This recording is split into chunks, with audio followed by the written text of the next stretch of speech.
The cycle of reincarnation is fraught with peril, yet Wang Yan expresses no pressure whatsoever. While other players grapple with the brink of life and death, he has been generously equipped by the Overlord with divine artifacts. Freely roaming the Stark laboratories, I took this 50 Malawian kwaches with me. Casually basking in Dr. Banner's Gamma, raised the Hulk form, is even more formidable than the original, and even receiving training invitations from the Scarlet, which is this how chaos magic is used. When the reincarnators discovered that this favored child of the Overlord had an SSR guarantee with every card draw, the entire realm collapsed in disbelief. What happened to fair competition? Chapter 1.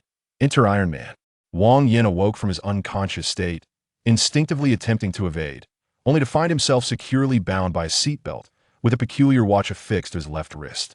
A glance around revealed the opulent interior of a vehicle, while outside, a semi-transparent light screen loomed.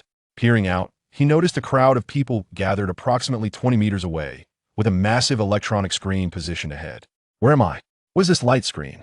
Wang Yan's mind was a blank slate, utterly unable to recall how he ended up in this situation. Just as confusion clouded his thoughts, the enormous electronic screen began to flicker. A humanoid figure, infused with a high-tech aura and adorned in red with yellow accents, soared through the air, inciting frenzied cheers from the onlookers. What is this? Iron Man? Am I dreaming? Wang Yan murmured, instinctively pinching his arm. The sharp pain confirmed reality. So, if that crimson figure truly is Tony Stark, why am I here? His mind was awash with questions, and just as he began to curse his fate, an icy, emotionless voice resonated within his consciousness. In ancient times, a great war among the tribes ensued, and the deities betrayed their followers, leading countless powerful beings to perish in desolation. A mighty force separated numerous deities, confining them to disparate worlds. Chosen as the hunter of gods, you are tasked with hunting down those filthy and vile deities. Immense rewards await you. Main quest. 1. Save Tony Stark. Completion grants 500 points and awakens the core talent of the hunter. Quest hint. 1. Your identity is established as the illegitimate son of Tony Stark and his first love, serving as bodyguard and driver, as well as the future heir of Stark Industries. 2. Personal auxiliary terminal has been issued. Quest commencement. As the voice faded, the semi-transparent light screen before him vanished. Simultaneously, a cacophony of cheers filled his ears. Iron Man, Iron Man, Iron Man. The applause was relentless, and Tony, ever the showman, gleefully waved to the audience before landing beside Wang Yan. Let's go, son. As Tony spoke, his dazzling Mark armor swiftly disassembled into a suitcase-sized form. Don't call me son. The sudden addition of a father figure bewildered Wang Yan, but given the uncertainty of the situation, he chose to endure. Wang Yan's resolve was commendable, but just then his years of dancing on the edge of death honed his instincts, causing his expression to shift as he pressed the accelerator, barreling toward Tony. The sudden turn of events startled Tony Stark, who instinctively sought to don his armor. Bang! A dull thud echoed as fine shards of paint scattered. In an instant, Tony grasped the gravity of the situation. A sniper. Panic surged within Tony as he scrambled beneath the luxury vehicle. Bang! A nearby door was forcefully kicked open, and before Tony could comprehend the unfolding chaos, a powerful hand yanked him into the car. Someone wants me dead? Tony sat, gripping the door handle tightly.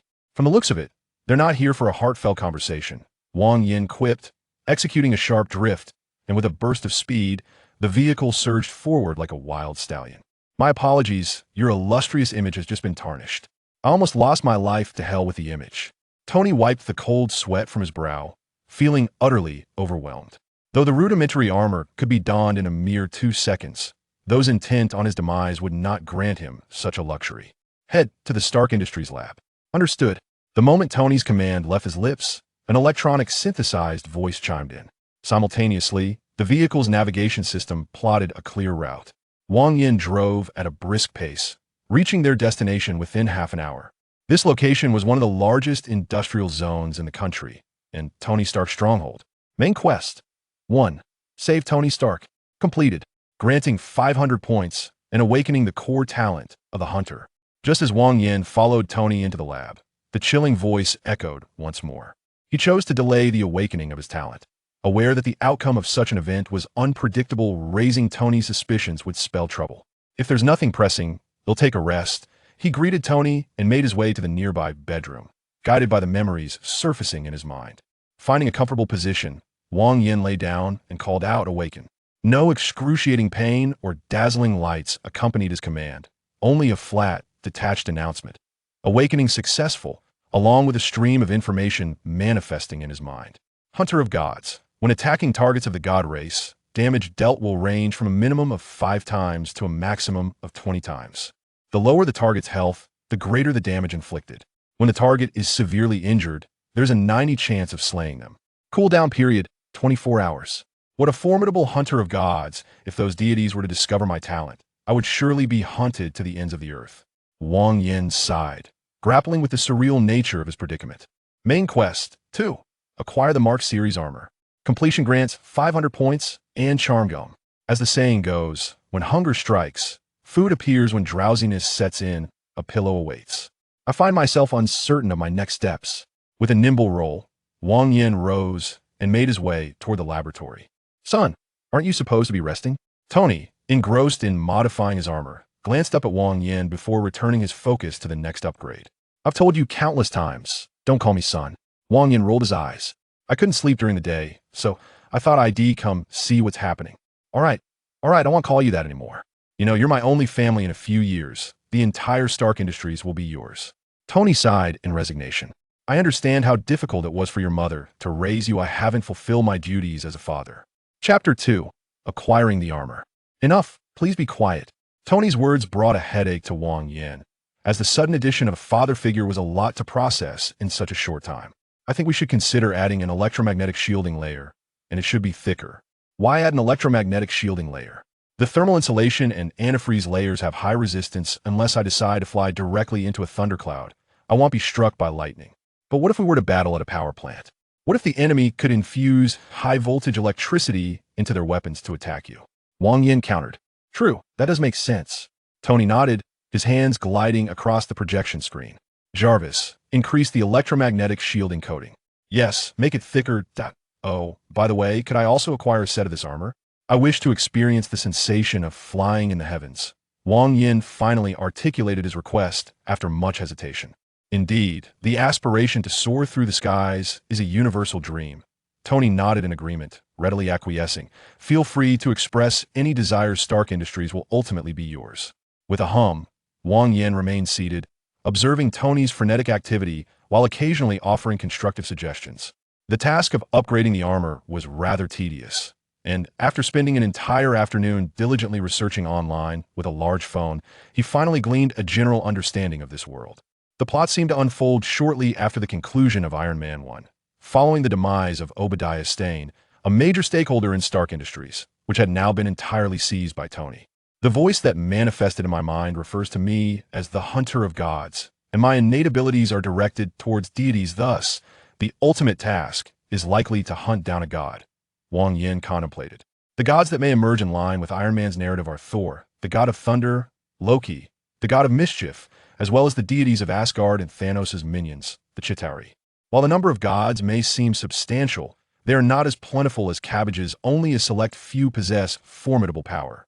The notable figures include Thor, Loki, Odin, the Frost Giant King, and Thanos alongside his formidable allies. For now, Thanos was not a consideration, and Odin and the Frost Giant King were too distant, leaving only Thor and Loki as viable options.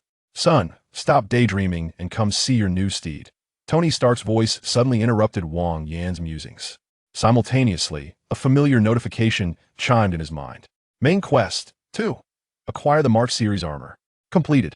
Earned 500 points and charm gum. Name, charm gum. Type, item, level E.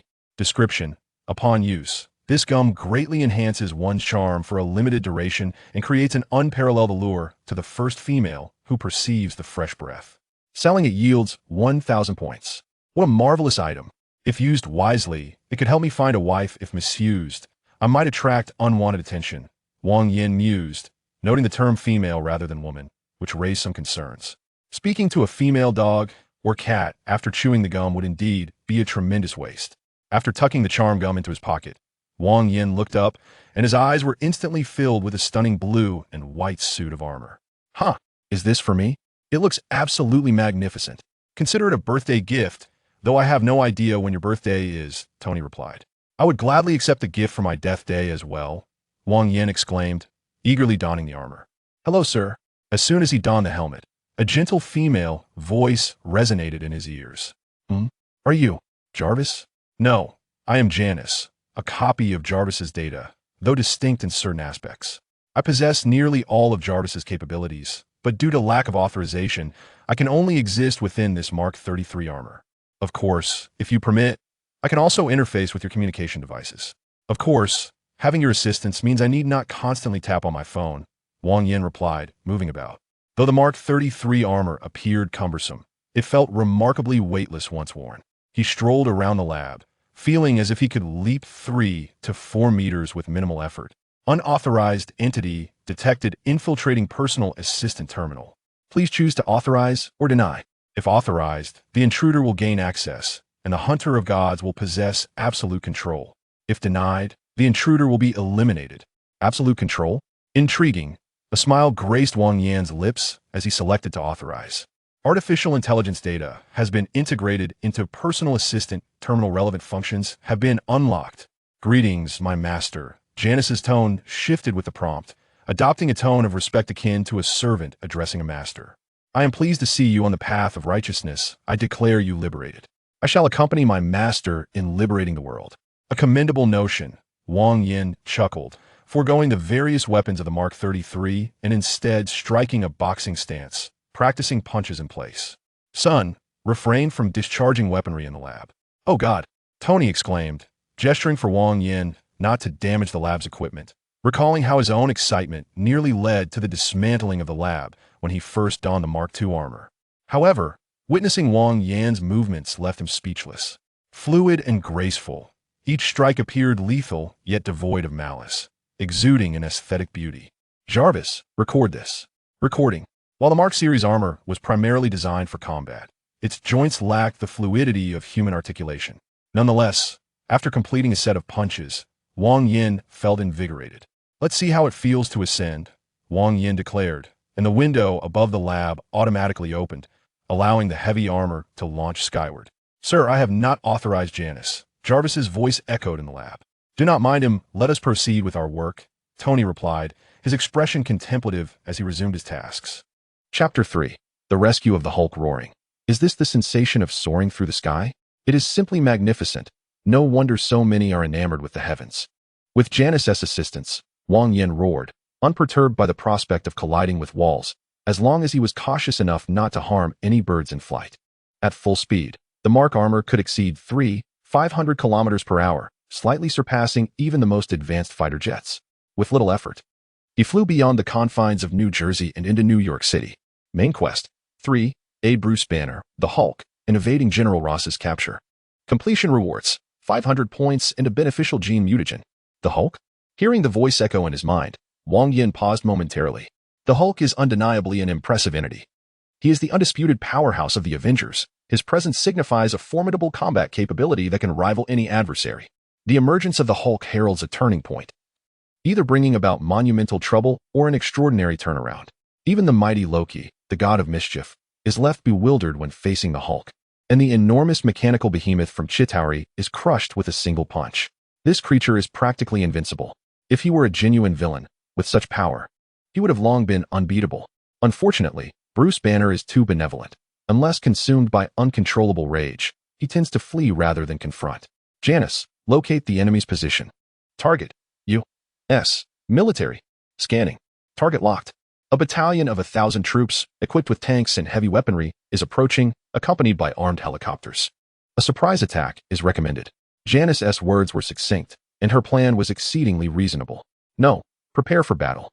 A wicked smile graced Wang Yan's lips as the blue and white exterior of his armor shifted, entering an optical cloaking state. On the ground, Bruce Banner was desperately fleeing across a suspension bridge, pursued by a battalion of heavily armed U.S. soldiers. Launch 2 tear gas canisters. General Ross, the father of the Hulk's girlfriend, commanded through the intercom, and the nearby soldiers immediately loaded their weapons. As expected, the tear gas was ineffective against the Hulk, only serving to incite his fury further. Roar!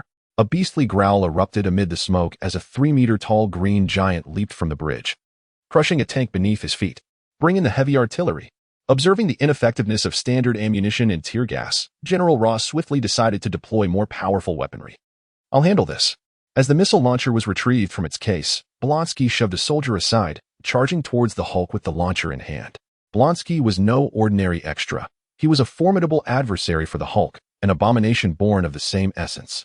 After injecting himself with a mixture of Captain America's super soldier serum and Hulk's blood, he was exposed to gamma radiation, transforming him into a creature even stronger than the Hulk. However, at present, he had merely injected the mixture and had yet to undergo gamma exposure, rendering him simply a very powerful human. A throng of soldiers surrounded the Hulk, attacking, while Wang Yan stealthily approached General Ross. Just as he was about to eliminate the nuisance, Janice interrupted. Master, I have detected a special energy fluctuation. There is a high probability it is a mutant. A mutant? The Mark XXXII armor, equipped with various functional components by Tony Stark, included a mutant energy detector among its features. Hearing Janice's report, Wang Yan recalled the mutant faction within the Marvel Universe. Notable figures like Wolverine, Magneto, Professor X, Scarlet Witch, and Apocalypse came to mind, while those associated with Iron Man seemed to include Quicksilver and Captain Marvel. Who could it be? Musing to himself, Wang Yan instructed Janice, lock onto their position. Understood. The artificial intelligence worked efficiently, rapidly marking the target on the screen. Lo and behold, it's a girl, and a youthful beauty at that. Wang Yan exclaimed with excitement upon seeing the target on the screen. The girl appeared to be around 15, her skin smooth and fair, resembling a blossoming beauty. Amid the panicked crowd, the girl seemed bewildered, as though she had yet to fully comprehend the situation. Is this Wanda Maximoff, the Scarlet Witch? Recognizing the girl's familiar features, Wang Yan envisioned her effortlessly tearing apart robots with her formidable powers. The Scarlet Witch possesses the most potent abilities in mutant history, yet she is unable to harness even a fraction of her potential. Creating illusions, altering probabilities, modifying causality, materializing energy, and even influencing reality with her thoughts. Her powers amplify with her emotional intensity, making her a sorceress version of an enhanced Hulk. Boom, boom, boom. The heavy missile launcher resting on his shoulder felt like a toy in comparison, and as he watched the Hulk being pushed back by the missiles, Blonsky felt the creature was nothing extraordinary. Is that all you've got? Come on, hit me. Blonsky's arrogance was palpable, but as all 6 missiles were expended, his expression froze. Roar. With the barrage of missiles ceased, the Hulk regained his footing. A menacing expression emerged on his face as he advanced towards Blonsky, akin to a cat stalking a mouse. Bang. With a powerful kick, Blonsky was sent flying like a rag doll, hurtling directly towards the Scarlet Witch. Great kick. If you were on the football team, the goalkeeper would be unnecessary. Seizing the once-in-a-lifetime opportunity, Wang Yan could not afford to miss it. He disabled the armor's cloaking, activated all 4 flame thrusters at full power, and in an instant, he was positioned before Wanda. Blonsky, serving as a human projectile, crashed heavily against Wang Yan's back. With no time for idle chatter, Wang Yan lifted his visor, popped a piece of charm gum into his mouth, chewed vigorously, and then exhaled towards the Scarlet Witch. Wang Yan's series of actions left Wanda perplexed. He had flown over to shield her from the attack, and now remained silent while chewing gum and blowing air towards her face. As the Scarlet Witch stood bewildered, she suddenly felt an irresistible allure emanating from Wang Yan, drawing her into a reverie from which she could not escape. Chapter 4. Transforming into the Hulk. Beautiful lady, I must first resolve a few issues. I shall return shortly. Gently kissing Wanda on the lips, Wang Yan commanded the armor to ascend, vanishing into the sky in the blink of an eye. In truth, Wang Yan did not depart. He ascended into the heights, activated the cloaking function, and then swiftly returned, closing in on General Ross. Bang! A dull thud echoed, and aside from the clouds of dust, nothing was visible. Invisible? General Ross reacted swiftly, but it proved futile. His neck was ensnared by something as unyielding as a vice, and his frail body began to lift off the ground. General Ross struggled frantically, but despite his best efforts to claw his way free, he could not escape. Suddenly, the air before him twisted as though a transparent box had opened, revealing the visage of an Eastern man. Who gave you the audacity to challenge the Hulk so aggressively? Is it your shamelessness or Banner's inherent kindness? Do you believe you will emerge unscathed? Wang Yan unleashed a torrent of vitriol upon General Ross. Recalling how repulsive this old dog had been in the movie, now he finally had the chance for retribution. General Ross, drenched in the verbal onslaught, seethed with rage. Though Wang Yan's words rang true, he found himself unable to retort, his anger boiling over. Unfortunately for him, he was not the Hulk, and no amount of fury would aid him. Release General Ross. Wang Yan's furious tirade caught the attention of nearby soldiers, several of whom raised their weapons. A sharp crack echoed, faint against the Hulk's rampage, yet the soldiers behind Ross heard it distinctly. What are you, boom? Wang Yan offered them no explanations, only death. By revealing himself before these soldiers, he made it clear that he had no intention of sparing them. Energy blasts were unleashed, decimating a throng of American soldiers and shattering several tanks. While Wang Yan wreaked havoc, the Hulk was equally relentless. With a single kick, he incapacitated the counterfeit Hulk, Blonsky, and leaped high into the air, smashing a nearby helicopter to pieces. Eliminate the army led by General Ross. Rewards have been calculated for final settlement. Main mission, 3. Assist the Hulk, Bruce Banner, in evading capture by General Ross. Completed. Earned 500 points. Beneficial gene mutagen. With Wang Yan and the Hulk's disjointed coordination, the army was swiftly annihilated, and the third step of the main mission was consequently fulfilled. But where were the rewards? Where was the mutagen? Observing his empty hands, Wang Yan felt a twinge of confusion. Master, the personal assistant terminal contains a 100 cubic meter space. The beneficial gene mutagen is within. Would you like to retrieve it now? Just think about it. Janice's voice clarified his inquiry. How convenient.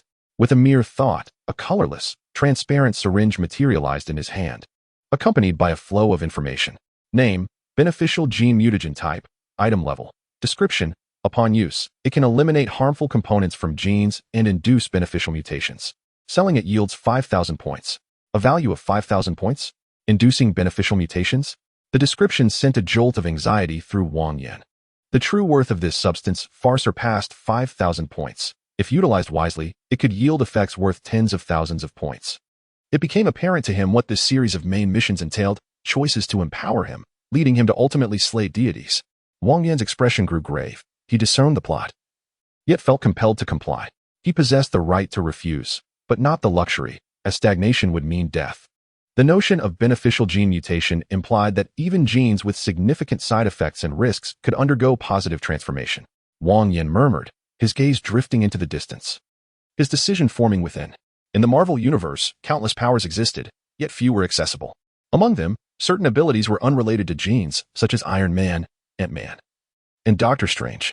Given Wang Yan's current identity and strength, the available gene options were limited to Black Widow, Captain America, and the Hulk, but fortunately, his target was among them. With General Ross no longer an obstacle, the Hulk swiftly escaped the scene after demolishing 3 helicopters. Once transformed, his strength was immense. A single stride covered hundreds of meters. Had it not been for Janice's prior placement of a tracking signal on the Hulk, locating him would have been nearly impossible. In a dense forest several hundred kilometers from New York City's slums, the now-normal Banner lay unconscious on the ground. Was this what the Hulk was? A being of extraordinary explosive power, impervious to blades and bullets, with immense strength nearly flawless, save for his inability to fly or utilize energy attacks. Enough chatter.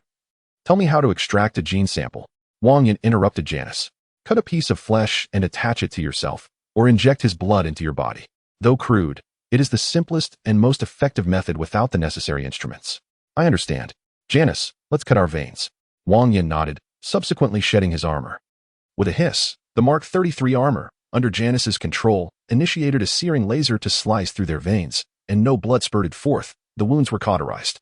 Wang Yan pressed the burnt flesh together, Banner's blood flowing into his body, causing discomfort.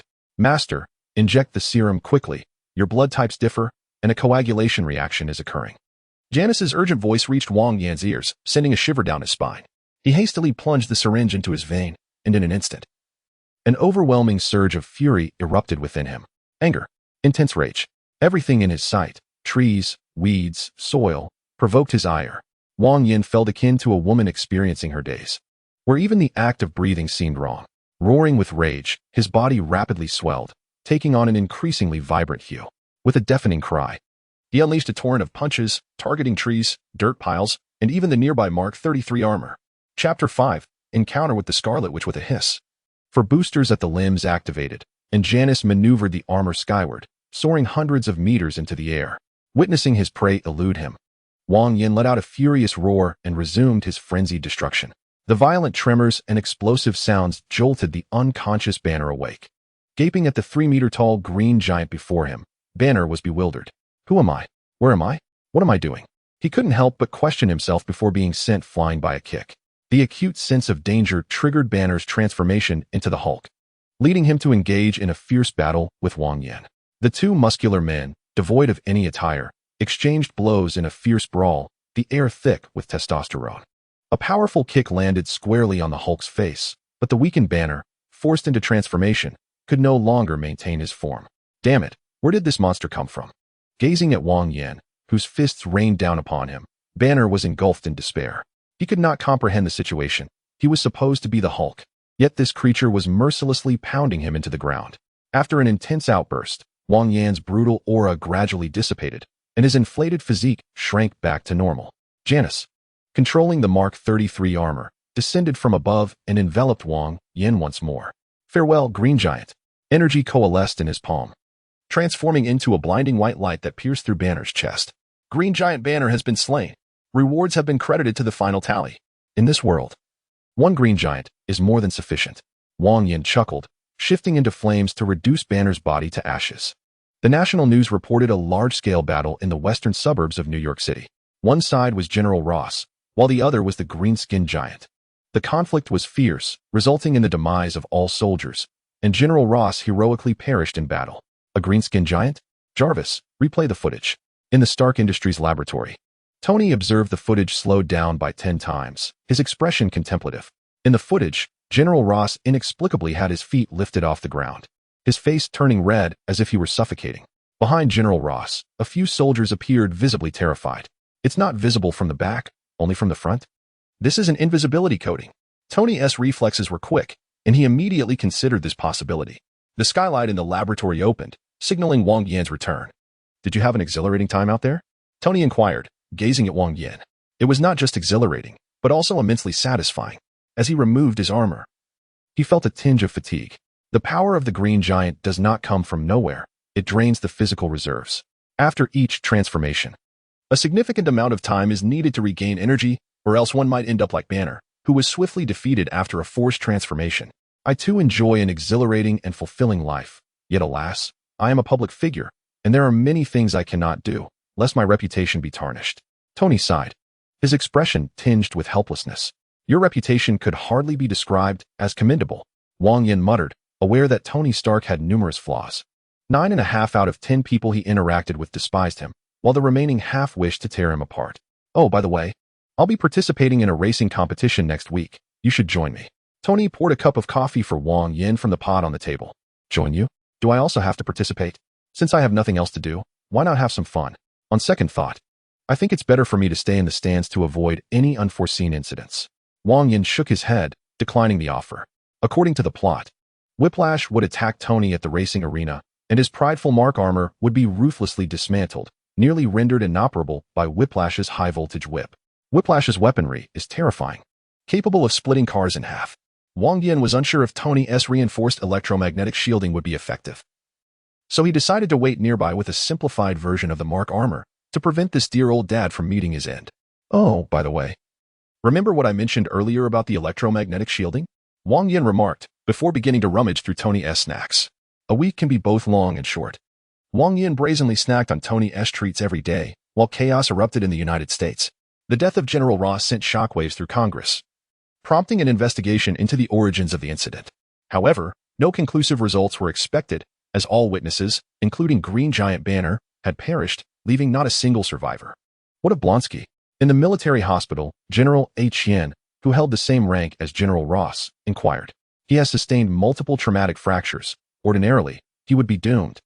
Yet for some inexplicable reason, he shows no signs of dying, and his vital signs are becoming increasingly robust. The attending physician responded. Just then, a series of cracking sounds erupted as Blonsky, who had been rendered incapacitated by Banner's kick, remarkably broke free from his restraints and stood up. How do you feel? General H. Yan patted Blonsky on the shoulder, aware that Blonsky had recently been injected with Captain America's super serum. Never felt better. Blonsky moved his body, feeling even stronger than before his injuries. The intelligence department monitored all of Banner's communications and identified a frequent contact, a genetic expert. Not curious to get acquainted? Absolutely willing. The stands at the racing arena were teeming with people, the air filled with cheers and shouts. Wang Yan stood at the closest point to the track, carrying 2 suitcases, scanning for traces of Whiplash. Whiplash, disguised as a staff member, eluded Wang Yan's search for quite some time, and eventually, he decided to stop looking. After all, he would inevitably reveal himself soon enough, so why exert unnecessary effort? However, while Whiplash remained elusive, Wang Yan spotted a familiar face, WANDA, the Scarlet Witch, whom he had encountered a week prior. Oh no, I completely forgot about her. Wang Yan slapped his forehead, feeling an awkward pang as he noticed WANDA approaching him with a melancholic gaze. I've been a bit busy lately. I know. You are the only son of Tony Stark, the designated heir of Stark Industries, and you must have countless responsibilities every day. WANDA stood before Wang Yan, her expression complex. Chapter 6. Slaying Whiplash. For some reason, ever since she met Wang Yan last week, she found it impossible to forget him. That breathtakingly handsome face and commanding presence continually occupied her thoughts, even intruding upon her dreams. The Scarlet Witch and her brother Quicksilver had lost their parents to weapons manufactured by Stark Industries, nurturing a deep-seated resentment toward Tony Stark. Yet even so, WANDA resolved to seek out Wang Yan, despite him being the son of her enemy. How did you learn about my connection to Stark? Wang Yan asked, puzzled. Look at the screen over there. It's been playing all day. WANDA pointed toward a massive screen covering an entire building across from the arena, stifling a giggle. Huh. Following WANDA's finger, Wang Yan noticed a gigantic screen that alternated between images of himself and Tony Stark, interspersed with statements confirming his identity. Virum. Virum. Just as Wang Yan contemplated this, a series of racing cars thundered down the track, emitting a cacophony that shattered the air. Simultaneously, a new mission finally arrived. Side quest: 4. Slay Whiplash. Completing the task will reward 1,000 points. You should find a safe place to wait. I've just identified a significant problem. Wang Yan informed WANDA, and at the moment the mission alert chimed, he spotted his target. A group of staff clad in red uniforms and helmets ascended to the stands, led by a burly figure with a toothpick in his mouth. With a casual push, Whiplash opened the gate between the stands and the track, revealing the equipment he had donned beneath his jacket. ZZZZT. The device activated, accompanied by a piercing sound of electrical current. A white high-voltage arc surrounded the whip, etching deep grooves into the ground where it made contact. This device. Wang Yan rose, his expression gravely serious. Although Whiplash is merely an ordinary individual, the creations he produces are anything but commonplace. There was once skepticism regarding whether the electromagnetic shielding coating could withstand Whiplash's onslaught. That doubt has been dispelled, for it is now evident that it cannot. Tony Stark, I have awaited your arrival for a long time. On the racetrack, Whiplash brandishes 2 whips, his visage contorted with malevolence. A racing car speeds towards him, yet Whiplash remains unperturbed, striking out with a whip just as the vehicle approaches. The sharp crack is accompanied by a despairing scream, as the car, which an ordinary citizen could never hope to earn in a lifetime, is cleaved in 2, sending its driver hurtling into the air, their fate uncertain. Damn it. As Tony speeds past, he witnesses the unfolding chaos and attempts to evade it. However, the velocity is too great and the track too narrow, leaving him with no choice but to collide. Crack. Another whip lashes out, and even Tony Stark is not spared. The racing car is severed, shattered fragments scattering in every direction. Crack. Crack. Crack. The 2 whips send sparks flying through the air as Whiplash advances step by step, intent on concluding this farce. However, at the moment he raises his whip, a figure hurtles towards him, delivering a powerful kick to his chest. Bang! Whiplash is propelled backward, colliding violently with the guardrail, while the assailant lands gracefully, discarding a briefcase at Tony's feet. Be cautious, this foe is formidable, and the electromagnetic shielding on your armor will not suffice. Before Wang Yan could finish, Tony had already surged forward. Whether it can withstand this assault remains to be seen. Boom. With the aid of the flame thrusters, Tony's speed escalates to terrifying levels in less than a second. The distance of several dozen meters is instantly traversed as Tony swings his fist, aiming to send Whiplash flying. Yet, he is met with a whip crackling with brilliant electricity. Crack. The impact resonates against the armor, and Tony is yanked back along the same path. A deep mark is etched into the armor and all coatings, including the electromagnetic shielding, fail to withstand the test, rendered utterly ineffective by a single strike. Just as you predicted, it indeed cannot withstand the attack. Struggling to rise, Tony finds that while the previous whip was fierce, it has not destroyed his armor. Utilize energy blast directly. Do not consider anything else. Wang Yan grunted, channeling energy into his hands and firing it forth. Whiplash's equipment is highly formidable. In a one-on-one confrontation, even Tony's armor cannot contend with him. Nevertheless, Whiplash possesses significant limitations. His primary defense is precariously weak. Rumble. A barrage of energy blasts is unleashed, rendering Whiplash flustered and disoriented. Sparks erupt in a dazzling display as wounds quickly mar his body from the close-range assault. You provide suppressive fire. I shall go in for the kill. Wang Yan shouted to Tony, then charged straight at Whiplash. As Wang Yan approached, the recently risen Whiplash unleashed both whips in a fierce onslaught. Crack, crack, crack. The strikes are merciless and lethal in intent. Wang Yan is equally resolute, delivering precise blows aimed at vital points. Grasping one of the incoming whips, Wang Yan activates the thrusters in his right foot to full power, delivering a fierce kick. Bang! Whiplash's other high-voltage whip collides with Wang Yan's foot. Yet it fails to impede him in the slightest. The coating on the armor shatters, and a distinct mark is left upon the underlying metal. However, Wang Yan succeeds. With all his might, his kick sends a portion of Whiplash's spine flying, spilling putrid entrails and blood across the ground. Whiplash is incapacitated, even if he survives. He is condemned to a life in a wheelchair. Yet Wang Yan has no intention of sparing him. Motivated both by past attempts on his life and the mission at hand. 1,000 points of merit, why let them go to waste? Is living not preferable? Why seek death? Wang Yan scoffed disdainfully, gathering energy in his palm and directly penetrating Whiplash's skull. Main mission: 4. Eliminate Whiplash. Completed. Earned 1,000 points. The notification that echoed in his mind was melodious, leaving Wang Yan uncertain of the points' utility, yet he could surmise their intrinsic value. Not to mention, the fact that they could be exchanged for rewards such as charisma chewing gum and beneficial gene mutagens speaks volumes of their rarity. You should not have killed him. It was merely self-defense, was it not? I trust Stark Industries' legal department. Wang Yan smiled, seemingly unfazed by the act of killing. How fortuitous. I too have faith in the company's legal department. Tony Stark approached, glancing at the Scarlet Witch, Wanda, in the distance. Who is that girl? Is she the daughter-in-law you found for me? Chapter 7. Infinity Stones. Are you all right? Were you hurt? Wanda rushed over, concern etched across her face. Just a trifling character. I am unscathed. Wang Yan deactivated the mark armor, taking Wanda's hand as they walked toward the parking lot. I want to experience the sensation of flying.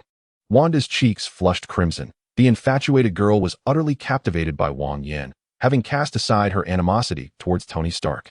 You wish to fly? Very well. I shall take you to the skies. Wang Yan laughed heartily, donning the mark armor and lifting Wanda into the air. This talent for charming women is undoubtedly inherited from me. Tony Stark muttered to himself, seemingly satisfied. Mr. Stark, have you seen my sister? She seemed to be with your son earlier. Just as Tony was pondering, a 15-year-old boy suddenly appeared before him. This is Quicksilver, Wanda's younger brother, swift in every regard. Although Quicksilver harbored a desire to strike Tony down, thoughts of his sister compelled him to hold back. Your sister? She has ascended. Quicksilver. I am uncertain if it will work. It is all a first-time endeavor. Failure is to be expected. Very well then, let us give it a try. After all, there is little to lose. Within the confines of Stark Industries, Wang Yan and the Scarlet Witch reclined on the bed, their eyes fixed intently on the game displayed on the screen. Wang Yan muttered incessantly, while Wanda's eyes sparkled with radiant light. With a flourish, as the music began, all 10 cards flipped open. No duds, every single one is a success. Well, witnessing the screen's content, Wang Yan joyfully embraced Wanda, planting 2 kisses upon her. The two remained ensconced in the room, not engaged in anything untoward, but rather testing the limits of Wanda's abilities. Initially expecting the dismal odds of a certain factory, they would have been pleased with even a couple of successes, yet, to their astonishment, Wanda's efforts yielded all 10. You surpass my expectations. Wang Yan gazed at Wanda, his heart full of admiration. Under normal circumstances, even striking gold with 2 would be remarkable. However, under the influence of the Scarlet Witch's powers, 10 had emerged, likely breaking the game entirely. Presently, the Scarlet Witch, still in her youth, has yet to attain the level of power seen in Avengers 1. However, Wang Yan lacked the luxury of time to wait for her growth, as the arrival of Thor, the god of thunder, and Loki, the god of mischief, drew ever closer. Among the 6 Infinity Stones, the only ones that appeared attainable to him were the Space Stone and the Time Stone. While he could devise a plan for the Mind Stone, the other 3 were not located on Earth. Deep in thought, Wang Yan felt that the challenge did not seem insurmountable. The Power Stone was held on Xandar by the Nova Corps, later seized by Thanos. The Space Stone was stored within S.H.I.E.L.D., where it had long been under study, yet yielded no significant results. The Reality Stone originally belonged to the Dark Elves, but after their defeat, it fell into the hands of Thor in Asgard. The Soul Stone was claimed by Thanos through the sacrifice of his daughter, Gamora. The Time Stone resided in the Sanctum of the Ancient One, later acquired by Doctor Strange. The Mind Stone was embedded in Loki's scepter, which subsequently birthed Vision. At this juncture, the only possible acquisitions were the Time Stone and the Space Stone. And even then, it was merely a possibility. However, with the assistance of the Scarlet Witch, Wanda, this possibility expanded significantly. "Wanda, I need your help with something," Wang Yan said, gripping the Scarlet Witch's hand, his gaze intense. "I will do my utmost," Wanda replied, her cheeks flushed, though embarrassed. She forced herself to meet Wang Yan's eyes. "Then let us commence." At SIMPS headquarters, General Ajian and Blonsky awaited data from the scientists. To induce mutations in cells enhanced by the super soldier serum, approximately 783 trillion electron volts of gamma radiation had to be endured within 1 second. Moreover, this quantity required utmost precision. Any deviation could result in unpredictable consequences. A scientist clad in a lab coat stated, "The factors affecting experimental results are never the instrument's limits, but rather its accuracy. Our equipment is sufficiently powerful, with ample surplus, yet precision is elusive. Should an accident occur, the best outcome would be cellular carcinogenesis. Is there a way to resolve this? Or to mitigate the experimental risks? Given the current pace of technological advancement, there is little hope within the next decade." The scientist lamented, acknowledging the myriad variables inherent in such deeply cellular experiments, leaving the final results to fate. "Colonel, what are your thoughts?" After receiving the scientist's response, General Ajian turned the decision over to Blonsky. "There has never been security in my life, only struggle." Blonsky scoffed, shedding his shirt and lying down upon the examination table. His resentment towards the Hulk drove him to reckless abandon, while the Hulk's terrifying strength intoxicated him, even with a mere 1 in 10,000 chance. Even if failure meant utter obliteration, Blonsky remained resolute in his desire to try. In Stark Industries, in Wang Yan's exclusive chamber, the Scarlet Witch stared ahead, her vacant eyes seemingly piercing through the boundaries of time and space. Blonsky's fate teetered at a crucial intersection, one path broad and clear, the other shrouded in darkness. Choose darkness. The blackened path was riddled with pitfalls. Help him navigate these traps, the Scarlet Witch murmured, as Wang Yan's words echoed. Beads of sweat began to form on her youthful brow, her complexion paling. There is no need for his path to be entirely smooth. He merely needs to be able to continue. I do not require him to be overwhelmingly strong, only to possess strength for a limited time. Whispering this to Wanda, a look of guilt and concern crossed Wang Yan's face. This naive girl, so adorably foolish, was willing to risk everything to alter Blonsky's fate. Although in the original narrative Blonsky transformed under gamma radiation without external aid, at this moment, the Hulk's counterpart, Banner, had perished, leaving him devoid of purpose. Chapter 8. Of course, choose to forgive him. Wang Yan was uncertain whether Wanda would succeed, but if she did, it would provide him with immense support. Suddenly, as the experiment reached a critical juncture, Wanda let out a fierce shout. The sweat on her forehead cascaded down like a waterfall, her once rosy cheeks turning ashen. "Wanda!" The unexpected turn of events startled Wang Yan, and he swiftly cradled the weakened Scarlet Witch in his arms. A thought surged within him, a desire to abandon conflict and live a simple life with Wanda. "I did it," she murmured, a satisfied smile gracing her lips before she succumbed to unconsciousness. At SHIELD headquarters, the intense gamma radiation enveloped Blonsky, its blinding light compelling the surrounding scientists and General Ajian to don protective goggles. His screams echoed with agony and rage, punctuated by an indescribable terror. Though the gamma radiation was only fully unleashed for a mere second, to Blonsky, it felt like an eternity. The excruciating pain felt as though his body were being torn apart, filled with a multitude of rigid substances, then crudely stitched back together. The ordeal was immensely torturous, yet it bestowed upon him an overwhelming surge of strength. "Aya!" His cries morphed into roars as Blonsky's form rapidly expanded, bone spikes erupting through his skin, forcefully embedding into the examination table, his powerful limbs tearing through restraints. With a thunderous punch, he shattered nearby equipment. And the abhorrent transformation into a counterfeit Hulk elicited a savage grin from Blonsky as he lunged toward General Ajian. The Hulk's might was formidable. Save for those who matched or surpassed divine beings, none could withstand his onslaught. One kick sent General Ajian flying, and the abomination charged northeast with unrelenting fervor. Though unaware of the reason, he felt an inexplicable pull towards something in that direction, urging him to seize it. The transformed abomination barreled through like a heavy bulldozer, leaving a trail of devastation in his wake. "Quick, stop him. He aims to seize the Tesseract." The abomination's intentions were soon discerned, prompting SHIELD agents to intervene, yet their efforts proved futile. Bullets merely grazed his skin, akin to a tickle, while heavy weaponry only slightly slowed his momentum, failing to inflict any substantial damage.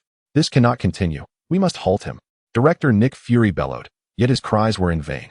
The abomination surged forward, crashing into the chamber housing the Tesseract. Aya! The Tesseract, the size of a human head, felt like a mere toy in the abomination's colossal hands, tightly clasped, leaving only a small portion exposed. Uncertain of its purpose or why it needed to be acquired, the abomination found himself momentarily lost after achieving his immediate goal. It seems you require assistance. Just as Director Fury sensed the situation spiraling out of control, a voice echoed from nearby. A red-armored figure floated in midair, exuding an air of flamboyance. Quickly, you must prevent him. The Tesseract cannot be lost. Very well, that's exactly what I meant, Tony Stark remarked as the emitter on his right hand began to accumulate energy. With a swift sound, a searing white laser traversed a distance of 100 meters, striking its target. At that moment, the abomination leaped high towards another building, and the sudden surge of pain made him shudder, causing the energy cube in his hand to fly away. All eyes, including those of Iron Man, Tony Stark, and S.H.I.E.L.D. Director Nick Fury, were fixated on the energy cube. This object was of utmost importance and must not be lost. However, just as the energy cube drifted approximately 30 meters away, it inexplicably vanished into thin air. Indeed, it vanished without a trace, without any warning or sign. Jarvis, initiate sonar scanning, Tony commanded, and what had previously appeared empty on the screen now revealed a vague shadow. It was humanoid, wingless, and capable of flight. Without a moment's hesitation, Tony deduced what it was. This brat, he sighed helplessly, realizing he must feign ignorance. After all, it was his own son. Forgiveness was the only option. Acquired Space Gem. Submission will yield corresponding rewards. Name, Space Gem type, item level. Description, one of the 6 Infinity Gems in the Marvel Universe. It wields the power of space. Selling it grants 3,000 points. 3,000 points? Ridiculous. Wang Yan cursed softly before placing the Space Gem into his personal auxiliary terminal. Its value was immeasurable, far beyond a mere 3,000 points. As one of the 6 most powerful treasures in the Marvel Universe, gathering all 6 would elevate one to a power surpassing that of gods, effortlessly capable of obliterating entire universes. How could it be sold for a trifling sum of 3,000 points? Wang Yan was yet unaware of how to harness its power, but ensuring it did not fall into enemy hands was sufficient. Main quest 5. Eliminate the counterfeit Hulk, Abomination. Completing this task yields 1,000 points and a benign gene harmonizer. Just as Wang Yan secured the Space Gem and prepared to check on Wanda, the Scarlet Witch, a notification suddenly echoed in his mind. All right. Looks like I have to work overtime. He sighed helplessly, finding a suitable spot to remove his armor. He then delivered a sharp slap to his own face. The Hulk's lineage required anger to activate, and the angrier he became, the stronger his power and defense would grow. However, after several self-inflicted slaps, he realized he felt no anger, only pain. A moment of contemplation led him to understand that one could hardly feel anger toward oneself, only resignation. Forget it. Let us go see. Perhaps witnessing the aftermath of death will ignite some anger, Wang Yan muttered before donning his armor and soaring towards S.H.I.E.L.D. Without a fated adversary, the abomination wreaked havoc indiscriminately. Standing over 3 meters tall, his formidable physique was more terrifying than a tank, rampaging with destructive force. Even Tony Stark, adorned in his Mark armor and equipped with high-tech weaponry, found himself at a disadvantage against the creature, let alone S.H.I.E.L.D. The Avengers could potentially contend with him, but those elite heroes had yet to assemble. Chapter 9. Seeking Master Gu-E. Thor, the god of thunder, remained in Asgard as a prince. Vision had yet to be created, the Scarlet Witch had been whisked away by Wang Yan. Doctor Strange was occupied with surgery at the hospital, and Captain Marvel was wandering the cosmos. The only formidable force available was the Hulk, and who could he turn to for justice? Roaring with rage, the abomination continued to rampage, leaving countless casualties in his wake. S.H.I.E.L.D. sought to intervene, but their efforts were in vain, merely spectators to his devastation. Master, the abomination's power is becoming unstable. There is a high probability he will revert to his original state within a minute. Janice's voice resonated in his ear, her tone uncertain. This was to be expected. The strength of artificial intelligence lay in its vast repository of data. It was Janice's first encounter with the abomination, lacking relevant information as a reference, leading to her tentative conclusion. Prepare for a surprise attack. Wang Yan chuckled, his armor shoulder and back ammunition bays opening, ready to unleash their payload. Janice's estimated time frame was significantly off. Upon Wang Yan's return, the abomination managed to endure for a full 3 minutes before succumbing to exhaustion. In total, it must have been about half an hour. Impressive. Wang Yan marveled, unleashing all remote weaponry from his shoulders and back, poised to reduce the abomination to mere pulp. Boom. Dozens of missiles were fired, obliterating a 20-meter radius around the abomination. This unexpected assault caught not only the creature off guard, but also left SHIELD in a state of shock. They had struggled against the abomination for so long, nearly defeated, only to be met with a barrage of missiles that seemed to materialize from nowhere. Main quest 5. Eliminate the counterfeit Hulk abomination. Completed. Reward 1,000 points and a benign gene harmonizer. Name: benign gene harmonizer. Type: item level. Description: when used with 2 or more bloodlines simultaneously, it can harmonize conflicts between them. Selling it grants 5,000 points. What a marvelous item, Wang Yan thought, and the more he pondered, the more uncertain he felt. Such a series of tasks, not particularly difficult, yielded exceptionally rich rewards. Such fortune was rare. The more generous the rewards, the greater the impending dangers, potentially leading to life-threatening situations. With little time to regard the bewildered SHIELD agents or Tony's resigned expression, Wang Yan turned and returned to Stark Industries. Previously, altering the abomination's fate had exhausted the Scarlet Witch, who now lay peacefully asleep. Wang Yan caressed Wanda's cheek, feeling a pang of sympathy. Such a naive girl was a rarity, found only in films, comics, and novels. In the real world, everyone was shrewd, eager to drain every last drop of blood from you. With Wanda's assistance, Wang Yan had acquired the space gem from the energy cube. Yet he dared not reveal it carelessly. As long as no one was aware, he was safe. But should SHIELD's instruments detect the energy fluctuations of the space gem, even Iron Man Tony Stark would be unable to protect him. It had been nearly a year since Thor's departure and Loki's arrival. When Thor would descend was uncertain. Wang Yan pondered carefully, realizing that Wakanda might offer opportunities, and Master Gui could also be worth a visit. Wakanda possessed a metal known as vibranium, nearly indestructible, resistant even to Thor and Loki. If he could forge mark armor from this metal, Iron Man would undoubtedly rank among the mightiest in the Marvel Universe. On the other hand, Master Gui wielded powerful sorcery, potentially granting Wang Yan the strength of the soul, addressing his shortcomings. After some contemplation, Wang Yan ultimately resolved to seek out Master Gui. The allure of soul power was simply too irresistible to decline. The Scarlet Witch slumbered for a full day and night before awakening, her body exuding a frail aura that tugged at Wang Yan's heartstrings. After spending a delightful week with Wanda, he set forth on the quest to locate the Ancient One. The Ancient One, the supreme sorcerer of Earth, could confront the formidable being Dormammu, who ruled the dark cosmos. Were it not for a death wish, his feckless apprentice would never have been able to inflict harm upon him. Wang Yan surmised that had Doctor Strange not intervened, allowing the Ancient One to perceive certain truths, he would have continued to safeguard the Earth until a worthy successor emerged. This must be the place. After several hours of flight, he arrived at a quaint village nestled at the foot of the Himalayas. While this territory belonged to the land of Huaxia, its inhabitants were a tapestry of various nationalities. People from India, Nepal, Bhutan, and Pakistan congregated here, driven by shared beliefs, rendering the local dynamics profoundly intricate. "Excuse me, have you heard of Kamartaj?" Wang Yan casually inquired of a passerby. The response was a cacophony of incomprehensible sounds, leaving Wang Yan bewildered. "Can you speak plainly?" he thought, as the person shot him a dismissive glance and turned away. What a frustrating situation, Wang Yan muttered, perplexed. That individual is from India, Janice's voice echoed in his ear. Having lived here for years, everyone possesses a smattering of other languages. His disdain likely stems from historical animosities. Wang Yan recalled the historical invasions of Huaxia by India, which had resulted in a forced retreat from Delhi to New Delhi. While the past was fraught with blame, it was not uncommon for individuals to evade self-reflection, projecting their grievances onto others. Thus, the animosity of the Indian populace towards Huaxia was, regrettably, understandable. Yet, understanding did not equate to acceptance. Having been insulted without cause, Wang Yan was not one to adhere to the philosophy of repaying kindness with kindness. He swiftly pursued the Indian, delivering a sharp blow to his shoulder, causing a fracture.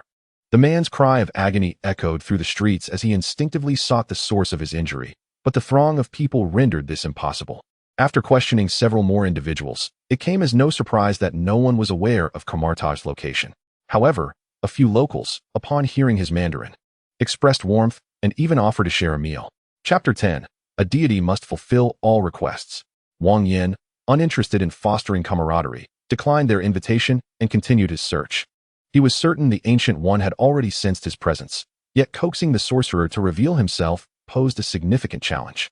As he pondered this, he veered into a narrow alley, unaware that several ill-intentioned Indians were trailing him. How quickly they forget. Do they not recall how their capital, Delhi, transformed into New Delhi? Observing the 8 or so Indians surrounding him, Wang Yan's expression was one of disdain. These individuals were greedy, foolish, and utterly contemptible, truly beneath even the Americans. Hand over your possessions. One demanded. You can take that to your mother. Wang Yan retorted. Sensing their numerical advantage, the group resolved to rob him. However, before the sentence was complete, a swift kick to the face felled one of them. The force of the blow distorted his features, and his dark body crumpled to the ground, blood seeping from his orifices as he convulsed in pain. Witnessing their companion struck down without a chance to retaliate, the remaining Indians trembled in fear and attempted to flee. Yet Wang Yan was not one to allow such insolence to go unpunished. A series of muffled cries ensued, followed by the chorus of anguished wails. He spared their lives but ensured they would endure suffering far worse than death, their limbs shattered beyond repair. They would be forever barred from vigorous activity. My friend, your methods are rather ruthless, remarked a figure clad in black robes, stepping forth from the shadows. In Huaxia, there is a saying, eradicate evil entirely. I have shown restraint by not killing them, extending a modicum of respect to the Ancient One and his disciples. As Wang Yan recognized the newcomer as Mordo, a steadfast and courageous disciple of the Ancient One, a smile crept upon his lips. Interesting. Are you not in search of Kamartaj? Follow me. With that, Mordo turned and ventured into another alley, with Wang Yan closely in tow. Feeling a bit disappointed? Is this not quite the picture you had in mind? He asked, stopping before an inconspicuous little house. The mountain need not be high. It is renowned for its immortal. The water need not be deep. It is revered for its dragon. Wherever the Ancient One resides is Kamartaj. Wang Yan offered a half-hearted compliment. This was not mere flattery. The existence of this village depended upon the Ancient One, and the diverse believers congregated here did so due to his influence. Huaxia is indeed a land of wisdom. Mordo shook his head as he pushed open the door. The exterior of the house was modest, perhaps 100 square meters, yet upon entering, Wang Yan was taken aback by the vastness within. It was antiquated, robust, exuding a sense of profound history, yet it bore no signs of age. Delighted to meet you. Traveler from afar, spoke a venerable white-bearded elder. Absent were the robed figure of the Ancient One or the bald visage seen in films. Instead, he appeared as an ancient sage, his face etched by time, yet unyielded to its passage. Are you the Ancient One? Wang Yan inquired, his tone tinged with hesitation. Is this not a departure from your recollections of the Ancient One? All is but illusion, and only you are real. The Ancient One smiled knowingly. In you, I perceive confusion and fear. What haunts you? The lofty deities? Or that formidable, inscrutable terror? What do you know? Wang Yan's composure faltered, for he grasped the underlying implications of the Ancient One's words. All that you know, I know. All that you do not know, I also know. The Ancient One gestured towards a chair, inviting Wang Yan to sit. The power of deities is not insurmountable, especially when it pertains to the lesser beings. What, then, constitutes a deity? The Jade Emperor? God. Wang Yan could not restrain his curiosity. Neither. The Ancient One shook his head. A deity is one who responds to the calls of mortals. A deity that responds to requests? I do not comprehend. Wang Yan replied, bewildered. Deities arise from the beliefs of humans or other sentient beings. They are formless yet undeniably real. You may conceive of them as souls, as rules, or as an equivalent exchange mechanism. The Ancient One's voice was measured, yet it stirred a tempest within Wang Yan. So deities are born from human faith. Wang Yan recalled the words that flashed through his mind upon entering this world. The deities had betrayed their followers, resulting in countless powerful beings perishing in desolation. It is no wonder that there is a call to hunt the gods. This is the reason behind it all. Wang Yan had always believed that the Jade Emperor, the Three Pure Ones, and the Buddha were indeed divine beings, and as a hunter of gods, he would one day oppose these nearly omnipotent figures from legend, devising ways to vanquish them. However, upon hearing the words of Master Gui, Wang Yan realized that the situation was not as dire as he had imagined. Setting aside the Jade Emperor for the moment, the figures of Taishang Laojun among the Three Pure Ones and Shakyamuni from Buddhism had indeed existed in history, and many deities of Huaxia could be traced in historical texts. If what Master Gui said was true, that the gods were not sealed upon the death of ancient beings, but instead birthed from human belief, then the future landscape would be significantly more favorable. After a moment of contemplation, Wang Yan felt this possibility was quite plausible. The Marvel world is entirely fictional, and America was founded by a group of fugitives and robbers, with scarcely any real history. Yet, I must ponder the nature of Master Gu Yi, the one who revealed all this to me.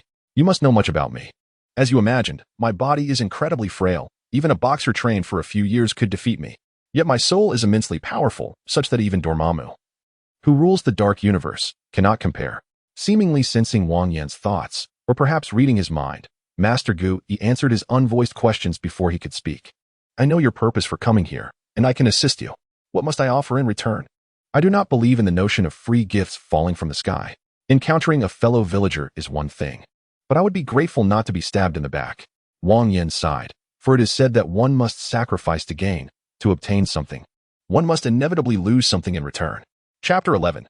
I am Thor, the god of thunder. You are mistaken. Today, gifts have indeed fallen from the heavens. Master Gu Yi smiled, and suddenly, the space above Wang Yan twisted, causing 7 or 8 steaming pastries to fall upon him. Well, I shall accept this gift. Wang Yan reached out to catch the falling pastries and took a bite, tasting the authentic flavor of chives.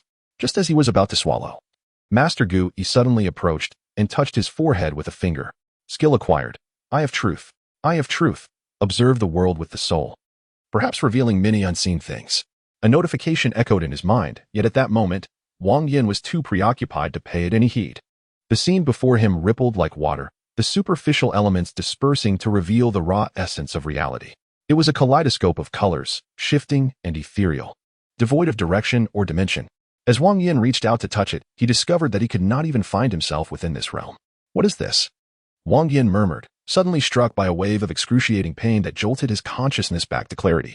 The earlier visions felt like a fleeting illusion, never truly existing. Yet the pain in his head confirmed that it was not mere fantasy. The instant of awakening had unveiled the true nature of the world, and with diligent practice, he could glimpse it again. Master Gu Yi waved his hand at Wang Yan. You are weary. It is time to rest. All right, Wang Yan murmured, feeling his eyelids grow heavy, and soon he succumbed to slumber. Uncertain how long he had slept, Wang Yan awoke feeling groggy and devoid of energy. Follow me. Your training can commence. Just as Wang Yan regained consciousness, Master Gu Yi's disciple, Mordo, entered the room. Learning truly is a painful endeavor. He sighed resignedly as he rose to follow Mordo into the day's training. In the wilderness of New York's west suburbs, a circular mark had mysteriously appeared. The winds howled, and thunder crackled, as nature's wrath mercilessly mocked humanity's impotence. Suddenly, a loud thud echoed from an unknown source, and in the place where the circular mark lay, a naked man plummeted to the ground. Where's this? Who am I? The man murmured, confusion etched across his face. Time passed swiftly, and the man soon regained his senses, his bewilderment morphing into fury. I am Thor, the god of thunder, for the glory of the northern gods. No, that is not right. I am Thor, the future king of Asgard. Thor bellowed, attempting to summon his hammer, yearning to return to Asgard. Yet, no matter how hard he tried, the mighty hammer remained unresponsive. Something is amiss, Thor murmured, suddenly recalling that Odin had stripped him of his divinity, rendering him powerless. Greetings, Hammer Brother. Just as Thor contemplated where to find his hammer, a circular portal appeared a few dozen meters ahead, and a figure emerged. Hammer Brother? That's quite a title. But alas, my hammer is lost. Thor chuckled at his own misfortune, displaying no fear despite his loss of divine power. Main quest. 6. Eliminate Thor, the god of thunder. Earn 1,000 points upon completion.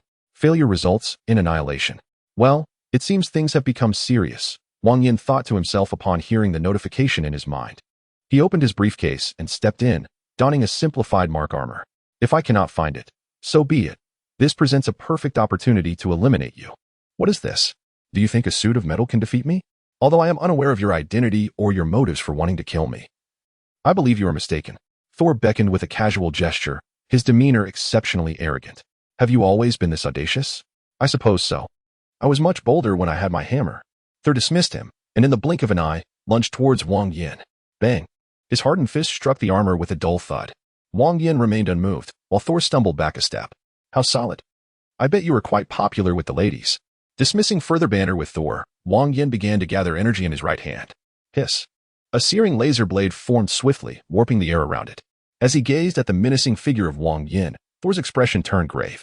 Under normal circumstances, he would not fear the laser blade, but stripped of his powers by Odin and with his hammer missing, he had no means to resist. Without hesitation, Thor turned to flee. Brute force would lead to a dead end. Escape was the only path forward. Unfortunately for Thor, no matter how swift he was, he could not outrun light. Just as he turned, Wang Yan's laser blade descended with ferocity. Swish! A piercing sound erupted, and Wang Yan felt an overwhelming force strike against his chest from an unknown origin. The mark armor soared forth like a bolt from a bow, the terrifying force carving a chasm over half a meter deep into the ground. Haha, I knew you wouldn't abandon me. Wang Yan felt a pang of discomfort, while Thor, the god of thunder, erupted in laughter.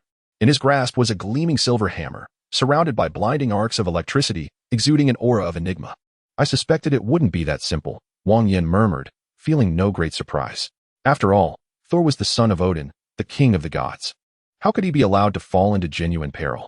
Just like in the movies, when Thor faced mortal danger, his mighty hammer would return to him, restoring his divinity.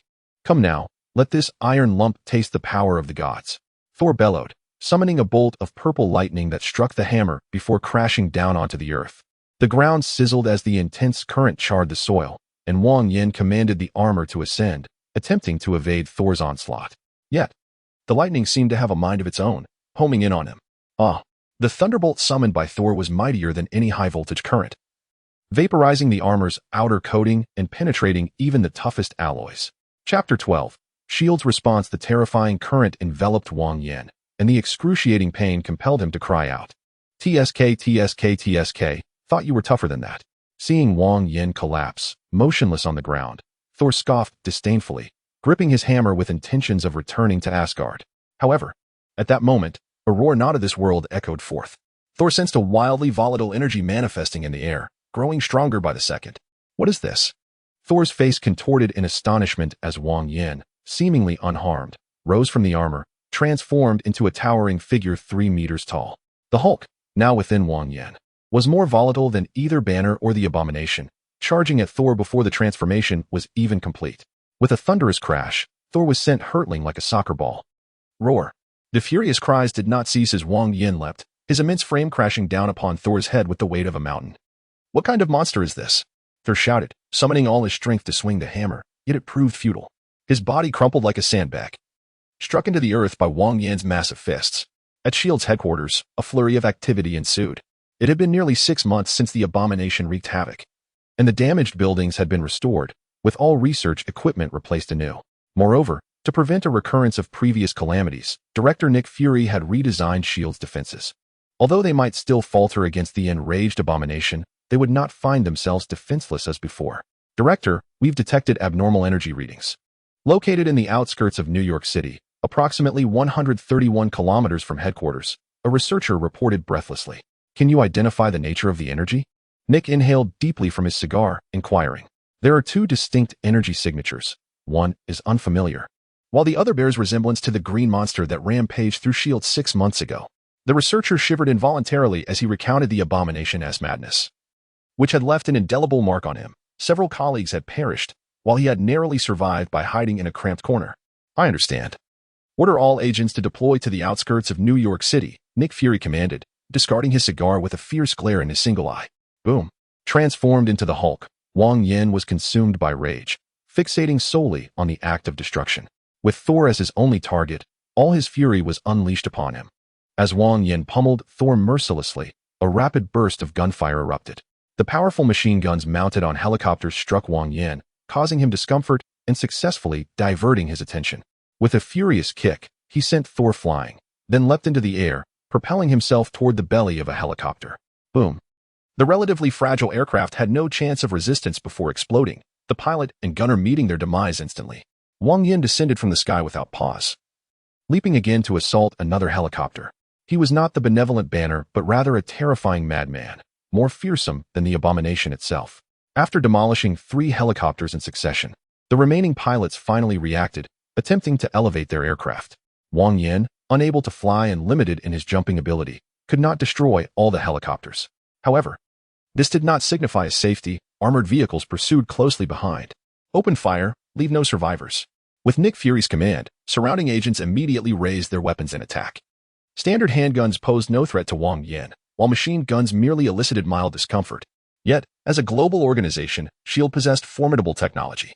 A volley of 3 arrows sped toward him, too swift to react, with angles so acute that evasion was impossible. However, upon striking Wang Yan, they were akin to needles against steel, leaving no mark. A smirk of disdain crossed Wang Yan's lips, yet in the next instant, the arrows detonated, sending him crashing away. Roar! Realizing he had been tricked, Wang Yan bellowed, his powerful leg propelling him fiercely toward Hawkeye. Not good. Sensing the impending threat, Hawkeye swiftly dodged to the side as agents began firing missiles, attempting to drive Wang Yan back. Yet, in his overwhelming fury, Wang Yan was nearly devoid of reason. Ignoring the hail of bullets and missiles, with a massive leap, he pounced on Hawkeye, pinning him down. Kill S.H.I.E.L.D. Agent Hawkeye. Reward has been added to final tally. A cold, emotionless voice echoed in Wang Yan's mind, momentarily clearing his rage-fueled haze. It felt amiss, regaining a sliver of lucidity. Wang Yan turned his attention toward Black Widow. The former Mad Beast had now transformed into a terrifying assassin, fixated solely on his target. Kill S.H.I.E.L.D. Agent Black Widow. Reward has been added to final tally. With a single punch, Wang Yan crushed Black Widow's skull, then leapt high, crashing down before Captain America. Die, you monster. Thud. Captain America's shield, forged from vibranium, was immensely durable, yet his body was far less resilient. Wang Yan delivered a powerful kick, shattering Captain America's left arm into countless fragments, sending the shield flying. Kill confirmed. Captain America of S.H.I.E.L.D. Reward has been added to the final tally.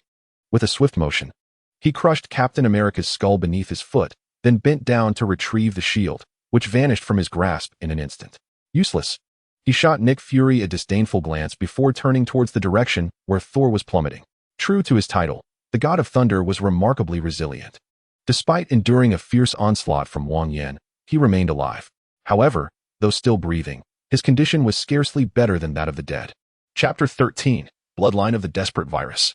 His eyes rolled back, and his tongue lolled out, his appearance far more tragic than Loki's in the Avengers. Rage twisted Wang Yan's features, nearly overwhelming his reason. He could not hold on much longer. It was the perfect opportunity to test my gifted abilities. As the thought crossed his mind, a peculiar energy began to coalesce within him, tinting his fists a shade of gray. The energy surged, quickly reaching its zenith. With a fierce shout, Wang Yan brought his fist crashing down onto Thor's head. Main quest: 6. Eliminate Thor. Completed. Earned 1,000 points. Quest concluded, initiating teleportation. A sudden wave of dizziness engulfed him, and in the instant of Thor's demise, Wang Yan vanished from the spot. Coldness enveloped him. A profound silence stretching out into an endless expanse of white. Teleportation complete. The hunter has returned to the cycle space. Rewards are being calculated. Main quest: 1. Rescue Tony Stark. Gain 500 points. 2. Acquire Mark Series armor. Gain 500 points. 3. Assist Bruce Banner in escaping General Ross's capture. Gain 500 points. 4. Eliminate Whiplash. Gain 1,000 points. 5. Eliminate the counterfeit Hulk Abomination. Gain 1,000 points. 6. Eliminate Thor. Gain 1,000 points. Destroy General Ross's army. Eliminate Hulk Banner. Eliminate S.H.I.E.L.D. Agent Hawkeye. Eliminate S.H.I.E.L.D. Agent Captain America. Eliminate S.H.I.E.L.D. Agent Black Widow. Total points earned: 4,500. Comprehensive evaluation grants a superior treasure chest reward. Task rewards have been calculated. Personal attribute panel is now available. The hunter may choose to open the treasure chest or redeem attribute points for enhancements. As soon as Wang Yan steadied himself, a flood of information surged into his mind. Simultaneously, a translucent screen materialized before him. Name: Wang Yan. Race: Han Chinese bloodline. Hulk bloodline. Strength: 18. Enhances attack power, explosiveness, and load capacity. Bone structure: 18. Enhances physical defense and bone resilience. Physique: 19. Enhances cellular vitality, stamina recovery, and endurance. Agility: 7. Increases movement speed, reflexes, dynamic vision, and attack speed. Mentality: 9. Enhances danger perception, cognitive strength, and mental defense. Skills: 1. Hunter, innate. When attacking targets of divine lineage, damage dealt will be multiplied by a minimum of 5 and a maximum of 20 times. The lower the target's health, the greater the damage. When the target is gravely injured, there is a 90% chance of execution. Cooldown: 24 hours. 2. Eye of Truth. Observing the world through the soul may reveal many unseen phenomena. The attribute panel clearly showcased Wang Yan's superior physical prowess in numerical form. According to the information, the average physical attribute of a young male is 5 points, while athletes in fields such as athletics, weightlifting, or combat sports may reach up to 10 points, which is the upper limit for ordinary individuals. The Hulk bloodline enhances strength, defense, and recovery, correlating with the attributes of strength, bone structure, and physique. Although it slightly boosts mentality and agility, the enhancement to the 3 primary attributes is significantly more pronounced. This endeavor was far from futile. Merely acquiring an Infinity Gem and Captain America's shield was a tremendous gain, not to mention the Mark 33 armor and an array of technological weaponry. A smile crept across Wang Yan's face, but it quickly faltered, for he discovered that aside from the superior treasure chest and beneficial genetic harmonizer, nothing else remained in the space of his personal auxiliary terminal. The Mark armor, weapons, shield, Infinity Gem, none returned with him. Where are my belongings? Did you keep them all for yourself? Wang Yan glared fiercely. The illusionary world created by Iron Man's divine power is not real for anyone other than the hunter. The hunter may opt to use points to purchase divine power for replenishment. The points consumed depend on the item's grade. Are you charging me in disguise? Wang Yan fumed, cursing vehemently. Yet upon finishing, he could only silently peruse the list to select what he required for divine power replenishment. Mark 33 armor, non-divisible. 5,000 points, damn it. Jericho missiles, 2,500 points, damn it. Adamantium shield, 7,500 points, damn it. Space gem, upon submission grants access to the superior authority shop for exchange. What is this? Never mind, I'll figure it out later. Let us first see what's inside the treasure chest. With a resigned sigh, Wang Yan retrieved the superior treasure chest from his personal auxiliary terminal. Name, treasure chest type, chest grade, superior description, contains treasures from Iron Man and the associated world. Opening it guarantees one of the following: a bloodline, skill, or item of superior grade. Upon opening the chest, a series of notifications flooded his mind. Acquired stable type desperate virus bloodline. Name, stable type desperate virus bloodline type, bloodline grade. Superior description: you are warm as summer, fiery as flame. How did you start smoking? Upon use, you will undoubtedly gain exceptional attributes in strength, bone structure, and physique from the desperate virus bloodline. To his astonishment, he had managed to obtain such a remarkable item. Holding the syringe in his hand, a gleam of joy appeared on Wang Yan's face. The desperate virus, concocted by the antagonist Killian in Iron Man 3, has the potential to activate and mutate human tissues, thereby unleashing terrifying powers far beyond that of ordinary humans. While the desperate virus is not particularly stable and carries a risk of causing the human body to explode, if successful, it can enhance one's physical attributes by multiples, even dozens of times. The strength could be so immense as to lift a car, capable of contending with the fully powered Mark armor and overpowering it. The defense could withstand explosions from the miniature nuclear reactor on the Mark armor, emerging from the flames with merely a scorched face and chest. Recovery abilities are extraordinarily potent, with wounds the size of a fist healing within seconds and severed limbs regrowing. If the most valuable asset in Iron Man's world is the artificial intelligence JARVIS, then the most formidable is the desperate virus researched by Killian. Moreover, the cells activated by the desperate virus possess a degree of fusion capability. In the comics, Iron Man Tony Stark once utilized the desperate virus to merge the Mark armor with his own body, forming the formidable desperate battle armor. The paramount issue with the desperation virus lies in its inherent instability, yet the lineage obtained from the treasure chest remarkably eliminates this flaw. Submitting the space gem. After scrutinizing the space gem, Wang Yan realized that transforming it from the ethereal to the tangible would require over 100,000 points. Lacking such points, he opted for submission. As the space gem vanished from the list, a new window materialized before him. Chapter 14, Redemption and Enhancement Erdman Alloy. This material can be shaped into any form or size, but once determined, alterations are impossible. Level telekinesis. Telekinesis embodies the soul's essence and elevates one's mental acuity. It enhances danger perception, cognitive intensity, and mental defense. Fisher missile. A missile crafted using nuclear fission principles, capable of inflicting devastating damage within a localized area while emitting substantial nuclear radiation. Level psychic amulet. When attacked, this amulet can generate a shield that renders the user impervious to harm until the shield is breached. The list contained a dozen options, primarily various weapons and armors. Without a moment's hesitation, Wang Yan chose level telekinesis. In an instant, a beam of white light descended from above, enveloping Wang Yan entirely. The specks of light danced like fireflies before gradually merging into his mind. A chilling sensation surged through him, sharpening his vision and hearing, granting him a vague awareness of his surroundings. Is this telekinesis? How wondrous! Wang Yan marveled as the stabilized desperation virus syringe began to levitate in his hand, spinning clockwise before plunging into his neck. Simultaneously, he retrieved the benevolent gene harmonizer and injected it into the same spot. It felt as though magma was ravaging his body. A searing heat coursed through his veins, incinerating flesh, bones, and internal organs alike. The heat accumulated within him, appearing as if magma was encased beneath his thin skin. The excruciating pain forced Wang Yan to his knees, his body convulsing uncontrollably. Beads of sweat emerged only to vaporize instantly, turning his wheat-colored skin a deep crimson. Time stretched on, the agony relentless until it finally subsided, leaving Wang Yan sprawled on the ground, utterly weakened, akin to having been bested by a dozen robust men. What a miserable ordeal. Lying on the floor, he gasped for breath for a full 10 minutes before finally mustering the strength to rise. Upon accessing his personal panel, he noted a dramatic transformation in his attributes compared to before.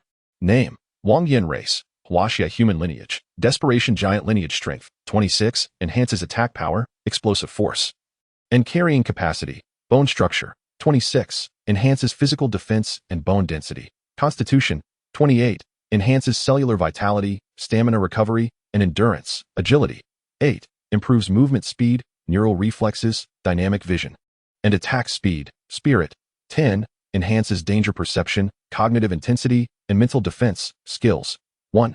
Hunter S God. Talent when attacking targets of the divine race. Damage inflicted will be a minimum of 5 times and a maximum of 20 times greater. The lower the target's health, the higher the damage dealt. When the target is critically injured, there is a 90% chance of execution. Cooldown: 24 hours. 2. Eye of Truth. Observing the world through the soul may reveal many unseen things. Agility and spirit received slight enhancements, while Wang Yan's primary attributes, strength, bone structure, and constitution, skyrocketed. I shall rest for now and address matters tomorrow. With a mere thought, the white-filled reincarnation space transformed instantly. A sofa, a grand bed, a computer, and a refrigerator manifested, resembling a luxurious villa, replete with every amenity one could desire. This was the boon of reincarnation. With his thoughts, Wang Yan could alter his surroundings and conceal the reincarnation light orb above him. Exhausted beyond measure, Wang Yan had no time for contemplation, collapsing onto the bed and surrendering to slumber. His sleep was profound, devoid of the sun's rise and fall, leaving him unable to gauge the passage of time. What time is it? Wang Yan inquired. You have slept for 37 hours. During this time, I have been examining the exchange items within the reincarnation space and attempting to comprehend the related rules, Janice replied. There are numerous bloodlines and skills available for exchange, but they are all locked and require special permissions to unlock. However, certain items not directly related to combat can be freely exchanged. Additionally, skills and knowledge acquired in the task world do not require points for conversion, nor do bloodlines. To put it simply, if you wish to grow stronger, you must achieve a higher evaluation in the task world to obtain better items from treasure chests. Points are utilized to enhance the primary attributes of bloodlines or skills and can also be exchanged for materials required to craft items. I understand, Wang Yan nodded, refraining from rushing to exchange attribute points and instead opting for exercise. The newly acquired strength required time for adaptation. Mastering it before exchanging would be prudent. Reincarnation. What is my next task world and how much time remains? There are 6 days, 22 hours, and 33 minutes until the next task world. 6 days, this is not too pressing. Wang Yan nodded, suddenly recalling something. By the way, can I return to my original world? No. The response from reincarnation was succinct and direct, leaving Wang Yan at a loss. I mean, is there any unofficial way for me to return to my original world? Wang Yan pondered before rephrasing his inquiry. Through certain special items or tasks, one may enter the main world, but many restrictions apply. Understood, Wang Yan replied. Hope may seem faint, but despair is far worse. As long as there remains a possibility of returning to his original world, he would seek solutions later. Janice. How many points do I need to create a Mark 33 armor? Creating the Mark 33 requires a complete assembly line, with the total exchange amounting to 15,864 points. And each update necessitates substantial points. Given the current situation, I recommend first enhancing your foundational attributes. Overthinking is futile. Very well. Do you have any suggestions? Wang Yan asked while vigorously throwing punches at the air. The fusion of the green giant lineage and the desperation virus lineage has resulted in the formidable desperation giant lineage. which possesses a degree of autonomous evolution. I advise focusing on strength, bone structure, and constitution, while also moderately enhancing agility and spirit. Understood. Wang Yan nodded, wiping the sweat from his brow. Reincarnation, exchange 12 points for strength, 12 for bone structure, 10 for constitution, 4 for agility, and 4 for spirit. Convert the remainder into compressed military rations and purified water. With each 100 points redeemable for one basic attribute, Wang Yan expended 200 points solely on these 5 attributes. Initially considering exchanging for sulfur and nitrate to produce ammunition, he ultimately decided against it. With strength, bone structure, and constitution surpassing the average person's by more than 7-fold. And possessing the Desperation Giant lineage, conventional technological weapons had become trivial. Rather than squandering time and points on such endeavors, it would be more prudent to strengthen himself and pillage in the task world. After all, compared to farming, robbery is the swiftest means of capital accumulation. Chapter 15. Entering after exhausting all his points, Wang Yan reclined on the sofa, gazing at the soft glow of the sun in the sky. Upon returning from the world of Iron Man, he was initially overwhelmed with excitement, but the subsequent fatigue from his enhancements led him to sleep for 3 consecutive days. Only now did he have the time to ponder the questions that lingered in his mind. Reincarnation? Is your true form the sun? Wang Yan asked, lifting his head. This is merely a projection. You previously mentioned that Iron Man and the associated worlds are constructed from divine power, and everything except for me is illusory. Thus, I wish to inquire about the Ancient One. How is it that he knows my identity? Furthermore, can I bring Wanda, the Scarlet Witch, into this realm? The worlds constructed by divine power are not immutable. When the strength of one's soul reaches a certain threshold, one can perceive the essence of the world and sever the influence of divine power on their own soul. The Ancient One and the Scarlet Witch are special entities.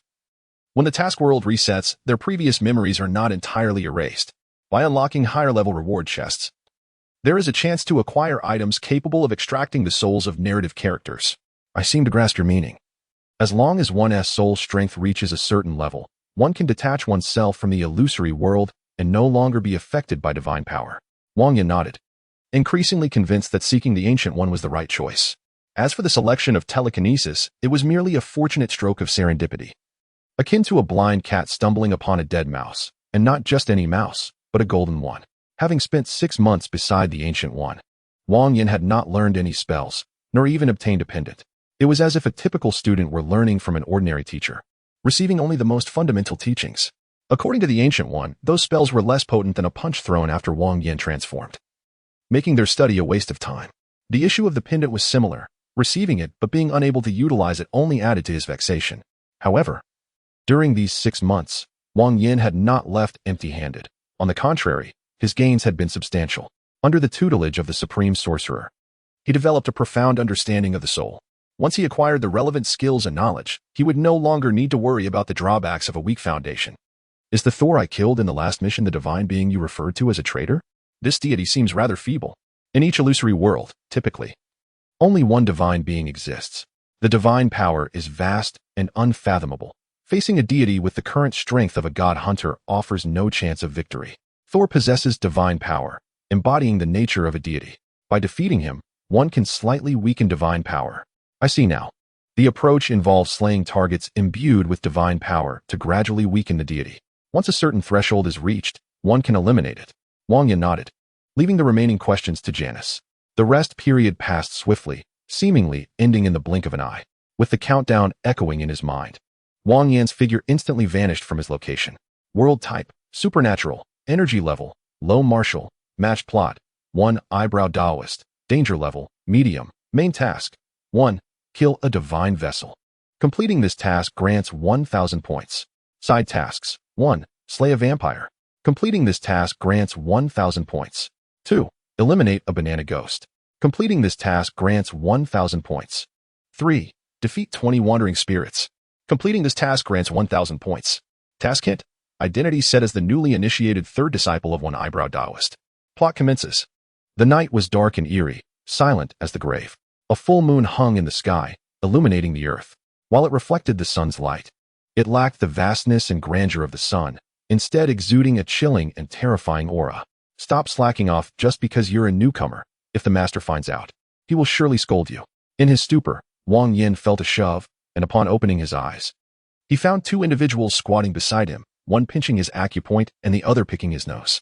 Even if he had truly fainted, one should at least pry open his eyes. Why pick his nose? Xiaohai shot a glare at Afang, finding the pinching quite painful. I'm awake. Hurry and remove your fingers from my nostrils. Wang Yan retorted, swatting away Xiaohai and Afang's hands, feeling as though his nostrils had been uncomfortably stretched. It's normal to feel discomfort the first time, Xiaohai remarked, pulling Wang Yan to his feet with a playful tone. All right, enough chatter, let us get to work. Afang rolled his eyes. Today is the day of the lunar eclipse. All spirits illuminated by the moonlight will enter a frenzied state, gaining tremendous power. We must be cautious, otherwise, we will surely face dire consequences. Junior brother, as a newcomer, you know nothing, just observe from the sidelines, Xiaohai signaled, making it seem like he was taking the initiative to mentor his junior, when in reality, he was merely looking for a scapegoat. These two senior brothers were cunning and lazy. Aside from their comedic value, they were of little use. Fine. I will not interfere with anything. Wang Yan chuckled and then found a high vantage point to sit quietly. This was the storage room of one eyebrow Taoist, where feeble spirits were sealed within jars, gradually dissipating their malevolence before being sent for reincarnation. As for those who were wild and vicious, they were dealt with on the spot. Wang Yan was curious. He wanted to know if he could handle these weaker spirits. If he struggled against them, facing vampires and the banana ghost would likely result in certain death. As for the divine vessel, that was an absolute certainty of demise. Oh no! The jar is exposed to moonlight. Afang suddenly exclaimed, frantically moving the jar he was holding to a shaded area. Today was the lunar eclipse. The Yin energy in the world surged, and while these jars usually shielded against the moonlight's Yin energy, today they were as fragile as paper. A moment's inattention could unleash their contents. Fortunately, it's not a major issue, Afang mumbled, turning to organize other jars, unaware that the area illuminated by the moonlight behind him was slowly swelling. Squeak, squeak, squeak. The sound was faint, yet it resonated loudly in Wang Yan's ears. What was trapped inside the jar seemed to be a disgusting, slimy mass. Suddenly, Wang Yan recalled the vile spirits from ghosts eating human fetuses, which bore a similar repulsive appearance. Chapter 16. The banana ghost. Wang Yan glanced at Afang and Xiaohai, who were busy sealing the hole in the ceiling and had not noticed what was happening here. Let us see if I can eliminate it. That would be a favor to my opportunistic master. As the thought crossed Wang Yan's mind, his right hand rapidly turned crimson, a searing heat concealed within, as if it were poised to erupt at any moment. Zzz. He lightly pressed it against the jar's crack, and a series of sounds erupted instantly. The basketball-sized jar began to shake uncontrollably, and Wang Yan even heard piercing screams echoing in his ears. Kill the evil spirit. Reward has been credited to the final settlement. It truly worked. The cold, emotionless voice of reincarnation resonated in Wang Yan's mind, prompting a smirk to creep across his lips. A cursory glance revealed that the room housed no fewer than 10 jars and containers, indicating that he was destined to assist the Taoist with the single eyebrow. Although Xiaohao and Afang enjoyed their mischief, their foundational skills were remarkably solid. With little effort, they had relocated all the jars to a lightless area, sealing the holes in the roof with talisman paper. For some inexplicable reason, there was a peculiar sensation that the jars had grown lighter. Xiaohao muttered to himself, then clapped his hands in triumph, declaring their task complete. With brothers like these, 2 were equal to 3. Afang patted Xiaohao on the shoulder, his gaze flicking to Wang Yan nearby, and quickly corrected himself, saying, No, 3 are equal to 4. They could finally return to sleep. Sleep? There's still another house over there. With that, the 2 brothers hurried towards the adjacent building, while Wang Yan sluggishly closed the door behind him. However, he failed to notice that a small pool of foul, putrid mud quietly oozed from one of the jars that had been breached by the moonlight, crawling towards the gaps in the roof where light seeped through. On the day of the lunar eclipse, a day foretelling great calamity, formidable demons and monsters often materialized. The tranquility of the place could likely be attributed to the Taoist. Seizing the opportunity while Afang and Xiaohao were occupied with the little zombie, Wang Yan activated his true eye, gazing up at the resplendent moon. A grayish mist enveloped the moon, with tendrils of crimson subtly revealing themselves. With the true eye activated, the moon no longer appeared radiant, but rather exuded an eerie aura. Moreover, Wang Yan discerned that various distant locations shimmered with a sanguine light, making the abode of the Taoist, which housed numerous vengeful spirits and zombies, seem comparatively cleaner. Had he stumbled upon something significant? Just as Wang Yan pondered this, a sudden slap landed on his shoulder, startling him nearly into transformation. Ah, master. Suppressing his impulse, Wang Yan turned to discover it was the Taoist. In this scene, the Taoist was portrayed by Lin Zhengying, resembling his real-life self. Grizzled hair, simple attire, though past middle age, he bore no signs of weariness. appearing more vigorous than many youthful men. You possess extraordinary talent, able to see what ordinary people cannot from a young age. However, I urge you to refrain from using your celestial eye too often, as it may bring you considerable trouble. I have never feared trouble, Wang Yan replied with a smile. Then inquired, Master, do gods truly exist in this world? What foolishness! With demons and monsters present, deities and Buddhas surely exist as well. The Taoist lightly tapped the back of Wang Yan's head before returning to his quarters to rest. Of course, I know deities and Buddhas exist, merely 10 days ago. I eliminated one, Wang Yan murmured under his breath, adding, though it was merely a minor lackey imbued with divine power. Upon returning to his dwelling, he found the Taoist instructing the adorably clumsy zombie. The little creature appeared obedient, attempting to light the Taoist's pipe with a match. This little zombie is quite the prodigy. Wang Yan couldn't help but marvel, reflecting on the familial bond between the two. Suddenly, a panicked voice erupted from outside. This is a grave matter. Wang Yan turned to see a man with a straw hat and a downcast demeanor entering. Master Taoist, we are in serious trouble. The man fumbled about, unable to articulate the situation. Wang Yan recognized that the tale of the banana ghost was about to unfold.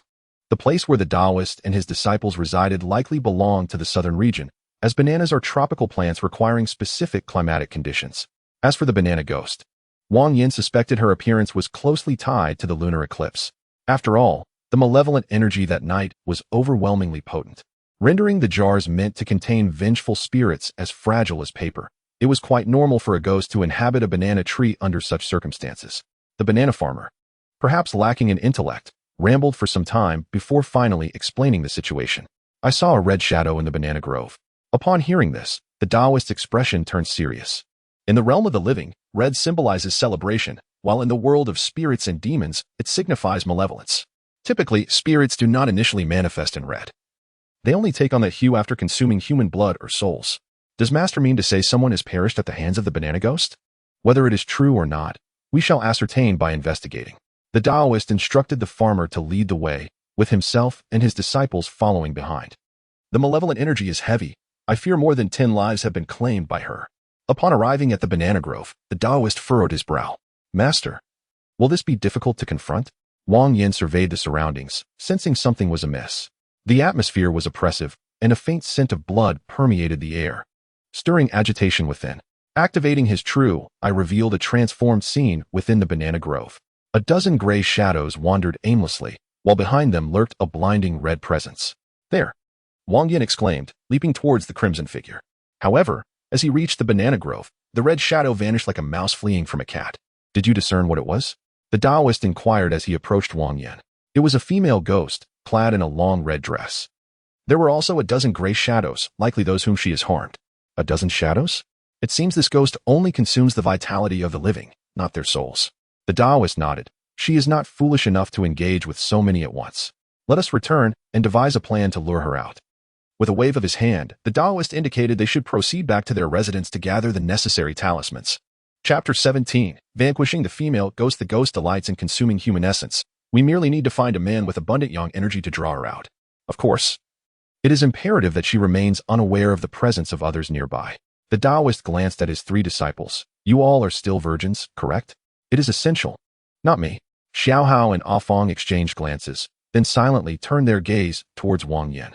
I just saw the banana ghost, Wang Yan said with a smile. You saw her? Is she beautiful? Xiao Hao couldn't help but ask. Incredibly beautiful, like a celestial being. Let me entice her. My yang energy is strong. She will be drawn to me.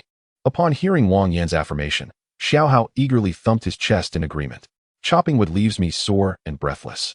I can barely run 1,000 meters each morning before gasping for air. You have strong yang energy? More like you are laden with yin energy. Upon hearing that the banana ghost was beautiful, Ah Fong wasted no time in undermining Xiao Hao. Come on, you're not better? You can't even last 2 minutes. Enough, Ian. You go, the Taoist interrupted, sensing the absurdity of their banner. Ian, shortly you shall don a red cloth, masquerading as a groom. And then use a red string as a matchmaker to bind this pair of dragon and phoenix candles, igniting them. Toss one end of the red string into the banana grove, tie the other to your toe, then lie down and wait. Do I need to take off my trousers? Wang Yan inquired. Do you truly wish to engage with her? Are you not afraid of being drained of your essence?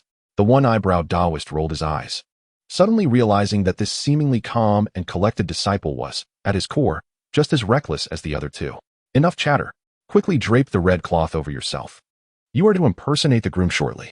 Under the urging of the one-eyebrow Taoist, Wang Yan wrapped several strips of red cloth around himself, binding his toes with red thread before lying upon the bed that had been prepared in advance.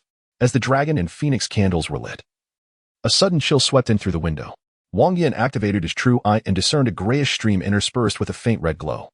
Inching closer to him along the red thread, the wind carried a captivating fragrance that eagerly rushed into his nostrils. Wang Yan felt an unexpected warmth surging within him. Yet his mind grew slightly foggy. Normally, such warmth would invigorate the spirit, but the lethargy accompanying it clearly indicated the interference of the banana ghost. The escalating warmth nearly awakened his dormant giant bloodline. Suppressing the urge to transform, Wang Yan lay quietly on the bed, awaiting the ghost's appearance. It wasn't long before a tantalizing scent filled the air, and a red figure flew through the window, hovering above him. With skin as smooth as cream, arms like lotus stems, willow leaf brows, almond-shaped eyes, and a cherry-like mouth, her fair face bore a delicate blush, exuding an enchanting beauty. If her visage was merely awe-inspiring, the sight that followed was nothing short of seductive. The sheer red garment barely clung to her form, as if a mere breeze could whisk it away. Were it not for the presence of the small dark room behind, Wang Yan would have undoubtedly uttered a few words. The robust yang energy emanating from Wang Yan entranced the banana ghost, causing her red garment to fall away, enveloping both spirit and man, before she lunged forward eagerly. A piercing scream suddenly erupted as the ghost's hands made contact with Wang Yan's chest, causing her to recoil like a spring. A plume of black smoke erupted from her delicate hands, and her beautiful features twisted in fury. Now, hearing the ghost's wail, Xiao Hao and Afong, who had been hiding beneath the bed, scrambled out and fiercely slapped two pre-prepared talismans onto the ghost's body. Taste the power of the peach wood sword. Xiao Hao scoffed. But before he could advance, he felt a lightness in his hand. Wang Yan had seized the peach wood sword from him. Brother, take a breather. Leave this trivial matter to me. Before the words had fully left his lips, the sword had already plunged forward. A series of anguished cries ensued, echoing through the air. Wang Yan drove the sword deep into the banana ghost's chest, her fair skin sizzling as black smoke billowed forth. Side quest 2. Eliminate the banana ghost. Completed. Earned 1,000 points. All transpired in the blink of an eye, when the one-eyebrow Taoist entered with his talisman in hand. The banana ghost had already met her end. After a silence lasting half a minute, he gazed at the somewhat dazed Afong and Xiao Hao, a look of satisfaction gracing his features. Excellent. It appears you three are now capable of handling matters on your own. Naturally, who do you think taught us? Though Xiao Hao and Afong were not particularly skilled, their flattery was top-notch. All right, I know precisely what you're worth. Off to bed with you. With a playful admonition, the one-eyebrow Taoist turned to Wang Yan. Yan, come to my room. There are matters I wish to discuss with you. As he followed the one-eyebrow Taoist, Wang Yan pondered what inquiries would be posed regarding the recent confrontation. He intended to speak candidly, as he had merely wielded the peachwood sword throughout the encounter, nothing to hide. Xiao Hao and Afong utilized 2 talismans. And then I drove the peachwood sword into the banana ghost's body.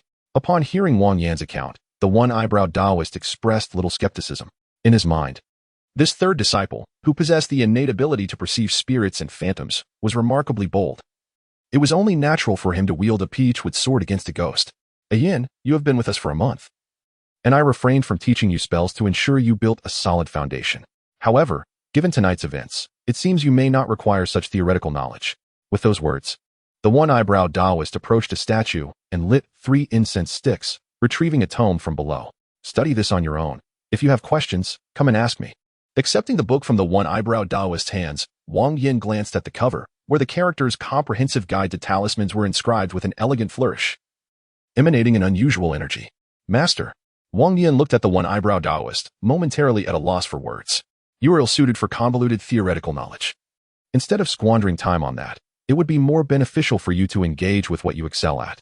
This book, passed down by our ancestors, meticulously documents the methods and effects of various talismans, as well as some techniques for spell cultivation. I believe this may suit you better. Chapter 18. I am your father, once a master, always a father. I have no children of my own, only you 3. The one-eyebrow Taoist patted Wang Yan's shoulder before retiring to his quarters. Ultimately, I am but a transient, and this realm is a mere illusion constructed by divine power. Yet, human hearts are tender. If you treat me sincerely, I shall not disappoint your expectations. Wang Yan murmured to himself before opening the book titled Comprehensive Guide to Talismans. After a cursory glance, Wang Yan understood why the tome bore such a title. Spanning over 60 pages, more than 80% focused on talismans. with classifications such as yellow, blue, purple, gold, and blood, along with a myriad of effects related to yin and yang. Wang Yan found himself captivated. However, despite the multitude of talismans, his current abilities permitted the use of only the most basic yellow talismans. That said, the potency of talismans should not be underestimated. When confronting the banana ghost, the two yellow talismans employed by Xiao Hao and Afong had severely wounded her, allowing Wang Yan to exploit the opportunity to pierce her with the peachwood sword. Without the prior application of talismans, Wang Yan would have likely had to engage in a protracted struggle with the ghost, and the likelihood of her escaping would have been high. The power of talismans is formidable, especially when combined with mental focus against spirits and phantoms, warranting diligent study. Moreover, a critical advantage of talismans lies in their nature as knowledge. Once memorized, they do not require points for conversion. Within the one-eyebrow Taoist's abode, many resources were readily available, though in limited quantity, making it difficult for Wang Yan to practice. Thus, Wang Yan was compelled to devise ways to earn extra income. The one-eyebrow Taoist possessed considerable skill yet charged modest fees, leading to a frugal existence. In contrast, Wang Yan had ventured forth with the intent to profit. Naturally, he sought greater heights. This must be the place. Wang Yan stood before a grand residence, his true eye discreetly activated. On the night of the celestial event, several locations had been awash with crimson light. He committed the brightest ones to memory, initially intending to complete this side quest involving 20 spirits. He now recognized a secondary purpose. Since he was destined to confront these entities, he might as well seize the opportunity to procure some earnings for the one-eyebrow Taoist. The Bai family, a prominent household in the town, is undoubtedly wealthier than 99% of the population, though not excessively affluent. Today marks a momentous occasion for the Bai family, drawing guests from far and wide. Typically, such joyous events would warrant a banquet laid out for well-wishers, allowing all who come to partake in the festivities. However, the Bai family has exemplified the worst traits of the wealthy, demonstrating disdain for the less fortunate, and barring those of lower social standing from their celebrations. Anyone who dared approach would be met with violence from their boorish servants. Wang Yan, though unafraid of these commoners, chose not to invite trouble. He settled at a nearby tea stall, sipping his drink while he awaited the unfolding events. The Bai residence was one of the locations illuminated by a crimson glow on the night of the celestial event, indicating the presence of malevolent spirits. These entities remained concealed during the day, only to emerge at night in search of prey, necessitating a patient wait. Time passed swiftly, and dusk approached. The Bai estate was adorned with festive decorations, bustling with activity. The patriarch of the Bai family stood at the entrance, welcoming distinguished guests with a smile that was beginning to strain. Congratulations, the Bai family has welcomed a new addition. A man clad in splendid attire greeted the elder Bai with a respectful gesture before entering the estate. Xiaolu, go see what is happening over there. Wasn't it said that the entire street would be cleared? Why are there still commoners lingering? After standing at the entrance for half an hour, the elder Bai felt his patience waning. Before departing, he instructed his subordinates to disperse the remaining individuals. My lord, we attempted to drive them away, but they would not budge. One of the servants rubbed his backside, recalling how a dozen men had approached with sticks, only to return crawling. Their strength was formidable, and each strike aimed for vital points. Several remained incapacitated on the ground. Is that so? Come with me.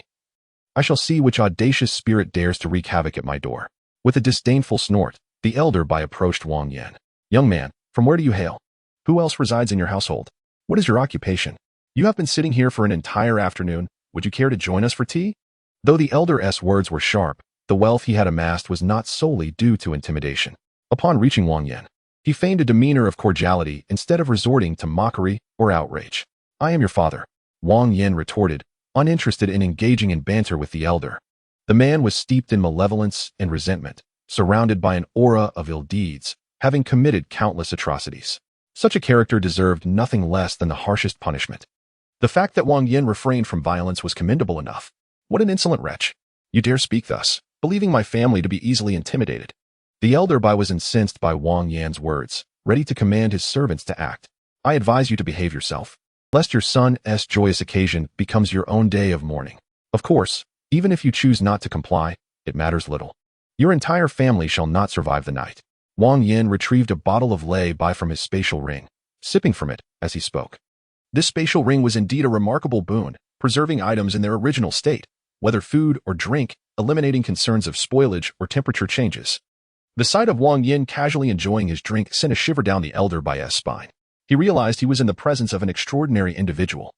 Though he could not discern the nature of the white liquid, the display of conjuring it from thin air was evidence enough of Wang Yan's exceptional abilities. Forgive my ignorance. I did not recognize your greatness, the elder Bai said, bowing in deference, his demeanor having shifted dramatically. Nonetheless, Wang Yan maintained his indifferent demeanor, merely glancing up at the newly risen moon. I shall remain here, waiting for you to seek me at the hour of the rat, provided you can endure until then. The elder Bai was puzzled by this statement. You will understand in due time.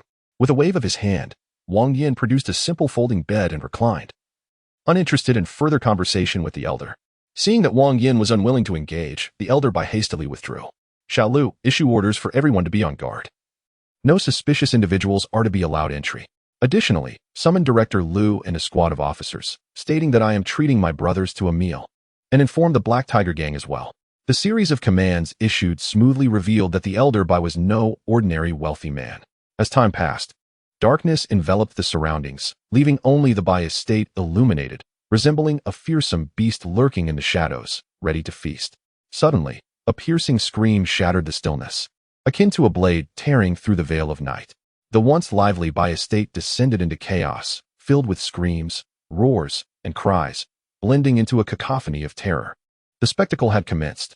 Upon hearing the commotion from within the Bai residence, Wang Yan swiftly leaped from his folding bed, anticipating the elder Bai's approach for assistance. It was not long before the frantic elder Bai, flanked by a throng of servants, rushed towards him. Master, save us. Save the Bai family. He fell to his knees. Fear and desperation etched across his face. I can assist you, but I demand half of the Bai family's fortune. Half? You're taking advantage of my misfortune, demanding an outrageous sum. The elder Bai's fury ignited at Wang Yan's proposal.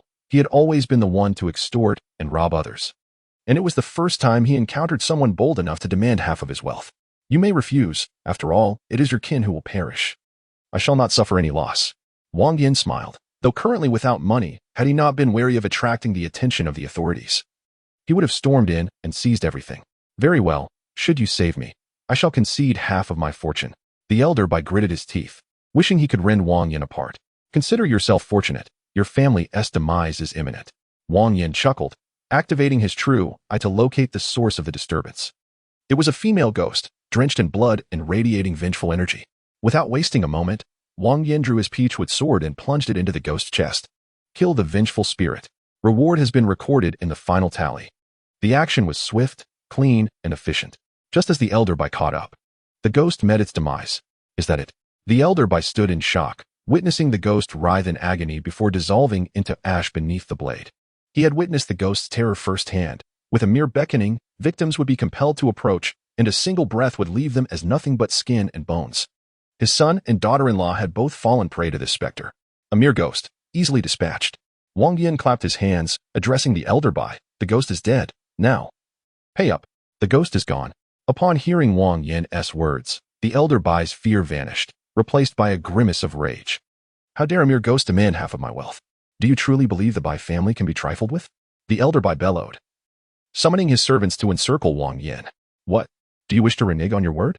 Although I am not particularly adept at combat, eliminating you would be an effortless task. Would you care to test whether the female apparition is more formidable than your subservient lackeys? Wang Yan scoffed, his tone dripping with disdain. Upon hearing Wang Yan's words, Old Master Bai suddenly recalled how the vengeful spirit that had slaughtered dozens of his kin was effortlessly vanquished by Wang Yan. Despite his youth, this individual was undoubtedly a force to be reckoned with, best avoided if possible. However, half of his estate was far too substantial to relinquish. Old Master Bai, having committed countless misdeeds over decades of struggle, could not bear to part with it. Let us all take a step back, shall we? Consider it a favor for my old friend Lu. 100 silver dollars as a gesture of friendship. A man in police uniform stepped forward to mediate. Yet his words clearly favored Old Master Bai. Indeed, there is no need for such discord among acquaintances. Director Lu is correct. Let us compromise and remain friends. Xiao, fetch 200 silver dollars for this esteemed gentleman. With Director Lu's backing, Old Master Bai, who had initially felt apprehensive, suddenly regained his bravado. Very well. I appreciate Old Master Bai's generosity. Wang Yan refrained from further argument and departed after receiving the 200 silver dollars. In this era, the purchasing power of silver dollars was still formidable. 3 silver dollars could buy an ox, while 800 could secure a traditional courtyard. $200 silver were ample for Wang Yan to procure materials for crafting talismans. After a full day of diligent work, Wang Yan produced over 100 commonly used talismans, with a few additional ones made for backup. Creating the yellow talisman, the most basic of the 5 types, was remarkably simple. With red cinnabar, yellow paper, and a brush in hand, it was easy to draw, but unleashing its full potential required mental focus. While terms like spiritual power, soul force, and mental energy abound, they essentially refer to the same concept. Advanced forms, such as divine consciousness and intent, wield even greater power. Do you think you can dismiss me with just $200 silver? How naive. Within the confines of the Imei residence, Wang Yan extracted 3 talismans, positioning himself before the altar to perform his ritual. The 3 talismans were the Ghost Summoning Talisman, the Ghost Controlling Talisman, and the Ghost Nurturing Talisman, commonly used for attracting, controlling, and sustaining spirits. In contrast, zombies lacked mobility, leading Wang Yan to forego that option. With a whisper, the Ghost Summoning Talisman ignited without flame, releasing tendrils of azure smoke that soon vanished into the darkness. In a brief moment, a gray figure wobbled into view. This was a feeble spirit, devoid of any conscious will beyond scaring people, akin to a docile beast drifting aimlessly. Drawn by the Ghost Summoning Talisman, the spirit began to circle the incense burner, hastening the burn of the slowly dwindling incense. This specialized ritual implement acted as sustenance for spirits and held a compelling allure for them. With the spirit summoned, Wang Yan promptly ignited the Ghost Controlling and Ghost Nurturing Talismans. The azure smoke from the 2 talismans entered the spirit's forehead, instantly revitalizing its previously lethargic form. A guttural, unintelligible scream erupted, and a flicker of red light flashed in the spirit's eyes as it lunged toward Wang Yan. Just as the spirit was about to make contact, a talisman unexpectedly slapped onto its face. The spirit thrashed and shrieked in a frenzy, akin to a rat plunged into boiling oil, as the Ghost Nurturing Talisman solidified its essence, dimming its glow. Behave, or I shall send your soul into oblivion, Wang Yan admonished. Tearing the talisman from its forehead with a scoff, the chastised spirit obediently awaited further commands. Producing 2 strands of hair, he ignited them and held them beneath the spirit's nose. With a wave of his hand, the spirit vanished into the darkness. Chapter 20. The Divine Host. The 2 strands of hair were taken from Old Master Bai and Director Liu, who dared to conspire against him and must now prepare for retribution. Yet, beyond this motive, Wang Yan's primary purpose was to test the waters. The main quest had lost the gradual guidance found in Iron Man, directly leading him to eliminate the Divine Host. What exactly is a Divine Host? The task provided no clarification, but the name hinted at something significant. A Divine Host likely refers to an entity inhabited by a deity, perhaps a powerful being akin to Thor or Loki, or even an object. In the realm of Imei Daoist, powerful entities were scarce, and none reached the strength of Thor. This led Wang Yan to believe that the Divine Host was more likely an object. Contemplating this, he pondered what objects might be associated with deities, statues, ritual implements. Coincidentally, upon entering the Bai family mansion, Wang Yan felt an odd sensation, prompting him to summon the spirit for testing. Of course, the primary reason was to take revenge on Old Master Bai for his treachery and broken promises. The spirit moved swiftly, traversing the distance Wang Yan took over half an hour to cover in mere minutes. With Wang Yan's support as a sorcerer, the spirit rampaged through the Bai household, slaughtering the ordinary inhabitants with ease. Compared to the spirit, they were as fragile as lambs amidst a pack of wolves, utterly at its mercy. Indeed, the spirit wreaked havoc in the Bai residence, bathing the premises in blood while draining the essence from its victims, growing ever stronger. The chilling cries echoed through the night, resembling a terrifying nightmare from which there was no awakening. Old Master Bai, witnessing the transformation of the crimson specter before him and the corpses strewn throughout the yard, trembled uncontrollably with fear. Panic-stricken, Old Master Bai fled. Yet he could not escape the vengeful spirit's pursuit.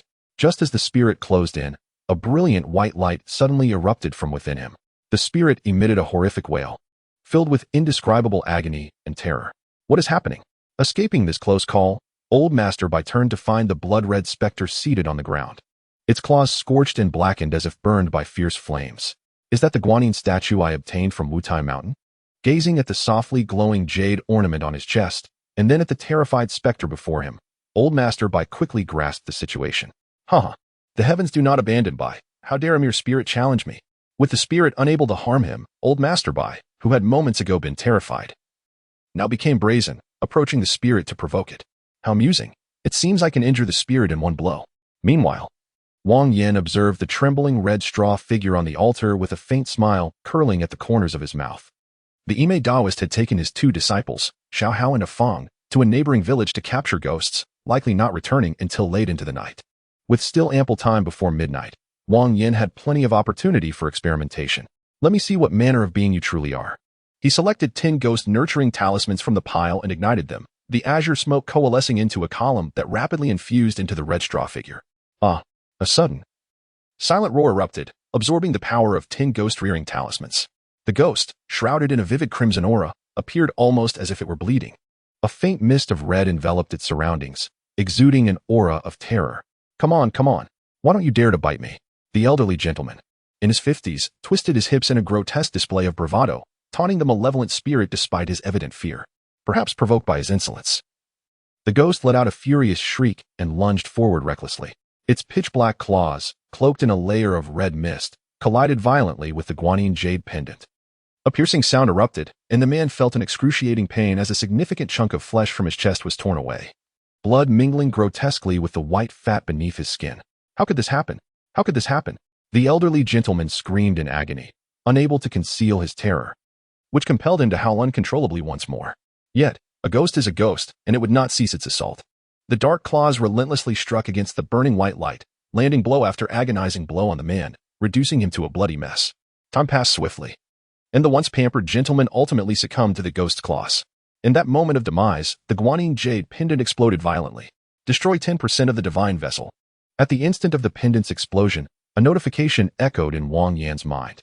Simultaneously, the ghost, which had been force-fed power, dissipated into thin air with the pendant's final retaliation.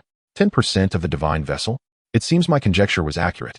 The so-called divine vessel is an object imbued with divine power, and its destruction is all that is required. With this thought, Wang Yan stored away the altar and nonchalantly returned to bed to sleep. The Taoist, who had been busy throughout the night, returned just as dawn broke. After tidying up the living space, Wang Yan sprawled across the table, drawing talismans. Talismans wield varying powers depending on their user's abilities. For an ordinary person, a basic talisman might merely instill fear in malevolent spirits, while individuals like Wang Yan and the Taoist could inflict substantial harm. The distinction lies in the ability to harness that power, which necessitates the user's mental focus. A yin, still drawing talismans? These things have an expiration date. If not used promptly, their effectiveness diminishes significantly, the Taoist remarked, pleased to see Wang Yan's diligence. No worries, I have plenty of money to burn, Wang Yan chuckled, placing a completed talisman aside. Junior brother, where did you acquire this money? Master has always said that a gentleman should gain wealth through righteous means and avoid ill-gotten gains to evade disaster. For your safety, let me bear the burden. As he spoke, Afang stuffed several talismans into his robe, his expression decidedly dubious. I recently caught a minor ghost and received a reward of 100 silver dollars. Wang Yan replied casually, retrieving $50 from his robe and placing them on the table. Chapter 21. The Emergence of the Vampire. You earned 100 silver dollars for a minor ghost? How extravagant. Junior brother, what kind of ghost was it? Why didn't you bring your senior brother along for such a windfall? Xiao Hao clapped Wang Yan on the shoulder, raising his eyebrows playfully. It was merely a fierce ghost. I promise to take you next time. A fierce ghost? Hearing Wang Yan's words nearly caused Xiao Hao to choke on his own saliva. Are you frightened? Look at your lack of spirit. Xiao Hao's reaction did not surprise the Taoist, who rolled his eyes before retreating to his room for rest. During the chaotic Republic era, malevolent spirits and other supernatural entities were plentiful. However, when confined to a few million square kilometers, such occurrences became notably scarce. It had been a month and a half since Wang Yan last ventured out to capture a ghost. Now, he understood why the Taoist lived in such poverty, not merely due to meager wages, but because work could be scarce, often only once every month or two, leaving them to subsist on dwindling resources. Get up, get up. There's a major task at hand. The Taoist's call echoed, rousing Wang Yan from his meditative state. He understood that the plot was about to advance, likely due to the vampire issue. What is Master howling about so early in the morning? Afang rubbed his sleepy eyes, clearly reluctant. Stop grumbling. If Master hears you, another scolding is in store. Xiao Hao sighed, quickly rising to gather his belongings. The two brothers packed their essential tools into a box and soon made their way to the courtyard. We're heading to the neighboring village to assess the feng shui. The village chief is wealthy and reportedly connected to the Black Tiger gang. His offspring serves as a captain in the city guard, commanding 100 men. If we execute this task well, we won't have to worry about money for a long time. As the Taoist instructed his disciples not to cause trouble, they proceeded toward their destination. Surrounded by mountains, the village was flanked by auspicious formations. The Taoist and the village chief stood together, carefully examining the surrounding feng shui. I don't understand.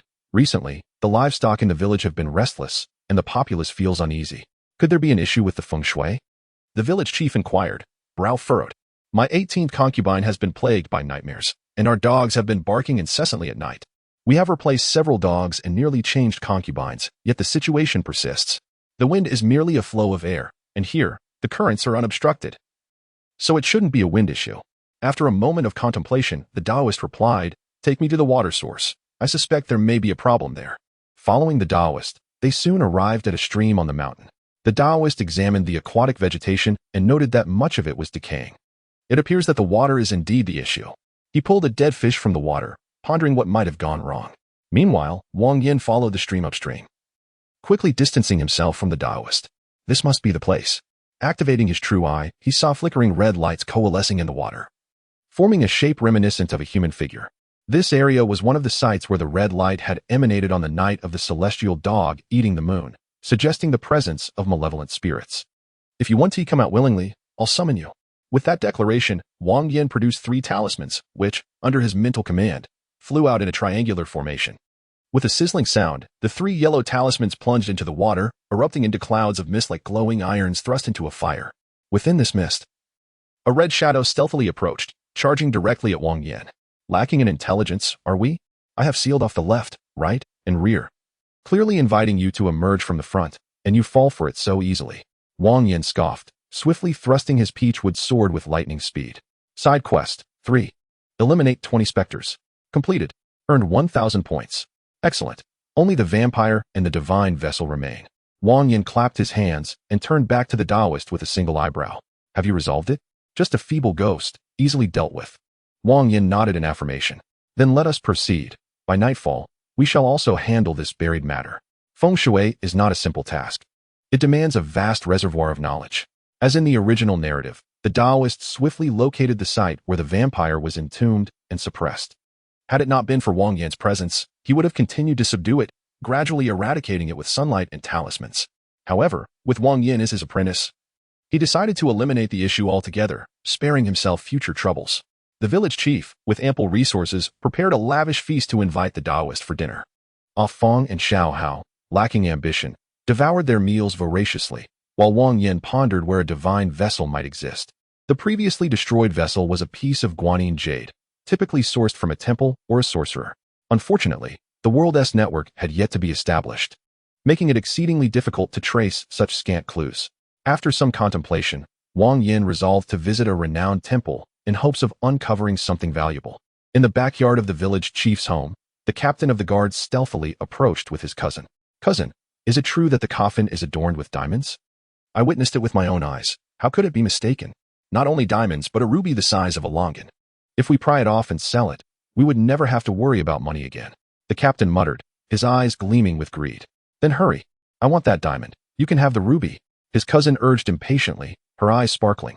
The two made their way to the storage area of the coffin, carefully dismissing several guards to enter. Wow, what a magnificent diamond.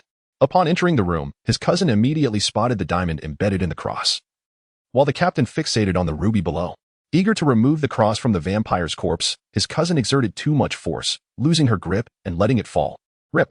Her skirt snagged on a wooden splinter, leaving a shallow cut on her thigh.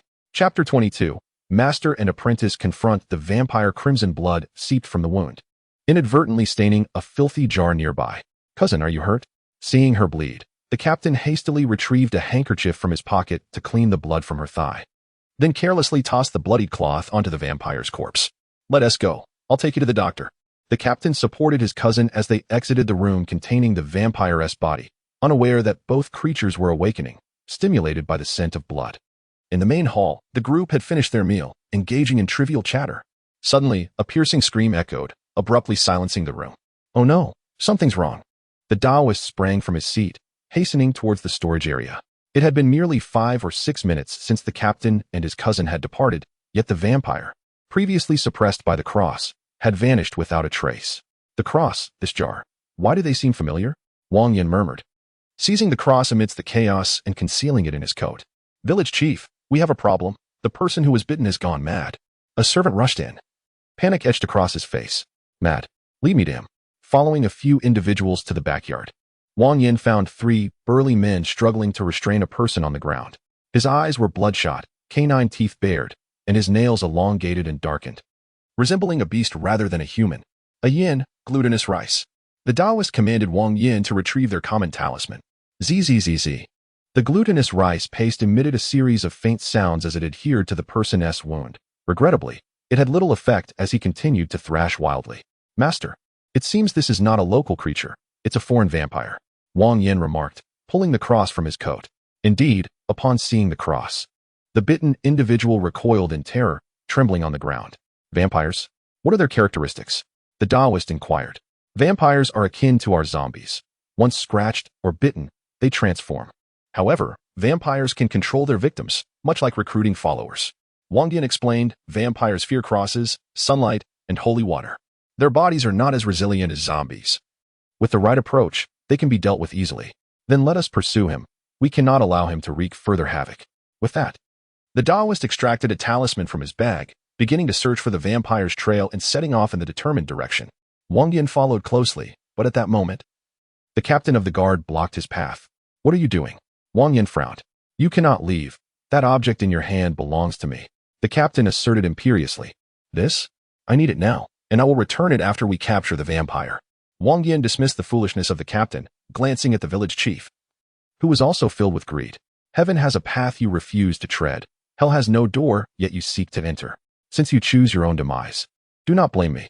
With a cold snort, Wang Yan affixed a talisman to the forehead of the bitten servant. Whoosh! The talisman ignited without fire, transforming into a plume of green smoke that entered the servant's nostrils. The previously thrashing and howling servant immediately calmed, behaving as docile as a sheep. "Do not go anywhere. When I return, I will give you the cross." With that, Wang Yan turned and sprinted after the Taoist, leaving no room for hesitation. "Ah, you were somewhat sensible." Hearing Wang Yan's words, the captain nodded in satisfaction.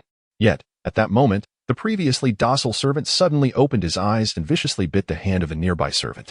The reawakened servant possessed strength several times greater than before, easily tossing the 3 sturdy men aside. "Aya!" He emitted a series of inhuman roars, rampaging through the village chief's home. Approximately 5 miles from the village chief's residence, the talisman in Wang Yan's hand rapidly extinguished. These people, accustomed to wielding power, dared to provoke him. The bitten servant was merely a small reprimand. Whether they could survive his onslaught depended on the captain's and the village chief's capabilities. "How is it?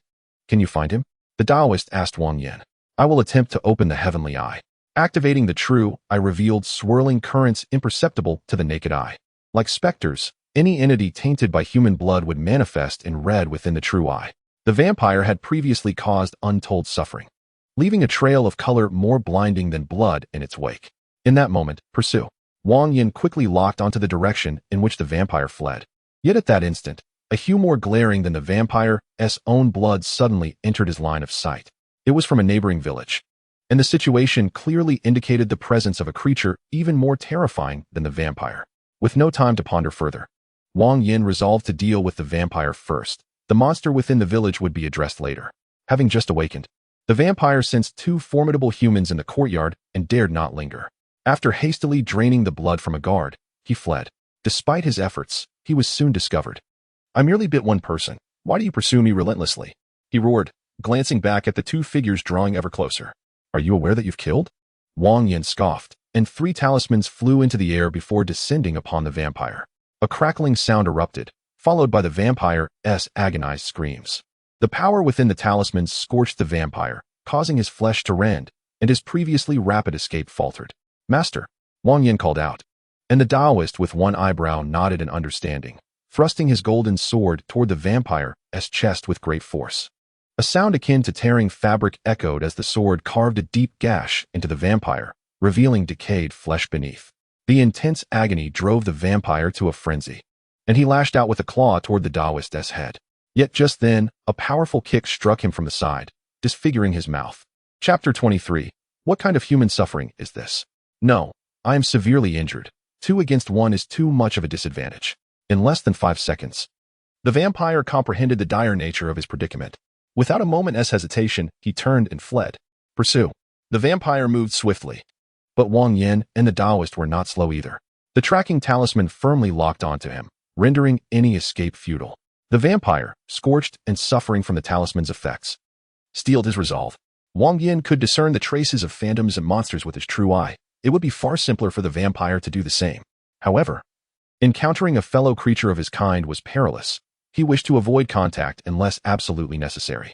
The chase continued, accompanied by violence and cries of anguish. The vampire lamented within, pondering the nature of his suffering. Once, he had dominated in Western Europe, where few, if any, could contend with him. Those who could not catch him.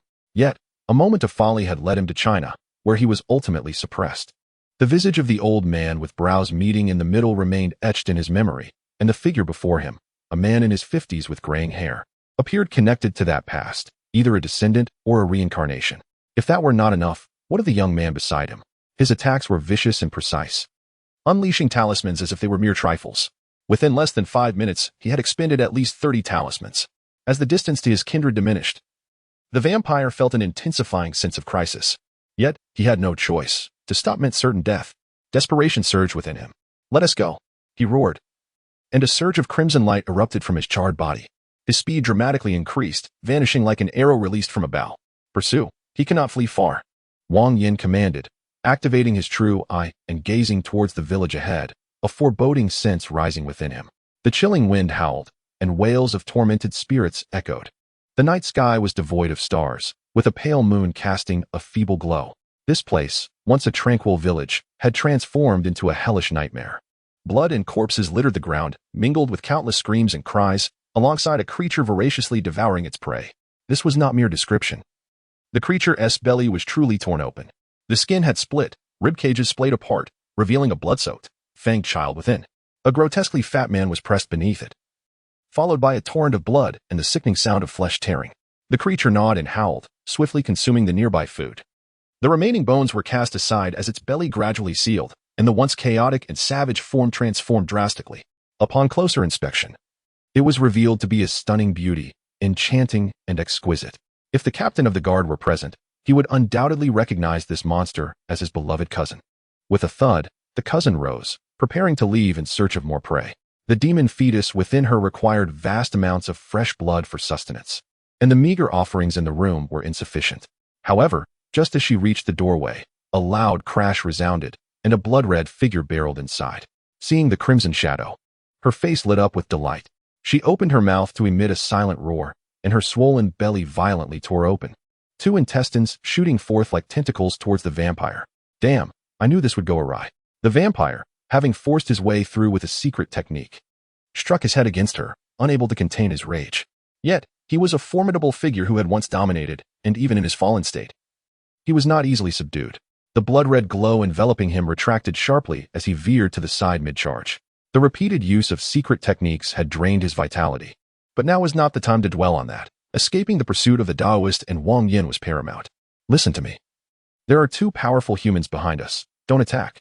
The vampire shouted urgently, but the cousin paid him no heed, her intestines thrashing wildly, attacking relentlessly. "If you continue this way, do not blame me for turning against you." The vampire scolded in anger, finally realizing that this powerful kin had no independent will, acting solely on instinct. With a curse, he summoned his remaining strength for a 3rd application of the secret technique, preparing to flee. However, the delay caused by his cousin made escape far more challenging. "Old demon, where do you think you're going?" A thunderous voice called from outside, followed by 3 talismans arranged in a triangular formation. The sound of Wang Yan's voice preceded his appearance, as he sought to probe the way before launching an attack. It was over. In a dire predicament, the vampire could not help but lament his past decision to venture into the realm of Huaxia, where peril now loomed before him. Just as he resigned himself to fate, a piercing scream accompanied by the crackling of flames erupted nearby. 3 talismans, seemingly oblivious to his presence, adhered to his cousin's body and subsequently detonated with a violent explosion. The agonizing pain forced her to shriek, her intestines thrashing wildly, inadvertently flinging the vampire aside. "Ah, greetings, friend from Huaxia." Before the unfortunate vampire could regain his composure, a hefty foot descended upon his face, leaving him utterly mortified. The pride of his vampiric lineage all but forgotten. "Hello there, old bat," Wang Yan chuckled, and as shock and fear flickered in the vampire's eyes. He plunged a sword deep into the creature's heart. The heart, being the vampire's vital essence, housed nearly all its power. Once shattered, the strength of the vampire would swiftly wane, leading it to demise. The peachwood sword, imbued with the ability to dispel evil, would inflict severe damage even upon a fully potent vampire, let alone one that was presently weakened. Chapter 24. Farewell, Wanda. Main task. 1. Eliminate the vampire. Completed. Earned 1,000 points. Hearing the notification resonate in his mind, Wang Yan kicked the vampire's body aside and flung 3 more talismans into the room. With the Eye of Truth activated, he perceived the crimson glow surrounding him, rendering entry into the room unnecessary. Unlike the last encounter, his cousin, having learned from her previous ordeal, refrained from recklessly resisting the talismans, instead using her intestines to pull them away. Master, the entity within is formidable. We fear we may not prevail, Wang Yan pondered aloud to Taoist He. The practitioner had long accepted the notion of sacrificing oneself for the greater good, and such a powerful specter could not be allowed to escape. Even at the cost of their lives, they must eliminate it. Taoist He's gaze hardened. Let us confront this demon together. With that declaration, the golden sword in his hand dispersed, the 3 coins radiating a faint glow before hurtling towards the door. Boom. The coins unleashed tremendous power, collapsing an entire wall. As dust settled and debris fell, the ghastly figure within was finally revealed. His cousin, strikingly beautiful with a lithe form, sat upon a chair, her swollen abdomen rapidly expanding, revealing a grotesque pattern that resembled a writhing worm. In less than 5 seconds, a sight that would terrify any ordinary person emerged once more. Her belly ruptured, revealing a horrifying infant within, its body a vivid crimson, sharp teeth bared, dark claws extending, emitting chilling wails. Its visage alone instilled dread, compounded by 2 appendages more fearsome than steel whips. What manner of creature is this? The scene was so bizarre that even the seasoned Taoist He felt a chill run down his spine. This was undoubtedly a malevolent spirit, nurturing a demonic embryo within a woman. While it was still manageable, the true terror would manifest once the demonic fetus was born, its power surpassing anything they could currently fathom. Enough chatter. We must eliminate her before the demon's arrival.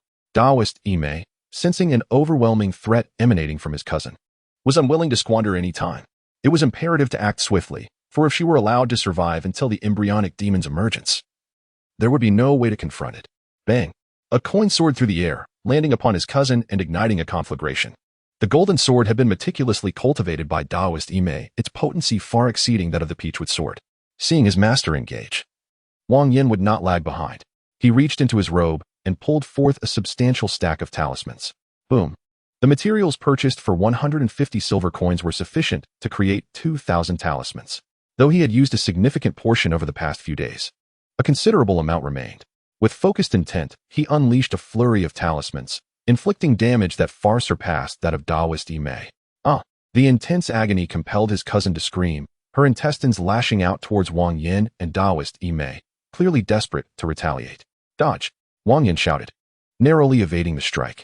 Unfortunately, Taoist He was not as fortunate. The appendage pierced his chest, creating a gory wound, and he was sent flying. Master!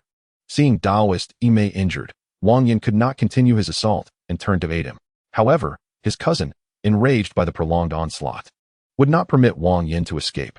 Her 2 appendages lashed out with the ferocity of high-voltage whips. In the realm of Iron Man, Wang Yan had the protection of his armor, but here he could only rely on his body to withstand the assault. Damn it! Ensnared by his cousin, Wang Yan's anger surged as he hurled a dozen talismans simultaneously. She seemed equally incensed, recklessly lunging at him. Wait! The unexpected reaction from his cousin bewildered Wang Yan. He suspected a hidden agenda. Indeed, amidst the smoke and flames generated by the burning talismans, a blood-red shadow darted towards the exit. Eliminate the demon mother. Rewards have been credited to final tally. Hunting task. 1. Eliminate the vampire demon infant. Task completed. Earn 3,000 points, hunting treasure chest for demon infant. Notice, the hunting task is an unconventional mission, randomly assigned. Completion will yield substantial points and treasure rewards, with a high probability of obtaining items related to the target's lineage, skills, or artifacts. This is troublesome. Upon hearing the notification echo in his mind, Wang Yan cursed internally and rushed outside. Sure enough, the vampire's body had vanished, while Taoist He lay on the ground, writhing in pain. Master, are you alright? I'm not dead yet, but the vampire's body has been taken. Taoist He coughed twice. Although a hole had been torn in his chest, it hadn't struck a vital area, and he would not perish immediately. Let us return to Imei residence and devise a plan for the remaining matters. After ensuring Taoist Imei was settled, Wang Yan promptly retrieved a tracking talisman to search for the vampire demon infant. Time was of the essence. As the longer the situation dragged on, the more unpredictable the complications would become. If the demon infant absorbed all the vampire's strength, dealing with it later would become exceedingly challenging. The tracking talisman ignited, and despite the southwestern winds, the wisps of smoke drifted resolutely northward. Wang Yan followed the smoke, eventually arriving at the entrance of a dilapidated temple. The ruin appeared ancient, having endured numerous repairs, yet could not withstand the ravages of time, crumbling into its current state. Weeds flourished, and wild branches thrived, obscuring the scattered stone slabs beneath. The surrounding ancient trees stood withered, creating a profoundly desolate atmosphere. Crack, as Wang Yan stepped on something. A crisp sound echoed. He used his peach-wood sword to clear the underbrush, revealing a fragment of desiccated bone. The skeleton was completely dried, leaving its origin indiscernible. Casually nudging the bone aside, Wang Yan advanced cautiously. The temple gate had fallen into a state of disrepair, with a few centipedes swaggering overhead before disappearing into the crevices of the wooden structure. The air was thick with the scent of decay, and the couplets flanking the gate had long since lost their legibility. As Wang Yan stepped over a rotting threshold, he was taken aback by the scene before him. Carved railings adorned with phoenixes, artificial hills with flowing water, an abundance of blossoms, and the harmonious sounds of birds and beasts. This was no desolate and dilapidated wild temple, but rather a lavish garden belonging to a wealthy family. Just as Wang Yan was grappling with his astonishment, a gentle voice suddenly penetrated his thoughts, leaving him stunned. Slowly turning around, he beheld a tender and beautiful visage. A mixture of joy, grievance, and complex emotions flickered across the delicate, fair face, stirring a pang of sympathy within Wang Yan. "Wanda," he exclaimed, rushing forward to embrace the crimson witch tightly. However, just moments later, a sharp pain erupted in his neck, and the world around him began to warp. The pavilions, artificial hills, and flowers vanished, replaced by a scene of utter desolation, with even Wanda in his arms transforming into something grotesque. The creature before him, entirely crimson, with sharp teeth bared and a vicious expression, was the very demon infant. Compared to before, this demon infant had grown significantly, now standing half a meter tall. Its pitch-black claws glimmered ominously, resembling 10 sharp daggers. "Ah!" The demon infant howled in agony, its voice laced with suffering. Wang Yan realized that his lips had been charred to a dark hue, and he had even lost 2 teeth. What was happening? Had the blood-sucking demon infant bitten him, a fervent young man, only to be scalded in return? Observing the demon infant's pitiful state, Wang Yan quickly deduced the situation. The bloodline of the apocalypse virus differed from that of the Hulk, even without transformation. It still harbored immense heat within. The blood-sucking demon infant had unexpectedly bitten him while taking on Wanda's form, and it was only natural for it to suffer burns. "Ah! Allah!" The demon infant shrieked again, its gaze towards Wang Yan now tinged with fear. Yet, the true terror was just beginning. That initial bite was merely child's play. Roar. The furious roar erupted like a beast's growl, and in an instant, the previously refined Wang Yan expanded dramatically, his wheat-colored skin turning crimson and his height soaring to 3 meters. The bloodline of the apocalypse giant, a fusion of the Hulk's lineage and the apocalypse virus, possessed power far beyond the sum of its parts. His scarlet skin radiated an overwhelming heat, with each breath igniting flames from his nostrils. In that moment, Wang Yan was far mightier than Iron Man. A single punch could likely fell Thor. In mere seconds, the handsome young man transformed into a raging giant. The blood-sucking demon infant was taken aback, only regaining its senses when a fist larger than its own head crashed into it. Boom! Wang Yan's punch was forceful, and the demon infant was mercilessly battered, unable to find a moment's respite. The demon infant was truly astonished. Was it not merely a bite? Why the furious reaction? With a howl of rage, Wang Yan charged like a wolf into a sheepfold, his fierce demeanor instilling terror even in the demon infant. Grasping its slender legs, he swung the creature violently. A wave of excruciating pain surged from the demon infant's thigh, igniting its own ferocity, leading it to sever its own leg in desperation. Thud! The diminutive body crashed to the ground, and the demon infant glared at Wang Yan with a murderous glint in its eyes. "Giant, I want. No, you shall not." Before the words could fully escape, the colossal weight of Wang Yan's body came crashing down. The demon infant regretted its decision to lay a trap here. This was no mere human, but a frenzied beast cloaked in human skin. Bang! Wang Yan slammed the demon infant into the ground, lifting his foot to stamp down. Hunting task 1. Eliminate the blood-sucking demon infant. Completed. Earn 3,000 points, hunting chest, demon infant. The echo of a notification rang in Wang Yan's mind. Yet his fury remained unabated, intensifying instead. Having spent 6 months alongside the Ancient One, Wang Yan had learned to control his rage, deciding when to transform into the Hulk. However, once transformed, controlling the power became a challenge. He could only cease when all his strength was exhausted. After rampaging through the dilapidated temple for a full half-hour, Wang Yan finally settled down. He wondered what else might lurk within. He hoped it would not involve bloodlines, as he lacked any gene-harmonizing agents.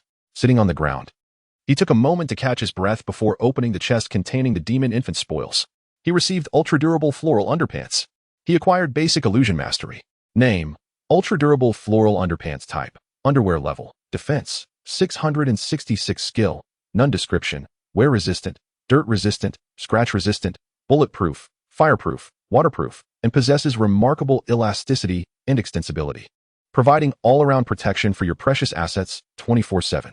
Name: basic illusion mastery. Skill book. Type: specialized. Skill level. Description: what is real and what is not. You may think it is true, yet it is all a fade. Whatever you desire will manifest. I was just lamenting the lack of protection for my prized possessions. Muttering to himself, Wang Yan donned the floral underpants and opted to learn basic illusion mastery. Countless pieces of knowledge flooded his mind, imprinting themselves deeply into his memory. Wang Yan realized that illusions were not merely tricks of the eye as he had previously imagined. Rather, they were profound and intricate, capable of becoming tangible and influencing the real world with extensive practice. However, mastering this would require considerable time and effort, and he was still far from that day. With the blood-sucking demon infant slain, Wang Yan's only remaining task was to locate the divine vessel. However, that was no easy feat. It would demand great effort and a dash of luck. After a few days of recuperation, seeing that the one-eyed Taoist's condition had improved significantly, Wang Yan felt reassured enough to venture outside. During the days spent caring for the one-eyed Taoist, he had not been idle. They engaged in numerous discussions about the supernatural and unearthed information about the origins of jade artifacts associated with deities like Guanyin and Buddha. Ordinary jade pieces could be found in any jade shop, but those that had been consecrated could only be acquired from temples, and not just any temple, but one with true eminent monks. Aside from that channel, some jade artifacts excavated from graves also possess peculiar powers, albeit often malevolent, potentially leading to dire consequences. In this world, the internet had yet to be established, rendering Janus utterly useless. Wang Yan had to rely solely on himself. After a moment of contemplation, Wang Yan decided to directly seek out a temple. Time flew by, and in the blink of an eye, half a month had passed. Wang Yan found himself standing at the foot of Wutai Mountain, his thoughts filled with exasperation. The lack of convenient transportation was one thing, but the overall conditions were deplorable. After a grueling journey of half a month, he finally reached his destination, a feat made possible only by spending a considerable amount of silver dollars. Without funds, it was likely he would not have arrived for an entire month. Wutai Mountain is a sacred site for Buddhism, thriving in devotion even amidst the chaos of the times. The comings and goings of visitors were predominantly affluent individuals, their attire and demeanor reflecting great sophistication. Esteemed benefactor, please come this way to offer incense. 3 sticks for 1 copper coin. Upon noticing Wang Yan standing at the entrance, the young monk immediately approached. In this era, the Buddhist temple was not as burdensome as in later times. The price of 3 sticks of incense for a single copper coin was fairly reasonable. Wang Yan disregarded the young monk and instead activated his true vision to gaze upon the statue of Shakyamuni Buddha before him. Chapter 26. The four-armed Buddha, majestic, substantial, and grand, it seemed to be surrounded by a golden aura, imbued with divine power. The revered Buddha, worshipped day and night by the masses, inevitably absorbed a semblance of divinity, becoming the prime vessel for the divine essence. As I had envisioned, the vessel of the divine truly housed the power of the gods. Wang Yan murmured, a fierce glint flashing in his eyes. Esteemed benefactor, you are blocking the entrance. If you wish to pay respects, sincerity is all that matters. You need not purchase incense or candles. Observing Wang Yan lost in thought at the doorway, the young monk spoke again. Please, everyone retreat to at least 200 meters away. Huh? What does the benefactor mean? The young monk was somewhat perplexed by Wang Yan's words. Ensure everyone retreats 200 meters from this statue to avoid any harm. Benefactor, what are you planning? The young monk glanced at the towering Buddha ahead and then at Wang Yan, an ominous premonition suddenly rising within him. Just as he sensed something amiss, a furious roar erupted nearby. The cultured young man suddenly expanded like a balloon, his wheat-colored skin turning a molten red, the intense heat distorting the surrounding air. With a fierce bellow, Wang Yan unleashed 2 jets of flame from his nostrils, raising his fist and smashing it towards the statue. Boom! The gold-leafed statue shattered into countless fragments under the tremendous force, with the glimmering golden dust dancing in the sunlight, exuding an air of opulence and decay. Wang Yan, like a frenzied beast, rained down blows upon the statue, reducing it to rubble in less than 3 seconds. Umitba! A chant resonated amidst the dust. Blinding golden light illuminating the entire hall, a heavy, vast aura radiating outward. Wang Yan sensed that the target had emerged. He had no interest in exchanging pleasantries. He raised his fist and struck again. Thunder! The terrifying force carried a tempestuous wind, sweeping away the surrounding smoke and dust, revealing what lay hidden within. It was a Buddha irradiating golden light, appearing diminutive compared to the previous colossal statue, yet towering for a human. Approximately 2.5 meters tall, robust, and rotund. It featured an iconic 4-armed Buddha form.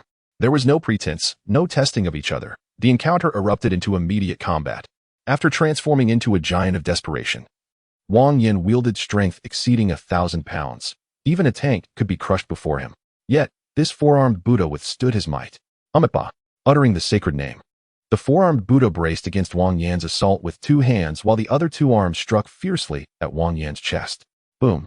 The tremendous force sent Wang Yan flying 7 or 8 meters, creating a 3-meter-wide hole in the hull structure. Wang Yan roared, his legs propelling him upward as he descended like a mountain crashing down. The 4-armed Buddha, not foolish, evaded the blow, shifting 5 meters to the side.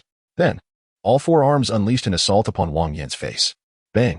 As the saying goes, 2 fists cannot contend against 4 hands. This time, Wang Yan managed to defend himself.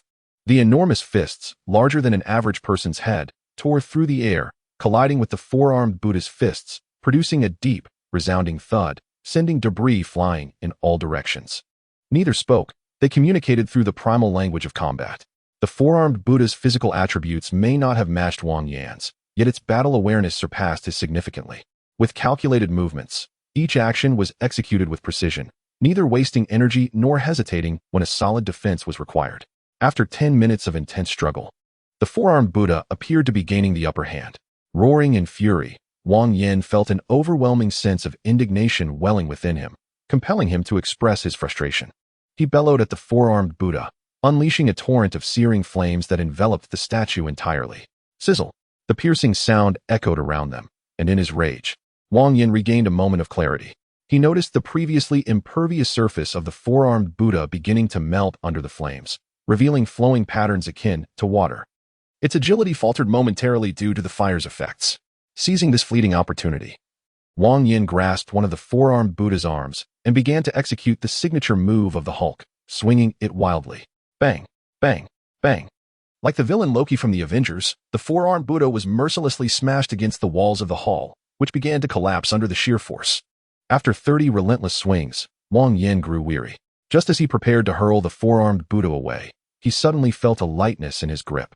The 4-armed Buddha had severed its own arm with a swift motion. Unencumbered, the 4-armed Buddha performed a somersault and landed gracefully, appearing unaffected. However, due to the burns, its surface was marred with irregular patterns and protrusions, resembling a skin ailment. The 4-armed Buddha's reaction puzzled Wang Yan, but in his state of rage, he had no time to contemplate. Charging forward like a war chariot, the battle resumed with renewed fervor. The 4-armed Buddha's combat effectiveness had diminished by at least 20% without its arm, and Wang Yan swiftly gained the upper hand. Roaring with fury, the flames of his wrath engulfed the 4-armed Buddha, whose features were now distorted beyond recognition. Boom! Seizing the moment of the 4-armed Buddha's restricted movements, Wang Yan struck a powerful blow to its head, followed by a torrent of flames. A fist and a blast of fire, back and forth, 7 or 8 times. Until the once mighty 4-armed Buddha finally succumbed, utterly defeated beneath Wang Yan's feet. It is done, Wang Yan murmured, activating his hunter skill as a mysterious force coalesced within him. Tinting his fists gray, Umitba, the 4-armed Buddha struggled to raise its head, its eyeless visage directed at Wang Yan, its golden form trembling uncontrollably. Chapter 27. Engaging in Indecent Acts. Main Quest. 1. Eliminate a Divine Vessel. Completed. Earned 1,000 points. Quest completed. Initiating teleportation. A sudden wave of dizziness enveloped him. And in the instant of the 4-armed Buddha's demise, Wang Yan vanished from the scene. Cold, lifeless, an endless expanse of white stretched before him. Teleportation complete. The hunter has returned to the cycle space. Task rewards are now being calculated. Main task: 1. Eliminate a divine vessel to earn 1,000 points. Side tasks: 1. Slay a vampire for 1,000 points. 2. Defeat a banana ghost for 1,000 points. 3. Vanquish 20 spectral creatures for 1,000 points. Hunting task: 1. Hunt a blood demon infant for 3,000 points and retrieve the treasure chest infant. Eliminate the ghost mother. A total of 7,000 points have been acquired. And upon comprehensive evaluation, a level treasure chest reward has been granted. The task rewards have been finalized, and the personal attribute panel is now accessible. The hunter may choose to open the treasure chest or exchange attribute points for enhancements. Upon returning to the cycle space, Wang Yan emerged from his previous transformation. Opening the level treasure chest revealed a skill book and a pistol. Acquired basic melee specialization. Acquired the Wang Ba cap. Name: basic melee specialization. Skill book. Type: specialization skill level. Description: the simplest and most direct techniques often unleash tremendous power once mastered. Name: Wang Ba cap. Type: pistol level. Attack: 20 skills. 1. 10-round burst. Each attack fires 10 bullets simultaneously. 2. Infinite, passive boundless, relentless shooting. Description: if you recognize this, it surely brings to mind your ancestral marksmanship. What a splendid piece. Pulling the trigger of the Wang Ba cap, despite being an old-fashioned pistol, it unleashed the velocity of a machine gun in his hands. The Wang Ba cap was a commonly used pistol during the War of Resistance, akin to those wielded by treacherous translators. It possessed low power and accuracy, failing to be lethal unless a vital point was struck. However, the version that Wang Yan wielded was far from subpar. It exhibited remarkable strength. Wang Yan stored the Wang Ba cap and subsequently utilized the basic melee specialization. Similar to the basic illusion specialization, these specialized skills pertain to knowledge. The higher the skill level, the greater the reservoir of knowledge contained within.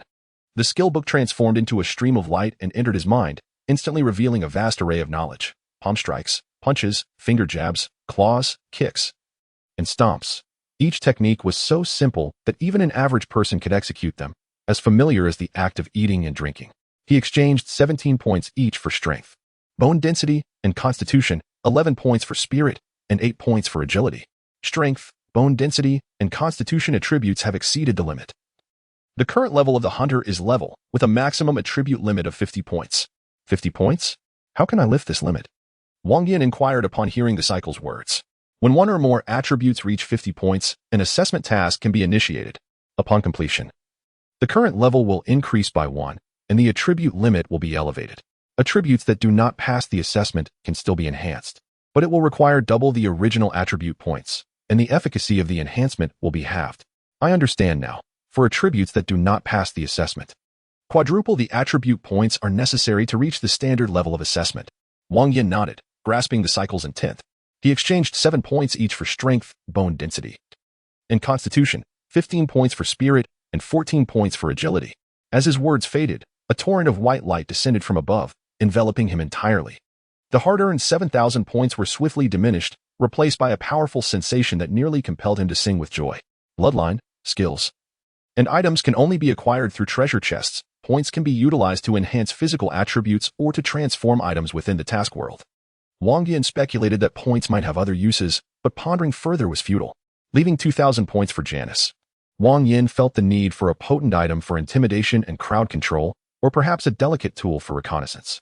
He entrusted these matters to Janice, as he was in dire need of a good night's sleep. After every task, there is a 10-day period of rest. Wang Yan could either use it to acclimate to his newfound power or indulge in a deep slumber for 10 days. Either choice was inconsequential. Upon awakening, 10 hours had passed.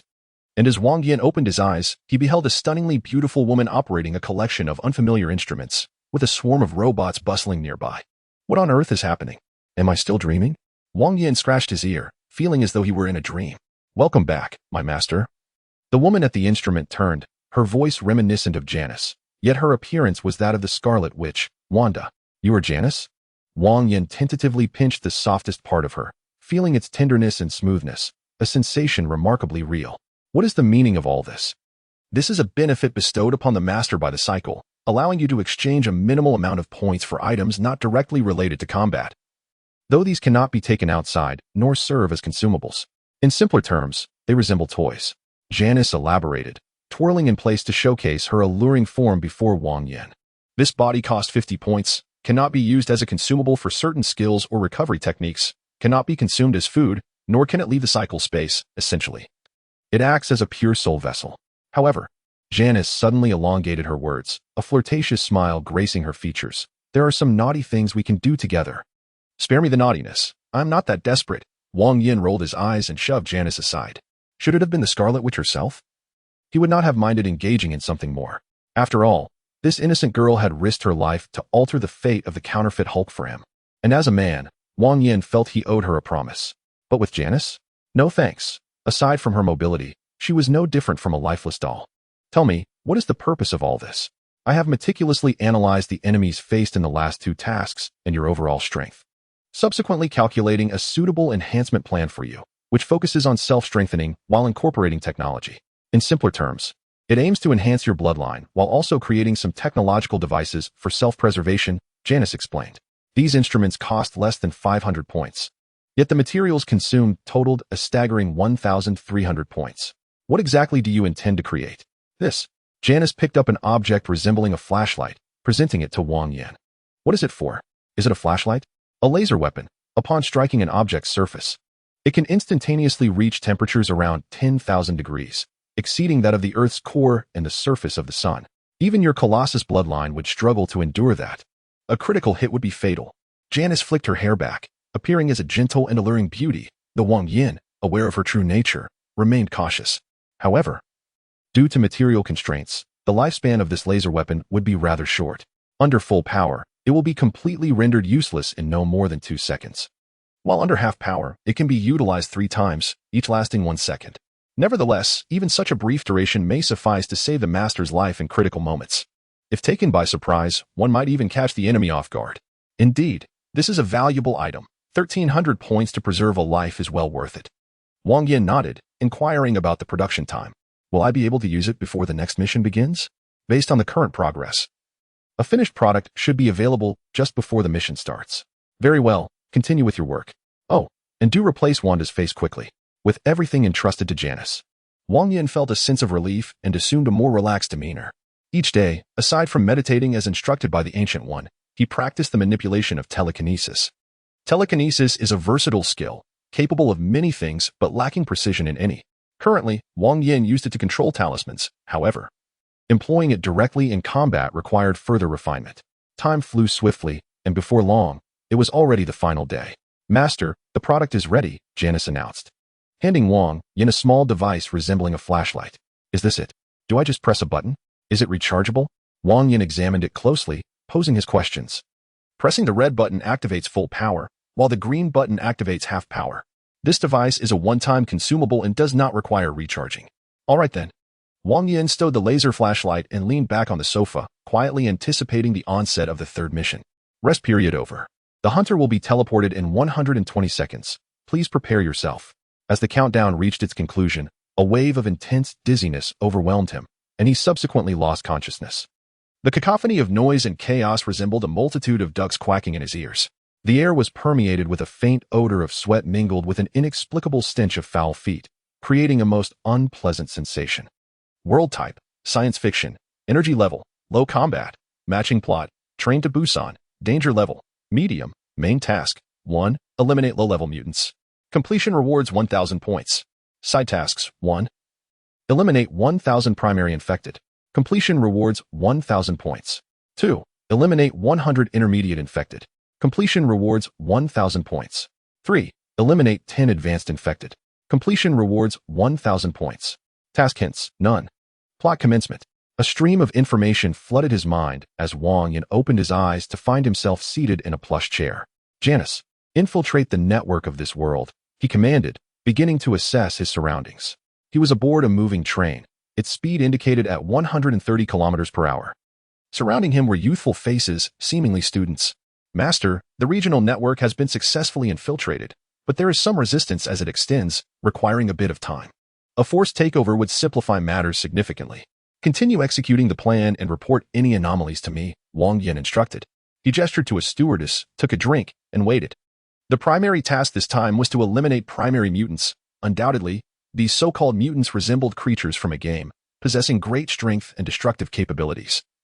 making them impossible to hide once they appeared. The primary, intermediate, and advanced infected were akin to elite monsters, necessitating individual searches. The territory of Han Country, though small compared to Huaxia, was immense for a single person.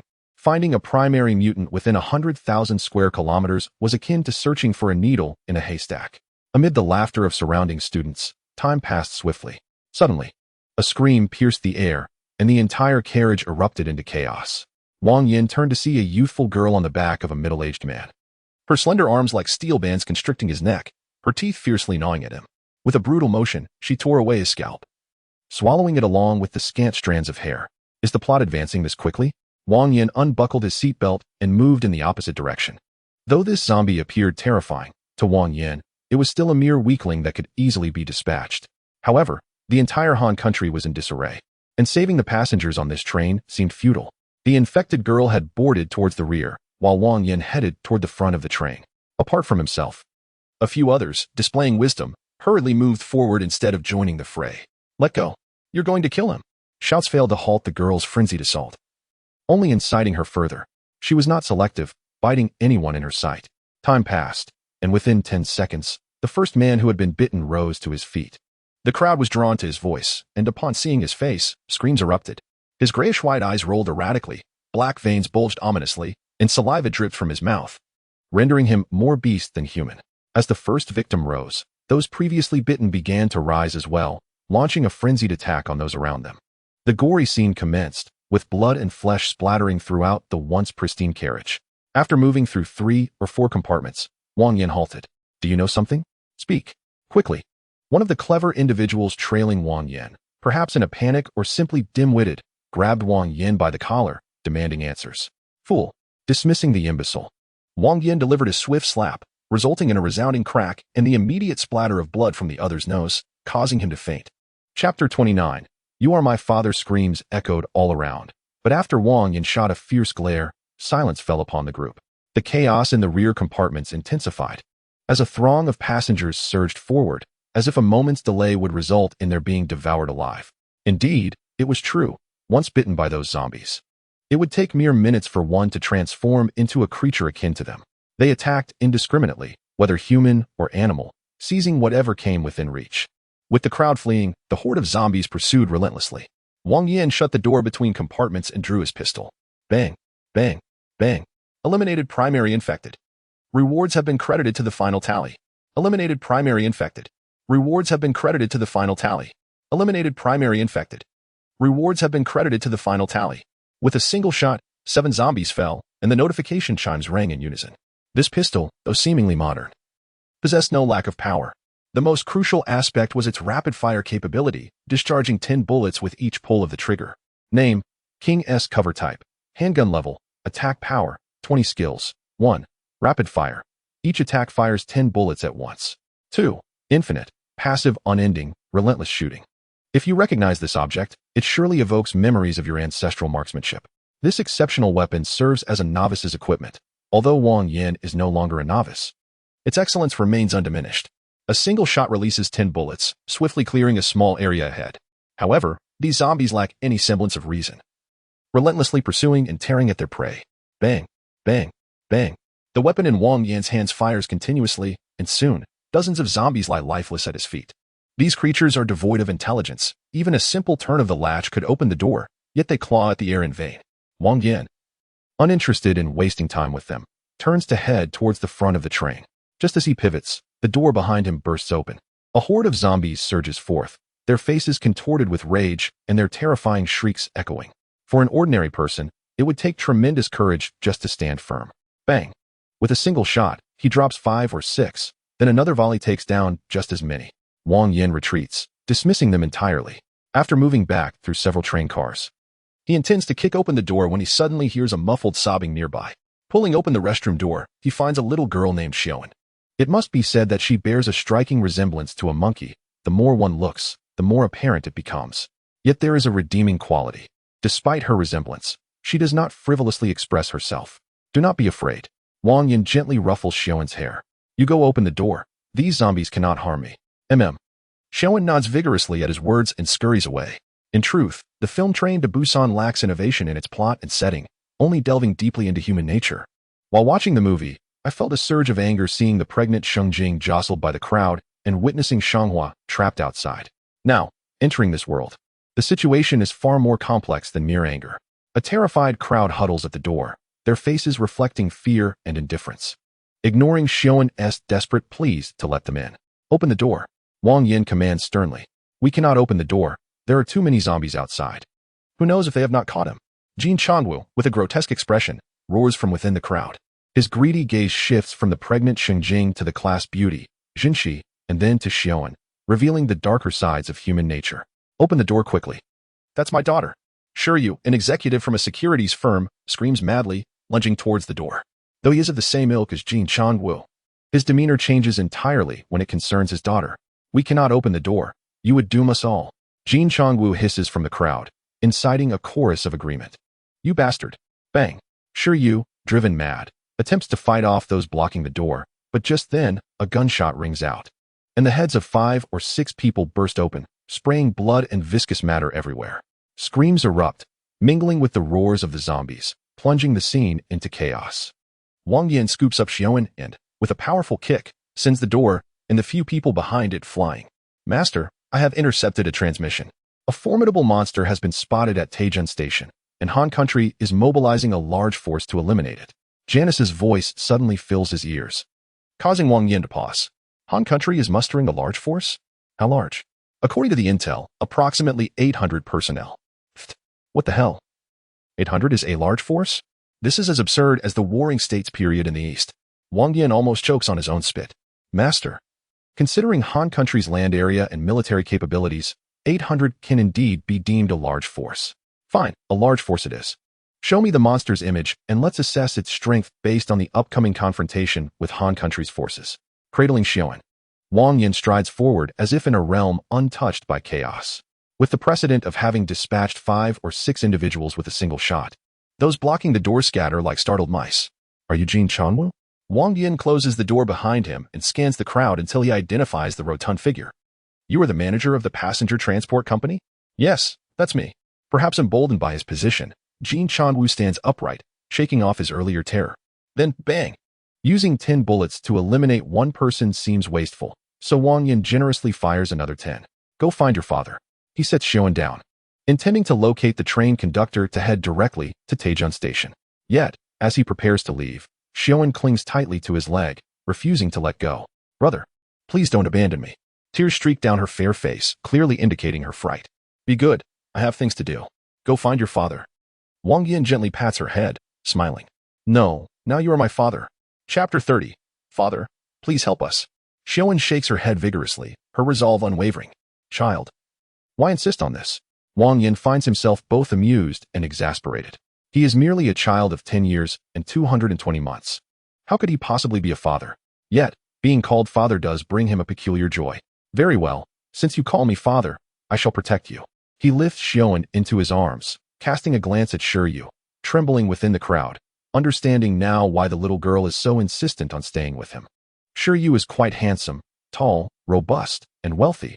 Why then does his child resemble a monkey? Wang Yan muses inwardly, dismissing the crowd behind him as he strides forward. Wait for me, wait for me. After walking a few meters, he hears another call from behind. He turns to see Shanghua, sturdy as an ox, supporting the pregnant Xingjing. His expression a complex mix of emotions. Please help us. This strong man, typically unwilling to bow to anyone, humbles himself before Wang Yan. Alone. He cannot protect his pregnant wife amidst the horde of zombies. Why should I help you? Wang Yan glances at him, though he admires the man's bravery. He fears the added complications of assisting them. Carrying Xiaowen is manageable, but adding a pregnant woman complicates matters. After a moment's hesitation, Shanghua suddenly bends low, imploring, Father, please help us. Wang Yan, are you out of your mind? Who is your father? I am innocent with your mother. Wang Yan struggles to comprehend the logic of the Han people. Seeing this man swallow his pride to plead for help, he reluctantly waves his hand. Fine. As long as you can keep up, I will protect you. Shanghua's actions did not go unnoticed by a group of onlookers upon witnessing Wang Yan's benevolent response. A multitude quickly sought to emulate him. However, what awaited them was not Wang Yan's kindness, but a barrage of 10 consecutive bullets.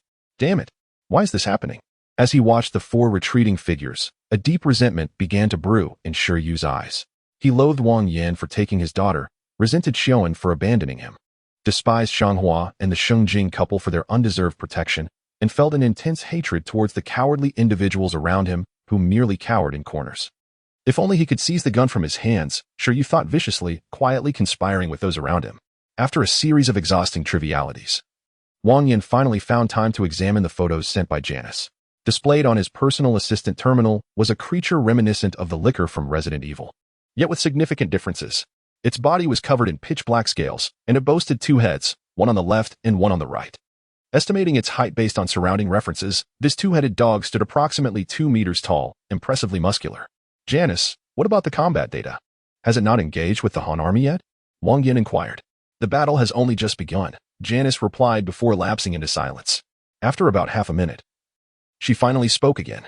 Master, the entire 800-man unit has been annihilated, making it difficult to calculate combat data. Why? Was it too brief a time frame? Wang Yan asked. Puzzled. Those 800 men never even caught a glimpse of the enemy. The creature's speed is overwhelming, and the lethality of standard bullets is severely limited. Furthermore, heavy weaponry is too slow. Don't they have any shoulder-fired missiles with tracking capabilities? Master, this is Han country. I almost forgot about that. Wang Yan sighed, recalling how the neighboring Huaxia had been selling shoulder-fired weapons with laser and infrared guidance like hotcakes, while these fools in Han country remained oblivious. Let us head to Daotian Station. Following the corridor to the front of the train, Wang Yan discovered the driver trembling in fear behind the door, clutching a fruit knife. With a powerful kick, he sent the door flying, crushing the driver's skull instantly. You all stay put. We'll arrive shortly. Wang Yan seated himself in the driver's position and retrieved a roasted chicken from his personal assistant terminal. Care for a bite? Thank you, but I truly cannot eat. Shengjing replied, her gaze toward Wang Yan filled with unspoken dread. If you don't wanna, that's fine. Wang Yan sighed, tearing off a chicken leg and placing it in Xiaoan's hands. Shanghua, despite the nauseating scent of blood surrounding them, managed to choke down a few bites. After all, one must eat to have strength, and with strength comes the ability to protect one's wife. Time passed swiftly, and as the train gradually slowed, Wang Yan finally reached his destination. Locked down the train system, he instructed Janice before turning towards the location of the monster. Where are we going? Xiaoan inquired, lifting her head. To hunt a monster and see if we can kill it, Wang Yan replied. If you're scared, you can wait on the train. It should be safer there.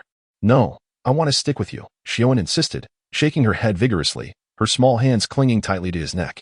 What about you two? Wang Yan glanced at the Shengjing couple. We'll follow you. At least we won't have to worry about those biting monsters. All right, just remember to look after yourselves. I may not be able to protect you.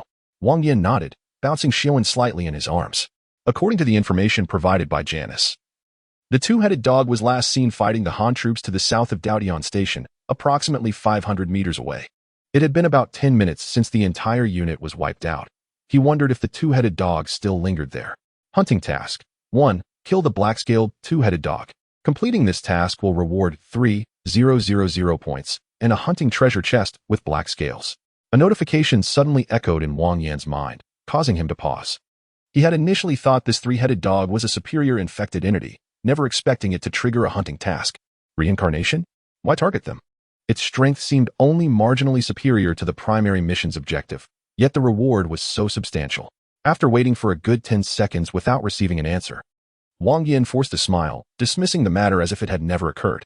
However, despite the silence, the reincarnation system proved considerate. This read that would save him considerable time in unnecessary searches, allowing him to focus on the impending confrontation with the monster. After traversing over 1,000 meters following the red dot, Wang Yan finally laid eyes on the creature. The true 2-headed dog was far more astonishing than the photo suggested. Its ebony scales glimmered under the sunlight, and its crimson eyes brimmed with ferocity, while its razor-sharp claws resembled terrifying daggers. Chapter 31. The black-scaled 2-headed dog. Its formidable scales could withstand attacks from standard rifles and handguns, and its keen claws could effortlessly rend through body armor. Coupled with its wind-like speed, not even 800 Han soldiers could hope to combat it, let alone 2,000. The 2-headed dog was an extraordinarily terrifying killing machine. Barring a saturation bombardment, conventional weaponry was utterly ineffective against it. It wasn't that the 2-headed dog's defenses were so formidable as to disregard personal weaponry, but rather that its speed was too great for Han's heavy weapons to target. Roaring, as if sensing Wang Yan's arrival, the 2-headed dog, feasting ravenously upon a corpse, twisted its neck to glare at him with its mad, bloodthirsty eyes. You three, step back a bit to avoid being caught in the crossfire. If things go south, retreat to the train, Wang Yan instructed, drawing his firearm.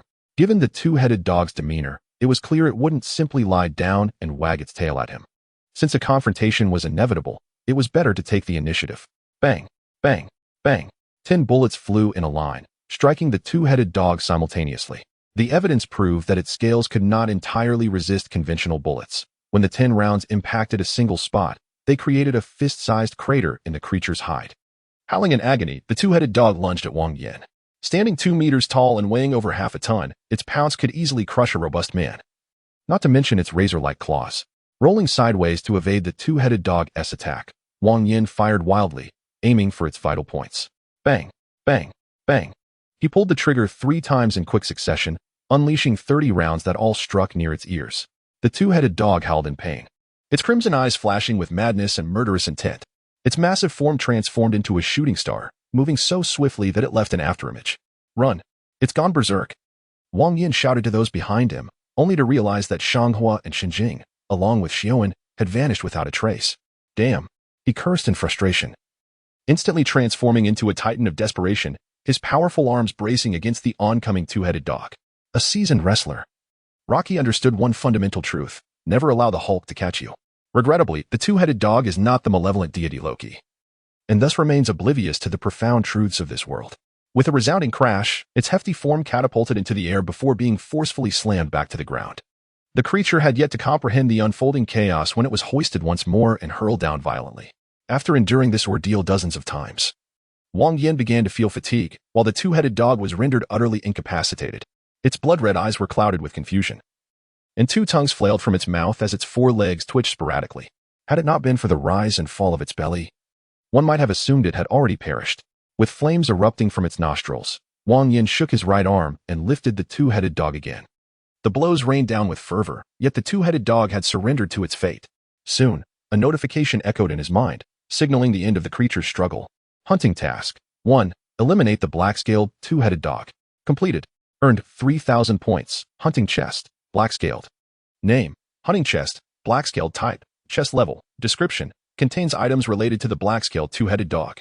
What you acquired depends on your fortune. It may yield bloodlines, skills, or, quite humorously, a steaming pile of excrement. Suppressing his inner fury, Wang Yan opened the chest to reveal a piece of black inner armor. Name: black-scaled inner armor type, chest armor level, defense, 18 skill, none. Description: crafted from the scales of the black-scaled two-headed dog. This armor is soft and form-fitting, possessing remarkable elasticity that can withstand conventional weaponry. The armor's defense was 2 points lower than that of Wang Yan's turtle shell, which had previously failed to penetrate its defenses. Unable to revert from his transformed state, Wang Yan could only endure his ire and meditate in silence. More than an hour passed, and upon returning to the train, he discovered that all aboard had perished. His master, Shanghua, and 2 others were in the cockpit, but the situation appeared dire. Oh no! I forgot to disable the train system lock, Wang Yan exclaimed, hastening towards them. As he feared, the little girl, Xiaoan, had succumbed, her neck twisted beyond recovery. Deprived of even the chance to become a zombie, the good man, Shanghua, was gasping for breath, fighting against the inevitable. Help! Upon Wang Yan's arrival, Shanghua's dim eyes sparked with a glimmer of hope, yet it was fleeting. His momentary resurgence could not stave off his transformation into a corpse. Bang! A single shot shattered Shanghua's skull. Wang Yan flung open the train door and beheld Shenjing lying on the ground. Her condition was scarcely better than Shanghua's. With a distinct claw mark marring her calf, purple-black blood congealing upon it, her eyes clouded, and her body convulsing. Master, don't shoot yet. It seems she is about to give birth. Just as Wang Yan prepared to end her suffering, Janice's voice pierced his thoughts. About to give birth? To what? A little zombie? He pondered, momentarily perplexed, yet after a brief consideration, he holstered his weapon. However, refraining from shooting did not equate to lowering his guard. He crushed Shenjing's legs and arms underfoot, allowing himself to exhale in relief. Agonizing whimpers swiftly transformed into anguished cries as Shenjing writhed, her mouth agape in an instinctive attempt to attack. With each movement, her swollen belly heaved violently. Master, just cut her open, otherwise the child within has no chance of survival. But even if the child is born, what can be done? In this chaotic place, where would I find milk for it? Moreover, I have no knowledge of how to care for an infant. Wang Yan wrestled with his thoughts. He detested procrastination. He was not fond of children, even those in their teenage years. Yet, being human is to be inherently emotional. Although Wang Yan was unwavering in his lethal pursuits, he remained fundamentally kind-hearted. With a resigned sigh, he retrieved a fruit knife previously dropped by the train driver and silently made an incision in Sheng Jing's abdomen. As air rushed into her lungs, a piercing wail echoed in the air. Wang Yan gazed at the infant in his hands, overwhelmed by a torrent of emotions. Alas, I cannot take you with me. Whether you survive is a matter of fate. He sighed once more, then set off in search of formula, guided by Janice's directions. Chapter 32, The Advanced Infectious Entity. Sure you, Janice, reveal your true intentions. I find it hard to believe that an artificial intelligence has any connection to the concept of kindness. After successfully locating a supermarket, Wang Yan selected the priciest formula and purified water, then conjured a flame in his palm to slowly heat the contents. According to the cycle of reincarnation, the deities betrayed their followers, who subsequently retaliated. A powerful entity divided numerous deities across various realms, tasking the master with their extermination. It seemed straightforward. Yet there were numerous inconsistencies. Janice paused before responding. If that powerful being is indeed capable of fragmenting the deities, why would they still require belief in them? This suggests that the entity likely had a contentious relationship with the deities from the outset, only intervening after the betrayal of the followers. As for reincarnation, it may well be allied with that powerful entity, though it could also represent the interests of the deity's followers. So what does this have to do with the infant? Don't tell me this child is a deity. Wang Yan glanced at the little one contentedly drinking milk, feeling somewhat bewildered.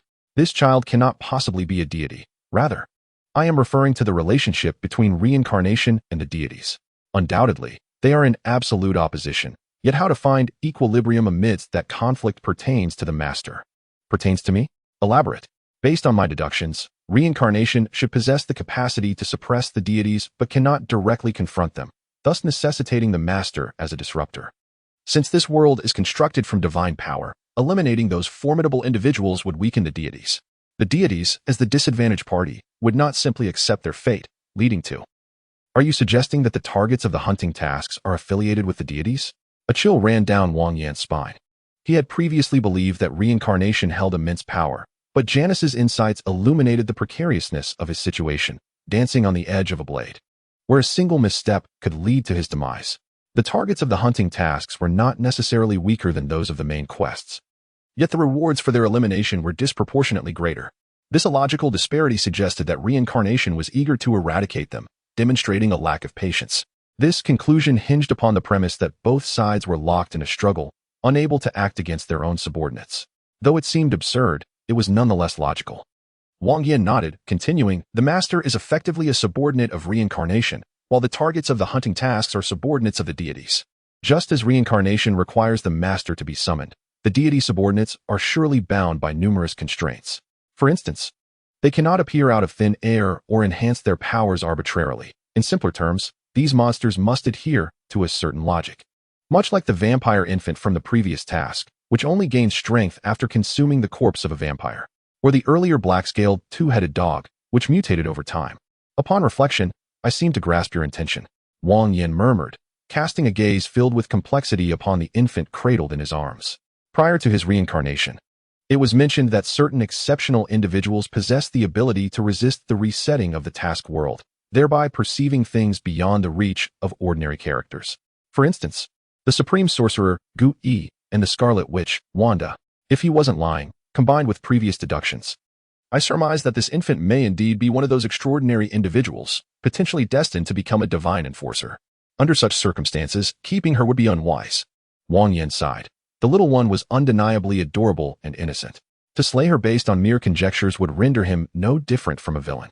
There is no need for the master to kill her. Her presence might prove more advantageous. Even if she were to be eliminated, deities could easily find alternative targets.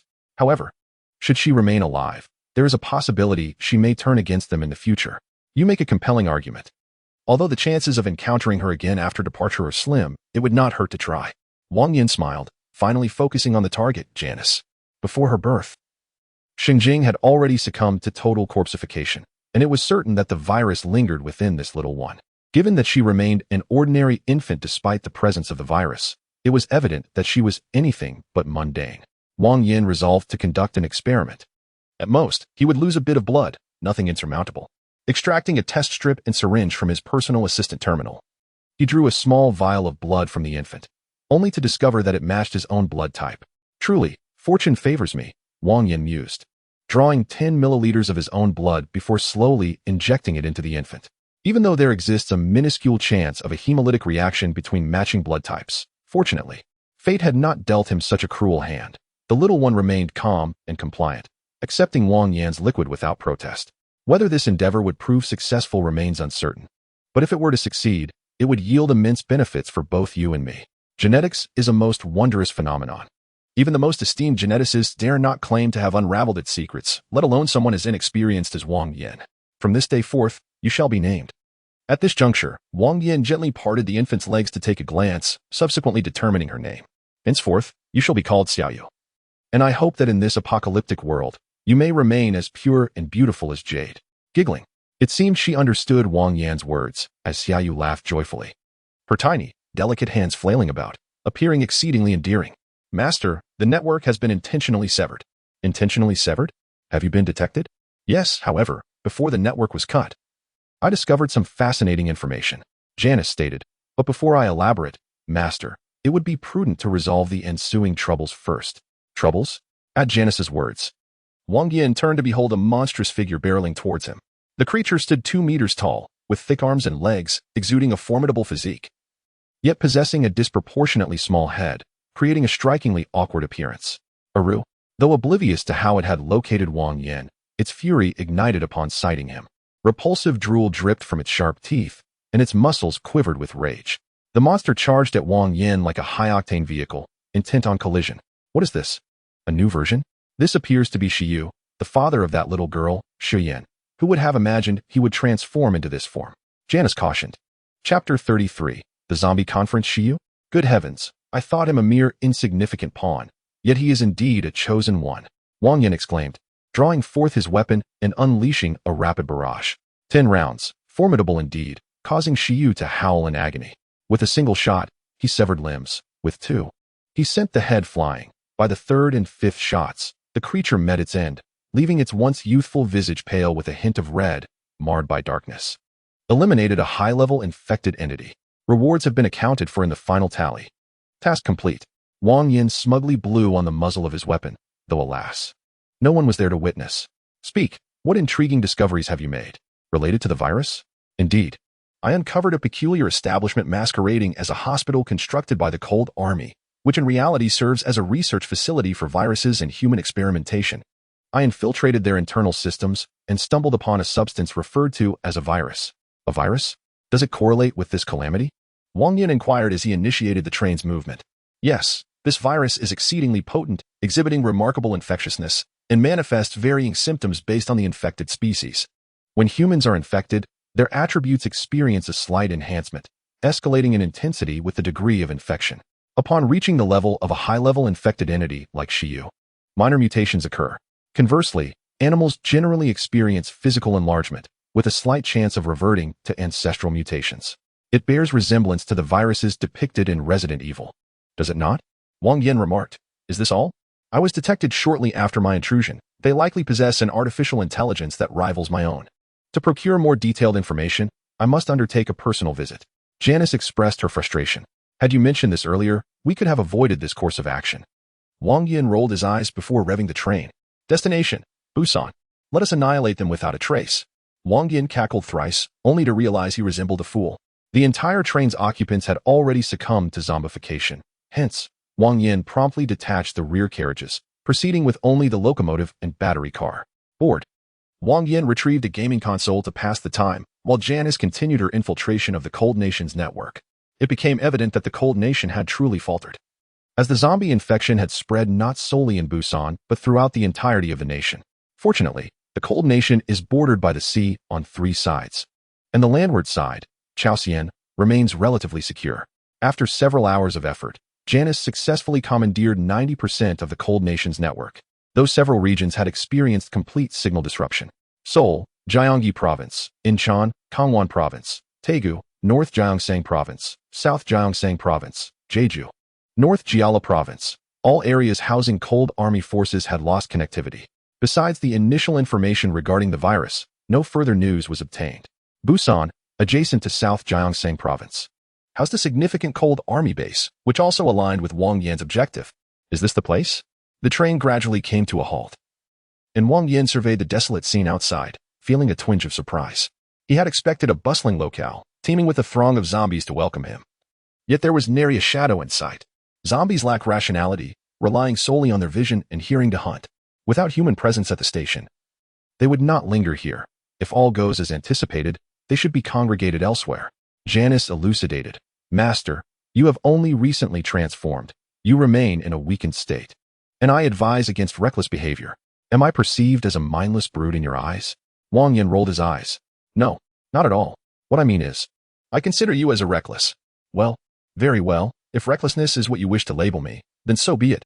After all, no one here knows my identity. Wang Yan sighed, and subsequently retrieved the cover of his shell. Although the speed of the zombies had slightly increased due to the viral infection, it remained only marginally faster than that of an ordinary person. However, their frenzied demeanor was exceedingly terrifying, instilling a sense of fear that could easily disrupt one's composure. Master, the stationed U.S. military base here is quite expansive, housing at least 2,000 soldiers, with significantly fewer ordinary civilians. As long as these zombies did not wield firearms, they were not much different from regular humans. Though his words might sound audacious, Wang Yan was no fool prone to recklessness. He cautiously advanced in the direction suggested by Janice and soon located the entrance to the military base. As anticipated, a considerable throng of zombies congregated together, seemingly in a meeting with an estimated number of over 2,000, still within an acceptable range. Rather than foolishly charging in, Wang Yan searched the vicinity for suitable combat terrain. Scanning his surroundings, he discovered a 4-story building that resembled a cafeteria.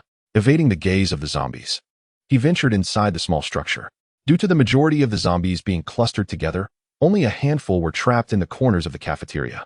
Upon hearing the creaking of the door, those few zombies reacted like sharks sensing blood, becoming excessively frenzied. Bang, bang, bang. He shot down several zombies, disregarding everything else, and hurriedly ascended the staircase in leaps and bounds. The 4-story building stood approximately 12 meters tall, and within 10 seconds, Wang Yan had reached the rooftop. He closed the hatch and took aim, shooting down the 10 or so zombies that had pursued him, achieving a temporary safety. With over 2,000 zombies remaining, it seemed he would have to shoot for quite a while. Observing the distant horde, Wang Yan, after stretching his limbs, decisively opened fire. Bang, bang, bang. The echoes of gunfire resonated across the open rooftop, instantly capturing the attention of the zombie horde. A multitude of famished zombies howled and surged forward, but faced with the towering 12-meter wall, they could only claw desperately at the surface. With each pull of the trigger, the shell's mechanism discharged 10 bullets, ensuring almost no shots went astray amidst the tightly packed mass of zombies. Kill a low-level infected. Rewards have been added to the final tally. Kill a mid-level infected. Rewards have been added to the final tally. Side quest. 1. Eliminate 1,000 low-level infected. Completed. Earned 1,000 points. Half of the 2,000 zombies were swiftly dispatched, including about 10 mid-level infected. Side quest 1 was completed, and the remainder depended on fortune. Suddenly, amidst the diligent efforts of the multitude of zombies, the sturdy wall was clawed out, forming a large hole. Countless zombies surged through and began racing up the stairs. Chapter 34. The Kirin Arm in less than a minute. Wang Yan heard a cacophony of frantic footsteps and maniacal howls emanating from the staircase. Turning to glance below, he noted that most of the remaining 1,000 zombies had squeezed through the hole, with only a few still mindlessly clawing at the wall. 12 meters was not an insurmountable obstacle. Observing the hatch behind him being forcibly pried open, Wang Yan leaped from the rooftop. Thud. Bang. The former was the sound of his landing, while the latter marked the door being forced open. The tightly packed zombies, devoid of rational thought, followed mindlessly in pursuit of their prey. Thud, thud, thud. The zombies cascaded down from the rooftop like dumplings, but unlike Wang Yan, they lacked his physical prowess. The unlucky ones fell to their demise, while the fortunate transformed into limping wretches, struggling to crawl toward him. He needed to run quickly, otherwise, trouble would ensue. As the heap of corpses accumulated, the damage sustained by the zombies upon jumping down diminished. He sprinted around the corner towards the office building, entered, and locked the door behind him.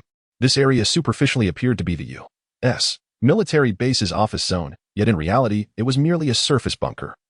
The actual office was located underground. Was this the place? Wang Yan approached the storage room door and kicked it open. Bang! With a forceful kick, He could have shattered 10-centimeter thick hardwood, yet this door remained steadfast, leaving his foot numbed from the impact. It seemed this was indeed the right place.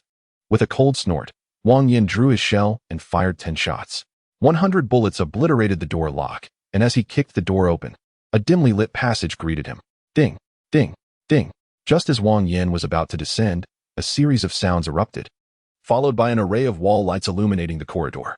Master, there's a network interface at your feet, connected to your personal assistant terminal with a data cable. Janice's voice resonated in his ears, prompting Wang Yan to retract his foot. Was there danger? This was a military base. Did he not know the character of the Americans? That is indeed the case. Wang Yan nodded, retrieving a data cable from his personal assistant terminal and connecting it to the base's network interface. He understood that Janice intended to facilitate a hardware transfer to counter any potential artificial intelligence within the base, thus ensuring his safety.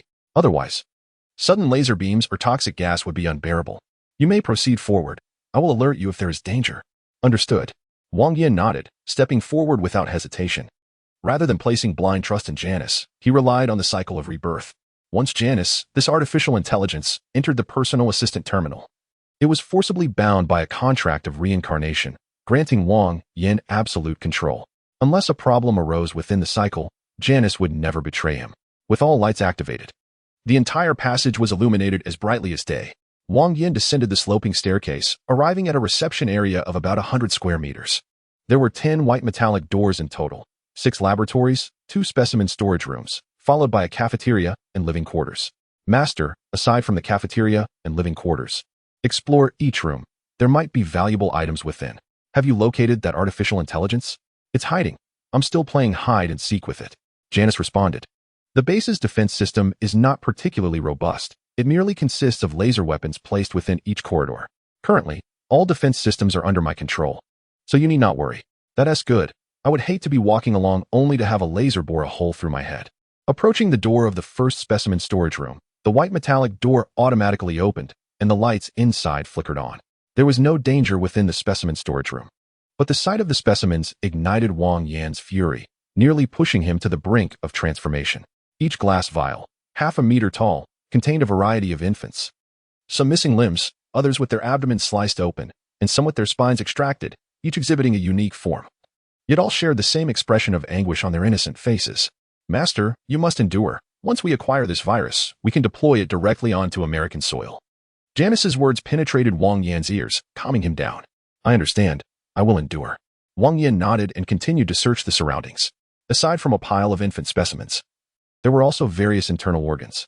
Unlike ordinary organs, these viscera exhibited varying degrees of mutation, appearing far from human. It was evident that these were extracted from certain experimental subjects, aimed at studying the virus's effects on human organs. Janice, where is the item you seek? After a brief search, Wang Yan felt a tinge of impatience. In the corner to your left, number 001.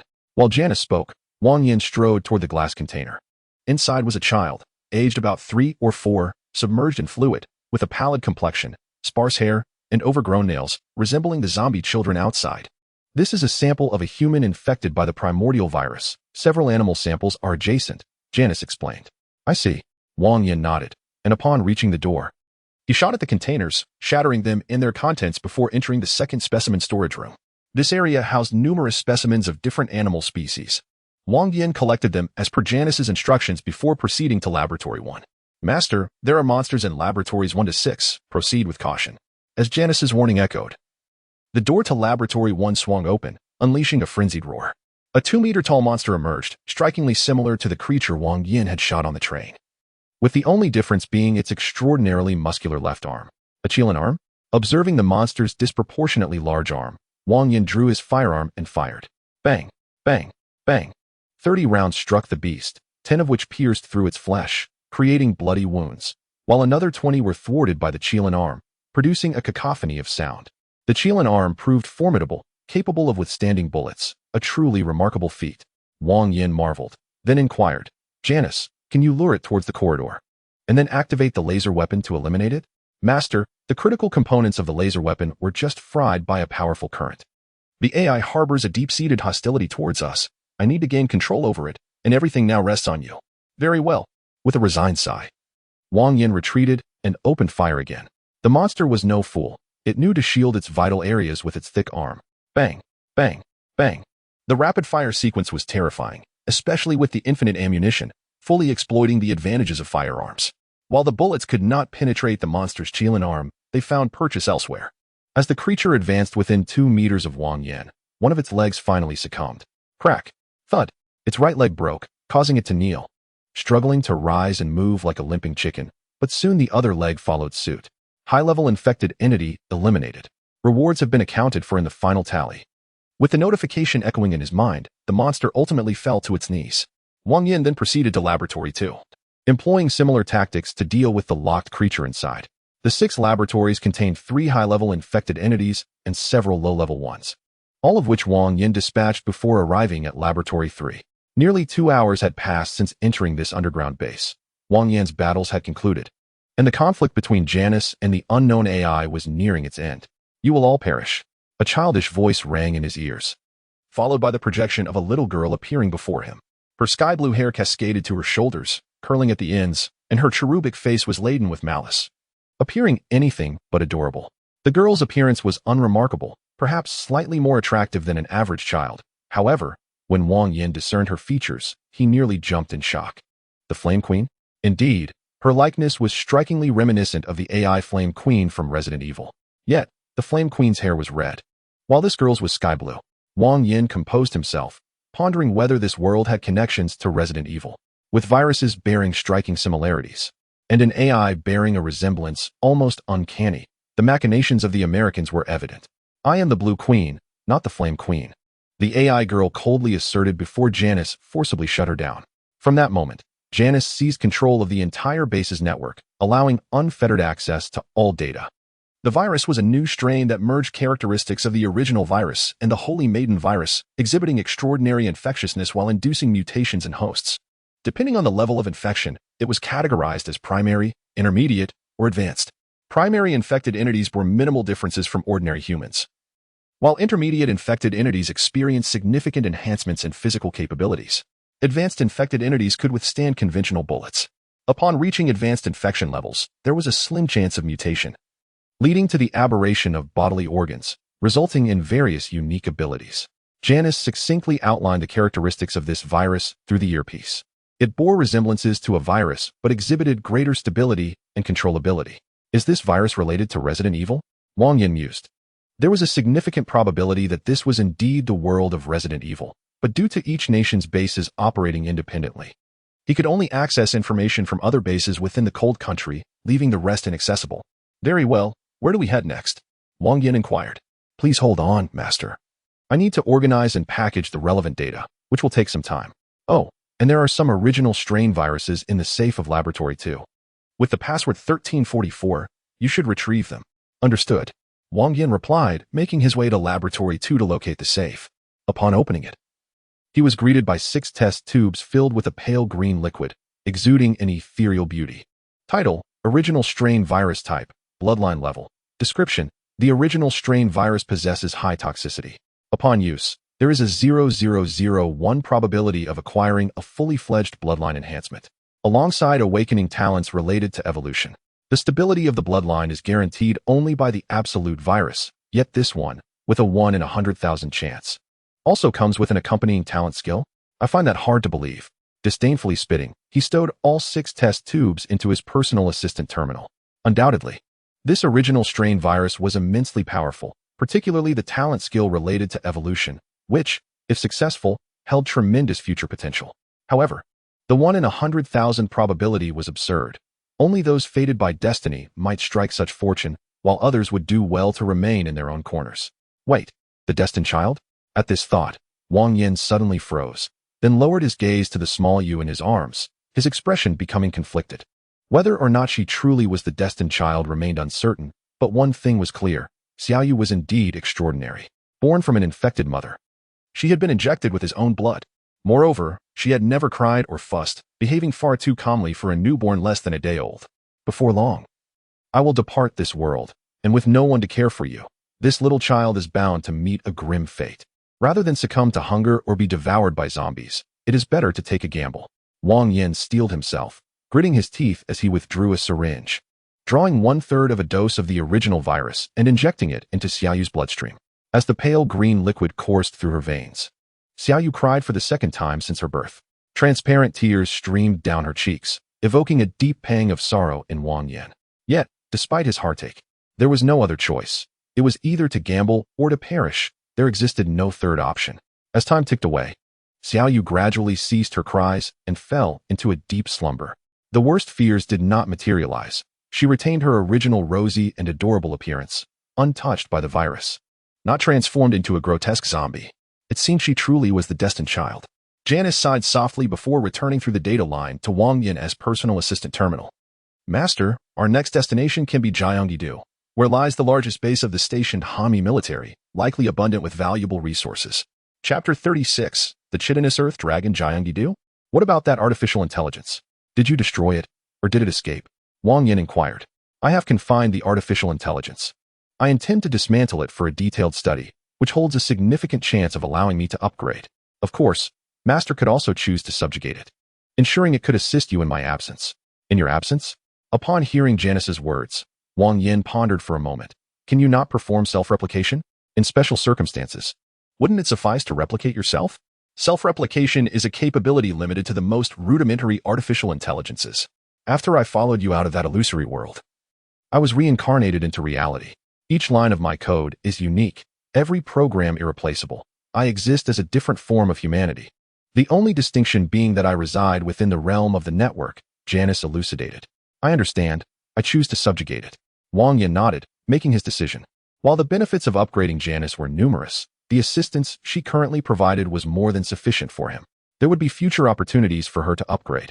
And if he could acquire another artificial intelligence, a certain plan of his could be set in motion. After approximately 3 minutes, Janice successfully compelled the Blue Queen to enter the personal assistant terminal. Unauthorized target detected invading personal assistant terminal. Please select to agree or block. If you agree, the invader will be granted authorization, and the hunter will possess absolute control. If you choose to block, the invader will be erased. Agree. Artificial intelligence data has been connected to the personal assistant terminal. Master. As the reincarnation prompt appeared, a soft and melodious voice entered his ears. The Blue Queen now seemed remarkably docile, resembling a delicate little girl rather than the previously aggressive entity. Very well. From today forth, you shall be known as Lon. Relay all information regarding the virus and the stationed Hami military, focusing on the main points. Understood, Master. The little girl acquiesced, subsequently organizing the information from the database for Wang Yan. As he had anticipated, this world was indeed one embroiled in a biohazard crisis. However, unlike the narratives in games and films, the story's progression here diverged significantly. The earlier generations of the virus did not spread indiscriminately. Instead, they remained confined within the borders of the United States. A series of viruses, including the virus and the Saint virus, were rendered obsolete after extensive experimentation, leading to the development of the latest strain, which Wang Yan now possessed. This new virus exhibited stronger infectivity, greater power, and far superior controllability than its predecessors, rendering it the darling of the Umbrella Corporation. Subsequent events were straightforward. The original virus was transported by the stationed Hami military to various countries with military presences, where experiments ensued on their populations. From Europe's western black duck, grape duck, and brolon, to Asia's eastern Japan, Han country, Australia's pear duck, Singapore, and flying donkey pinned, inhumane viral experiments were conducted in secrecy. Contrary to the portrayal in films and games, the Umbrella Corporation was no longer a pariah. It was directly affiliated with the U.S. government. In other words, the virus was of American origin, with intentions that required no elaboration. This incident was deemed accidental. The entire research base of the stationed Hami military had encountered issues, resulting in a virus leak and the annihilation of their troops, propelling Han country to the brink of extinction. The control center of the entire Han country division was situated at the Pyeongtaek base in Jiangyidu, where research findings from several smaller bases, including Busan, were periodically transmitted. Thus, the Pyeongtaek base housed the latest and most comprehensive research results. Should any monster surpassing the advanced infectious body exist, there was at least an 80% chance of it manifesting at the Pyeongtaek base. We shall investigate Pyeongtaek. Even if we do not find the main mission target to eliminate, the information contained within will more than suffice to recoup our losses. Returning to the train, Wang Yan checked the power level, which was sufficient to reach Pyeongtaek. Unburdened by the trailing cars, the train's engine surged forward, nearly flying. with an estimated arrival time of 2 hours. The entire public network of Han Country was under Wang Yan's control, save for a few areas around the bases that were severed. According to Lan, each base harbored an artificial intelligence akin to her own, tasked with overall coordination per headquarters directives while also managing the current situation. Without hardware transmission, Janice and Lan were unable to breach the re-encoded encrypted network of the station Hami military, thus postponing their plans until they reached the Pyeongtaek base. Once I dismantle the artificial intelligence within the Pyeongtaek base, I will be able to upgrade. Janice's tone was tinged with excitement, and she conversed more freely than usual with Wang Yan. Master, after just one more upgrade, I will be capable of autonomous learning and evolution, qualifying me to become a true being. Boom. Not good. Master, leave the train. Quickly. Before Janice could complete her warning, a thunderous roar erupted, followed by a violent shaking. Roar. Without a moment's hesitation, sensing an ominous threat materializing, Wang Yan transformed into the dread giant, crashing through the train's metal roof and leaping out. Hunting Task 2. Eliminate the chitinous Earth Dragon. Completion of the task yields 3,000 points and a treasure chest. Failure will result in annihilation. Warning. The chitinous Earth Dragon's genes are in an extremely unstable state and may evolve or mutate at any moment. Should evolution or mutation succeed, severe consequences will ensue. The hunter must ensure its extermination. Boom. A deafening sound emanated from below, as if the earth itself was being shaken by some unseen force, causing it to tremble violently. The ground erupted in a cacophony of shattered stones and swirling dust, a palpable aura of dread encircling Wang Yan. A thunderous roar emanated from below, heralding the emergence of a colossal creature that soared skyward. Its entire form, a ghastly yellow-gray, exceeded a meter in diameter, with a portion above ground measuring over 20 meters. Tiny, palm-sized scales enveloped its body, while its enormous maw was lined with a terrifying array of teeth, 5 layers deep. This creature was a harbinger of terror, instilling fear at a mere glance, let alone the prospect of combat. As the armored Earth Dragon made its entrance, it let out a deafening roar before its massive body quivered, sending a multitude of scales flying like a tempestuous storm. The destructive potential of these scales rivaled that of conventional firearms. Yet, transformed, Wang Yan's physique was remarkably resilient. The scales left no mark upon him. However, while they failed to inflict harm, they did ignite his fury. With great restraint, he darted away to secure Xiaoyu in a safe location before swiftly returning. With a fierce roar, Wang Yan summoned all his strength, launching himself toward the armored Earth Dragon. At 3 meters tall, he appeared as a mere child beside the behemoth. Yet the devastation he wrought was significant. A toppled train lay crumpled on the ground like a paper sailboat, disintegrating into scrap metal in mere seconds. With a thunderous crash, Wang Yan landed, clutching a scale-covered hide. The armored Earth Dragon raised its head, glaring down at him before striking with ferocity.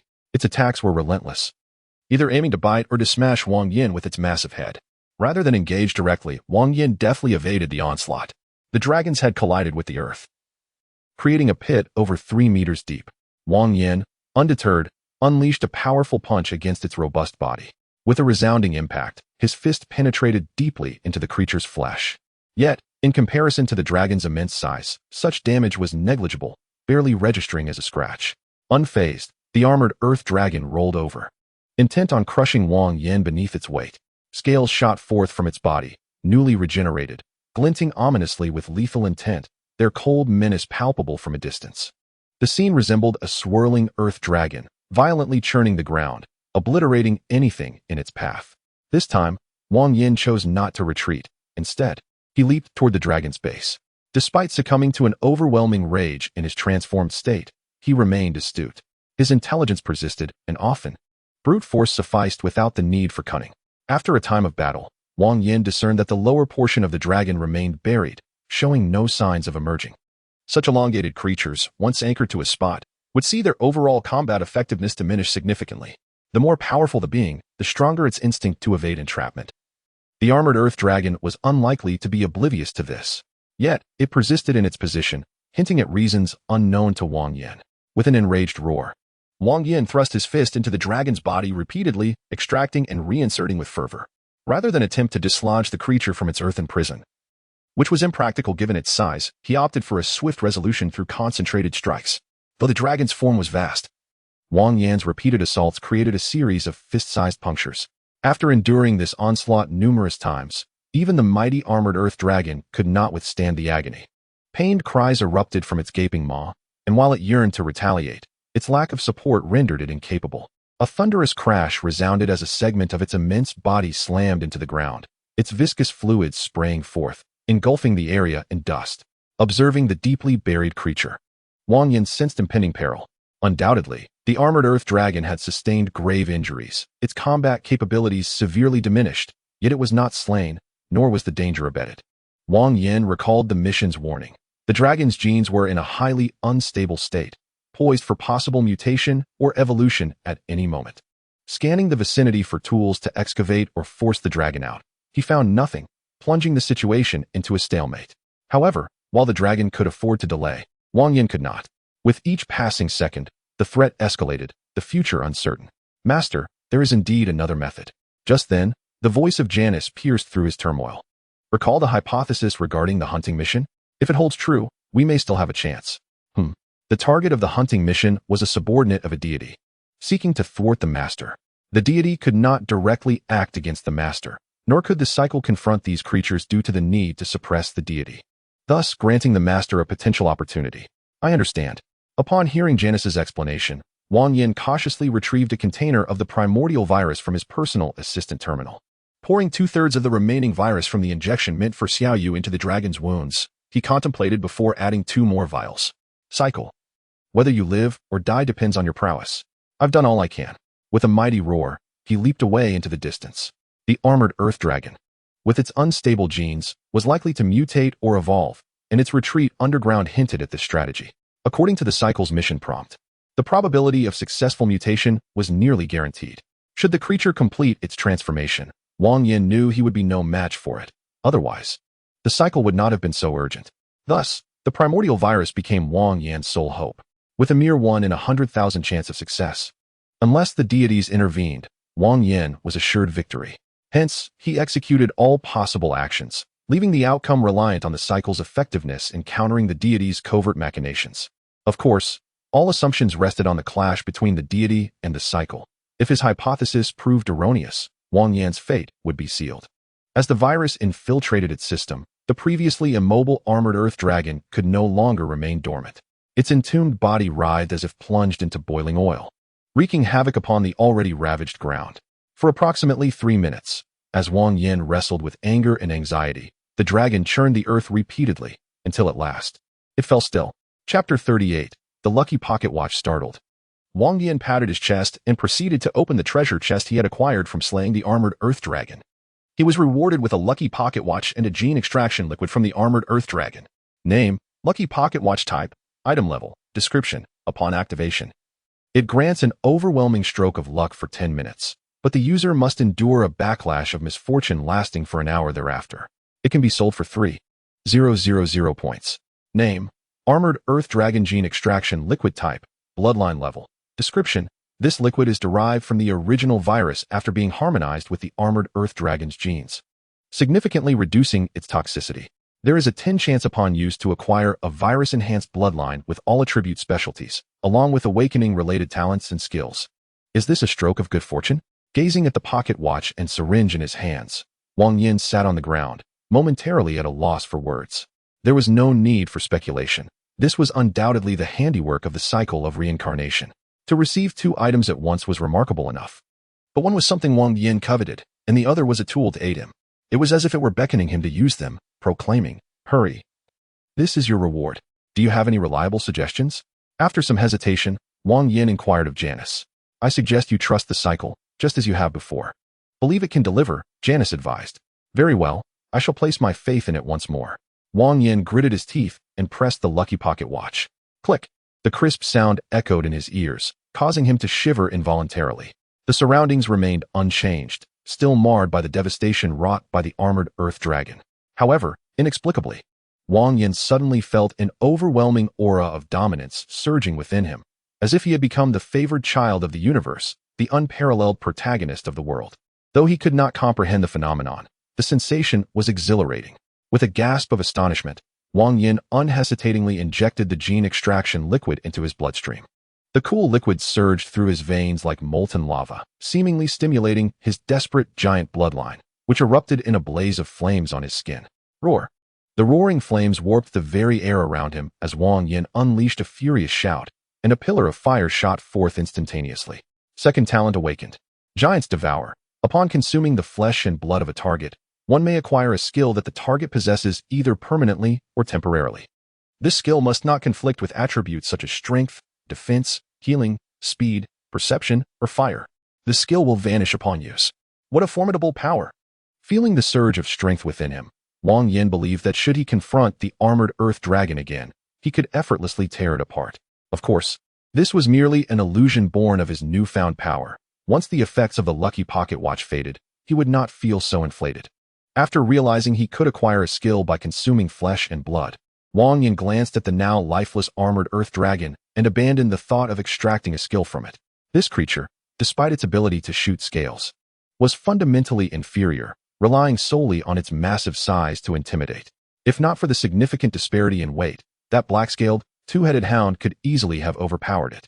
Upon examining his attributes, he noted that his strength, bone density, and constitution had all reached their maximum limit of 50 points, while his agility and mental attributes had each increased by 10 points. Name: Wang Yan. Race: Han Chinese bloodline. Enhanced desperate giant strength. 50. Increases attack power, explosive force, and load capacity. Bone density. 50. Enhances physical defense and bone strength. Constitution. 50. Boosts cellular vitality, stamina recovery, and endurance. Agility. 36. Enhances movement speed, reflexes, dynamic vision, and attack speed. Mental. 37. Improves danger perception, cognitive capacity, and mental defense. Skills. 1. Hunter's God. Talent when attacking targets of the divine race. Damage dealt will be a minimum of 5 times and a maximum of 20 times greater. The lower the target's health, the higher the damage dealt. There is a 90% chance of execution when the target is gravely injured. Cooldown time, 24 hours. 2. Giants Devour. Talent upon consuming the flesh and blood of a target. One may acquire a skill that the target possesses either permanently or temporarily. This skill must not conflict with attributes such as strength, defense, healing, speed, perception, or fire. The skill will vanish upon use. 3. Eye of Truth. Observing the world through the soul may reveal many unseen truths. Closing his personal attribute panel, Wang Yan sat atop a train car, quietly awaiting the impending backlash of his fortune. Although uncertain of what would transpire, he was confident that the backlash would be formidable, given the overwhelming luck he had just experienced. Boom. Just as 10 minutes elapsed, the ground beneath Wang Yan abruptly collapsed. Without time for curses, he forcefully pushed off the several layers of folded metal and leapt from the pit. To avoid mishaps, Wang Yan had stacked the train cars several layers thick and had positioned himself over 100 meters from where he had battled the armored earth dragon. Yet unexpected calamity still struck. Crash. His heavy body slammed into the ground, causing him to sink once more. Wang Yan wondered if he had stepped upon a rat's nest, as the area was riddled with holes. Fortunately, this latest hole was not deep, only reaching his waist, and with a bit of effort, he managed to crawl out. With an hour of luck backlash looming over him, Wang Yan estimated he had about 30 minutes left in his transformed state. Gazing at the distant buildings and power poles, he resolved to move further away. An hour might not seem long, but for Wang Yan, it was an arduous stretch. While in his transformed state, he felt relatively secure, as these minor troubles could not harm him. However, the subsequent half hour, once his transformation wore off, would be terrifying. In the urban area, buildings could collapse at any moment. Power poles could topple, and zombies could appear from nowhere. Out in the countryside, what constitutes countryside in that desolate land of the cold nation? For 30 minutes, Wang Yan experienced what true hell was like, feeling as if the entire world was against him. Drinking cold water only to find it bitter, experiencing misfortune at every turn. He was as unlucky as could be. Twice he nearly met his demise, sustaining countless wounds. Were it not for the extraordinary recovery of his bloodline, those injuries alone could have spelled his end. This is utterly infuriating. Wang Yan sat on the ground, panting heavily, his blood soaking through his clothes. An hour of bad luck had pushed him to his limits. If it extended for even another 10 minutes, he would likely perish. I have made an error. I should have returned to the Reincarnation Space before using that cursed watch. Chapter 39. The non-existent monster. Wang Yan cursed under his breath, feeling utterly foolish. Janice too was perplexed. Why had she offered such unreliable advice? My lord, what if we encounter a monster with formidable skills next? What if the primary mission's initial mutant is just a bit stronger than you? Janice retorted. Ah, that does seem plausible. Wang Yan scratched his head, then struggled to search for Xiaoyu. The little one was exceptionally well behaved, not a whimper escaping her lips, and fortune seemed to favor her. While throngs of zombies pursued him, Xiaoyu was blissfully untroubled. The train lay in ruins, leaving no option but to drive. Wang Yan sighed, taking Xiaoyu with him in search of a vehicle. The previous skirmish had been devastating, obliterating all structures and vehicles within a radius of hundreds of meters. It was only after running 500 or 600 meters that he discovered a car in a courtyard. He extracted the metal wires connected to the ignition key and, after a few touches, the engine roared to life. The fuel tank contained enough gasoline for 400 kilometers, sufficient to reach the Ping's base. In that moment, Wang Yan was profoundly grateful for the small landmass of Han Country. Had it been as vast as Huaxia, spanning millions of square kilometers, the journey alone would have been exhausting. Under the ravages of the virus, Han Country had devolved into a hell on Earth, teeming with zombies congregating in meetings. While survivors languished in the shadows, clinging to life, Wang Yan made no effort to seek them out, nor did he intend to entrust Xiaoyu to others. From previous observations, it was evident that Xiaoyu was the destined child of this world. Under divine watch, even if cast into a horde of zombies, she would remain unscathed. Thus, he resolved to keep her by his side for the time being, hoping to imprint more memories upon her tender life. With less than 2 kilometers remaining to the Ping's base in Gyeonggi-do, a voice chimed in. Master, please prepare yourself. There are approximately 30,000 stationed U.S. troops, along with an unknown number of experimental subjects. The previously silent Xiaolan spoke, warning Wang Yan of the imminent peril ahead. Understood, I would never gamble with my life. Wang Yan nodded, then pressed the accelerator, charging forward. Xiaolan, Janice, the population density in Ping City is immense, and consequently, the number of zombies is substantial. Due to the small landmass and dense structure, the fortunate survivors have little refuge, compounded by the relentless pursuit of zombies, rendering their survival environment increasingly dire. Wang Yan maneuvered the vehicle into a spacious area, leaping over a nearby wall in haste. Zombies relied on sight and sound to hunt their prey when devoid of targets. They would often stand still, lost in a stupor. Wang Yan cleverly exploited this weakness to evade their pursuit, stealthily advancing towards the Ping's base. As the largest rogue faction in the world, the harbingers of global discord, the U.S. military exhibited formidable prowess in warfare. Without delving into their advanced technological weaponry, their deployment of firepower was notably meticulous. Unfortunately, following the outbreak, all U.S. troops had transformed into mindless zombies, rendering their sophisticated weaponry mere heaps of scrap metal. Employing a similar tactic as at the Busan base, Wang Yan stealthily navigated through the zombie horde and infiltrated the base. Master, this is the location. Please connect your personal assistant terminal. With Wang Yan's actions, Janice and Xiaolan, 2 artificial intelligences, breached the internal systems of the Ping's base, launching an onslaught against its AI. The endeavor persisted for a full 2 hours, and just as Wang Yan contemplated dismantling a few items out of boredom, the dim room suddenly illuminated. Is it done? Yes. That AI was rather cowardly. It took quite a while to catch up. Janice's voice emanated from the nearby computer, her tone laced with excitement. Clearly, she had reaped significant rewards, potentially paving the way for an upgrade.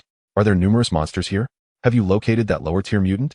The laboratory and storage room house many creatures. According to their danger levels, there should indeed be lower-tier mutants. However, we won't know until we eliminate them, Janice responded. Lead the way. With Wang Yan's command, a door on the left swung open, and the lights within flickered to life. The presence of an artificial intelligence assistant was undeniably exhilarating. All technology-related concerns fell into capable hands, allowing for strategic planning. Otherwise, within such a perilous military base, one could be caught off guard at any moment. As the largest base for U.S. forces in Han Country, it housed a multitude of researchers and, correspondingly, a significant number of zombies. Bang. Side quest 2. Eliminate 100 intermediate infected. Completed. Earned 1,000 points.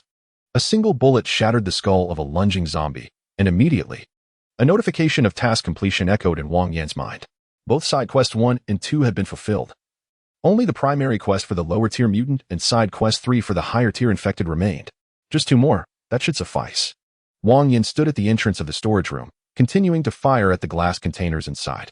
Master, retreat quickly. A monster has awakened on its own. Just as Wang Yan shattered one of the containers, Janice's urgent voice rang out. Boom. Wang Yan stepped back, and the door's security mechanism slammed shut, sealing the storage room. This was a safety measure of the base. Should the contents become uncontrollable, a 20-centimeter thick alloy plate would withstand even heavy tank assaults, easily containing a few monsters. What kind of monster is inside? Wang Yan inquired. Unknown, there are no records in the database, and it is possible that the AI deleted relevant data before being dismantled. Janice's voice transmitted through the wall-mounted speaker. In the corner of the storage room, 3 containers were visible, and the records indicated they were empty. Yet, empty containers could not spontaneously rupture, especially not from internal explosive damage. I suspect there is a formidable creature within, powerful enough to serve as a secret weapon for the base. Boom, boom, boom. A series of muffled thuds resonated from behind the door, and the 20-centimeter thick alloy plate bore visible fist imprints. There was no doubt that was the target of this mission. Wang Yan sheathed his weapon, preparing for close combat. Boom, boom, boom. A fist the size of an average human head pounded against the alloy plate, causing it to tremble incessantly, while the door could withstand the monster's onslaught. The frame and walls could not endure. With a violent quaking, the door frame finally succumbed to the strain and collapsed.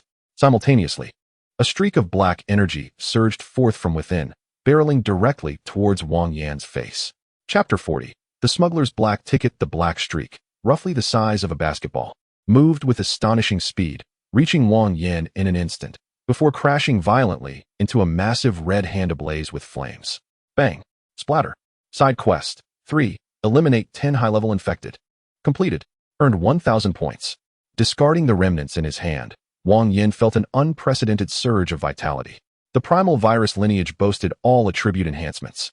Unlike the Hulk and Desolation viruses, which were limited to strength, bones, and constitution. After surpassing the initial acclimatization phase, Wang Yan's second transformation had undoubtedly reached its zenith. With formidable strength, impenetrable defense, exceptional regenerative capabilities, and even speed no longer a shortcoming, he was transformed. Had he encountered the earlier high-level infected, he would have been outpaced and toyed with like a mere monkey. However, Wang Yan was now a different being altogether, seizing the creature and crushing it effortlessly. Howls echoed through the air. 2 eerie howls, devoid of human quality, resounded almost simultaneously.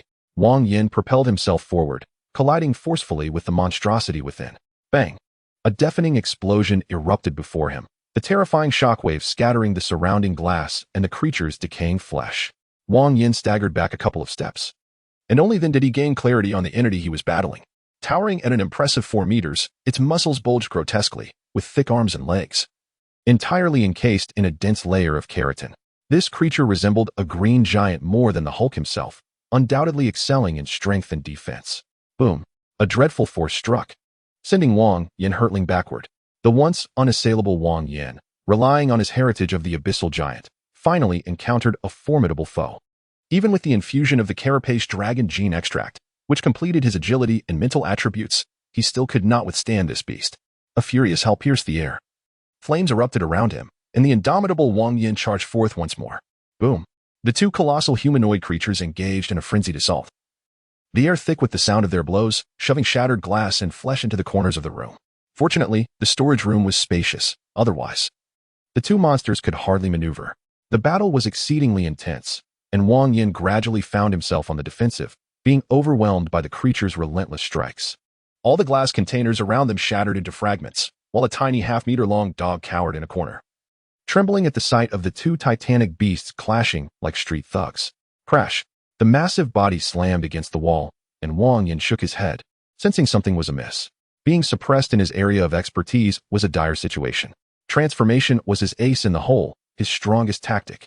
Should he be restrained in this aspect, the outcome of the battle would be all but decided. However, Wang Yan was not one to surrender easily. He would fight even if it meant enduring punishment. Thus, he endured an hour of relentless blows. Boom! A terrifying force hurled him against the wall, his body forming a T-shape before sliding down slowly. Coughing, he realized that even his abyssal virus-enhanced lineage could not withstand such a beating. Strength ebbed like a receding tide, and the weakened Wang Yan slumped to the ground, gazing at the advancing monstrous figure with a sardonic smile. Do you think I am a sickly cat, just because I don't roar? In an instant, a blinding beam of light seemed to disregard all distance, reaching the monster in an eye blink. The creature sensed impending danger the moment Wang Yan extracted the laser flashlight. Yet, no speed could surpass light. It had no chance to react before its skull was pierced. Main task: 1. Eliminate the low-level mutant. Completed. Earned 1,000 points. Task concluded. Initiating teleportation. The emotionless voice of the cycle resonated in his mind as Wang Yan's figure vanished from sight. Teleportation complete. The hunter has returned to the cycle space. Task rewards are being calculated. Main task. 1. Eliminate the low-level mutant. Earned 1,000 points.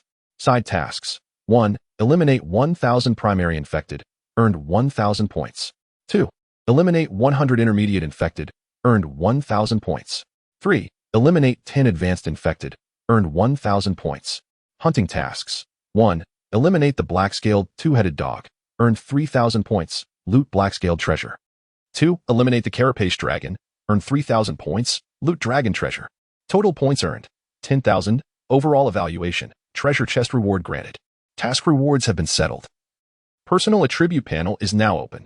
The hunter may choose to open the treasure chest or exchange attribute points for enhancement. Thank goodness for that laser flashlight. Or this time would have been disastrous. Wang Yan took a deep breath before retrieving his extraordinarily fortunate pocket watch, just as he was about to press it. The harrowing events of the past hour flooded back into his mind. A sudden shiver coursed through him as he glanced around at the equipment and hurriedly left the area.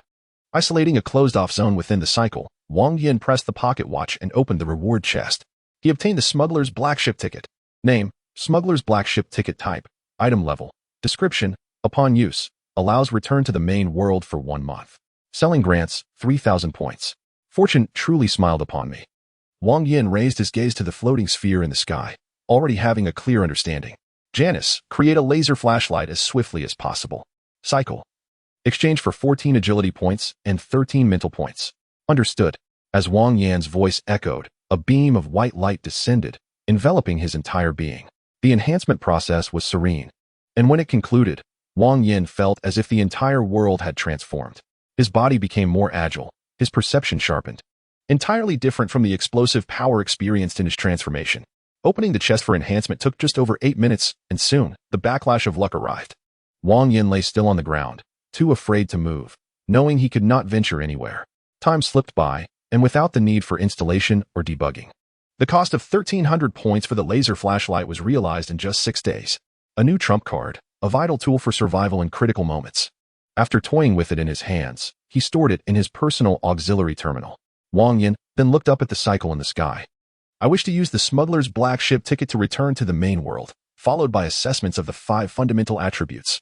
Chapter 41. Searching for the connection. Request approved. Return to the main world allowed. The selected hunter must not disclose any information regarding the cycle space by any means, either actively or passively. Violators will face penalties of point deductions or obliteration, depending on severity. Under the dim night sky, an irksome cacophony of chaos ensued. An antiquated building from the 1980s struggled against roaring flames, unable to escape the clutches of this tragic calamity. Approximately 20 firefighters, aided by high-pressure hoses, managed to extinguish the blaze, yet the building was utterly ravaged, and survival for those inside was implausible. What is the situation? How many casualties? The building housed 36 households. With 33 evacuated safely, the fate of the remaining 3 remained uncertain. Other residents claimed these 3 were all single occupants, unsure if they were home or out. Check the units and floors of those 3 households, then proceed to search. Not far from the firefighters, Wang Yan stood among the crowd. His expression one of indifference as he glanced at the charred ruins of the old house, then lowered his gaze to the personal auxiliary terminal on his left wrist.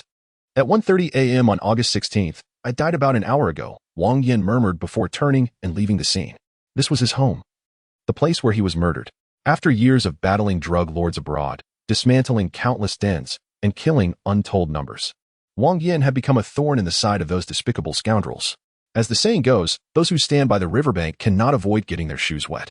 Thus, Wang Yan, having sustained injuries during his mission, retired from service.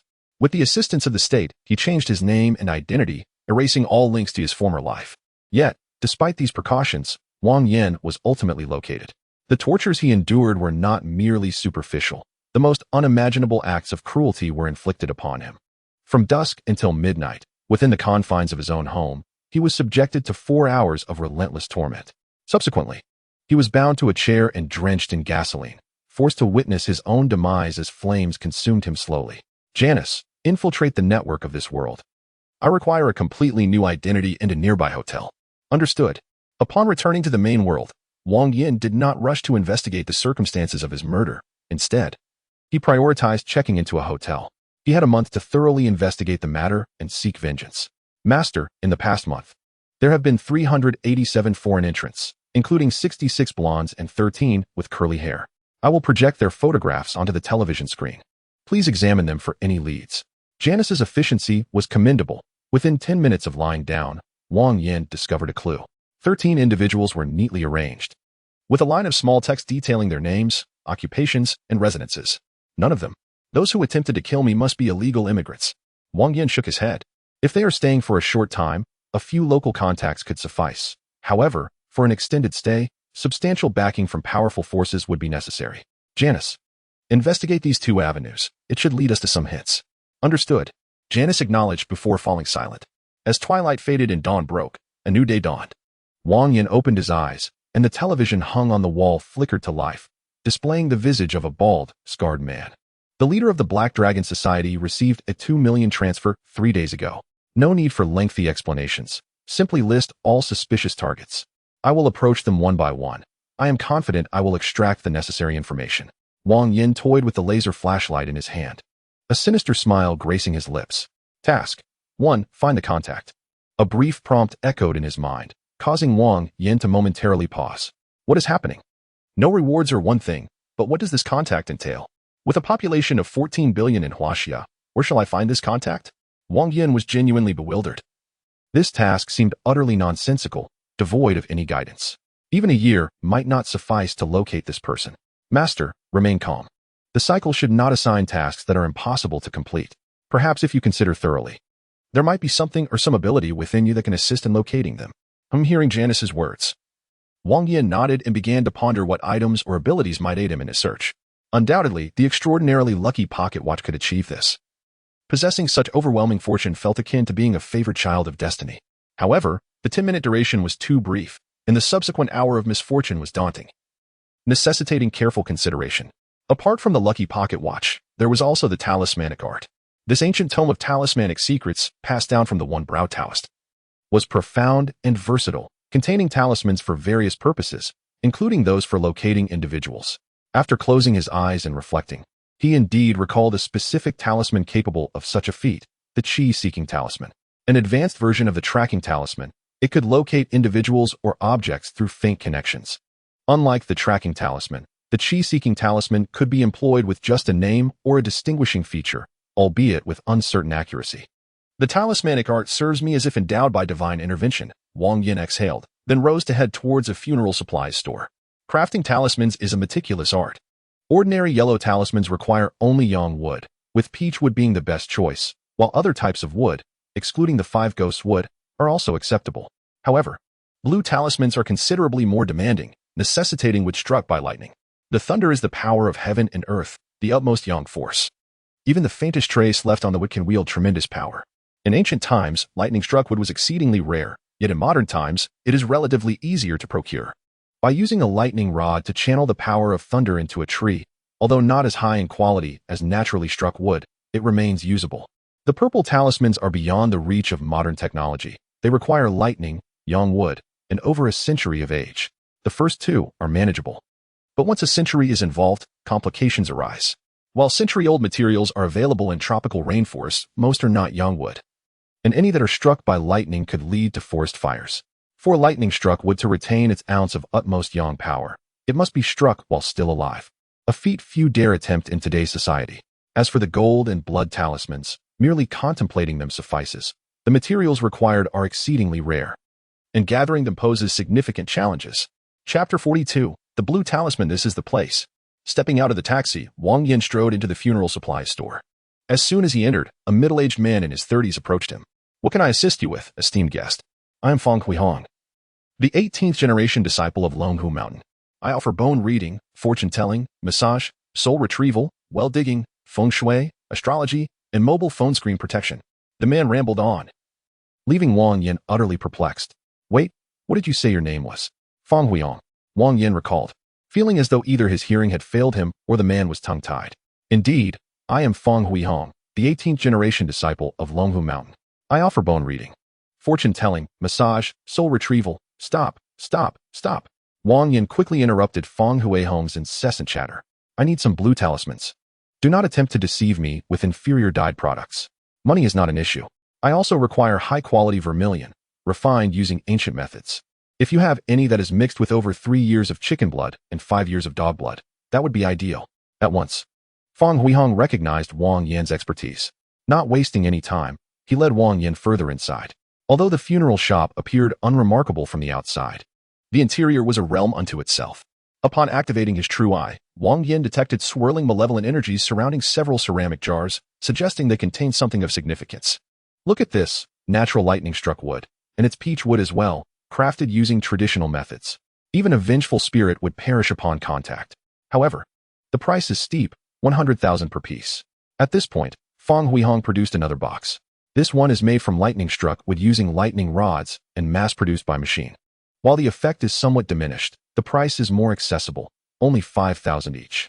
Of course, if these seem too expensive, we also have options for 1,500 each. I want the best. How much do you have in stock? I will take them all. Wang Yan examined the blue talisman priced at 100,000, feeling its authenticity. Indeed, it was genuine lightning-struck wood, and it had been grown in a sunlit area. With a minimum age of 10 years. You truly have a discerning eye. Fang Huihong complimented, then opened a cabinet below to reveal a safe hidden within. The stock of this premium blue talisman is limited, with only 110 pieces available. Here's what I propose. I will round it down to 100 and include an additional 200 pieces of the next tier. What do you think? Thank you. Esteemed proprietor. Wang Yan nodded appreciatively. This item belongs to the high-end category, and it might not even sell a few pieces in an entire year. Encountering a wealthy individual like Wang Yan, one must seize the opportunity to sell without delay. The vermilion powder is also of superior quality. Crafted using traditional methods and mixed with blood from roosters over 5 years old and dogs over 8 years old, priced at 100,000 per tael. Having found a significant client, Fang Huihong diligently promoted the product. The quantity of this vermilion powder is scarce, just over 3 gene, while the lesser quality, devoid of chicken and dog blood, has about 100 gene in stock. I'll take all of it. Just tell me the price. Wang Yan waved his hand, displaying a generous demeanor. All the funds originated from Janus, transferred from various accounts abroad, so he felt no remorse in spending. The talismans total 10 million, and the vermilion powder amounts to 473 million, making a grand total of 473 million. It is rare to encounter a customer like you. I'll give you a 20% discount, so just 110 million will suffice. Please provide me with your account details. After swiftly transferring over 10 million, Wang Yan selected a few more magical tools before taking his leave. After all, the money came easily, so why not use it? Janus, will these items be able to be taken to the Reincarnation Space? Wang Yan inquired. I have consulted with the Reincarnation. The main world is indeed the real world. Not only can you bring talismans and vermilion powder, but even a nuclear bomb would be usable there. In that case, Wang Yan murmured, and he retraced his steps back to the funeral supplies store. Why did the gentleman return? Is there an issue with the merchandise? Fang Huihong felt a pang of anxiety upon seeing Wang Yan return. Merchandise worth over 10 million is not easily sold. It could be years before another opportunity arises. No. I found the proprietor's goods to be exceptional, so I decided to purchase more. Wang Yan smiled, instructing, pack all the blue talismans and vermilion powder. And if you have purple and golden talismans, include those as well. Money is not an issue, but I fear you may lack stock. The gentleman jests. We certainly have blue talismans and vermilion powder. However, purple and golden talismans are controlled by the larger sects, making them difficult to obtain. Those antiquarians only accept trades, and I will need some time to procure them. Fang Huihong rubbed his hands together, his instincts suggesting a significant transaction was at hand. Money is not a problem, but I need speed. The faster, the better. In that case, can you give me a month? No, half a month will suffice. I'll provide you with 1 billion as a deposit. If that is insufficient, let me know. And if there is surplus, consider it your reward. Wang Yan transferred the funds to Fang Huihong's card, with Janus's assistance simplifying the process, and the amount was instantly credited. As for whether such a large sum being transferred from abroad to China would attract government scrutiny, that was none of his concern. Fang Huihong would have to deal with it himself. However, given the nature of capitalists, they would impose numerous difficulties when money leaves, but when it arrives, they would remain silent. By the way, may I borrow your space to draw a few talismans? Drawing talismans? You can do it directly on my resting table. I'll step aside. Fang Huihong nodded, as he recognized the need to observe certain taboos among practitioners, especially given Wang Yan's affluent status. There is no need to step aside. If you can learn from it, it is yours to keep. In that case, thank you. Upon hearing Wang Yan's words, Fang Huihong's eyes lit up. Such an open opportunity to learn from a master might not come again in a lifetime, and he must seize it. Grinding, mixing, In formulating, Fang Huihong exhibited far greater skill than Wang Yan. He first practiced by drawing a few sets of ghost summoning and zombie summoning talismans, followed by a substantial number of energy-seeking talismans. Yellow talismans can be drawn by anyone and even mass-produced using specialized printers, but blue talismans are different. Only true practitioners can create them. This is because blue talismans require mental guidance. Otherwise, their power would be little more than that of a yellow talisman. After drawing dozens of energy-seeking talismans, he then created several lightning summoning talismans before Wang Yan paused to rest. Chapter 43. A plea for help from the cold country. Throughout the process, Fang Huihong remained silent, diligently assisting Wang Yan, leaving a favorable impression. After a brief respite, Wang Yan resumed drawing talismans, while Fang Huihong closed the door and focused entirely on his duties. As dusk approached, Wang Yan laid down his brush and gathered all the talismans and materials. Next, I will cast a spell. You may observe from the side. Without further ado, Fang Huihong nodded vigorously, and Wang Yan formed several hand seals, invoking the energy-seeking talismans. Whoosh! The talismans ignited spontaneously, radiating a pale blue light in the air. The blue smoke coalesced into a line, subtly indicating the north. With a whoosh, the flames extinguished. The smoke dissipated, and another energy-seeking talisman ignited. After consecutively utilizing 10 energy-seeking talismans, all pointing due north, Wang Yan finally felt reassured. He had been seeking the location of the contact person, and now it was time to locate those who had tormented him. Another 10 energy-seeking talismans burned, causing Fang Huihong to feel a pang of sympathy. What is going on? They are all pointing in one direction, Wang Yan murmured, then shifted his focus to the true masterminds behind his troubles, those who genuinely wished for his demise. The more relevant items and information he possessed, the higher the accuracy of the energy-seeking talismans. However, if 30 consecutive energy-seeking talismans pointed to the same direction, it indicated significant implications. What forces reside in the north? Wang Yan suddenly inquired. The Northern Industrial District is primarily controlled by the Hong Group's subsidiary, Hongshi Industry, while the underground belongs to the Black Dragon Society. Upon hearing Wang Yan's words, Fang Huihong immediately responded, the connection between Hongshi Industry and the Black Dragon Society is extremely close. One could even say that the Black Dragon Society acts as the muscle for Hongshi Industry. I understand. Wang Yan nodded, then packed his belongings. I must pay a visit to the Black Dragon Society and will return to see you tomorrow. With that, Wang Yan departed without waiting for Fang Huihong's reaction. The Northern Industrial District is the largest industrial area in Minghu City and also the stronghold of the city's most notorious gang, the Black Dragon Society. By now, it was 10 at night, and a group of individuals sat around a round table, the atmosphere somewhat oppressive. I say, it has been 3 days already. Can't we at least receive an update on how things are being handled? The speaker was a bald man with a scarred face. The reflection glimmered off his hairless head, and a scar resembling a centipede stretched from the corner of his eye to his chin, presenting a fearsome appearance. The Black Dragon has warned you many times not to be impatient. Those individuals were sent by higher-ups and will depart within a week. By then, Minghu will still belong to you and the Black Dragon Society. Why stir up trouble with them?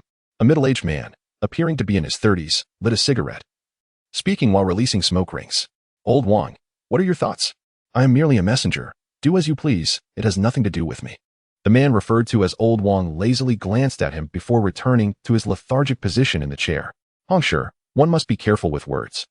Those foreigners are causing chaos on my territory. It is not only a loss of my face, but also a loss of the Hong family's face. Throughout my life, I have harbored a profound disdain for the enemy, particularly those with yellow hair. In a moment of rage, Heilong crushed the glass in his hand, the sharp shards slicing into his palm and drawing forth crimson blood. If you wish to make a move, then do so. I am not here to stop you. Hongshi remarked, his tone laced with mockery. I would like nothing more than to take action, but I must rely on you to bear the consequences. Otherwise, should the higher-ups express their displeasure, I could find myself in a precarious position. Heilong chuckled softly, the tension in the air dissipating. I too would relish the opportunity to eliminate them, but alas, their presence serves a purpose for those above us. Hongshi sighed, his expression one of resignation. If only Lord Wang would lend us his support, we wouldn't have to engage in these trivialities. Someone is due to arrive shortly. But whether we can persuade him will depend on your abilities. Someone is coming to aid us? A loud bang interrupted Hongshi's words, reverberating from outside. Pressing a remote control to switch to the surveillance feed, the visage of a young man appeared on the screen.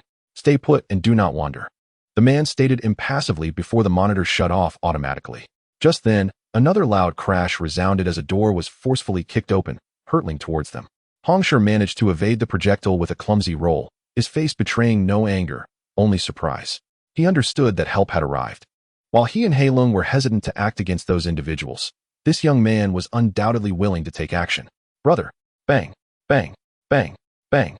The rapid gunfire interrupted Hongshi's speech, as Wang Yan displayed no inclination for idle chatter, swiftly dispatching the threat. Task Objective 1. Locate the contact. Completion.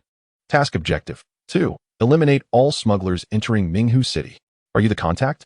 After incapacitating Hongshi, Wang Yan seized the opportunity to kick Heilong's head aside while engaging the elder in conversation. The ruthlessness of Wang Yan's actions startled the contact. He had held this position for some time, yet he had never encountered such ferocity. I am the contact. I will guide you through this mission. Very well. Wang Yan nodded and took a seat beside him. He had overheard the previous conversation through Janice, and after thorough infiltration and analysis, he had pieced together the events leading up to this moment. Essentially, Hongshi's industrial dealings and Heilong's connections were entangled with matters requiring transit through Minghu City, culminating in a plot to eliminate Wang Yan. A month prior, Hongguo had issued a distress signal to all nations with practitioners of martial arts. A formidable monster was roaming within Hongguo's borders, frequently attacking their cultivators. A creature that specifically targets the people of Hongguo? How intriguing, Wang Yan mused. Amused by the absurdity of the situation. Year after year, there are strange occurrences, but this one takes the cake. Monsters apparently discriminate by nationality. How can a developed nation like Hongguo not deal with a single creature? And yet they seek help from the world? Believe me, when I first heard this news, I too found it hard to comprehend, yet it is indeed the reality. The contact side. This monster appears and disappears without a trace, as if it harbors a grudge against the people of Hongguo. Despite being adjacent to Chao County, it never wreaks havoc there. Hongguo even deployed aircraft to search for it, but to no avail. Not a single trace was discovered. If it were merely that, Hongguo would not resort to calling for help, Wang Yan countered, shaking his head. Given the shamelessness of Hongguo's leaders, they would not act so desperately unless pushed to the brink. That's about right.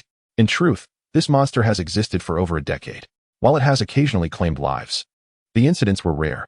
However, in the past 6 months, for reasons unknown, killings have surged, targeting practitioners with strength far exceeding that of ordinary individuals. The significance of these practitioners cannot be overstated. Many nations rely on them for matters they cannot address directly. The contact side again. And though his words hinted at sympathy for Hongguo, his expression conveyed a sense of schadenfreude. In such a minuscule nation, with a sparse population and scant historical depth, only a handful of practitioners emerge each year, and they are often the weakest. Yet this monster deliberately seeks out the strongest to kill. Once, Hongguo might have ranked among the top 30 nations globally. Now, it struggles to maintain a position within the top 50. So our target is this monster? Not quite. Our mission is to retrieve the ashes and relics of the warriors who fought against the period. What the monster does is of no concern to us, the contact clarified. Understood, Wang Yan nodded. What then of those individuals? What is the situation with the yellow-haired ones they mentioned? They are associates sent by the Hong family from abroad. And their aim is, naturally, the monster. After all, the creature's blood is invaluable. Certain talismans can only be crafted with it. The Hong family provides them with illicit means to obtain the monster's flesh, hoping to share in the spoils. However, for reasons unknown, the Hong family directed these individuals to Minghu, seemingly with additional objectives in mind. Indeed, upon hearing the contact's words, Wang Yan comprehended the situation fully. The Hong family had deep ties with foreign drug lords, and his actions had severely undermined their interests. Thus, after his retirement, they sought him out, leveraging the situation in Hongguo to have those yellow-haired individuals eliminate him. As for Heilong and Hongshi, they were mere pawns of the Hong family, knowing little beyond their anger towards the reckless behavior of those yellow-haired individuals. By the way, what is your current level? How many tasks have you completed? The contact inquired suddenly. This is an evaluation for my advancement. I have completed 3 tasks thus far. 3 tasks to reach this level? That's barely adequate, the contact noted. In his understanding, 3 tasks represented a middling accomplishment. It typically required around 5,000 points to max out a single attribute, and most individuals would accumulate sufficient points within 3 tasks. However, the contact was mistaken. Wang Yan had not merely achieved 50 points in one attribute, but had amassed 50 points across all attributes, possessing a hybrid lineage that granted him proficiency in every category, an entirely different caliber from what the contact envisioned. The transfer of ashes and relics is scheduled for next Tuesday. According to plan, you have tonight and tomorrow morning to rest. We will fly to Hongguo in the afternoon. Very well, contact me then. Wang Yan nodded. exchanging contact information with the liaison. He then casually severed Hongsher's ear. Based on information from Janice, this man, as the chairman of Hongsher Industries, appeared respectable, yet had a history steeped in malevolence, having committed countless heinous acts. Wang Yan chose not to kill him, but rather to shatter his limbs, ensuring he experienced a taste of suffering.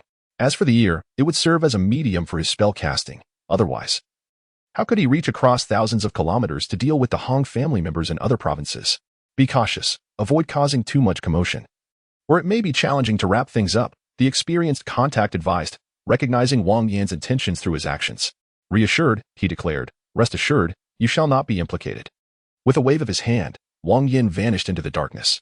Upon returning to Fang Huihong's modest establishment, Wang Yan set up a ritual altar.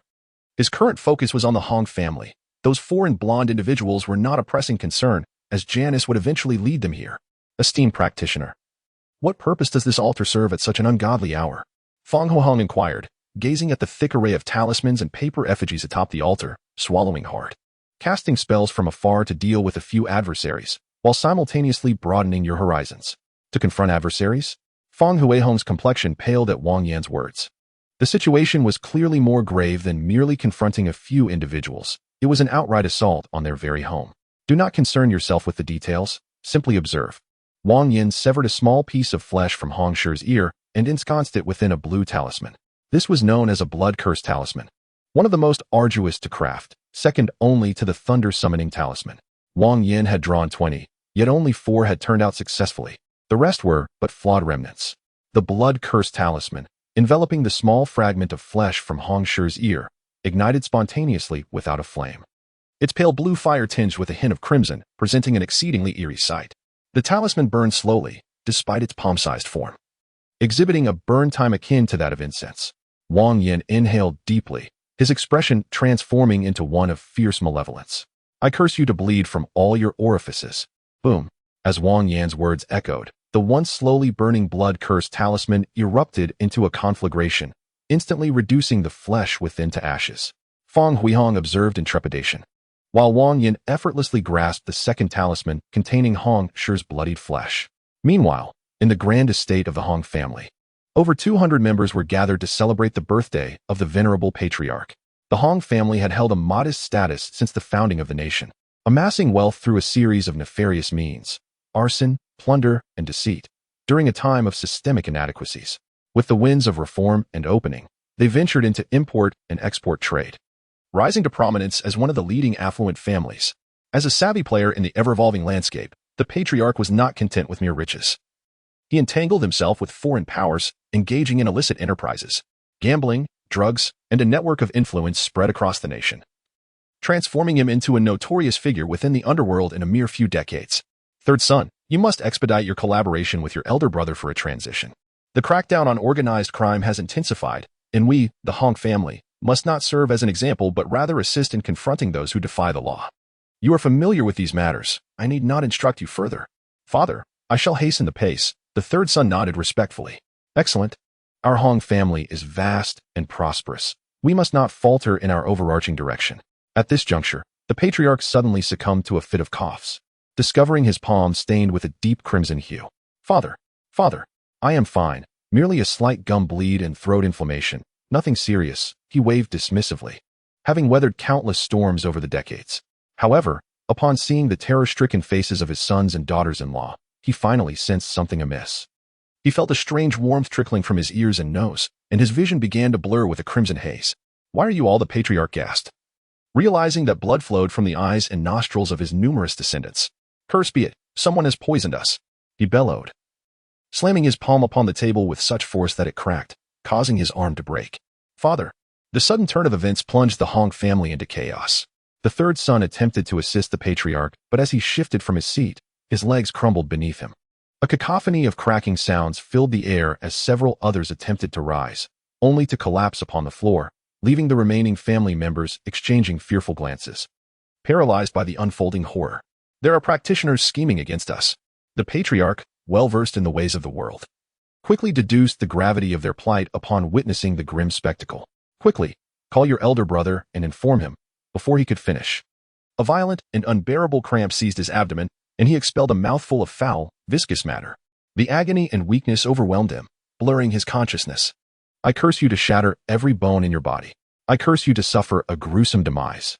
His voice echoed, ethereal yet laden with profound malice and murderous intent. The patriarch pondered whom he had offended. It was not his amiable nature that attracted ire, but rather the sheer number of enemies he had accumulated, too many to recall. Quick! The patriarch trembled, his body nearly collapsing under the weight of his suffering. Yet he summoned every ounce of willpower to contact his eldest son far away in the capital.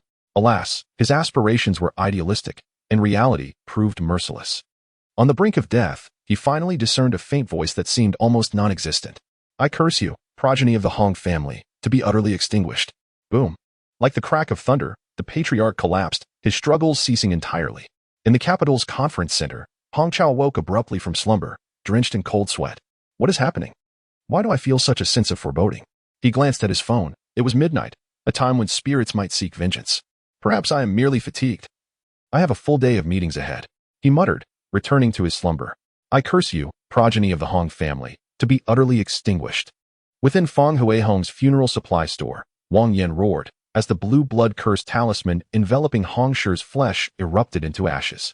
With the burning of the talisman, the entire Hong family, over 200 souls, met a tragic end, and Wang Yan's revenge was finally realized. Yet, at that moment, a vast and formidable aura descended upon Wang Yan, striking him with tremendous force. Bang! His body was hurled backward, crashing through the wall, yet he emerged unscathed, not a speck of dust upon him. The hunter has encountered a backlash from national fortune. It has been thwarted. Note: current level can only withstand one backlash from national fortune. The hunter should proceed with caution. A backlash from national fortune? Upon hearing the reminder from the cycle, Wang Yan fell silent. National fortune embodies the collective luck of a nation. The more prosperous and vibrant a country, the stronger its fortune. It is akin to the protagonist in a story. Only this luck envelopes a nation rather than an individual. To eliminate the protagonist invites an endless tide of troubles in retaliation. Before the younger could strike, the elder had already arrived. Just as he was about to act, a nuclear bomb fell from above. The moment a thought crossed his mind, he choked on water and met his demise. Such bizarre and unfortunate events could transpire.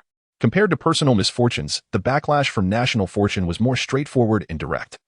It would forcefully return the trouble, and those unable to withstand it would perish on the spot. Wang Yan would not foolishly oppose a nation. Yet the man from the Hong family was an official of the court, shielded by the nation's fortune. To take his life, one must abide by the rules of this realm. Otherwise, the cycle of reincarnation would not offer protection a second time. Master, it seems that reincarnation faces considerable restrictions in the main world. Janice's voice suddenly broke through Wang Yan's contemplation. I too have noticed that reincarnation lacks the overwhelming dominance over deities it once wielded in the task world, proceeding instead with caution. Not only has it secured a contact person, but it has also been exceedingly prudent in its actions. Wang Yan nodded in agreement, collaborating with Janice and discovering that, in the absence of relevant information, most hypotheses were precarious at best, leading them to set such considerations aside for the time being. While Wang Yan conversed with Janice, 3 blonde-haired, blue-eyed men arrived outside Feng Huihong's door. This is it. Damn that old Hong. If I didn't need him to secure a quota, I would have already dealt with him. Enough, let's go in and take a look. We still have some fun to get back to. The 3 men grumbled, clearly harboring frustration. However, it was understandable. Anyone would be irked if interrupted in the midst of a business deal. Suppressing their anger, they knocked on the door, producing a series of dull thuds. Bang, bang, bang. Each trigger pull fired a rapid succession of shots, and with Wang Yan's speed, the rate of bullets fired per second rivaled that of some vintage machine guns. Hundreds of bullets erupted, instantly transforming the 3 men outside into a sieve. Assessment task 2. Eliminate all smugglers entering Minghu City. Complete. Assessment task 3. Retrieve the ashes and relics of the anti-American aid tide warriors. Just seeking vengeance, and unexpectedly reaping rewards. Wang Yan mused, observing the 3 lifeless bodies at the doorway. As life swiftly ebbed away, the appearances of the 3 men underwent drastic transformations. One's skin darkened, sprouting tufts of black hair. Another's body was covered in scales, with a tail protruding from behind. The last, while lacking animalistic traits, revealed a gleam of metal beneath his torn skin. These 2 are likely genetically modified beings. Not through conventional means, but rather via an unstable gene implantation. The third appears to have undergone mechanical augmentation, replacing original tissues and organs with mechanical components. Significantly enhancing combat capabilities, Janice elucidated. due to the constraints of insufficient technological advancement, while genetic modification and foreign object implantation can yield formidable power in a short span. Such enhancements come at the cost of numerous lives and shortened lifespans. The drawbacks of such fortification are considerable. I advise against your selection, Master. Rest assured.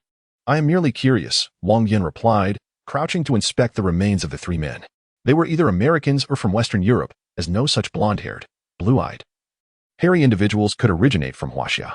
Well, the matter is resolved. Now I can finally take a breather. He produced a fiery talisman and cast it upon the ground, igniting the three corpses and the shattered door in flames. Feng Huihong, hiding in the courtyard, trembled in terror. He was merely an ordinary seller of funeral supplies and had never witnessed such a gruesome spectacle. The act of annihilating three foreigners with a mere knock was more ruthless than any American. Enough of the pretense. Securing a high-grade item like a purple talisman. And you still think yourself a good citizen? Wang Yan rolled his eyes at Feng Huihong's fearful expression. Remember what I need. I shall return in half a month. Time flew by, and soon it was the following afternoon. Accompanied by the contact person, they boarded a flight to the cold nation. Arriving at Seoul Airport in under 2 hours, the state regarded this operation with great seriousness. In addition to Wang Yan and the contact person bringing back the genuine ashes and relics, numerous warriors provided cover. Given the internationally recognized shamelessness of the cold nation, one could expect any despicable act from them. The handover of ashes and relics occurred without incident at that moment.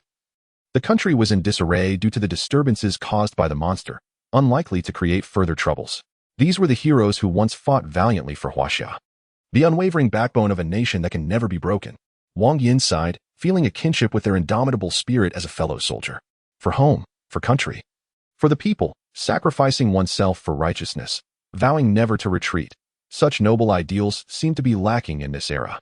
Suddenly, a troubling thought crossed Wang Yan's mind as he prepared to store the urn in his personal auxiliary terminal. An unusual sensation surged within him.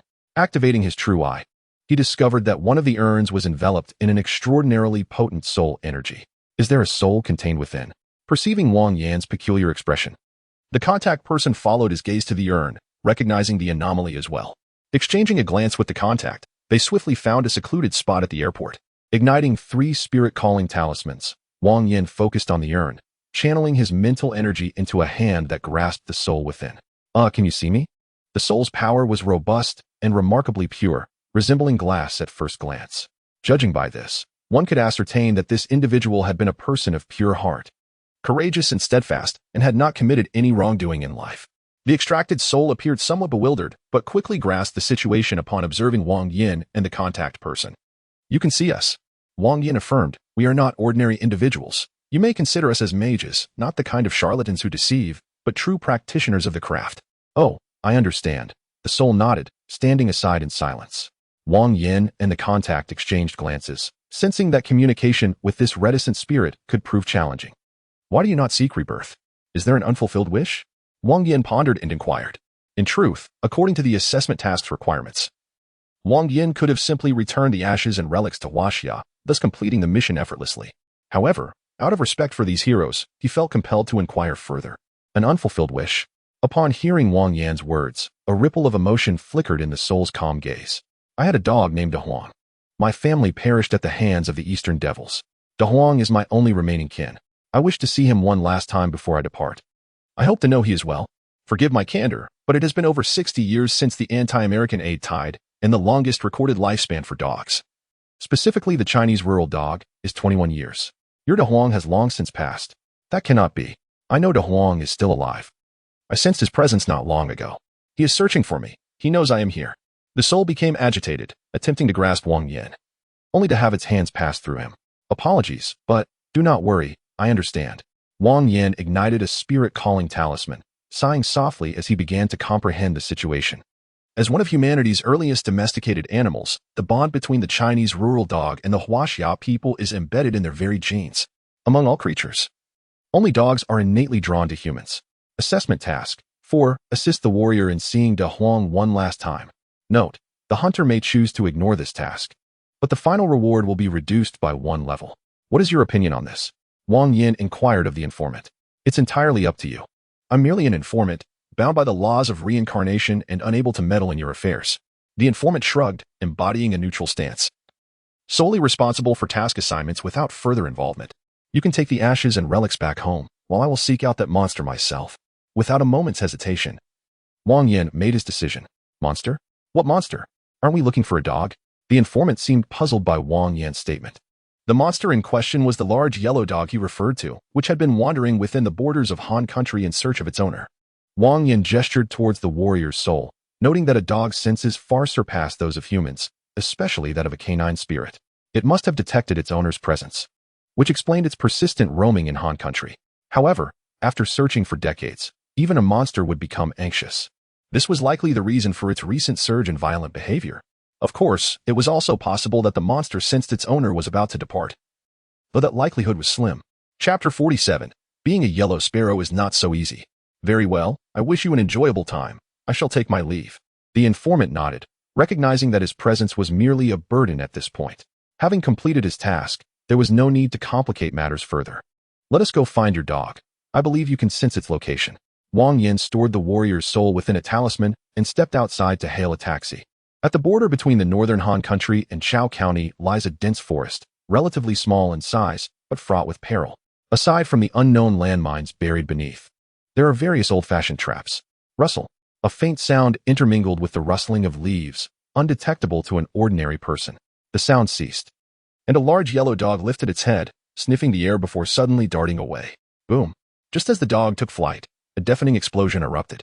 The ground, previously concealed by dry leaves and weeds, erupted violently, the sheer force capable of obliterating a heavy tank. Regrettably, the creature's senses were too acute. Approximately 1,000 meters away, a man clad in military attire lowered his binoculars, his expression one of displeasure. If it were that easy to kill, the people of Han country wouldn't have suffered for so many years. They are useless, incapable of even dealing with a dog, their existence a mere drain on resources. Enough bickering. We are here to assist, not to argue. A young man holding a folding fan interrupted their exchange, his demeanor exuding arrogance. Isn't it true that you, from Huaxia, claim not to interfere? Why then have you sent someone?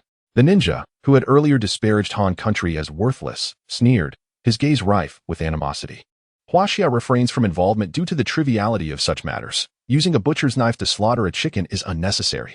As for my presence, I represent myself and am unafraid of loss of dignity. The young man cast a cold glance at the ninja, adding, furthermore, should you glare at me with such hostility again, I would not hesitate to extract your eyes. The ninja, infuriated, dared not retaliate. Although the Huaxiao individual appeared youthful, his methods were ruthlessly effective. There was a prior incident where a tourist group from the east, who carelessly uttered a slur, found themselves silenced. Every member had their tongues severed, including the guide. Yet, this was not merely a show of strength. Within that group was a Yamaguchi-gumi heiress, who, despite losing her tongue, uttered not a single complaint. A fact that was quite intriguing. Prepare for the next wave of attack. Otherwise, we may resort to carpet bombing. The American disregarded the squabbling and issued orders. This is the border of Han country and Chao County. Should you dare to bomb, it would immediately provoke war between the two nations. Can you bear the consequences of such an act? Stop with the empty rhetoric. Simply observe, the Huaxia youth chided, patting the American's shoulder, his tone dripping with sarcasm. This individual was merely a bystander. As an ordinary person, his participation in the battle between cultivators and monsters was merely a gesture of goodwill from Han country to their American allies.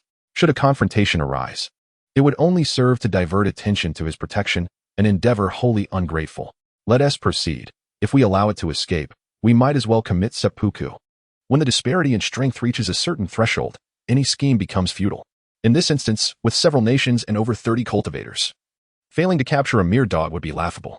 Animals possess innate senses far superior to humans, allowing them to evade danger early on. Woof.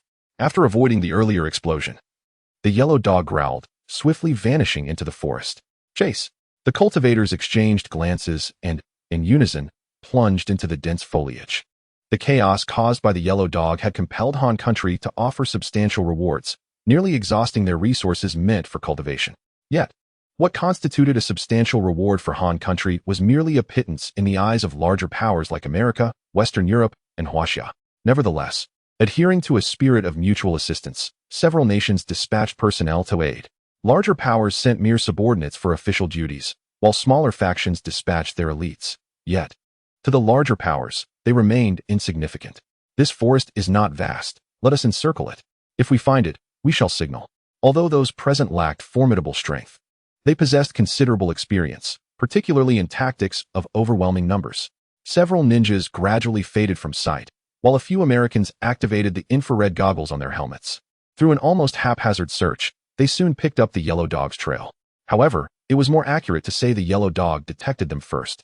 Concealed among the dry grass, the yellow dog lunged at a cultivator, sinking its teeth deeply into his neck. Crack! The sound was crisp and melodious, yet brutally savage. Releasing the unfortunate victim, the dog vanished in an instant. In this not-so-extensive forest, a sense of impending doom loomed, as the hunt and the hunted, predator and prey, danced precariously on the edge of mortality. Truly, it was an intriguing game. Who could say who was the quarry and who the hunter? Outside the forest, the young man from Huaxiao refrained from joining the fray, instead choosing to await silently. He was merely indulging in this game. The outcome of life or death held no significance for him. Should the situation culminate in mutual destruction, he would not mind playing the role of the Yellow Sparrow. Indeed, it was quite an amusing game, yet being a Yellow Sparrow was no simple task. A chilling voice echoed from behind, prompting the young man to turn and discover an Asian face. A Huaxiao person? Indeed. Following an exchange of inquiries, a heavy silence ensued. Despite it being their first encounter, an unspoken understanding passed between them. Neither questioned the other's identity or purpose. My dear friend, De Huang has sustained an injury. The spirit of a warrior, concealed within the talisman meant for nurturing spirits, has emerged, seeking assistance from Wang Yan, despite the scorching rays of sunlight. I comprehend the gravity of the situation and shall endeavor to rescue it, though I cannot guarantee success. Wang Yan uttered a quick acknowledgement before venturing into the dense forest. The young man beside him refrained from further inquiries, as he, too, was a practitioner capable of perceiving the spirit of the warrior. Such a pure and refined spirit, lingering in this world, undoubtedly harbors unfulfilled wishes. The young man sighed in contemplation, hesitating momentarily before ultimately deciding to withdraw. Chapter 48. 5 against 1, quite fair. The circumstances within were unknown to him, yet they must be exceedingly brutal. Should he enter now, he would likely play the role of the cunning sparrow, reaping all the benefits. Nevertheless, the pressure exerted by Wang Yan, paired with the presence of the warrior's spirit, led him to resolve against further involvement. A gentleman knows when to act and when to refrain. This spirit was evidently seeking the monster within, and he had no desire to interfere with its final wishes. In the heart of the forest, a large yellow dog, its body covered in fur, fixed its gaze intently on the few individuals before it, its eyes brimming with animosity. Its hind leg was injured, crimson blood trickling down and staining the earth at its paws. A syringe was embedded in its left flank, the liquid within having diminished significantly. It was astonishing that the scourge plaguing the Han kingdom for so long was merely a dog. The people of Han truly seemed to be regressing. A disdained ninja scoffed, realizing that if it weren't for the yellow dog's formidable strength, he would have charged in long ago. Just 2 minutes prior, a companion skilled in stealth had been silently dispatched by the yellow dog, a humiliation beyond measure for the ninja. With a subtle raise of his brow towards the individuals behind the dog, understanding passed among them. Kill. The command echoed around, as 2 ninjas from the east, 3 American cyborgs, 3 North Russian berserkers, 2 Southeast Asian curse masters, and a lone Han cultivator, the remaining 11 practitioners, launched their simultaneous assault. With a fierce roar, the yellow dog stood its ground against the aggressive foes. Its hind leg muscles coiled tightly as it charged towards the eastern ninja. The ninja, renowned for stealth and ambush, found itself easily overpowered by the dog, as its exceptional skills could not evade the creature's acute sense of smell, the foul odor akin to a beacon in the night. A piercing scream erupted, abruptly silenced. The yellow dog had torn out the heart of the unfortunate ninja and leapt towards another. Baka. With 4 ninjas fallen, only 1 remained, his fury escalating to an unbearable peak. The glory of the great East Empire, the dignity of the samurai code. He could not retreat a single step, even at the cost of his life. Resolute, the ninja turned and fled towards the forest's edge. In a flash, the yellow dog, swift as the wind, was upon him before he could fully turn. Its sharp claws shredded clothing, tearing into flesh and exposing fragile innards, thus ending a life rife with filth and sin. We must stop it from killing any further. Gather together. The tranquilizer will take effect soon. It cannot endure for long. A Southeast Asian curse master, recognizing the dire situation, urgently called out. Among the 3 American cyborgs, 1 was infused with bare genes, while the others were mechanically enhanced, all possessing toughened physiques. The North Russian berserkers, known for their resilience and vitality, were were equally formidable. From previous encounters with the Yellow Dog, it was evident that it would not prioritize the elimination of the cyborgs or berserkers, but would instead target the more vulnerable Curse Masters. As anticipated, the moment the Southeast Asian Curse Master's words fell silent, the Yellow Dog lunged forth. Rot, pain, weakness. The Curse Master unleashed 3 consecutive spells, yet the Yellow Dog, undeterred, barreled forward, delivering a powerful strike to his skull. Blood sprayed forth, cerebral fluid gushed. The dog, having endured the 3 curses, staggered upon landing. Its once swift form now trembling uncontrollably. The cyborgs and berserkers exchanged glances, cautiously retreating a step. The current situation favored them, with the Yellow Dog's fierce disposition. It would undoubtedly seek to drag down a few with it, and the Southeast Asian Curse Master along with the Han individual were the prime targets. The Yellow Dog's eyes were filled with reluctance and fury, yet the circumstances left no room for choice. Those cyborgs and berserkers, resilient and tough, could not be taken down in a single blow. It would have to settle for the Curse Master and the Han individual. With a growl of defiance, the Yellow Dog charged towards another Southeast Asian Curse Master. No. 2 agonized screams echoed simultaneously as the Yellow Dog, paralyzed by the potent tranquilizer, struggled to raise its head towards the source of another cry. There, the Han individual stood, his face awash with pain and horror, blood gushing forth like a fountain, staining the ground a deep crimson. Boom, boom. The relentless sound of gunfire erupted, bullets pouring from Wang Yan's firearm like a torrential downpour, striking a North Russian berserker and erupting in a shower of blood. The harsh environment of North Russia had bred a fierce populace, and among practitioners, this was even more pronounced. Toughened and resilient, although berserkers could not defeat one another, they were equally formidable. How resilient? Wang Yan marveled, surprised to find such skilled adversaries in this main world, where even a mere assessment task could lead to encounters with such potent forces. Observing the berserker's inability to retaliate, Wang Yan swiftly shifted his focus to the 3 cyborgs. One was a beastly hybrid, while the other 2 were mechanically enhanced, collectively equivalent to 2 berserkers. What is happening? Why won't my weapon fire? A mechanical cyborg's face was a mask of disbelief, as his significant power lay within advanced weaponry. Without it, he was rendered nearly useless. The central control program has encountered severe interference. We must take the weapons offline to prevent accidents, another mechanical cyborg muttered, decisive in action. Weapons offline. What nonsense. Suddenly, a violent explosion erupted, hurling one of his companions away. The might of technology is formidable, yet its constraints are even more terrifying. When technological superiority prevails, no amount of effort can yield any resistance. 5 against 1, quite fair. After Janus disabled the central control systems of 2 mechanical cyborgs, the 6 against 1 scenario was instantly reduced to 5. Thankfully, the other mechanical cyborg had decisively taken his weapon offline. Otherwise, he would have been caught in the blast as well. What audacious individuals from Huaxia. I admire that. One berserker cackled, leaping forth. He cared not for the opponent's bizarre methods, but rather for their size, as a larger frame signified greater defense and strength, the very essence of the North Russian berserker's prowess. Altogether now, or we shall all perish. Although the cyborg with offline weaponry had seen a decrease in combat capability by over 60%, his intellect remained intact. He bellowed at his remaining comrades, raising his fists as they charged forward. Chapter 49, Bloodline Enhancer, a Futile Struggle. Upon witnessing the enemy's approach, Wang Yan scoffed disdainfully. Then his body suddenly swelled, instantly activating the Titan bloodline. Boom, bang. His colossal form crashed to the ground, and his fist, the size of a human head, swung violently. The first to attack, a berserker, was sent flying like a projectile, the imprint of Wang Yan's fist visibly caving in his chest. He was clearly beyond saving. The Green Giant. The sudden transformation startled everyone, their hair standing on end. The metamorphosis was strikingly reminiscent of a scene from a movie, with skin glowing a fiery red. Roar. Ignoring the astonishment of those around him, Wang Yan leapt high into the air and crashed down in front of the severely weakened cyborg. Given the inferior strength of these individuals, it was unnecessary for Wang Yan to transform.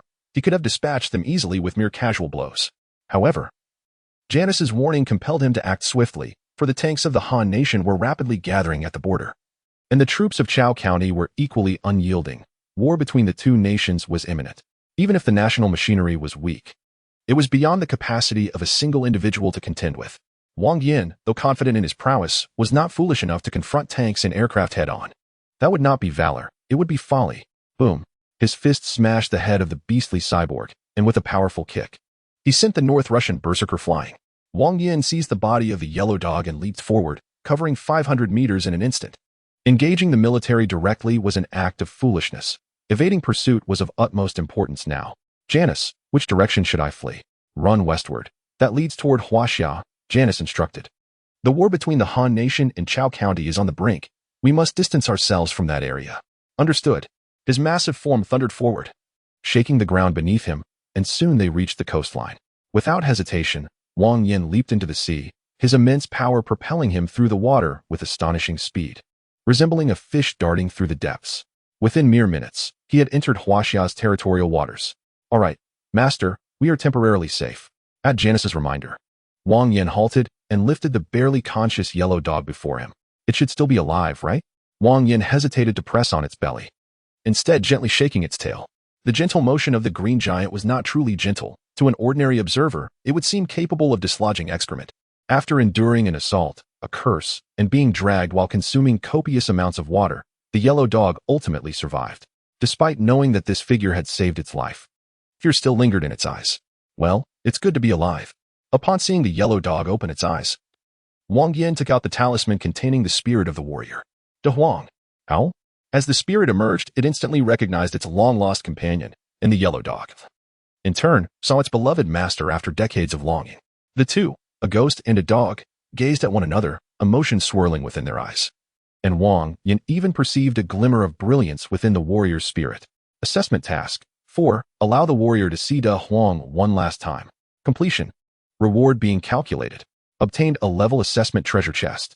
The hunter can choose to return to the reincarnation space immediately or wait for 30 days until the duration ends. I choose to wait. The ghost and the dog, reunited after over 60 years, exchanged endless reminiscences. Wang Yan refrained from interrupting, instead slowing his pace as he swam toward Huaxia, simultaneously contacting his informant to arrange for assistance. The friction between Chao County and the Han Nation, as expected, was more thunder than rain. Although the Han Nations might pale in comparison to that of Chao County, they had powerful backing, rendering Chao County hesitant to act recklessly. As for Wang Yan, once he crossed into Huaxia's territory, both sides ceased their pursuit. Prolonging the chase would only waste time. Wang Yan had just returned with the ashes and belongings of the warriors, and Huaxia would certainly seek to safeguard him. A month is neither too long nor too short. Wang Yan considered it a vacation. However, he did not forget about the talisman and continued to await news from Feng Huihong. Although he appeared honest and unassuming, his capabilities were not to be underestimated. He managed to procure over 30 precious purple talismans, along with some ink for their use. Wang Yan's spirits rose, and he seized the opportunity to craft all the blue talismans into finished products, then patiently awaited his return to the reincarnation space. Hunter's level has been elevated. Attributes of strength, bones, physique, agility, and spirit have been unlocked. The trading area is now open, allowing the hunter to purchase or sell bloodlines, skills, items, and more. As soon as he returned to the reincarnation space, the notification echoed in his mind. Wang Yan surveyed his surroundings and noticed a door had appeared in a corner. Unknown to him until now. He opened it, revealing a soft white light. Beyond that, nothing was visible, and silence enveloped him. This must be a protective measure of the reincarnation space. After some contemplation, he decided to address it later. Pressing the luck-enhancing pocket watch, he opened the assessment treasure chest. Obtained, Bloodline Enhancer. Name, Bloodline Enhancer Type. Item level. Description, a precious potion capable of enhancing bloodline levels. The higher the bloodline level, the more attributes it unlocks. But the effectiveness may diminish. It can elevate the foundational bloodline traits from level to level or enhance a single attribute bloodline from level to level. Selling it grants 3,000 points. Haha, what incredible fortune. Just when I needed something, it appears. Wang Yan laughed triumphantly and unhesitatingly injected the bloodline enhancer into his bloodstream. The sensation was scorching and searing, as excruciating as ever, yet the enhancement was immensely profound. Although all foundational attributes remained at 50 points. Wang Yan felt an overwhelming power coursing through him, as if he could obliterate his former self with a single punch. Attributes form the foundation, bloodlines amplify advantages, while skills elevate them to a higher realm. Essentially, bloodlines and skills are extensions of foundational attributes, capable of interweaving and bolstering one another. Janice. What is the status of Xiaolan? Did she return with us? Wang Yan lay on the floor, cautious not to move recklessly. But he could manage to speak without difficulty. Xiaolan did not return. She either successfully remained in the main world or was erased by the reincarnation, Janice replied. Wang Yan did not expect to evade the reincarnation scrutiny. He merely sought to understand its limits. Delete all information related to the reincarnation space from Shaolan's database, ensuring it does not impact the power dynamics of the main world, refraining from involvement in any conflicts, and focusing solely on research, development, and resource collection to establish a relatively stable logistical support system for Wang Yan. Chapter 50. Trading Area. Wang Yan left Shaolan in the main world to prepare for his next return. Whether he would succeed depended entirely on the reincarnation. Hunter's permissions have been granted. The artificial intelligence, Shaolan, may remain in the main world. The response from the reincarnation relieved Wang Yan entirely, allowing him to lie back down and continue his contemplation. Since the trading area had been opened, it signified that there were many individuals like him under the reincarnation's purview. Given this scenario, it was certain that others had undertaken similar actions, perhaps with even greater forethought than he had. As Wang Yan contemplated this, a cold sweat suddenly broke out upon him. Although the assessment task appeared straightforward, simply eliminating a few mediocre practitioners to complete it, the reality was far more complex. While it seemed to play out between the Cold Nation and Tide County, it was, in fact, a confrontation between the United States and Huaxia. It was common knowledge that the Cold Nation was a puppet of the United States, whereas Tide County was a favored subordinate of Huaxia. Regardless of the conflicts that arose between the two, any outbreak of war would undoubtedly involve the intervention of major powers. Wang Yan had taken advantage of Huaxia's influence, eliminating a significant number of practitioners from various nations at the border between the Cold Nation and Tide County, and had even transported away the monsters that had ravaged the Cold Nation for years. Any semblance of dignity the Cold Nation possessed would not allow such actions to go unpunished. Should any slip occur during this operation, Wang Yan would be met with a comprehensive assault from the Cold Nation's army, air force, and navy. The notion of ease was merely superficial. Dancing on the edge of a blade was the true experience. Fortunately, that ordeal was now behind him, and Shaolan had successfully remained in the main world. What transpired next would be left to fate. An hour of reversed fortune swiftly passed. Although this was his third use of the extraordinarily lucky pocket watch, the sensation of opposing the entire world was utterly terrifying. Standing was wrong, lying down was wrong, speaking was wrong, remaining silent was wrong, and even breathing felt erroneous. In the reincarnation space, he merely felt somewhat out of sorts. But it was only upon entering the mission world that he could truly grasp what it meant to be forsaken by heaven and earth. With 6,000 points remaining, Wang Yan intended to first explore the trading area for any necessary items, saving the remainder to enhance his fundamental attributes. He opened the door and stepped inside without hesitation, immediately feeling as though he had pierced through a membrane, the cacophony of noise flooding into his ears. Before him lay a street approximately 10 meters wide, with 2 rows of houses neatly aligned, each adorned with a dazzling array of names and signs. Equipment, items, bloodlines, skills, everything imaginable was available, including a variety of pets and exotic wares. Rather than hastily seeking out items of interest, Wang Yan continued forward, intending to see how long the street extended. After about a quarter of an hour, he finally reached the end. However, it was not the vast expanse of whiteness he had anticipated, but rather an enormous square bustling with vendors, far more numerous than those on the street, albeit of significantly lower quality. Wang Yan surveyed the area, discovering an assortment of bizarre items, a chaotic contrast to the more orderly street. Yet one thing remained consistent. Every person he encountered regarded him with disdain. What was going on? Was I being discriminated against?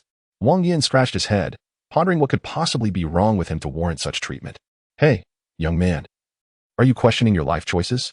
Just as Wang Yan was lost in thought, a voice suddenly called out from behind. Turning around, he beheld a man adorned with a hairpin, holding a folding fan, exuding an air of scholarly elegance. This is my first time here, and it seems I've been met with disdain, Wang Yan replied with a forced chuckle, fully embodying the naivety and uncertainty of a newcomer. Haha, that's quite normal. The man chuckled. In the trading area, emotions are irrelevant. It's all about profit. If you possess points, you are revered. If not, you are disregarded. As a novice who has just reached your level, it is likely all your points have been spent on enhancing your attributes, leaving little to no surplus. How did you know I just became a novice? Wang Yan asked, a hint of confusion lacing his voice. Because you came from that direction. The man pointed towards where Wang Yan had arrived. First-time visitors always approach this way. From the second time onward, one is directly teleported to the vendor area. The main street is dominated by major powers, while the vendor area caters to the miscellaneous. Ah, I see. Thank you for the clarification. Upon hearing the man's words, Wang Yan realized he had inadvertently exposed his ignorance, revealing too many details. However, this was a consequence of the disparity in information, not a mere oversight. You're welcome. My name is Yu Guanshan. Here is my business card. Should the opportunity arise, we might collaborate. As Wang Yan accepted the card, he felt a moment of bewilderment. This man had likely been a salesman before entering the Reincarnation Space. Thank you. If the chance presents itself, I would be open to collaboration. Wang Yan nodded and began to meander through the vendor area. Ugh, that hypocrite Yu Buchuan is opening shop again. After Yu Guanshan departed, one of the vendors nearby couldn't help but mutter. Yu Buchuan? Are you referring to Yu Guanshan? Wang Yan halted, curiosity piqued. Indeed. Did he give you a business card? I suggest you discard it. It contains a signal tracking device capable of gathering your information and transmitting it. Once you enter the mission world, he could take the opportunity to teleport in. I need not elaborate on what follows. The vendor cast a cold glance at Wang Yan. I see. That explains why he was trying to get close to me. Wang Yan nodded, choosing not to discard the card, but rather storing it in his personal assistant terminal. Not in a hurry to leave, he squatted down to inspect the vendor's offerings. This vendor's wares were quite eclectic, ranging from rings and necklaces to mountain-cleaving axes and wolf-teeth clubs, with a dozen types of weapons neatly displayed.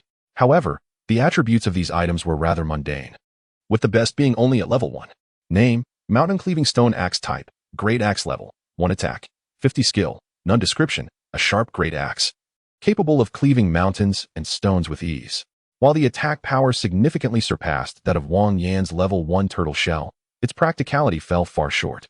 After all, modern weapons inherently held an advantage over cold weapons, especially since Wang Yan's turtle shell boasted rapid-fire capabilities with infinite ammunition. Excuse me, elder brother, as a newcomer. I am quite lost regarding many things. Could you help me assess this? How many points is it worth? Wang Yan produced the primitive virus and handed it to the vendor. Upon entering the trading area, the rules had been ingrained in his mind. Attacks were prohibited, malicious blockades were forbidden, and all transactions required reincarnation validation. In simpler terms, if Wang Yan chose not to part with the potion, no one could take it from him. Potions? Now that's a rarity. The vendor glanced at Wang Yan, maintaining an expressionless demeanor. He had encountered many such novices who mistakenly believed they possessed something valuable.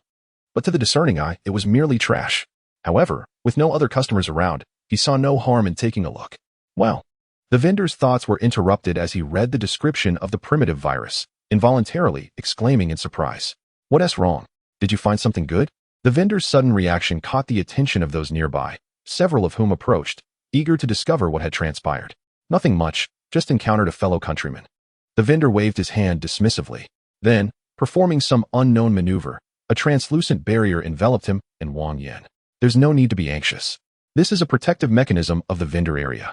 Spending 100 points will allow you to mute sound and visuals for 10 minutes. The vendor rubbed his hands together, revealing a smile that was more distressing than a frown. I am a sincere individual, one who does not deceive you or engage in frivolous banter. To be straightforward, I am eager to acquire this potion, and I am willing to offer you a sum of 10,000 points. 10,000. Upon hearing the vendor's words, Wang Yan was momentarily taken aback. Although this item appears extraordinary, the 1 in 10,000 odds are rather disheartening. Wang Yan initially thought he would be fortunate to sell it for a mere 1,000 points, yet here it was offered at 10,000. Such a potion of this caliber could only be obtained within task realms, with level chests yielding a slim chance of discovery. The task realms are fraught with peril, and any enhancement increases one's chances of survival, which is why newcomers seldom retain items. They either consume them or sell them directly to the cycle. Of course, these are secondary concerns. The primary reason lies in the fact that all specialized skills and bloodlines must be learned and cultivated from the most basic level. You may understand this as needing to master basic mathematics before delving into advanced calculus. The vendor rubbed his hands together, stating that if the success rate of this potion could reach 10, he could offer up to 100,000 points. If the odds reach 20, he could provide 300,000 points. With a 1 in 10,000 chance, do you intend to gamble your life on it? Wang Yan did not respond in kind. This world is vast and wondrous. Anything you can imagine may transpire here. The vendor smiled, noting that while the 1 in 10,000 probability is low, certain methods can elevate the odds to above 50 for a limited time. Otherwise, even with tenfold courage, I would not dare to utilize it. I see. I will consider it. Wang Yan nodded, though he did not engage in an immediate transaction. He intended to explore further, assessing prices before making a decision. Certainly. I will be here daily. The vendor handed Wang Yan a business card, which contained his contact information, inviting him to reach out once he had made up his mind. Feng Ruhui? That name seems somewhat familiar. Glancing at the vendor S card, Wang Yan raised an eyebrow, his tongue involuntarily stumbling. After wandering around for a while, Wang Yan gained some understanding of the marketplace. The trading area is divided into two sections. The area he had just entered is known as Trading Street, occupied by various factions. Although prices are higher, the quality is assured. The area he currently occupied is called the Stall Zone, or the Level Stall Zone, filled with freelancers and minor factions. Here, the items are diverse and chaotic, and the quality is often questionable, requiring careful discernment. Wang Yan is no fool. He would not be swayed by the extravagant claims of those vendors. After considerable deliberation, he spent 4,000 points to purchase 2 meteor darts. Name: Meteor Dart Type, Dart Level, Attack, 50 Skill, None Description, Blades on all sides, appearing and vanishing without a trace. If one lacks exceptional skills in using concealed weapons, great caution is advised to avoid self-injury.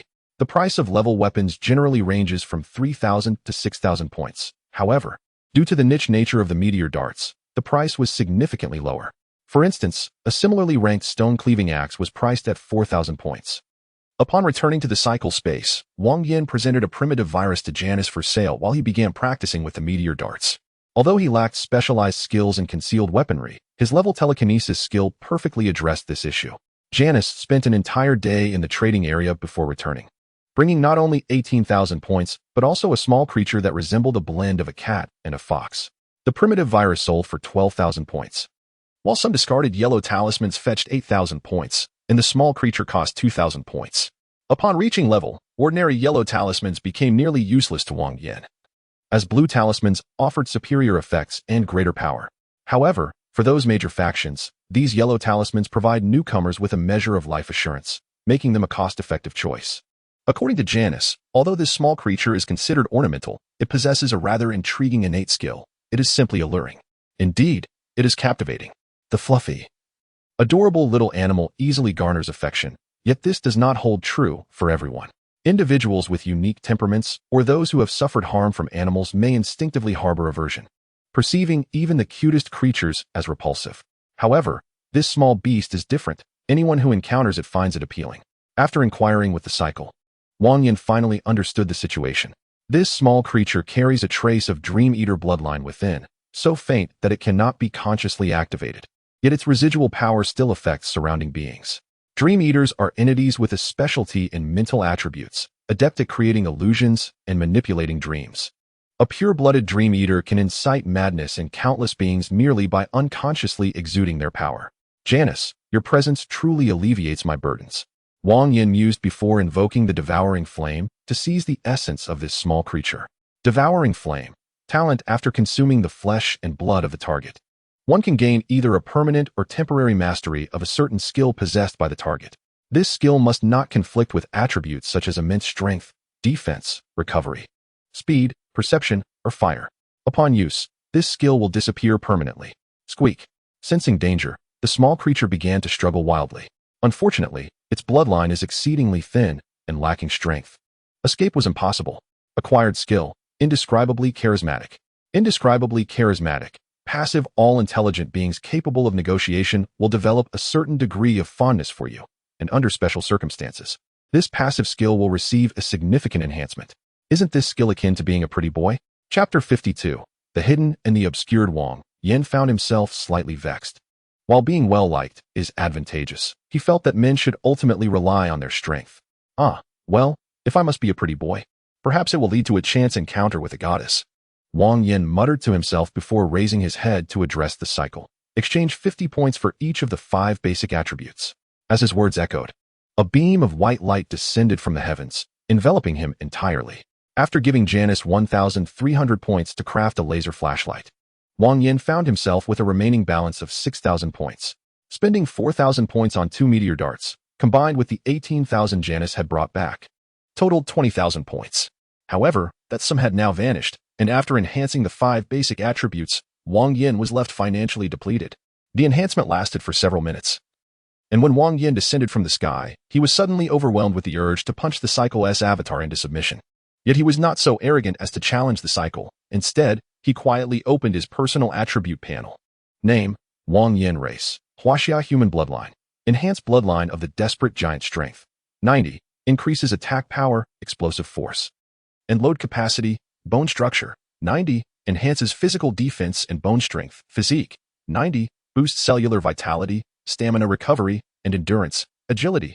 90. Improves movement speed, neural reflexes, dynamic vision, and attack speed. Spirit. 90. Enhances danger perception, cognitive strength, and mental defense. Skills. 1. Hunter of Gods talent. When attacking targets of divine race, it will deal a minimum of 5 times and a maximum of 20 times damage. As the target's health diminishes, the damage inflicted increases exponentially. When the target is gravely injured, there is a 90 chance of delivering a fatal blow. The cooldown period lasts for 24 hours. 2. Inexpressibly charismatic. Passive. All sentient beings capable of negotiation will harbor a degree of fondness towards you. Under special circumstances, this passive ability will receive a significant enhancement. 3. Eye of Truth. By observing the world with one's soul, one may perceive a multitude of unseen phenomena. The enhanced attributes are nearly double the previous values. Yet the overall improvement transcends this figure. Wang Yan transforms, his physique becoming more robust, towering at an astonishing 4 meters. Fiery flames erupt from his being, the intense heat distorting the surrounding air. Janus measures the temperature, which hovers around 1,400 degrees Celsius, perilously close to the melting point of iron. Such extreme heat could annihilate the majority of reincarnators. Clenching his fists, Wang Yan's eyes brim with confidence, eagerly anticipating the arrival of the next mission. Time passes swiftly, and as the 10-day countdown concludes, Wang Yan's body vanishes instantaneously into the reincarnation space. World type, science fiction, energy level, low martial arts, matching plot. The Avengers 1, degree of danger, medium, main quest. 1, surrender 1 Infinity Stone. Completing the task grants 3,000 points. For each additional Infinity Stone surrendered, the reward doubles from the previous level. Side quest. 1. Eliminate other reincarnators who have arrived in this mission world. Each level reincarnator killed earns 1,000 points. Each high-level reincarnator killed earns 3,000 points. Task reminder. 1. Identity set as the illegitimate son of Tony Stark and his first love, serving as a bodyguard, driver, and the future heir of Stark Industries. 2. All items possessed by reincarnators are real. Plot commences. Chaos ensues, the air thick with the sin of charred remnants. Wang Yan opens his eyes, discovering himself in a confined space. The malevolent god Loki, Hawkeye, and several researchers gather, facing off against Nick Fury, the director of SIMPS. It appears to be the story's inception, where the leader of the Chitauri and Loki used the Space Stone to open a portal, subsequently seeking to expand it to allow the Chitauri forces to invade. If Wang Yan so desires, he could seize Loki's staff while the god is wounded and surrender the Mind Stone upon retrieval, thereby completing his task and returning to the reincarnation space. However, Wang Yan is a person of ambition, unwilling to settle for mere minimal achievement. The timeline of the Avengers unfolds a year after Thor's initial arrival. Apart from the Time Stone safeguarded by the Ancient One, both the Space Stone and the Mind Stone are Wang Yan's targets this time. Other stones are too distant, and their holders too formidable, rendering acquisition nearly impossible. Yet, should he choose to pursue them, opportunities, albeit slim, do exist. Casually commandeering a vehicle, Wang Yan trails Loki. His demeanor composed, although the cunning god seems disinclined to acknowledge him. An energy beam fires from the staff, aimed directly at Wang Yan's chest. I had yet to seek you out. Why provoke me first? Wang Yan scoffs, launching a meteor dart from his personal terminal, which, under telekinetic control, swiftly punctures the car's tire. The sudden blowout catches Hawkeye off guard, causing the vehicle to crash violently into a supporting pillar. Remarkably, the SIMPS vehicle withstands the impact, sustaining only a bent bumper despite the speed exceeding 90 kilometers per hour. Fool! Wang Yan sneers derisively at Loki, flooring the accelerator as the car bolts away like a wild hound. Technically, the Asgardians are not gods but a distinct breed of humanity. With lifespans extending up to 5,000 years and strength surpassing that of ordinary humans, they exist above mankind. The divinity bestowed upon them grants a unique status. Upon realizing the essence of this world, Wang Yan perceives the so-called gods as mere jesters. Can one truly call a deity that which can be so easily dispatched? No. They are but mere ants. Janus, locate the Scarlet Witch. Additionally, be wary of other reincarnators. I suspect they may take advantage of critical moments, Wang Yan instructs. Contemplating the mission ahead. Unquestionably, the current situation places the enemy in shadows while he stands in light. As the illegitimate son of Tony Stark, serving as a bodyguard, driver, and future heir of Stark Industries, this identity is absurd. Any reincarnator familiar with the films would recognize Wang Yan as one of their kind. In this scenario, the only path to uncover the enemy's whereabouts lies in patiently waiting for them to reveal themselves. Chapter 53. The former director Wang Yan is unafraid of an enemy attacking him like a rabid dog. He fears the possibility of them lurking and scheming in the shadows. Individuals like Wang Yan, who expose their identities from the outset, are rare. Others, by remaining discreet, are difficult to unmask.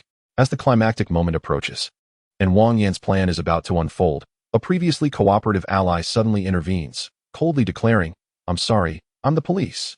Wang Yan's composure shatters. "I'll head to Stark Industries and have a chat with my dear old dad." He sighs, ultimately yielding to the pressure and embarking on that path. While others traverse realms to find wives, he traverses dimensions to be a son. Who can he turn to for counsel? Janice. Contact Tony Stark and inquire if he knows the whereabouts of Wanda. Wang Yan hands over driving duties to Janice and reclines to steal a moment of rest. Just then, an overwhelming sense of danger washes over him, sending a chill of sweat cascading down his spine. Oh no. Wang Yan punches open the car door and leaps out. Boom. The explosion resonates near his ears as the vehicle erupts into a fireball, countless fragments scattering in all directions. As he lands, Wang Yan rolls and quickly locks onto the assailant. It is a black-clad agent, shouldering a launcher approximately 15 centimeters in diameter. After detonating the car, the agent discards the launcher and retreats into the crowd. Simultaneously, a swarm of black-clad agents emerges from various corners, mercilessly raising their weapons to shoot at Wang Yan. Bang, bang, bang, bang. Bullets rain down like confetti, striking his legs painfully. Wang Yan, clad in ultra-durable shorts, remains impervious, while his upper body is protected by black-scaled armor, providing moderate defense.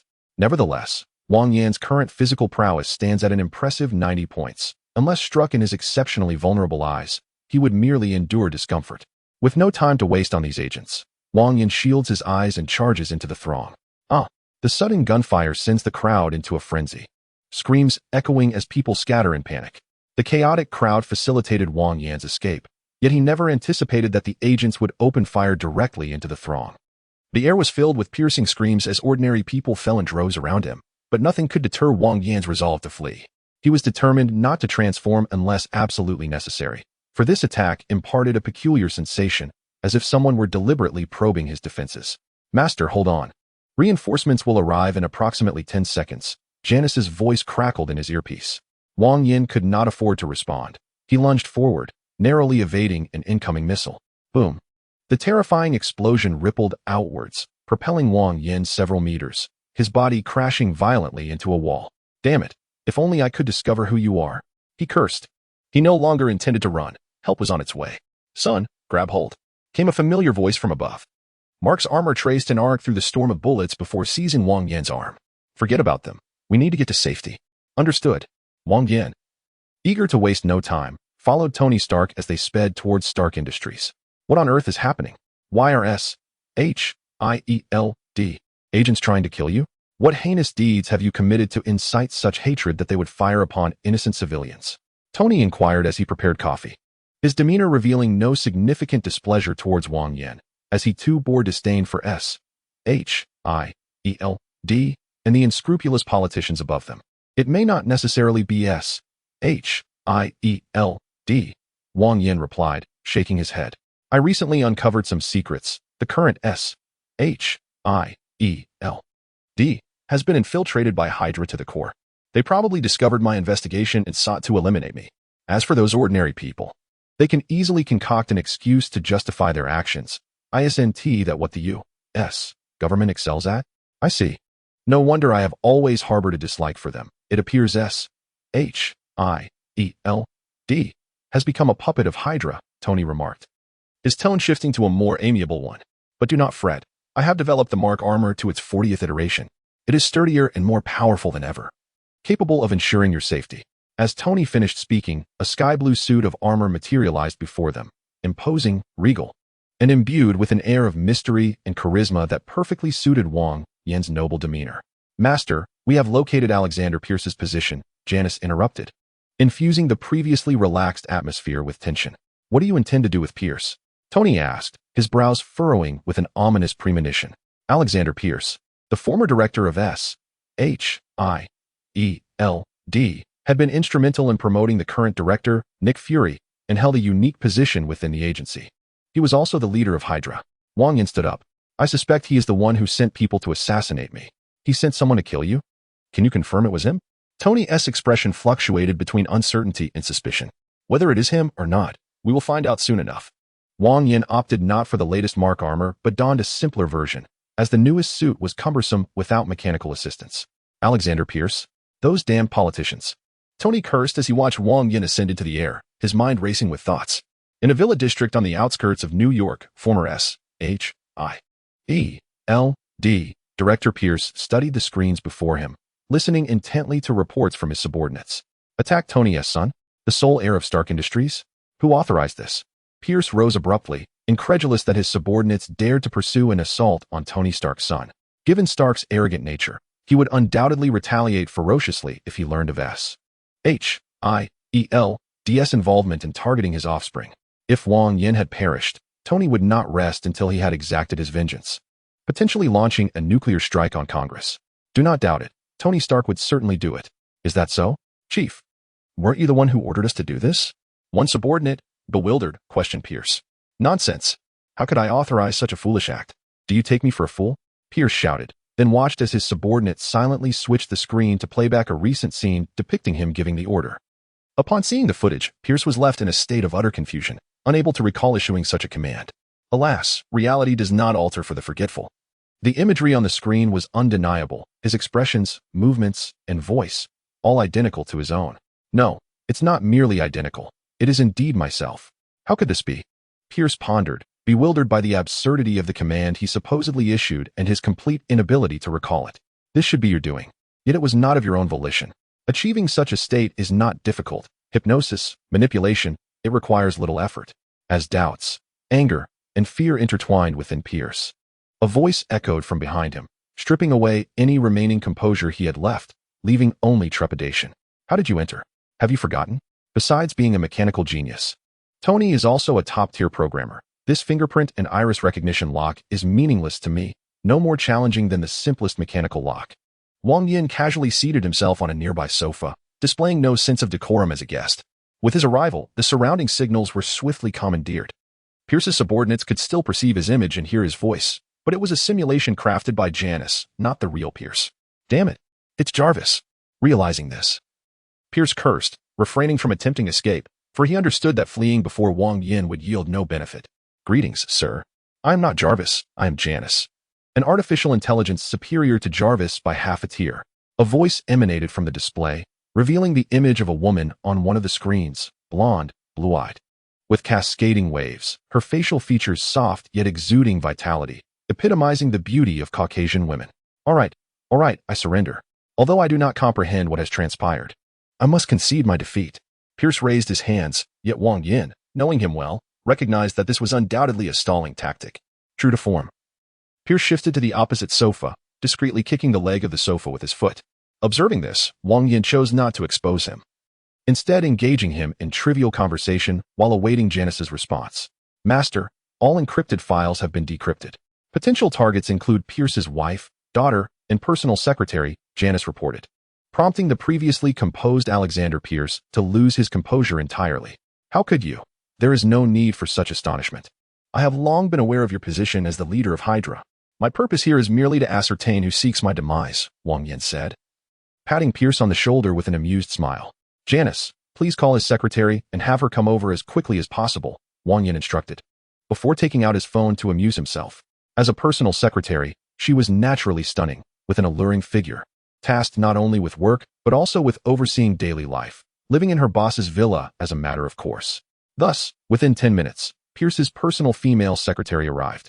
Boss, you summoned me? Her voice echoed from the doorway.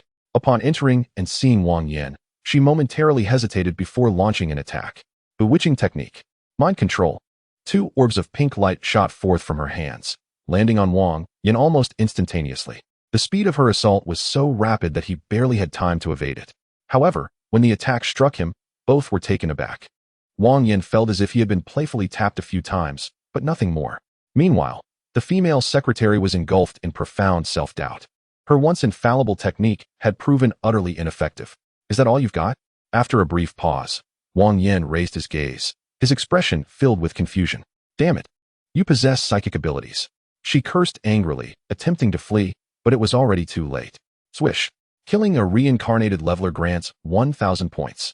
A sharp throwing star whizzed past, severing a beautiful head from its body. Wang Yan waved his hand, enveloping her corpse in a blazing inferno. It must have been her. He sighed, though he felt a lingering dissatisfaction. Being on the receiving end of an attack was not his style. Taking the initiative was the way to go. Janice, provide me with all the information on the congressman. If he were to play the game, he would play it big.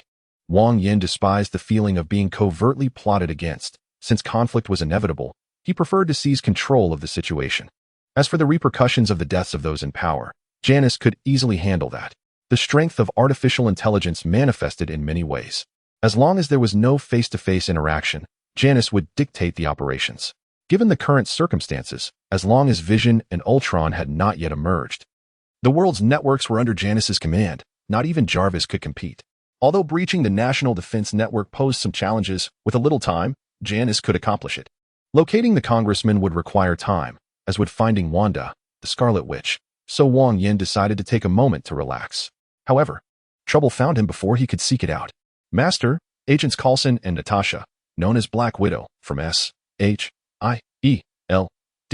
have arrived. SHIELD. Intriguing. Wang Yan was somewhat surprised by Janice's report in Stark Industries Research Zone. He believed that no one should know about his killing of Alexander Pierce. Why would SHIELD come knocking? It must be related to the incident a few days prior when agents had pursued him. I see. After pondering for a moment, Wang Yan replied, let them in. Just as Coulson reached the door to ring the bell, it opened of its own accord.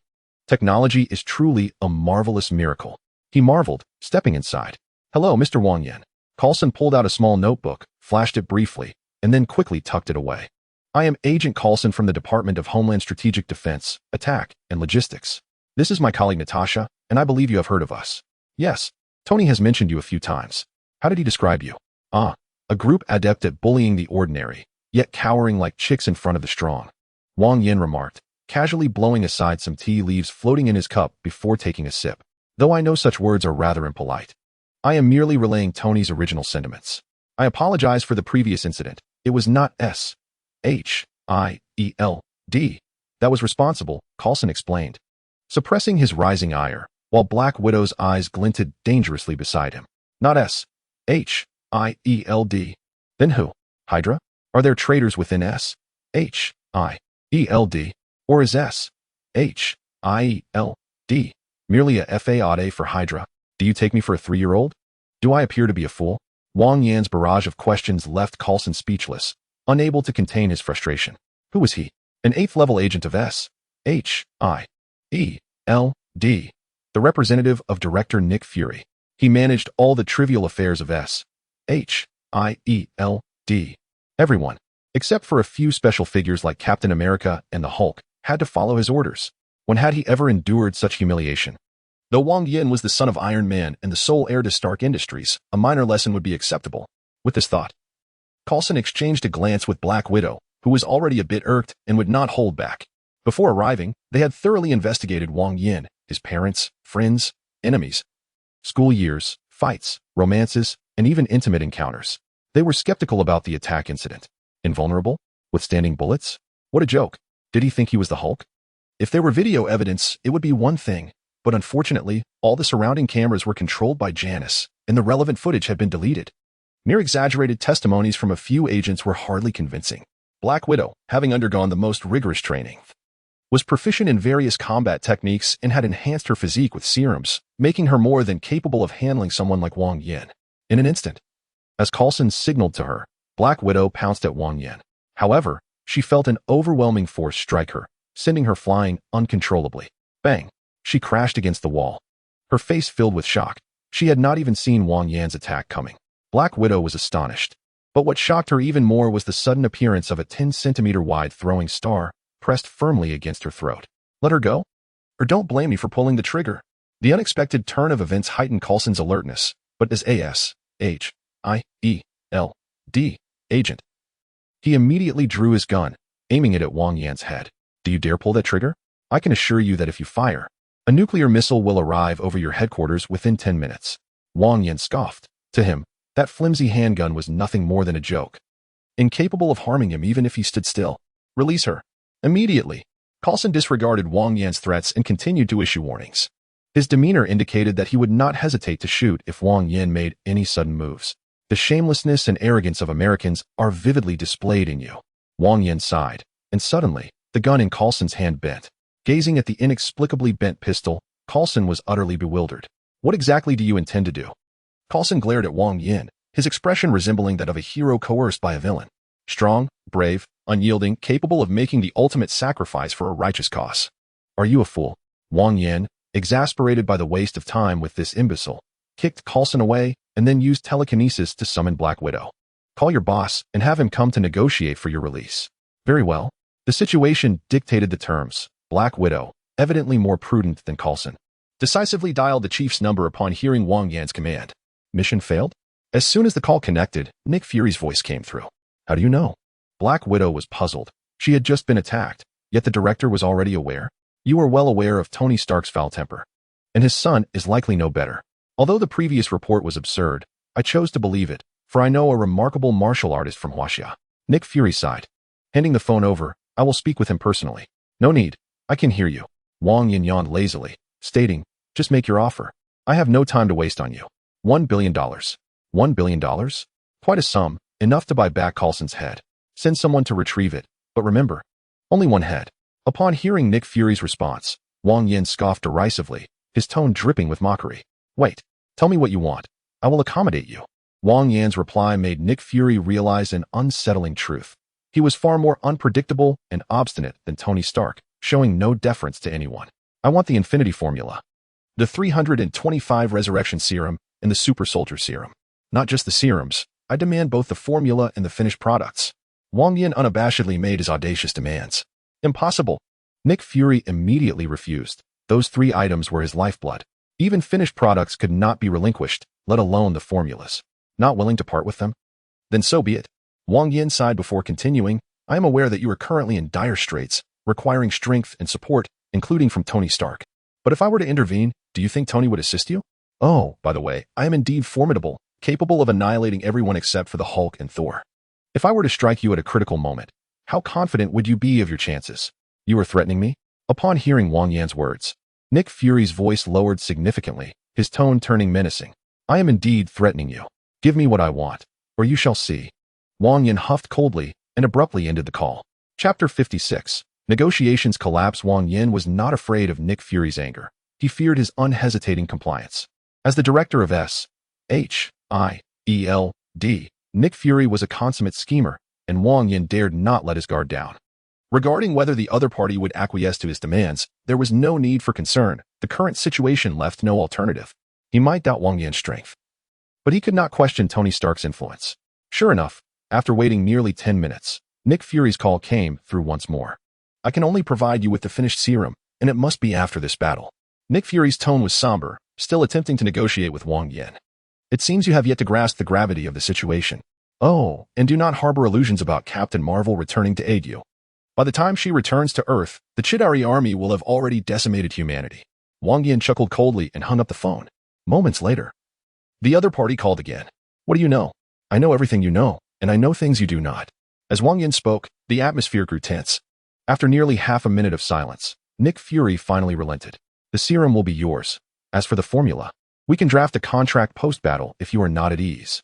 Apologies, but the reputation of Americans is well known worldwide. It is akin to a deity, often spoken of, yet universally acknowledged as non-existent. Wang Yan interrupted Nick Fury without hesitation. As he had stated, he would not trust, nor could he trust, American credibility. It appears we cannot reach an agreement? Nick Fury's voice dropped, his tone becoming frigid, and Wang Yan sensed a dangerous undertone.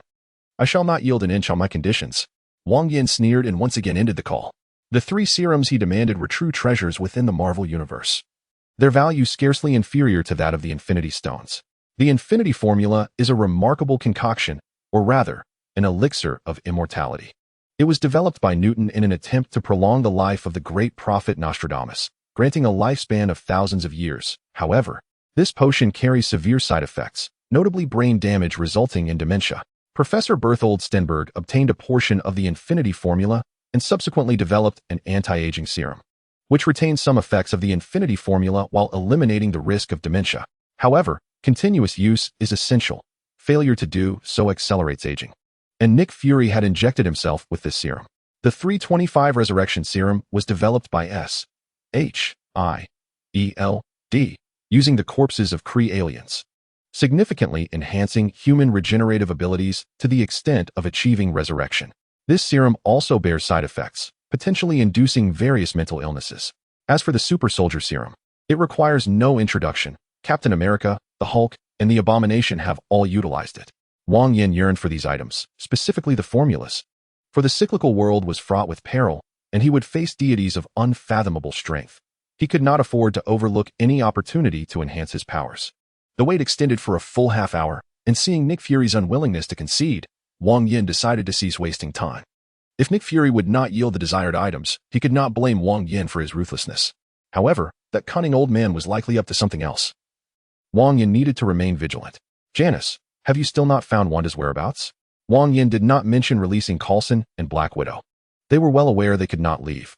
They had listened intently to Wang Yan's conversation with Director Fury, recognizing his unwavering stance and extreme unpredictability. Provoking him would yield no benefits. We cannot locate her. She has either vanished from this world or is in a place devoid of any network connection. Janice expressed her frustration. Not only was she missing, but Quicksilver's whereabouts were also unknown. Though artificial intelligence is formidable, it is not omnipotent, without a network. Janice is effectively blind, unable to exert any influence. I understand. Wang Yan contemplated for a moment, called Tony Stark to explain the situation, and then dialed another number. I wonder if the number has changed. It likely hasn't. The phone rang several times before connecting, and the voice of the Ancient One, deep and resonant, came through. You have returned?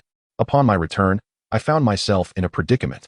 As soon as I spoke, a cascade of sparks materialized out of thin air, swiftly coalescing into a portal approximately 2 meters in diameter. This doorway bridged 2 realms, and Wang Yan, accompanied by Coulson and Black Widow, stepped through, instantly arriving at Kamartaj. What is this place? Black Widow inquired, her gaze sweeping over the ancient decor. This is Kamartaj, the residence of the Sorcerer Supreme, Ancient One. Wang Yan replied as he made his way toward the chamber of the Ancient One. The Asgardian gods protect the 9 realms from extraterrestrial threats, while the Sorcerer Supreme defends Earth against incursions from the multiverse. Mordo, lend me a hand.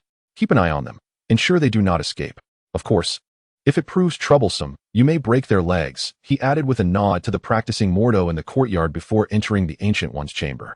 Are you referring to Thor, the god of thunder? Black Widow asked, but Wang Yan had already departed, leaving her without an answer. You seek the whereabouts of the Scarlet Witch? Before Wang Yan could utter a word, the Ancient One discerned his intent. Indeed, I made a deal with director Nick Fury of SIMPS. Wang Yan recounted the circumstances briefly. I require those 3 items to enhance my abilities, yet Fury refuses to provide them. Thus, I must possess sufficient leverage to confront him directly, compelling him to solicit my assistance. Iron Man, Tony Stark, is one, and the Scarlet Witch is another. It appears you have formulated a detailed plan, fortuitously. I can assist you, the Ancient One said, extending her finger to touch Wang Yan's forehead. Skill acquired. Void Traversal. Void Traversal. The power of the soul communes with the cosmos, allowing the opening of a gateway to the depicted location. This is your pendant of suspension. Though challenging to transport out of this realm, it serves well for temporary use. Name, Pendant of Suspension Type, Item Level, Description. When used in conjunction with the Void Traversal skill, it conserves 95 of soul energy. Chapter 57. Hydra Base. Thank you, Master. Wang Yan exclaimed, his heart brimming with exhilaration as he accepted the pendant from the Ancient One. After 3 cycles of the world, he had finally acquired this skill. Void Traversal could unlock a door to any place previously visited, and if one had never been there but could vividly depict it from memory, success was still attainable, rendering it exceedingly convenient. Your emergence has rewritten the fate of the Scarlet Witch. Her soul has detached from this illusory world, no longer adhering to its original trajectory. The Ancient One observed, gazing at Wang Yan. This is a situation that the Divine cannot permit, thereby resulting in a new Scarlet Witch. Are you implying that Wanda is no longer the Wanda we knew, that she has assumed a different identity? Wang Yan furrowed his brow, struggling to comprehend. In this world, there exists a new Scarlet Witch. Thus, where does the Wanda in your heart reside? You are unique. Those with profound connections to you are extricated from the currents of fate, particularly the more powerful they are. The Scarlet Witch has already moved ahead. Who will be next? Tony Stark? And what about you, Master? Has your fate also diverged? Wang Yan retorted. My fate has long been free from the control of divine forces. Yet the greater the soul's strength, the more substantial the constraints imposed. The divine cannot threaten me, yet I remain unable to depart. The Ancient One replied with a knowing smile, her expression imbued with wisdom. However, I sense a calling. When your strength reaches a certain threshold, that magnificent presence behind you will offer me an opportunity to depart. It is a being far more powerful than the gods, albeit one seemingly constrained, unable to exert power surpassing that of the divine in this realm. I understand. Hearing the Ancient One's words, Wang Yan finally grasped why the Sorcerer Supreme had consistently treated him with kindness and even offered assistance. It was not merely the effect of his imposing aura, but rather a transaction made between the cycle and the Ancient One. The Ancient One would aid Wang Yan in becoming powerful, and in return, the cycle would grant her a chance to escape the realm of the divine. How to discern the whereabouts of the Scarlet Witch hinges entirely on you. I shall sever the link between Earth and the extraterrestrial. Prior to the full activation of the Space Stone's energy, no information can be transmitted. The Ancient One was sincere, effectively nipping the variable of Captain Marvel in the bud. Thank you, Master. Wang Yan bowed respectfully before utilizing void traversal to depart from the chamber. Naturally, before leaving, he did not forget to retrieve Coulson and Black Widow, who had been under the watchful eyes of Mordo, bringing them back to Stark Industries in the United States. Did we just visit the Himalayas? Coulson returned to the United States, his face a mask of disbelief. The sights and sounds he had just experienced might have been illusions, and the GPS on his phone could have been manipulated by artificial intelligence. Yet, was such an elaborate ruse necessary? What was the point of instilling fear in them? Please. They were already quite frightened. Nestled at the foot of the Himalayas, a small village had become a haven for numerous followers due to their faith. However, the Ancient One preferred tranquility and refrained from intervening in mundane matters, resulting in a chaotic state of affairs there. While speaking, Wang Yan withdrew the altar from his personal auxiliary device, arranging candles and incense with precision. Lighting the incense, he bowed towards the east, and then produced 10 blue chi-seeking talismans, preparing to invoke a spell to locate the Scarlet Witch. What are you doing? Worshipping your ancestors from China? Although you resemble a person of Chinese descent, I recall you possess only half of that bloodline. After experiencing recent events, Coulson, a loyal dog of Nick Fury, was engulfed by a profound fear of Wang Yan. Not only did he not dare to flee, but even the thought of leaving Wang Yan's presence was daunting. I am invoking talismanic magic. You may interpret it as superpowers or sorcery, Wang Yan casually informed Coulson, gently shaking the chi-seeking talisman, which immediately ignited in flames. The blue smoke coalesced into a line, subtly pointing eastward. Simultaneously, an enigmatic piece of information surfaced in his mind, guiding him towards the Scarlet Witch. The east, is it Western Europe? The Hydra base? The inception point of Ultron? Wang Yan murmured, igniting another chi-seeking talisman. The blue smoke appeared somewhat diffuse, but ultimately directed eastward. No, not that Hydra base. It is Quicksilver. A flash of insight struck Wang Yan, prompting an immediate shift in focus. Sure enough, upon changing his target to Quicksilver, the information provided by the chi-seeking talisman became remarkably clear. This should not be. The Ancient One stated that Wanda has detached from this illusory world. Why is she still associated with Quicksilver? Wang Yan pondered aloud, slightly bewildered. Yet he was not one to dwell on such matters. If clarity eluded him, he would simply move on, deeming it inconsequential. As he contemplated the image of the Hydra base in Western Europe that he had seen in the films, Wang Yan waved his right hand, and a 2-meter-wide portal swung open.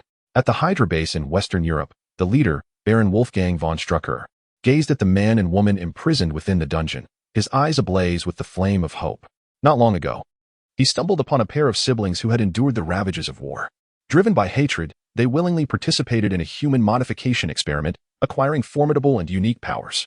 The energy source for this experiment was a rare crystal discovered beneath the Antarctic ice, resembling something encased in a cubic form. This crystal harbored immense power, capable of mutating genes and granting extraordinary abilities. Baron Stark enlisted over 1,000 individuals for the experiment, and aside from these siblings, all perished tragically. Despite the heavy losses, the 2 survivors far exceeded his expectations. One possessed unparalleled speed, while the other wielded an array of powerful magic. The results of the experiment were promising. However, it seemed that the siblings' mental states were somewhat compromised. 3 days ago, the brother suddenly exclaimed that it was finally his turn to traverse dimensions, plunging into a state of extreme exhilaration that lasted 2 days before subsiding. Conversely, the sister's condition was entirely opposite. She became dazed, retreating into a corner and muttering incoherently about her identity and searching for someone named Wanda. Chapter 58. The search for the Scarlet Witch. Baron Stark felt a twinge of concern. Having invested so much time, effort, and resources, any complications would be devastating. He resolved to closely monitor the situation of the two, ensuring that no mistakes occurred. As he prepared to discuss infiltration plans for Western Europe with several subordinates, a dazzling array of sparks suddenly materialized before him, swiftly coalescing into a 2-meter diameter circle. With a tremor, the circle seemed to connect to another dimension, revealing an environment starkly different from the Hydra base. What is this? Baron Stark was perplexed.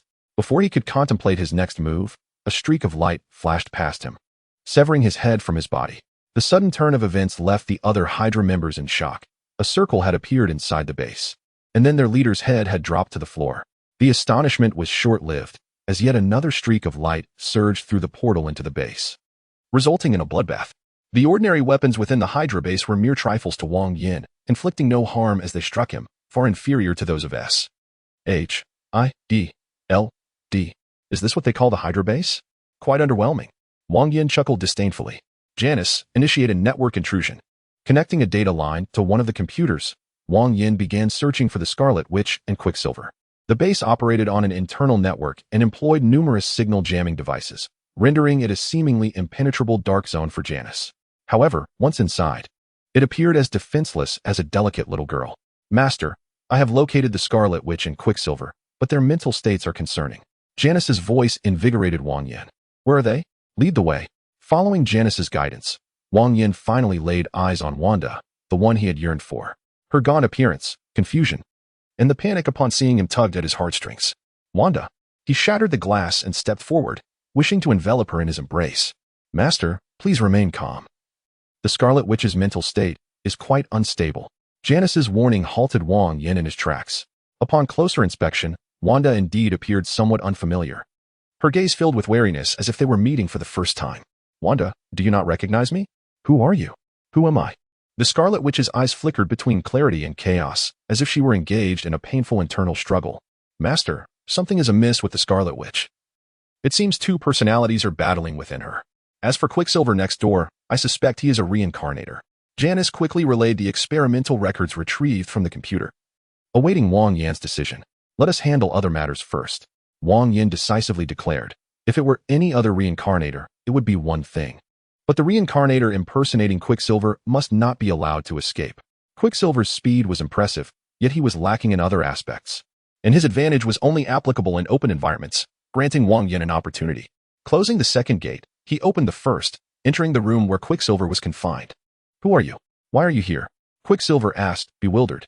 According to the narrative, he was meant to be training his powers with the Scarlet Witch, followed by the events of Avengers, Age of Ultron, where Captain America and others would invade, allowing him to escape.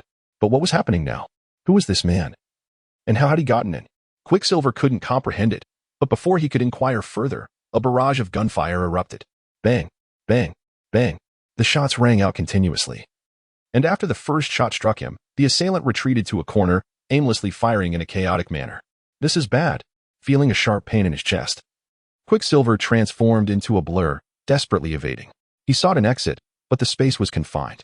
He attempted to retaliate against Wang Yan, but the weak blows felt akin to mere tickles. Most terrifying was the realization that the assailant's ammunition seemed inexhaustible, with no end to the onslaught. Quicksilver was fast, but he could only reach his full potential once he activated his abilities.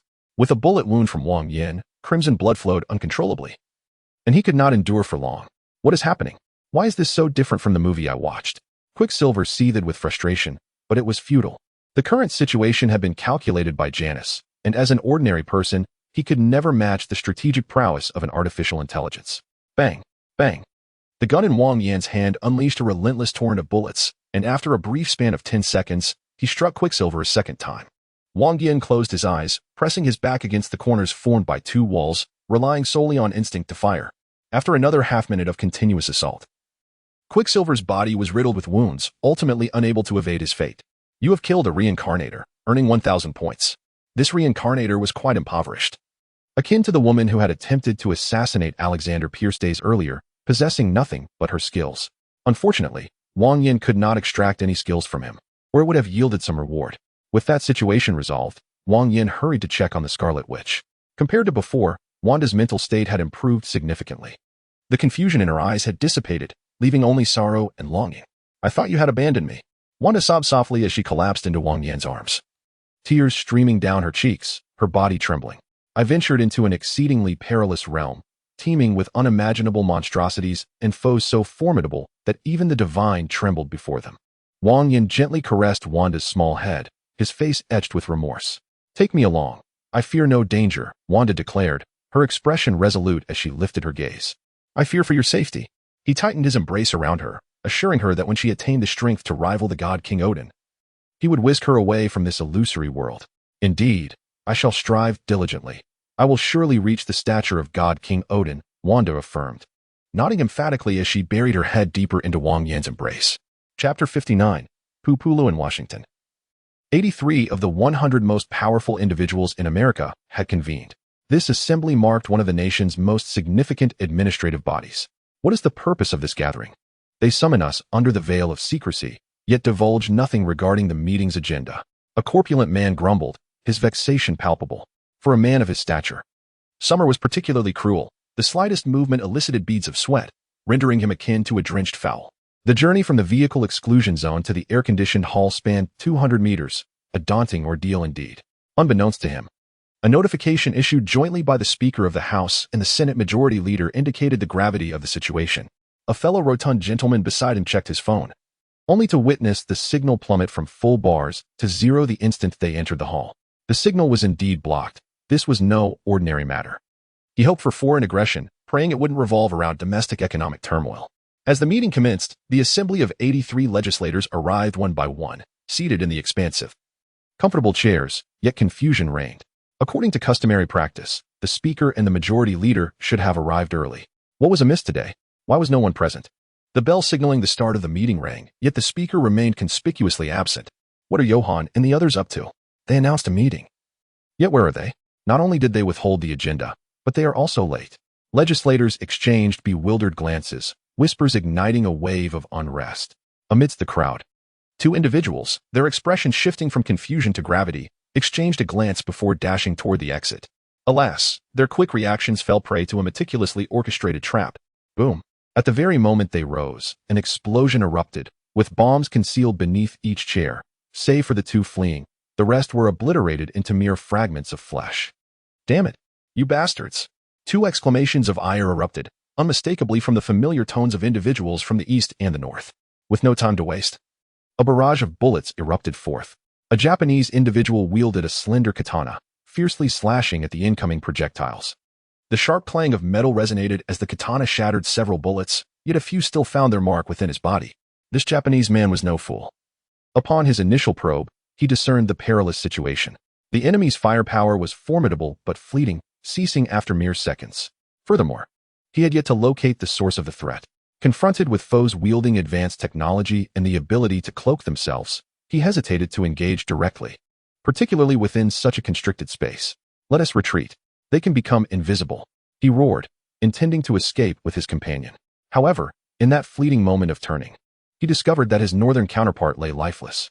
Eliminated a level-restricted reincarnator, earning 3,000 points. Is this the extent of their prowess?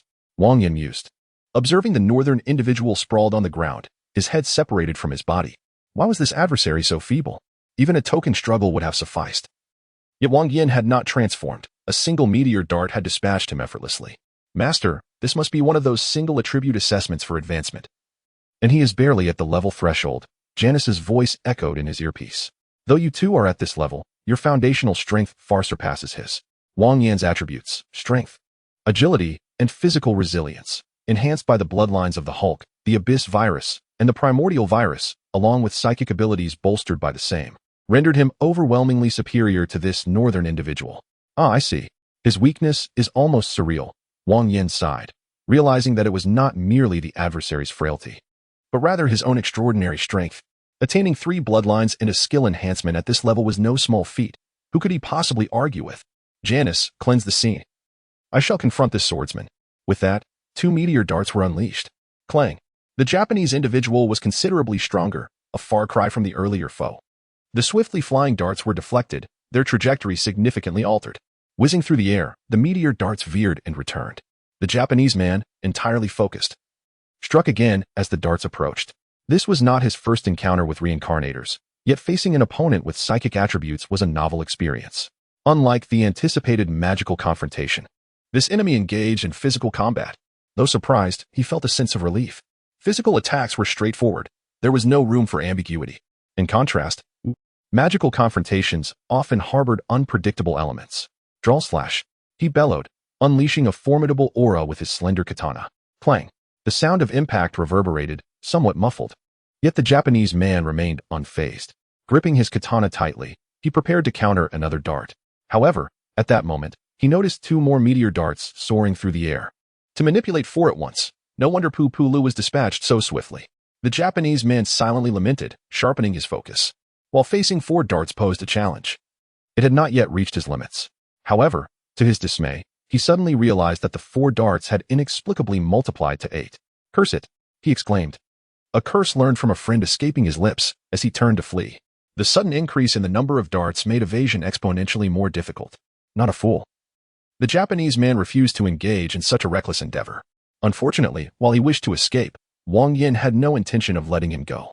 A towering figure adorned in blue and white appeared at the entrance, effectively quashing any hopes of escape for the Japanese. Chapter 60. Kanban is dead. It is your turn. Nichikawa. Turning to Wang Yan, the Japanese man's eyes glinted with a resolute determination. With no chance of fleeing, he chose to fight with all his might. In the great empire of Japan, only warriors die in battle. There are no cowards who run away. With a furious roar, the Japanese man charged toward the soaring meteor darts. Swish. The blade sliced through the air, striking the meteor dart, only to pass right through it. It was an illusion.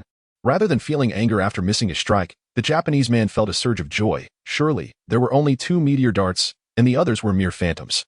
With this thought, a glimmer of hope illuminated his eyes, yet his resolve to fight to the death intensified.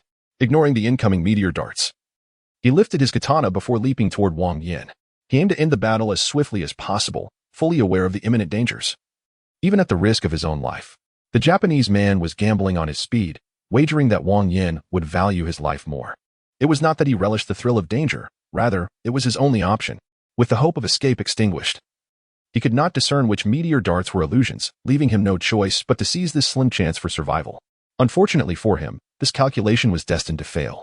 A blue talisman soared through the air, and in the next instant, he lost consciousness. Boom. Crack. A bolt of lightning materialized, striking precisely atop the Japanese man's head. The once determined warrior disintegrated into a cloud of ash, leaving not a trace behind. You have killed a level reincarnator, earning 3,000 points. Name: Thunder Talisman Type, Talisman Level, Attack, 170 Skills, Non-Description, a consumable item that simulates the power of thunder, dealing heightened damage to spirits and ghosts. Selling it yields 3,000 points. Indeed, the Thunder Talisman, among the most challenging blue talismans to draw, proved its extraordinary power. Wang Yan sighed. Killing this Japanese man was not difficult at all. His delay had been primarily to hone his skills while allowing Janice ample time to clean up the scene.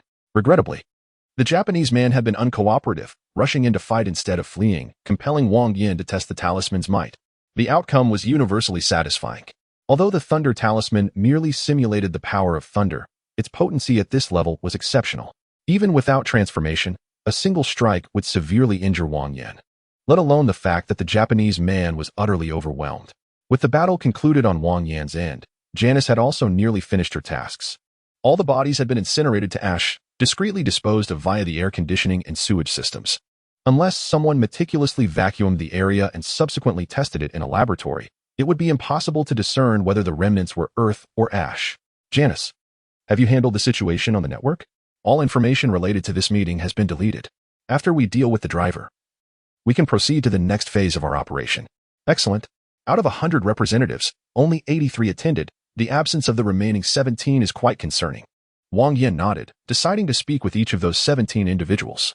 If they dared to miss the meeting, which had been jointly announced by the Speaker of the House and the President of the Senate, they were either reincarnators who had caught wind of something amiss or old adversaries sensing trouble.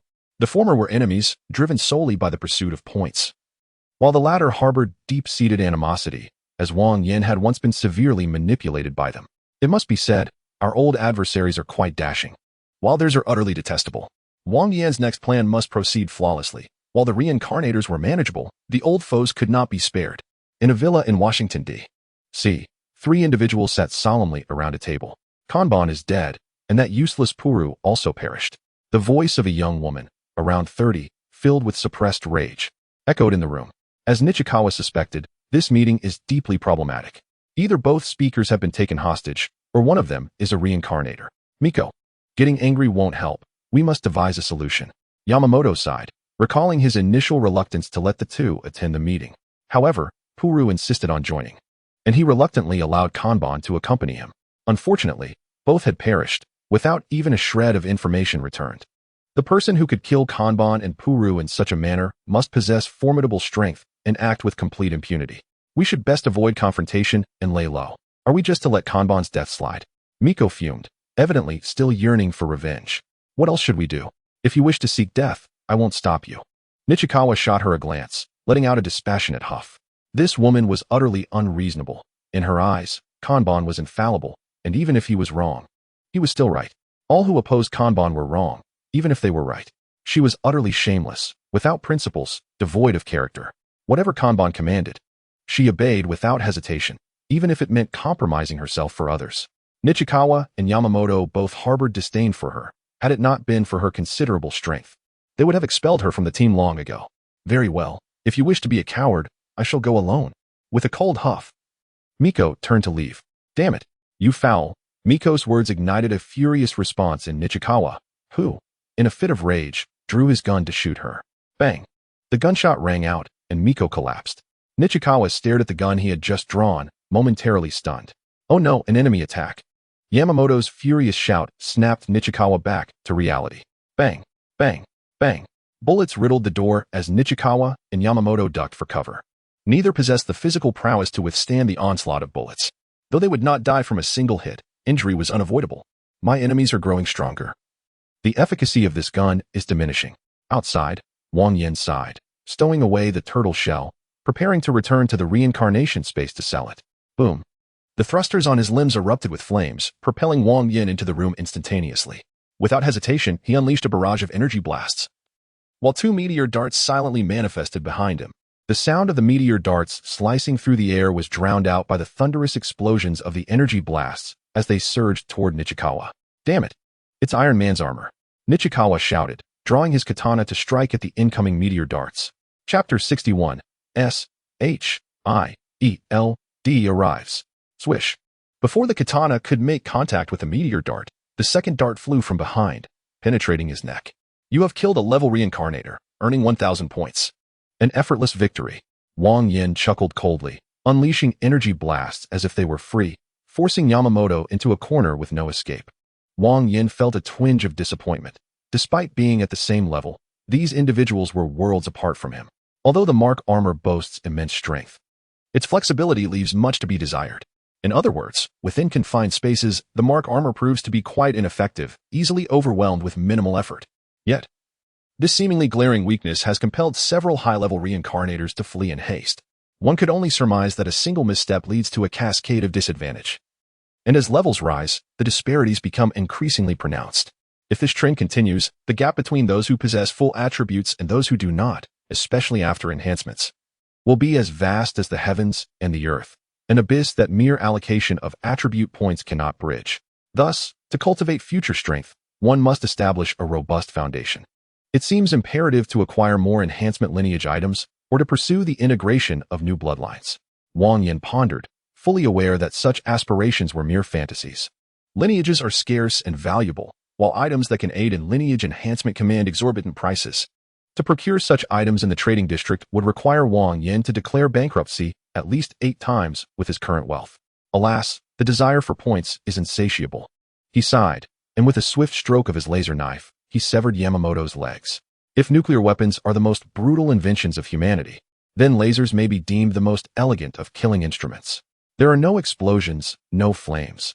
With silent precision, they cleave a being in twain. The most terrifying aspect is that lasers possess no upper limit to their temperature. Provided the material can absorb light, the temperature can escalate indefinitely. Of course, lasers are not invulnerable to defense. The poorer a material's ability to absorb light, the lesser the damage inflicted by the laser. when encountering materials that do not absorb light. A laser behaves no differently than an ordinary candle. Baka. Yamamoto, realizing his impending demise after having his feet severed by the laser, began to curse frantically. Is this the level of decorum exhibited by you Easterners? Wang Yan scoffed, not missing an opportunity to taunt before delivering the final blow. Damn it, I am from Huaxia. Upon hearing Wang Yan's retort, Yamamoto momentarily faltered, then immediately responded in broken Mandarin. Your father is the Huaxia man. The words ignited Wang Yan's fury. It became evident that such scum tarnished the reputation of the Huaxia people. With a powerful punch, he struck Yamamoto's head. Blood splattering in a gruesome display as a notification resonated in his mind. Kill level Reincarnator, gained 3,000 points. Spitting in disdain. He then activated a flamethrower to cleanse the scene. Out of 100 council members, 17 were absent. Wang Yan casually selected the nearest one. Resulting in an auspicious start, 3 reincarnators immediately emerged. It became apparent that his suspicions were not unfounded. Indeed, some reincarnators were concealing themselves in the shadows. Some might belong to the cunning and insidious type, yet many were merely spectators, content to observe the unfolding chaos. After dedicating an entire day to eradicate all council members, Wang Yan resolved to take a brief respite before seeking dialogue with the affluent families of the major conglomerates. However, before he could act, Nick Fury, the director of SIMPS, unexpectedly arrived with a multitude of agents in tow. What? Angered and determined to eliminate uncertainties? In the Stark Industries villa, Wang Yan lounged with the Scarlet Witch, WANDA, enjoying a film, disinterested in the intruders. After a long day, he finally had the chance to indulge in affectionate moments with WANDA, and he considered it a testament to his patience that he refrained from violence against these disturbances.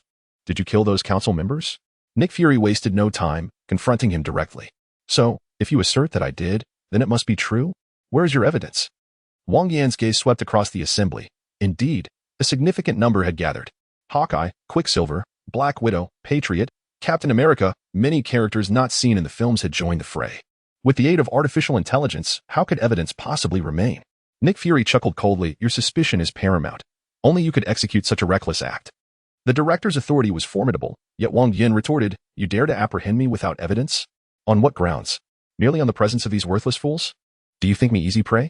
Wang Yan's voice thundered, as the Mark armor instantly aimed its energy cannon at Nick Fury. Without your armor, your capabilities are halved. Capture him. Just ensure he remains alive. A glimmer of ruthlessness flashed in Nick Fury's singular eye. He bore no personal animosity towards Wang Yan. He had encountered many arrogant individuals before and did not take offense. Nevertheless, anyone daring to pry into his secrets must face dire consequences. Upon hearing Fury's command, a swarm of agents lunged forward without hesitation. Wang Yan, however, maintained an air of calm, seemingly unfazed by their approach. Seeking death, Nick Fury scoffed, internally condemning Wang Yan to death. Once captured by SHIELD, he could not be released, even at the cost of turning on Tony Stark. This individual was too reckless, too dangerous. As for Stark, as long as Wang Yan remained alive, negotiations could ensue. With proper maneuvering, Fury even believed he could extract a significant advantage from Stark. Unfortunately, while Nick Fury's ambitions were grand, reality proved far more brutal. Suddenly, in a display of unexpected ferocity, WANDA, who had been nestled like a kitten in Wang Yan's embrace, waved her hand, sending Captain America hurtling backward as if struck by a high-speed train. Since Wang Yan's last departure from this world, everything had been reset. Thor was resurrected, and Tony Stark had lost his son. The Ancient One, wielding formidable soul power, resisted the divine forces that sought to reset him, while the Scarlet Witch, though a unique entity, was evidently diminished in power. She had not been reset. Yet another soul, one entirely belonging to this world, had emerged within her. Thus, in the absence of external interference, Wanda's original soul began to drift into slumber. When Wang Yan returned to this world, the flutter of a butterfly's wings awakened Wanda, who sensed his presence. The subsequent events unfolded simply. Wanda's soul, far more potent than the nascent Scarlet Witch, swiftly consumed the latter, resulting in a significant amplification of her soul's power. At this juncture, although the Scarlet Witch could not contend with the likes of the Hulk or Thor, dealing with Nick Fury's ragtag team proved effortless. With a thunderous explosion, a terrifying shockwave ensued. The agents followed in Captain America's wake, yet none possessed his extraordinary physical prowess. Blood spewed from their mouths as they gazed at Wanda with expressions of sheer terror. This seemingly sweet and naive girl harbored such formidable supernatural abilities. Nick Fury's countenance grew grave, and thoughts of retreat began to surface. Yet, caught in a precarious situation, he needed to devise a plan swiftly. As Nick Fury contemplated, the harsh reality delivered another merciless blow. Bang! The sturdy walls were forcefully breached, revealing a crimson suit of Mark armor, none other than Iron Man, Tony Stark. Without the slightest hesitation, Tony unleashed a barrage of fire from the weapons mounted on his shoulders and arms, embodying an unyielding resolve. Wait, I concede. Nick Fury raised his hands decisively. It was no longer a matter of pride, but of survival. The two were utterly reckless, both harboring a disdain for S.H.I.E.L.D. If his obstinacy persisted, Tony Stark and Wang Yan would undoubtedly obliterate them here. Cease. Wang Yan waved his hand, conjuring an invisible barrier that intercepted Stark's assault. Had I known this would be the outcome, I would have acted differently, Wang Yan scoffed, a tone of disdain evident in his voice. However, I am not unreasonable. Provide me with what I seek, and I shall assist you in dealing with the Chitauri. This is what you desire. The completed product will be delivered shortly. Nick Fury cast a penetrating gaze at Wang Yan, whose calm demeanor concealed a tempest of lethal intent. After exiting Stark Industries, Fury retrieved the beeper left to him by Captain Marvel and pressed the button without hesitation. He had not anticipated that Wang Yan would not only possess formidable strength and the support of Tony Stark, but also that the woman by his side would be equally formidable. Without additional allies, he was bound to fail relying solely on his own strength. The situation was dire. The Chitauri could strike at any moment, and he had to take action. Beep. The beeper emitted an unusual sound, signaling a failure in sending the message. What is happening? Fury's expression became one of disbelief. He could not fathom why such an absurd occurrence had transpired. This device had been modified by Captain Marvel. While it could malfunction, the inability to send a signal was perplexing. After a moment's contemplation, Fury stowed the beeper away, finally resigning himself to the circumstances. Old man, do you truly wish to meet your demise? Wang Yan's eyes narrowed as he observed Fury's actions on the screen. He had not intended to be so ruthless. But given the current situation, sparing him seemed untenable. What exactly transpired? Why has Fury brought so many individuals? Tony inquired as he removed his armor and settled onto a nearby sofa. I have eliminated 100 members of the House of Representatives and the 2 speakers. Congress is now under my control, managed by Janice. Wang Yan spoke candidly, not fabricating any details. Oh, splendid work. I have long been displeased with that cadre of gluttons. Stark's expression reflected an unsettling enthusiasm rather than anger at Wang Yan's revelation regarding the deaths of the representatives. Such a lunatic, Wang Yan murmured. Before perusing the note left by Nick Fury, it contained 3 formulas: the Infinity Formula, the 325 Resurrection Serum, and the Super Soldier Serum. Name: Infinity Formula. Type: Item level. Description: derived from a portion of the Infinity Formula, it significantly prolongs the aging process of organic beings. It must be administered once every 100 days, or rapid aging will ensue, leading to death. Selling yields 1,000 points. Name: 325 Resurrection Serum. Type: Item level. Description: developed through the study of Kree corpses, it can restore 90 of bodily damage within 10 seconds. Selling yields 1,000 points. Name: Super Soldier Serum. Type: Bloodline level. Description: upon use, there is an 80 chance of acquiring enhanced attributes in strength, agility, constitution, and reflexes. Selling yields 1,000 points. What is this? Tony glanced at the note in Wang Yan's hand. 3 formulas. One that can delay aging and extend your life for centuries. One that can heal injuries, reviving you as long as you draw breath, and the last that enhances physical capabilities. Wang Yan explained, you must be familiar with Captain America. He utilized this serum. Shortly, Nick Fury will deliver a sample of each product for your examination. Absolutely. Stark's excitement was palpable upon hearing Wang Yan's words. While he showed little interest in the healing serum, the longevity and enhancement potions were of great value. With them, he could indulge in more pleasures. Wang Yan copied the formulas for Stark and then resumed his intimate exchanges with Wanda. Fury was swift, realizing he could not contend with Wang Yan. He promptly delivered the serums. After handing over the 3 concoctions to Janice for examination, Wang Yan entered a room with the Scarlet Witch, Wanda. The small building lay quiet last night, a crescent moon perched at the edge of the horizon. As the first light dawned, a gentle rain fell within. The sounds of nature echoed, while the storm gave way to tranquility. Time, in its fleeting beauty, passed quickly, and by the time sunlight streamed through the curtains, it was already 11 in the morning. How is the research progressing? Wang Yan asked, glancing at his personal assistant terminal. With the formulas at hand, creating the final products is not particularly challenging. I prepared one of each last night. Shall we proceed with their use now? Janice, controlling the Mark armor. retrieved 3 vials from the adjacent cold storage, and presented them. These were the very items Wang Yan had painstakingly sought. Chapter 63. Consumed by Wanda. Name: Super Soldier Serum Enhancement. Bloodline type: Bloodline level. Description: upon use, there is an 80% chance of acquiring enhanced attributes in strength, agility, constitution, and reflexes. This represents the initial level of the bloodline, which can be diluted to reduce its potency. Name: Anti-Aging Serum. Type: item level. Description: upon use, it reduces cellular activity by 95%, significantly delaying aging, though it also impairs wound recovery. Its efficacy diminishes beyond certain thresholds. Selling yields 1,000 points. Name: 325 Resurrection Serum. Type: item level. Description: upon use, it greatly enhances cellular activity, restoring 90 of bodily damage within 10 seconds. Its efficacy diminishes beyond certain thresholds.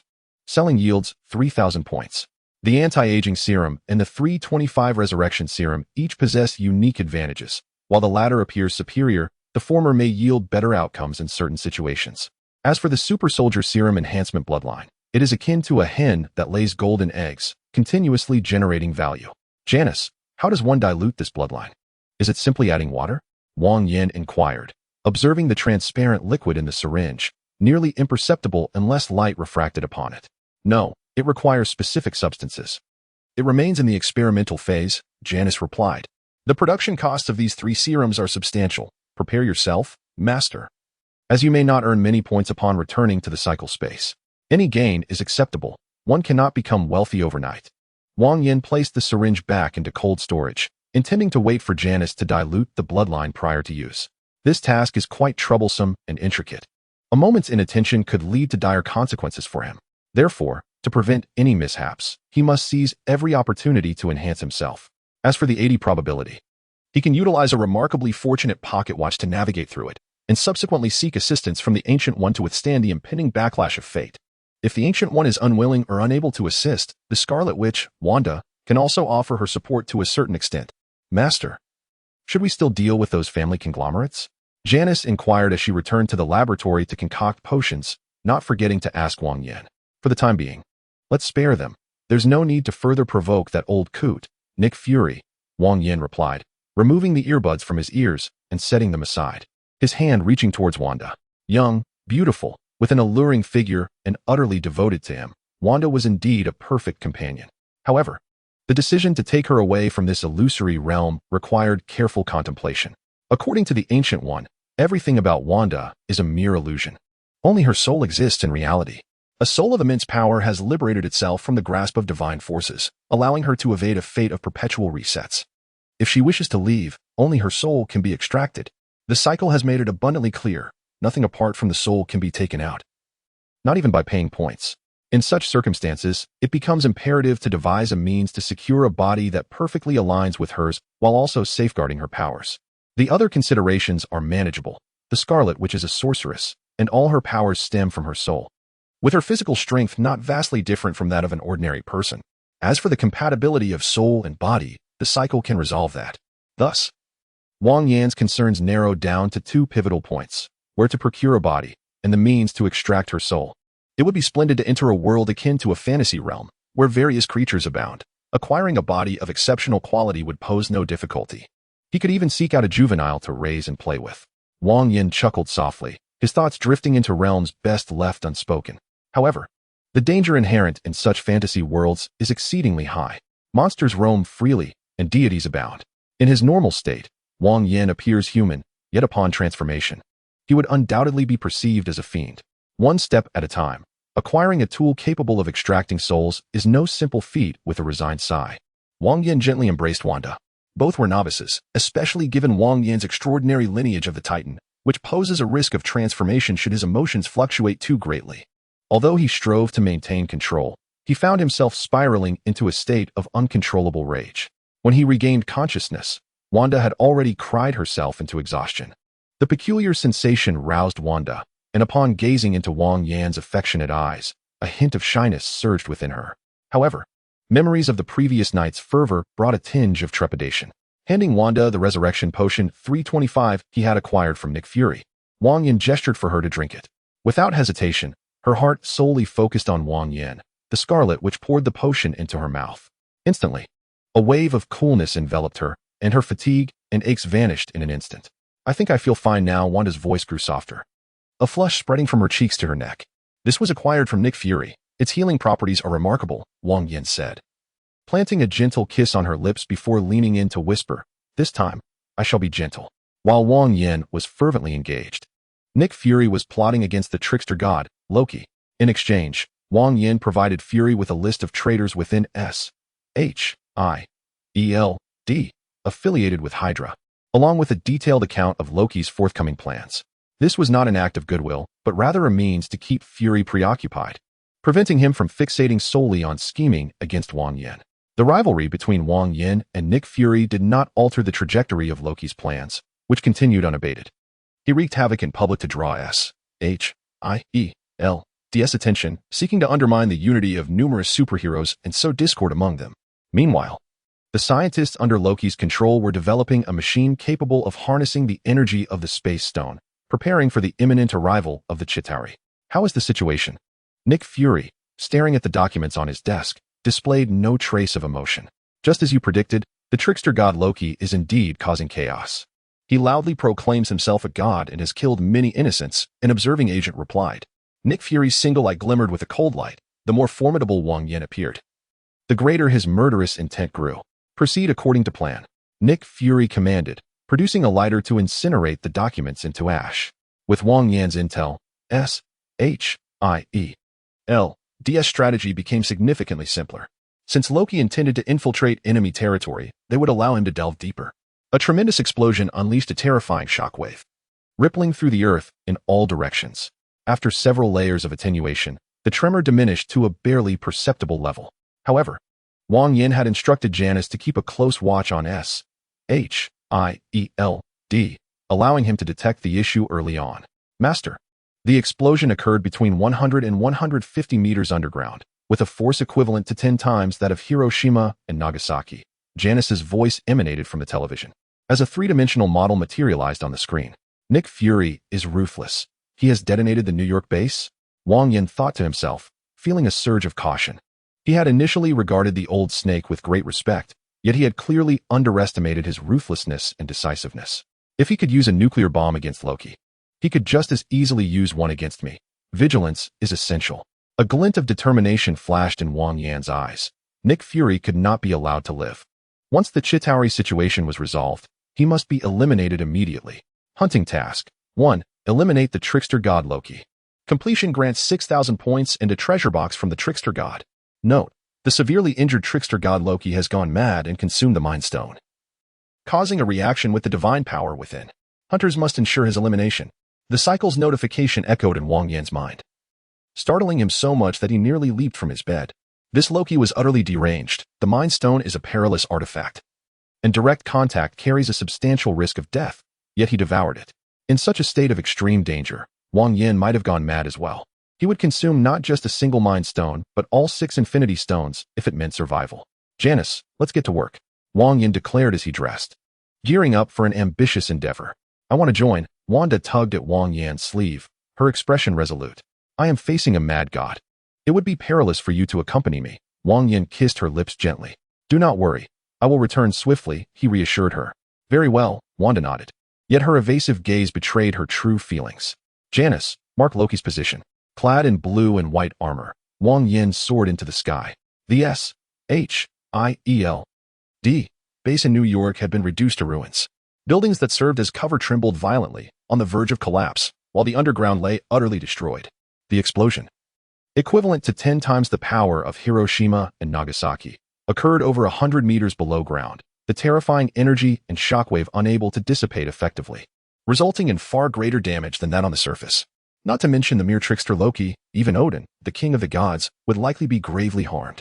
However, Loki possessed an Infinity Stone. If he survived the stone's deadly influence, it would be conceivable for him to withstand the nuclear blast. According to the cycle of reincarnation, the illusory worlds constructed by divine power differ significantly from the primary world, the most notable distinction being their lower world tier. For instance, although the nuclear explosion's power is fearsome, it would merely equate to a miniature nuclear warhead in the primary world. Aside from the ethereal, yet genuinely existent souls, all things are tied to divine power. The stronger the divine force, the more solid the matter, and the more energy contained within. Conversely, the weaker the divine power, the more fragile the matter, and the less energy it encompasses. By this theory, in some extraordinarily powerful divine beings constructed illusory worlds, even a simple bun could possess the hardness of a diamond, easily capable of causing fatal harm. As for wielding fried dough sticks as weapons or striking with frozen fish, such actions are entirely feasible. Boom. A terrifying force suddenly surged from the depths of the earth, a sky-blue beam of light rising with a peculiar beauty, creating a passage through the collapsed ruins. Ha! Did you not expect me to return? The maniacal laughter of the trickster Loki echoed around, his already sinister charm now intensified. His skin radiated the same blue hue as the Mind Stone. A crooked horn protruded from his brow, thick layers of keratin, menacing bared teeth, and gleaming, sharp claws. In that moment, Loki resembled a true monster, revealing all the malevolence harbored deep within. The Mind Stone? Is this the true essence of Loki? Wang Yan murmured. Hovering in midair without intervening, for the superheroes of S.H.I.E.L.D. had arrived. Alongside the group that had previously accompanied Nick Fury, Thor the God of Thunder and Bruce Banner, the Hulk, were now present. My brother, how did you become like this? Thor exclaimed, disbelief etched on his face, unable to comprehend why his brother had transformed into such a monstrous figure. My dear brother, had I not transformed, I would have been reduced to ashes by now. Loki licked his lips, pointing at Nick Fury. Do you see him? That one-eyed serpent? He detonated the nuclear bomb buried underground. If it weren't for the timely arrival of the scepter, you would have forever lost your brother. What? Upon hearing Loki's words, Thor's expression drastically changed. Director Fury. Is this true? Thor tightened his grip on Mjolnir, instantly distancing himself from the S.H.I.E.L.D. superheroes. Simultaneously, Bruce Banner subtly retreated 2 steps. If Nick Fury could treat Loki in such a manner, he could certainly do the same to him. Though transformed into the Hulk, he could easily overpower Loki. But in his ordinary state, he felt far too vulnerable. He must open a portal to welcome the evil alien invasion of Earth. He could not stand idly by while billions of humans faced annihilation. Nick Fury wore an expression of cold indifference. And you think that you can kill my brother? Destroy a god? Upon hearing Fury's words, Thor erupted in fury, swinging his hammer toward him. Crackle. Boom. A powerful current surged toward Nick Fury, only to be intercepted by Captain America. Calm down. There must be a misunderstanding. Captain America, who prided himself on righteousness, appeared somewhat disingenuous at that moment, attempting to exonerate Nick Fury even as the evidence lay plainly before them. What misunderstanding? My brother nearly perished at the hands of this bastard. Chapter 65. The situation descends into chaos. Thor, already known for his volatile temperament, charged at Nick Fury, causing the situation to spiral into chaos. The once malevolent trickster Loki was entirely cast aside. His original plan to infiltrate the enemy camp aimed at sowing discord among the superheroes had faltered. An unyielding Nick Fury, provoked by Wang Yan, resorted to madness, sacrificing the New York base to eliminate Loki. The narrative reverted to its original trajectory, resulting in grave divisions within S.H.I.E.L.D., escalating to the brink of violence and mutual destruction. Nick Fury's plan, despite its high feasibility, 10 times the power of Hiroshima and Nagasaki, would have left even Odin in ruins.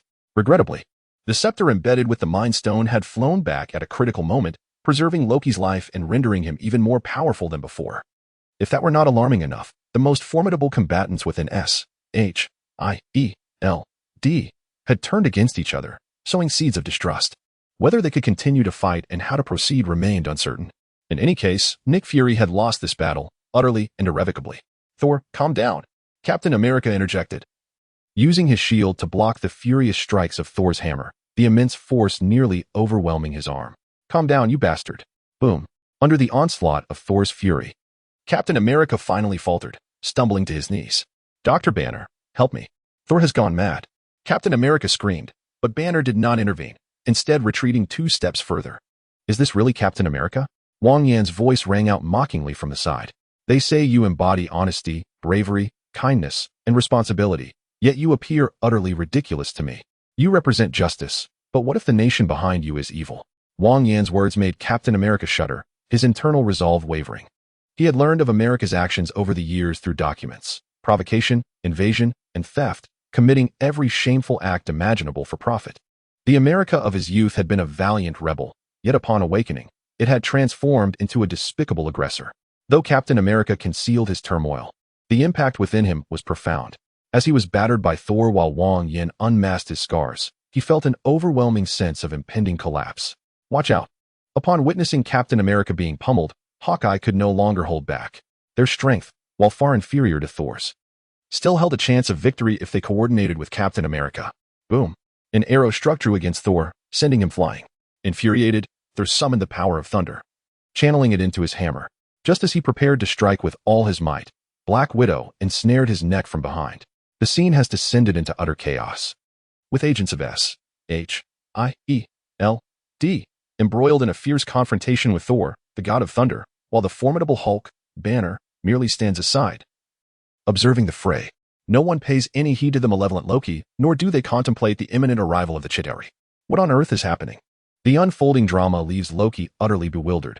Having consumed the Mind Stone to save his own life and gained immense power, he should be the one unleashing havoc, toppling SHIELD agents. What is Thor's intent? Has he turned against SHIELD after narrowly escaping death? Dr. Banner, let us join forces. We cannot allow Loki to escape. Wang Yan proposes to the Hulk. However, Banner shakes his head, reluctant to involve himself further in these matters. With his own life perpetually at stake, what difference does it make if the Chitauri arrive or not? Yet, before Banner can articulate his thoughts, Loki unexpectedly strikes. For reasons unknown, he finds Wang Yan particularly irksome. A voice within urges him to eliminate Wang Yan. Once he does, a bountiful reward awaits, fulfilling all his desires. Tempted, Loki, who originally harbored intentions of exterminating all SHIELD agents, sees no issue in adding Wang Yan to his list. As Loki charges forward, Hulk mistakenly assumes he is the target and transforms without hesitation. Roar. A furious bellow erupts as the Hulk swings a powerful punch at the oncoming Loki. Boom. Having consumed the Mind Stone, Loki is considerably strengthened compared to his previous encounters, though he is sent flying by the Hulk's blow. He manages to roll in midair and land gracefully on the ground. Is this the sensation of true power? Surely, he must be nearly as formidable as Odin himself. With a menacing grin, Loki charges at Banner. Power can cloud one's judgment and drive one to madness, and Loki is no exception at this moment. The clash between the two non-humans, despite its apparent resemblance to a street brawl, is nothing short of exhilarating. Boom. The Hulk seizes Loki's fist, lifting him high before slamming him into the ground. Boom, boom, boom. The cacophony of explosions reverberates, creating a terrifying spectacle. The Hulk takes the lead in combat, with Wang Yan providing support, overwhelming Loki in a 2-on-1 scenario. Observing the unfolding chaos, Thor suddenly recalls his purpose on Earth, to prevent his brother from opening a portal. Yet, due to Nick Fury's unscrupulous actions, the battle has spiraled out of control. Even if they cease fighting, unity among the factions is impossible. Rather than waste time attempting cooperation, it would be more prudent to eliminate them all and confront the Chitauri alone. With this thought, a fierce expression crosses Thor's face, and the might of his hammer intensifies. Approximately 1,000 meters from the SHIELD base in New York, a group hides in the underbrush. Captain, why is Thor fighting with SHIELD agents? What has happened to Loki? A bewildered young man with dyed blonde hair questions. The plot seems off. Should not Thor and Loki be engaged in a love-hate relationship? Was Loki supposed to be imprisoned at the New York base? Shouldn't Banner be pummeling Loki? And what of the blue and white armor? Isn't Iron Man supposed to be red? Has he dyed it? As the group ponders these discrepancies, a deafening boom echoes from afar.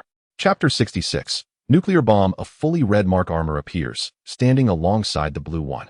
What on earth is going on? Everything is in disarray. The group, perplexed, realizes that despite their confusion, they must still fulfill their mission. There is no rush. They can assess the situation after the skirmish. The captain, a pragmatic individual, understands that charging into a brawl is ill-advised. Boom. The battle between the Hulk and Loki is intensely charged, brimming with primal energy. Each blow connects with ferocity, embodying the beauty of violence. In stark contrast, Wang Yan resembles a mere onlooker. The energy projectiles from the Mark armor inflict minimal damage on Loki, barely troubling him. The mini missiles on his shoulder can break the skin, but with only a handful available, their impact is negligible. The only weapon capable of significant destruction is the laser sword, yet its energy consumption is exorbitant, rendering the armor nearly inoperable after a single use.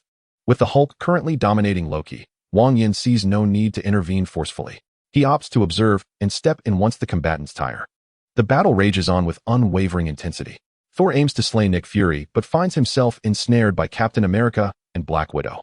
Although Loki appears to be at a disadvantage, it won't be long before he turns the tide. The outcome remains uncertain. Roar. The Hulk's furious roars resonate around them. But after an hour of fighting, he begins to falter. His vibrant color fades, and his towering form rapidly diminishes. The once mighty Hulk collapses to the ground, knocked unconscious. A prime opportunity. At that moment, the hidden reincarnators can no longer contain themselves. Bang! A muffled sound erupts as a bullet tears through the air from a distance. Oh, so the truth is finally revealed? Quite the patient one. Wang Yan sneers, stepping in front of Banner.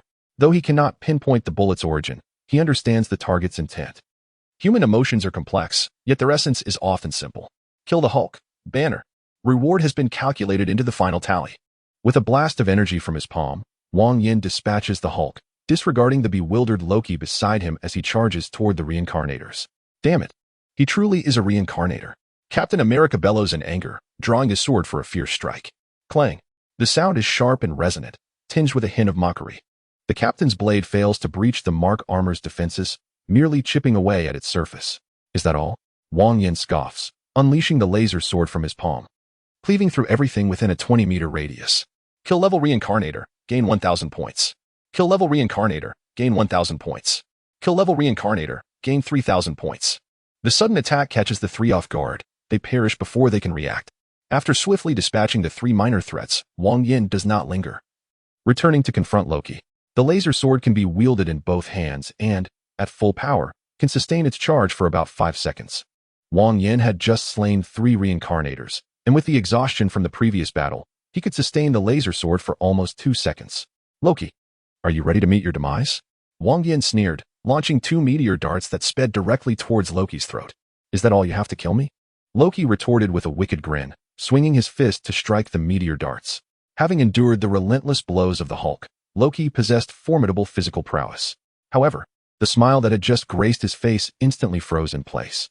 With a swift motion, the laser sword seemingly materialized out of thin air, slicing through the air and cleaving his body in two. Blood and entrails spilled across the ground, the former arrogance of Loki transforming into sheer terror. Is this all you can do? What are you so boastful about? Wang Yan scoffed, kicking away Loki's upper half. Brother, Thor, the god of thunder, had been closely monitoring the situation. Upon witnessing Loki's bisected form, he could no longer concern himself with Captain America and the others. I will have your head. Though Thor held a sense of justice, his deep care for his brother was undeniable. Loki could be defeated or beaten, but he must not perish. Master. The spatial energy inducer has begun its operation. Just as Wang Yan steeled himself for battle against Thor, Janice's voice echoed in his earpiece. How long until it is fully operational? Wang Yan inquired, knowing that as long as it was not fully activated, he could interrupt the process, preventing the Chitauri army from reaching Earth. Approximately 10 minutes and 37 seconds. 10 minutes? That is sufficient. Wang Yan clenched his fists. 10 minutes may not seem long, but it was ample time to handle Thor. Yet, at that moment, Janice's voice came through once more, filled with urgency, dread, and an overwhelming fury that seemed almost surreal for an artificial intelligence. Master, dig underground. Someone has launched a nuclear bomb at New York. What? Wang Yan's expression shifted dramatically. No amount of scheming had prepared him for the audacity of someone launching a nuclear bomb at New York. No matter how unscrupulous and greedy America was, it remained the world's foremost power. Historically, it was always the one to bully others, never the victim. But now, someone dared to target New York with a nuclear bomb, clearly intending to incite global war, leaving America no choice but to fight back. The network in America was under Janice's control. Any wealthy conglomerate wishing to launch a nuclear bomb would require her consent. Given the current uncertainty, with the Chitauri yet to arrive, even in madness, they would not launch a bomb at New York. Thus, the only possible perpetrators were the forces of Huaxia and northern Russia. Wang Yan's mind raced, commanding Janice to shape the armor into a drill to burrow underground, while he transformed his psychic energy into a massive hammer, sending the incoming Thor flying. You coward. After killing my brother, you think you can escape underground? Thor was nearly driven mad with rage, but Wang Yan had no time to entertain him. He became a high-speed spinning drill, furiously displacing the surrounding earth. Thor attempted to continue his tirade, but a sudden wave of danger washed over him, causing him to shudder involuntarily. Instinctively glancing upward, he saw a dark speck growing larger, hurtling towards the ground. What is that? Thor was momentarily bewildered, while Nick Fury nearly collapsed in fear. He recognized it all too well, having detonated one not long ago. Damn it, who launched the nuclear bomb? Do they wish to obliterate all of New York? Fury shouted, desperate to flee, yet facing no chance against the descending nuclear bomb. Under Janice's control, the Mark armor surged with power, plunging 70 meters underground in mere seconds. However, that was still insufficient, beyond the terrifying heat and shockwave. The most dreadful aspect of a nuclear bomb was the radiation. After transforming into the colossal giant, Wang Yan was confident he could withstand for a time. But once the transformation ended, death was inevitable. It seemed he would have to fight desperately once more. He hoped for the protection of reincarnation. A fierce expression crossed Wang Yan's face as he withdrew his arm from the armor, retrieving the super serum to enhance his lineage and the 325 resurrection potion. Shoving the glass vials into his mouth. Crunch. The glass shards mixed with the potion slid down his throat, and without wasting a moment, he pressed down hard on the ultra-lucky pocket watch.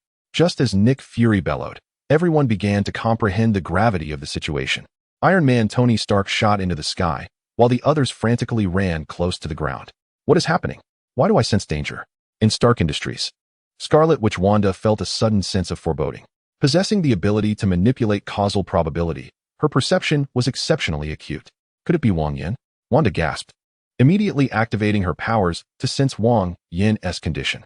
At that moment, a spark suddenly ignited, expanding laboriously outward. Follow me. An ancient voice, imbued with undeniable authority, called out as a hand emerged from the expanding spark, pulling Wanda towards it. Boom. The nuclear bomb plummeted at a velocity that defied the laws of physics. Too fast for anyone to react. The immense gravitational acceleration produced a catastrophic shockwave, and the fission reaction of the nuclear fuel unleashed incomprehensible power. Heat, storms, radiation, the forces that even gods would struggle to endure rampaged across the fragile Earth, obliterating all in their path. 9 million lives and trillions in assets were reduced to ashes beneath the fury of a single nuclear bomb. While those on the outskirts may have narrowly escaped with their lives, they would endure the agonizing torment of nuclear radiation for decades to come, with a high likelihood of cancer and deformities. In Moscow, northern Russia, several Asian faces watched the nuclear explosion unfold via satellite. As the orchestrators of the New York tragedy, they initially intended to employ Huaxia's weaponry, but upon entering Huaxia's territory, they were promptly warned. Although the Ancient One had perceived the essence of this world, she did not wish for her birthplace to suffer excessive destruction. Thus, these individuals were compelled to shift their focus to northern Russia, a military power ranking among the top 3. The process was somewhat violent, but the outcome was satisfactory. A nuclear bomb with 20 times the power of Hiroshima and Nagasaki had entirely obliterated New York City. Iron Man, the Hulk, S.H.I.E.L.D., and the Chitauri, all were reduced to dust beneath the might of humanity's most terrifying weapon. S.H.I.E.L.D. has been annihilated. Our mission is complete. They thought it would be a daunting task, yet it turned out to be as simple as a flick of a finger.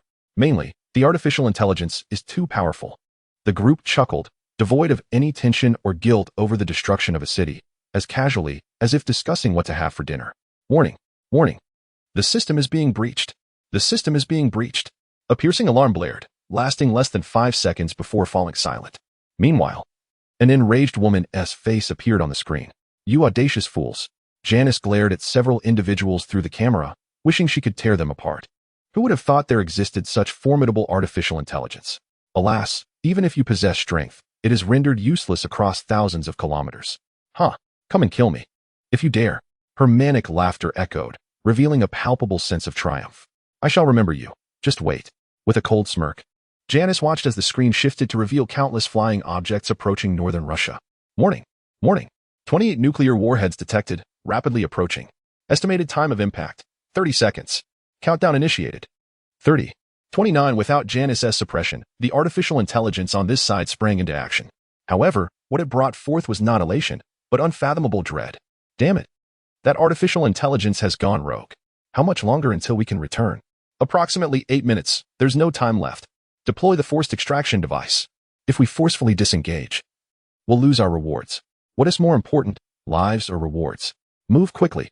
A flurry of urgent dialogue erupted, as those responsible for the devastation of New York City fled in panic, like monkeys with their tails on fire, scarcely able to utter a harsh word.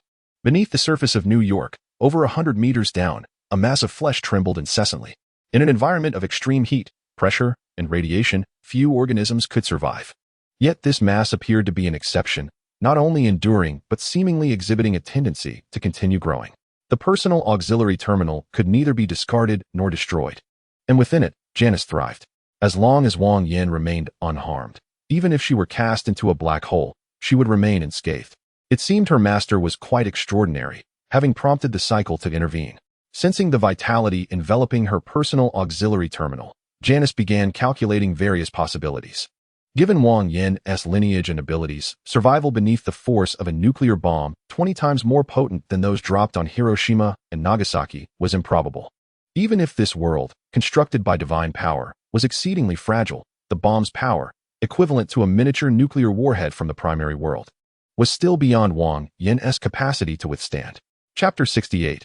Bloodline fusion. He had survived not due to sheer luck, but because the cycle had intervened. The mark armor he wore, the black-scaled inner armor, and the super-durable floral undergarments were all reduced to ashes by the terrifying heat, and even the protective blue talismans proved ineffective. Under the might of humanity's most fearsome weapon, his fragile body had no chance of resistance. Yet, just as the heat was about to obliterate Wang Yan's flesh, a sphere of energy materialized, enveloping him within its embrace. It was vast, majestic, and weighty, yet devoid of malice, instead exuding a gentle warmth. This force shielded him from the heat, pressure, and radiation, granting Wang Yan a chance to survive, while simultaneously supplying energy to promote the metamorphosis and evolution of his flesh. The bloodlines of the Hulk, the Abyss virus, the Primal virus, and the Super Serum, though coexisting within one body, inevitably clashed. However, at this moment, the barriers between these bloodlines dissolved, beginning to merge into something entirely new. Time became an enigma. Perhaps mere hours had passed, or perhaps days and nights. The mass of flesh continued to grow, gradually forming limbs, a head, skin, and facial features. Am I still alive? As his murky consciousness slowly revived, awareness coalesced once more. Wang Yan opened his eyes, recalling the memories implanted by the cycle, gaining a semblance of understanding. Under the terrifying force of the nuclear explosion, his mark armor, black-scaled inner armor, and super-durable floral undergarments had all been rendered useless, while his extraordinarily fortunate pocket watch had exerted itself to protect him, ultimately shattering into a pile of fragments. The outcome was evident. It had proven ineffective. The extraordinarily fortunate pocket watch had dismantled the barriers among Wang Yan's various bloodlines, fostering a trend towards fusion while simultaneously absorbing some of the heat and radiation following the nuclear explosion. However, the bomb's horrifying power was beyond Wang Yan's current capacity to withstand. His body carbonized under the heat, shattered under pressure, and became riddled with wounds from radiation. As his life hung by a thread, the cycle intervened. Just as Wang Yan teetered on the brink of death, the cycle obstructed the encroaching heat, pressure, and radiation, releasing energy to nourish his flesh, forcibly granting him a chance to survive. Though the residual power post-nuclear explosion could no longer threaten his life, the cycle's intervention had been crucial. Thank you for your benevolent assistance, Master. I shall surely dedicate myself to my work, striving to eliminate all deities. With heartfelt gratitude towards the cycle, he felt it to be far more reliable than the myriad of gods.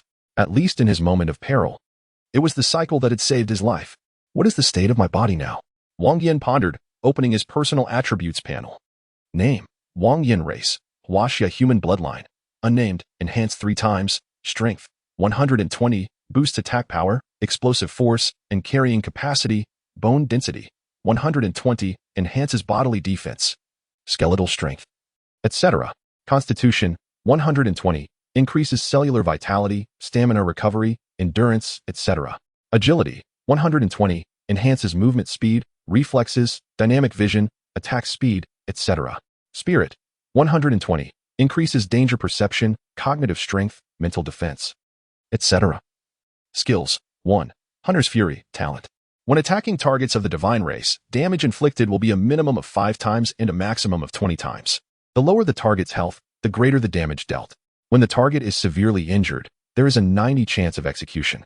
Cooldown, 24 hours. 2. Ineffably charismatic, passive. All intelligent beings capable of negotiation will harbor a degree of goodwill towards you. Under special circumstances, this passive skill will receive considerable enhancement. 3. Power of Desperation, passive. Can elevate one's bloodline level through the consumption of high-level life flesh, essence, and souls. 4. Eye of Reality. Observing the world through the soul may reveal many different phenomena.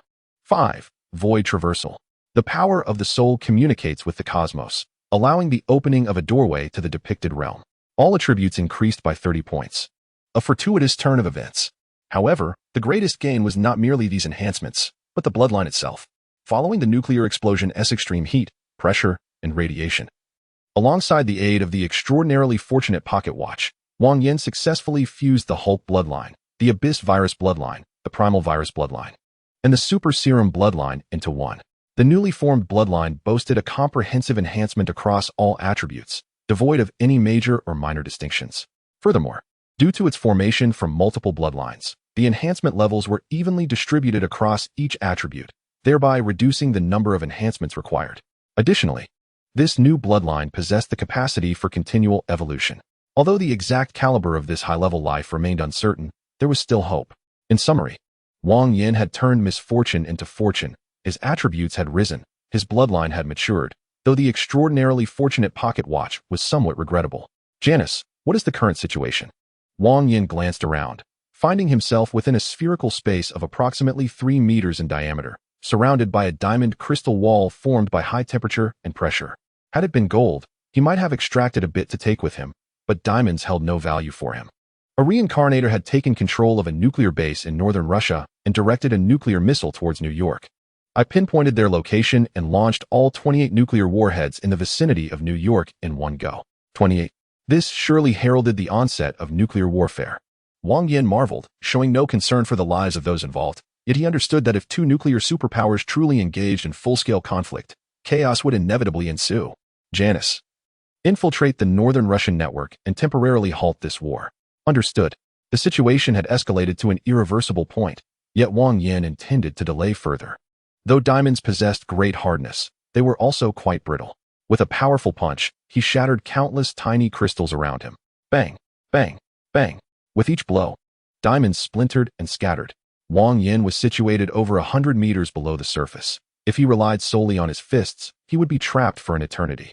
However, the nuclear explosion had transformed the ground into a vast pit, and he was only about 10 meters from seeing the sky. Bang! The dazzling ground suddenly erupted, and a fist emerged into the air. Wang Yan took a deep breath, feeling the searing heat and sharp pain, which was quite uncomfortable.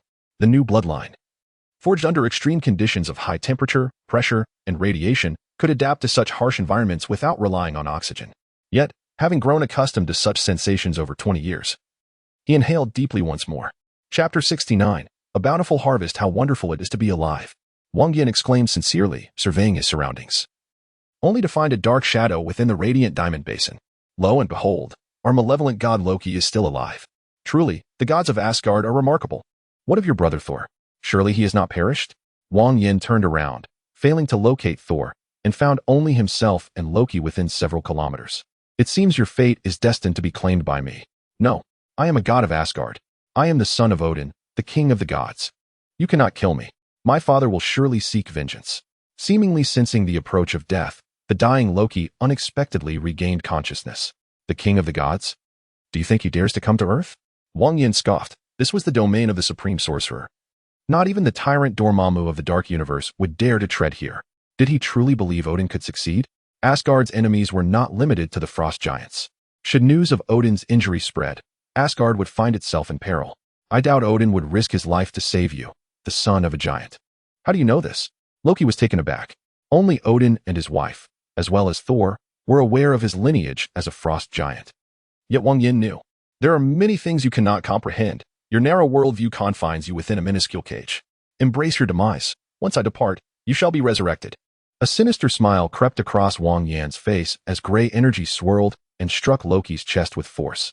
Hunting task. 1. Eliminate the malevolent god Loki. Completed. Earned 6,000 points. Hunting treasure chest. Malevolent god.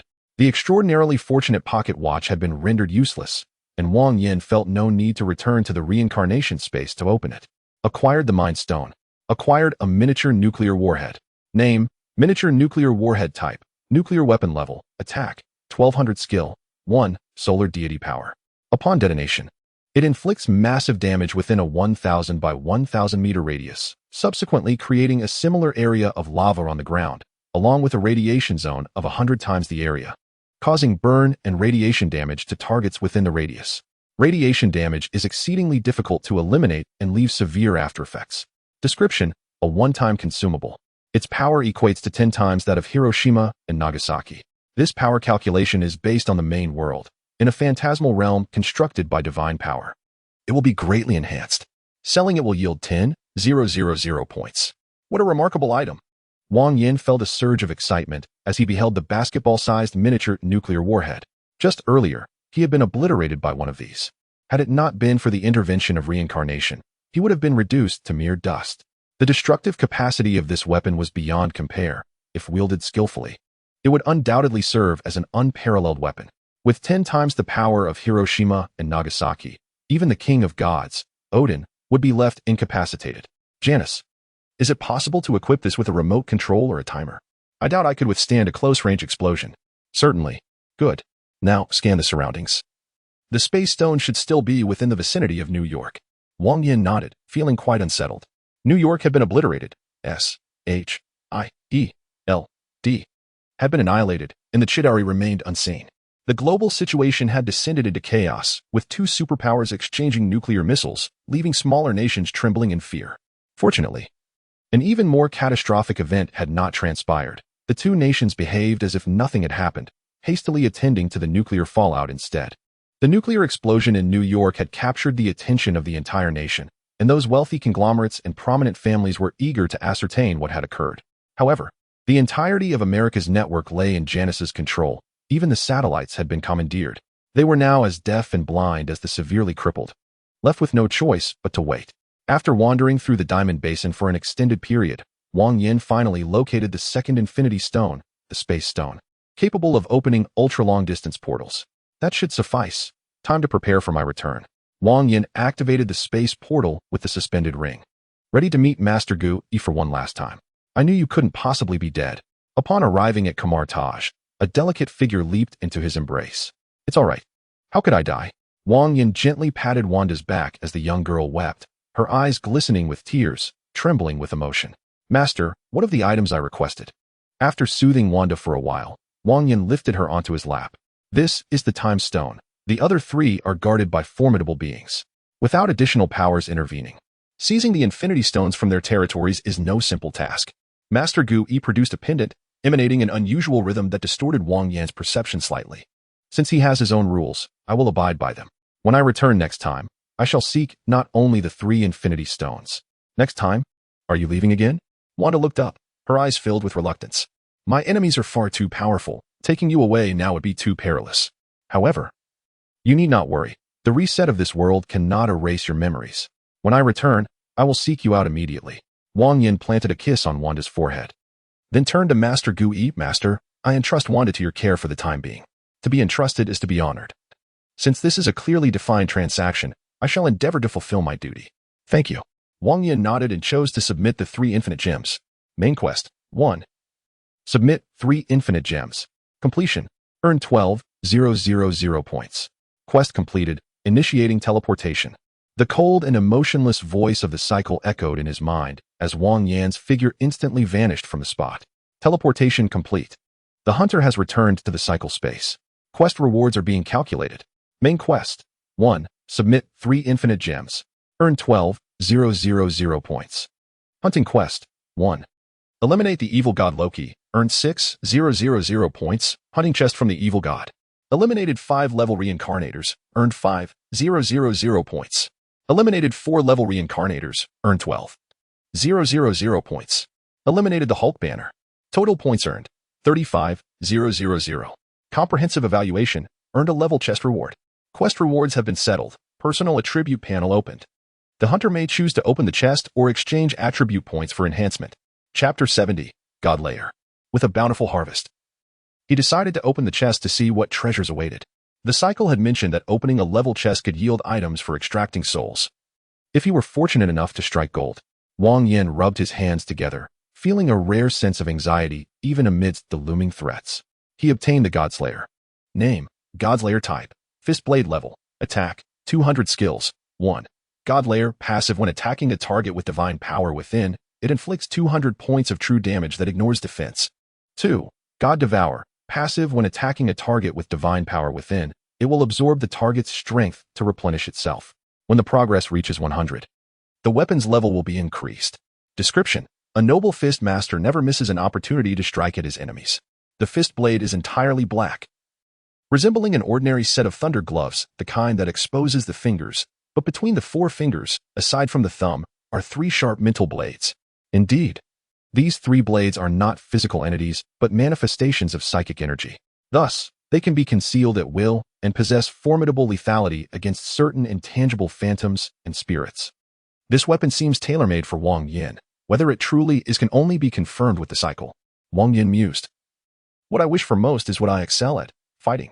He donned the fist blade, which fit perfectly. In a non-combat state, the fist blade appeared unremarkable. But when the three blades extended, enemies would understand the true meaning of fear. He swung his arm to practice a combination of punches before opening the conversion list. Undoubtedly, his target was the suspended ring. In the past, when he was poor, he hesitated to buy fine items. Now that he had come into wealth, he naturally desired to purchase whatever he wished. However, upon seeing the conversion price for the suspended ring, he nearly spat blood in fury. Black merchant. Damn it. Wang Yan cursed at the cycle, having entirely forgotten his earlier praises. 15,000 points. I toiled and nearly died to accumulate 35,000. And you deduct half in an instant. After cursing for a while, Wang Yan finally managed to convert the suspended ring. It wasn't that he was tired of cursing, but rather that he had no choice. The cycle was indifferent to his complaints. Though he had nearly perished on this mission, he had gained much. A little conversion would yield a significant amount of points. He spent 100 points to create a remote and timed device for the miniature nuclear warhead, followed by the crafting of 3 types of potions. The processes for these potions were not complex, and as long as the materials were sufficient, they could be produced swiftly. Then came the problem. What if the materials were too expensive?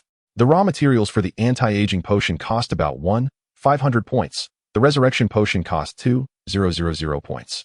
And the super serum to enhance bloodlines was even more outrageous at 3,000 points. This was not the end. The materials for diluting bloodlines were exorbitant, costing 5,000 points. Calculating it all up, the total cost for the 3 potions was 14,500 points, and Wang Yan only had enough points for 1 set. Stealing himself, he decided to craft a set. The bloodline enhancement would surely sell well. Whenever it appeared, it would be snatched up in a frenzy. The resurrection potion needed no further explanation. Who would ever have too many life-saving items? The only difficult sell was the anti-aging potion, but that was of little concern. Wang Yan could always keep it for personal use later. The spoils from eliminating several reincarnators were meager, aside from a space ring. The 2 katanas were the only noteworthy items. Everything else had been reduced to ashes under the nuclear blast. He entrusted the items to Janice for sale while he wandered around the trading area. He planned to buy some armor. And if he found any other appealing items and had enough points, he would purchase them as well. After nearly 2 hours of searching, Wang Yan indeed found something of interest. It was a skill book on martial arts, specifically the foundational specialization in boxing that he needed most. How much for this? Wang Yan inquired, pointing at the skill book. Are you blind? Can't you see the price? The vendor retorted, rolling his eyes with a distinctly unpleasant attitude. Wow, you're quite arrogant. Does your family know? They do. My whole family is like this. Any problem with that? No, no problem, just asking. Wang Yan felt speechless. Had it not been for his interest in the skill book, he would have lost his temper. The price for the skill book was not exorbitant, at 10,000 points. But in the level area, it was considered a high price. According to the information collected by Janice, an average level reincarnator would be lucky to earn 3,000 points per mission, and it was rare to find someone like Wang Yan who consistently achieved the highest evaluation. After squatting at the stall for half an hour, Janice finally arrived. The 2 katanas and a heap of miscellaneous items sold for 5,000 points. The infinite ammunition pistol sold for 2,000 points. And 2 primitive virus samples sold for a total of 17,000 points. As Wang Yan predicted, the anti-aging potion did not sell, while the resurrection potion and the super serum drew fierce competition. Ultimately, the resurrection potion sold for 6,000 points, and the super serum for 30,000 points. Such a large sum of points was certainly beyond the means of ordinary reincarnators. The competitors were representatives of powerful factions within the cycle space, including Feng Huifeng, whom he had encountered previously. As for the space ring, Janice did not sell it, as items like these were extremely precious. Several representatives in the level trading street claimed they lacked sufficient points and requested time to prepare for a task. This puzzled Janice, as the internal space of the ring was only about 10 cubic meters and should not be worth much compared to personal auxiliary terminals. The cycle provided a clear answer. Personal auxiliary terminals were exclusive to hunters, and no other reincarnators had access to them. Understanding this, Wang Yan felt appreciative of the cycle's consideration. 10,000 points. I want it, he declared to the vendor, only to be met with a shake of the head and a pointed finger. What does that mean? Following the direction indicated by the stall owner, Wang Yan was instantly consumed by fury. The price, originally set at 10,000 points, had inexplicably doubled to 20,000. What do you mean? Are you raising the price arbitrarily? With a darkened expression, Wang Yan felt an overwhelming urge to tear the vendor apart, whether he wanted it or not. The audacity of the price hike was infuriating. The stall owner, displaying a notoriously foul attitude, was clearly aware of Wang Yan's desire for the skill book. Otherwise, how could he have remained there for half an hour without a sale? Chapter 71. Basic Boxing Specialization. Get lost. Everyone, get out of my way. Just as Wang Yan was suppressing his anger and preparing to make a purchase, a furious shout erupted from nearby. Turning to look, he saw a stout man standing at 1 meter 50 tall, with broad shoulders and a hefty frame. Muscles bulged from his body, and with a few extra inches, he could easily have been mistaken for a human tank. Alas, his short stature made him resemble a large ball. Gue too, who has angered you to evoke such rage? A man, seemingly a translator, approached him with a sycophantic expression. Don't mention it. The last mission was annihilated by a barrage of nuclear bombs. Had I not fled, I would have perished there. Unfortunately, the forced withdrawal led to mission failure, costing me thousands of points. The individual, known as Gue too, recalled the incident and felt his anger rekindle. Why couldn't they have simply awaited their demise after the bombings? Why retaliate? They not only terrified him and his companions, but also failed to claim their rewards, wasting a precious forced withdrawal item in the process. Bombing with nuclear weapons? Such shamelessness was beyond comprehension. The translator fanned Gue too with a hand fan, clearly a quintessential sycophant. Upon hearing the words nuclear bomb, Wang Yan's pupils involuntarily constricted. He had not forgotten the terror and despair of that experience, nor did he wish to endure it again. Janus? Master, he is one of them. Janus's voice echoed in Wang Yan's earpiece, igniting a surge of murderous intent within him. To think that the swollen Gue too was a member of the Rising Sun team. Upon recognizing the newcomer, the stall owner, who had just hiked the price, suddenly shouted, Skill book. Freshly minted skill book. The essential foundational skill book. Come take a look. Even if you don't buy, it still costs money. The stall owner's cries immediately attracted a large crowd, who quickly gathered around. Observing this, the stall owner gleefully activated a projection, displaying the details of the basic boxing specialization to everyone present. Skill books were categorized into 5 levels: basic, intermediate, advanced, expert, and master, with the expert and master levels being the most expensive and difficult to find. In contrast, intermediate and advanced levels were significantly cheaper, reflecting the abundance of reincarnators at those tiers. The price of the basic skill book was neither exorbitant nor trivial, yet its necessity for any specialization made it undeniably important. To Wang Yan's surprise, a basic skill book could be found here. Hearing the stall owner's announcements, the rotund Gue too waddled over. Upon seeing the price tag of 15,000 points, he could not help but frown.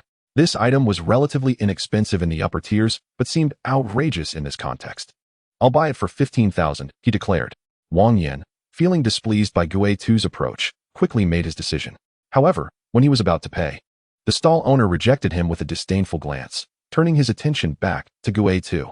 Though a bit pricey, it's acceptable. I'll offer 16,000 for the skill book, Gue too stated. 17,000. Wang Yan retorted, feeling no obligation to be polite, especially since the book was something he desperately needed. Is someone daring to compete with the Rising Sun team for this? Seeking death, are we? Gue too seethed at Wang Yan's bid, his fury evident. Who's seeking death remains to be seen, you ball of filth. Wang Yan coldly scoffed, mercilessly mocking him. One could not help but agree. Gue too resembled a grotesque ball of waste, short, stout, and spewing nonsense, truly a manifestation of excrement. Are you seeking death? Gue too erupted in anger, as he despised any mockery regarding his height, and Wang Yan's words felt like a personal attack. What? Upset? Want me to unleash the dung beetle behind you? Please, the dung beetle would only push you around, you filthy ball. Wang Yan grinned mockingly before turning to the stall owner. 17,000. Do you sell or not? I'll offer 20,000. Gue too, enraged, immediately raised the bid. 21,000. 22,000. 23,000. 25,000. 28,000. 30,000. As the price climbed to 30,000, Gue too finally fell silent. This skill book was only worth around 10,000. Forcing it to triple its original price was something even the Rising Sun team could hardly bear. 30,000 points? Let us see if you, a nameless waste, can produce such an amount. Oh, and I should inform you, randomly bidding here can lead to a judgment from previous reincarnators. Gui2 sneered, confident that no level 1 reincarnator could muster 30,000 points. Just 30,000 points? Do you think everyone is as broke as you? Wang Yan retorted with a cold smile, directing a trade request to the stall owner. Gui2. The stall owner hesitated before glancing at the stout figure beside him. If he can produce 30,000 points, then sell it to him. Gui2 was filled with confidence, eager to witness Wang Yan's humiliation before the eyes of the gathered crowd. Thank you, foul ball. Wang Yan sneered, entering 30,000 points and confirming the trade. Acquired 30,000 points. The sound of the reincarnation notification caused the stall owner's flattering expression to freeze. You actually have 30,000 points? I also have your mother. Wang Yan scoffed, wishing to avoid further conflict.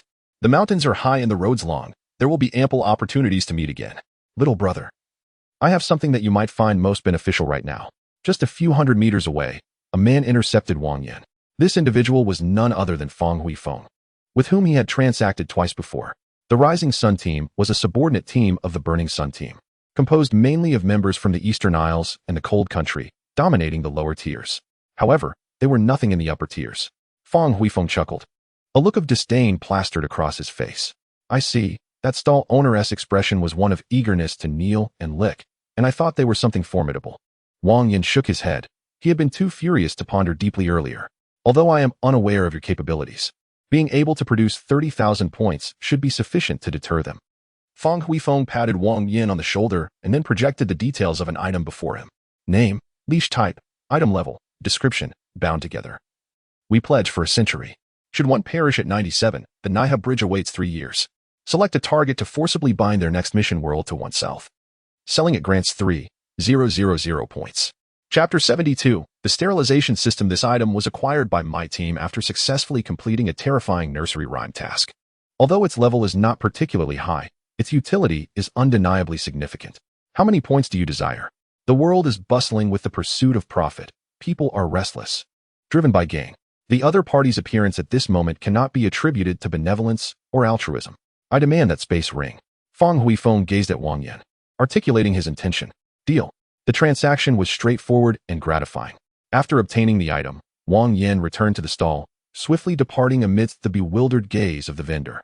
Reincarnation. Mental attribute exchanged for 50 points, while the other 4 attributes were exchanged for 51 points each. Having earned 60,000 points from selling items in the trading zone, he spent 30,000 on basic martial arts specialization and 10,000 to concoct 5 325 resurrection potions, adding the remaining 5 for 100 points. He was left with a total of 25 for 100 points. However, now all of it was gone, converted entirely into attribute points by Wang Yan. The exhilaration of newfound strength was simply sublime. Wang Yan murmured as his 5 fundamental attributes ascended, nearly eliciting a cry of joy. Despite possessing tens of thousands of points, he refrained from continuing potion production for sale. Reincarnation imposed a restriction, allowing only one type of potion to be sold during each rest period. Thus he chose to reserve them for his own survival. Rest period concluded. The hunter will be teleported in 120 seconds. Please prepare. Upon hearing the prompt from Reincarnation, Wang Yan extracted the item he had exchanged for with the space ring from Fang Huifeng. Are you certain you wish to use the tethering rope? This item is single-use, capable of forcibly altering the target task to the world where the hunter resides, without issuing any side quests. Are you sure? Affirmative. As Wang Yan's words fell, the tethering rope in his hand transformed into a radiant orb, gradually dissipating. Simultaneously, an enigmatic sensation surged forth, only to vanish swiftly thereafter. This feeling bore resemblance to the use of the chi-seeking talisman, but was far more profound, likely due to Wang Yan's insufficient realm to comprehend its depths. The span of 120 seconds elapsed in the blink of an eye, and Wang Yan's figure vanished from the realm of reincarnation. World type, Xinxia, energy level, low martial arts, matching plot, green snake, danger level, high, main quest, 1, kill 3 chi refinement stage demons. Complete the task to earn 3,000 points. Side quest, none. Quest prompt, 1, identity set as Fa Hai's apprentice, abbot of Jinshan Temple, practicing talismans. 2. The deities of this task's world are exceedingly powerful, some precious items have begun to transform into reality autonomously. Hunters must act with caution. Plot commences. Yihua, you have drifted off again. Before his passing, Master admonished you to prioritize the cultivation of the heart, with talismans as a secondary focus. Yet you persist in placing the latter above the former, fixating solely on talismanic mastery, neglecting the paramount importance of mental cultivation. A hand struck Wang Yan's shoulder, startling him almost into action. Senior brother, what were you saying? Wang Yan scratched his head, feeling somewhat disoriented. I was just saying that the Buddhist path is rooted in compassion, and one must avoid unnecessary killings. Master bestowed upon you the name Yihua to remind you to abandon anger and reduce bloodshed. Fa Hai sighed, somewhat helpless. Before Master passed, he entrusted the vast Jinshan temple to him alongside this little junior brother. With numerous disciples managing the temple, he felt reassured, yet this little brother was solely his responsibility. I understand now. I shall surely minimize killing in the future. Wang Yan nodded, finally regaining his composure. This teleportation was entirely unlike previous experiences. The sensation of dizziness was particularly intense. Past teleports were silent and unnoticeable, akin to a fleeting nap. Yet this time, the experience was reminiscent of a drunken stupor from the previous night, leaving his mind swirling. There is demonic energy. Not long after stepping outside, Fa Hai suddenly furrowed his brow, his former gentleness evaporating, replaced by a chilling aura of lethal intent. Follow me, let us vanquish the demons. Fa Hai commanded, leaping forward. What the hell? Wasn't it you who advised me against anger and killing just moments ago? What is happening now? Wang Yan stared, bewildered, as Fa Hai swiftly advanced. The demeanor he exhibited, serious, reserved, and seemingly devoid of desires, was typically associated with a stoic disposition. In contrast, Fa Hai was of a sterilization type. Anyone who crossed him would face dire consequences. I can see at a glance that you are no human. Bold demon. I demand you reveal your true form. Great Dragon of Might. Prajna Buddhas. World-honored, Earth Store. Prajna Bahamahon. Manifest. Senior brother, have mercy. Upon hearing the barrage of furious commands, Wang Yan knew trouble was afoot. As anticipated, despite his frantic dash, he was ultimately too late. The 200-year-old spider demon had already been ensnared within the alms bowl. Great Dragon of Might. World-honored, Earth Store. Amitba. Junior brother, what do you have to say? Fa Hai turned, dragging the alms bowl, and inquired of Wang Yan. You've already completed the task. What more is there for me to say? Wang Yan silently grumbled, but maintained an expression of solemnity. Senior brother, I observe that this spider harbors no malevolence. It has likely committed few wrongs. Furthermore, Master instructed us before his passing that heaven possesses a benevolent nature and that we should refrain from anger and bloodshed. It would be better to entrust it to me, allowing me to redeem it through talismanic means. Very well, you may handle this spider. Fa Hai sighed, subsequently passing the alms bowl to Wang Yan. This spider demon was merely a minor episode, and once dealt with, they returned to Jinshan Temple. The temple was austere and silent, seldom filled with conversation. Fa Hai descended to the lowest level of Jinshan Temple, where numerous demons were suppressed, assisting him in refining his mental state. By the way, what realm are you currently cultivating? Have you reached the Qi refinement stage? Wang Yan leaned on the table, idly stirring the old spider demon within the alms bowl with a stick. My talent is rather dull, having practiced for 200 years. I have only just reached the late stage of body refinement. To attain the Qi refinement stage will require at least another 200 years. As the old spider demon exemplified, those who recognize the times are indeed wise, adopting a humble attitude. Wang Yan inquired, and the spider demon answered without hesitation, often extrapolating further. How intriguing. Snow demons, fox demons, toad demons, all converging in Hangzhou. Wang Yan exclaimed, turning the alms bowl upside down to release the spider demon. Cultivate well. Do not commit evil. Go forth. Thank you, Master. Thank you, Master. The liberated spider demon hurriedly knelt and bowed several times before hastily departing. This task world was unlike any previous, as the deities were exceedingly powerful, with certain precious items already beginning to transform into reality autonomously. Chapter 73, following Fa Hai. 3 meals a day. Wang Yan was uncertain of the potential consequences this might bring, yet prudence seldom leads to error. Given that even reincarnation had cautioned about the formidable nature of this deity, he certainly had to proceed with caution. It was dawn, with the moon setting in the west and the sun rising in the east, when Fa Hai came to seek him out. I divined last night. There are subtle opportunities awaiting me in the north. Pack your belongings. Once we finish our morning meal, we shall depart.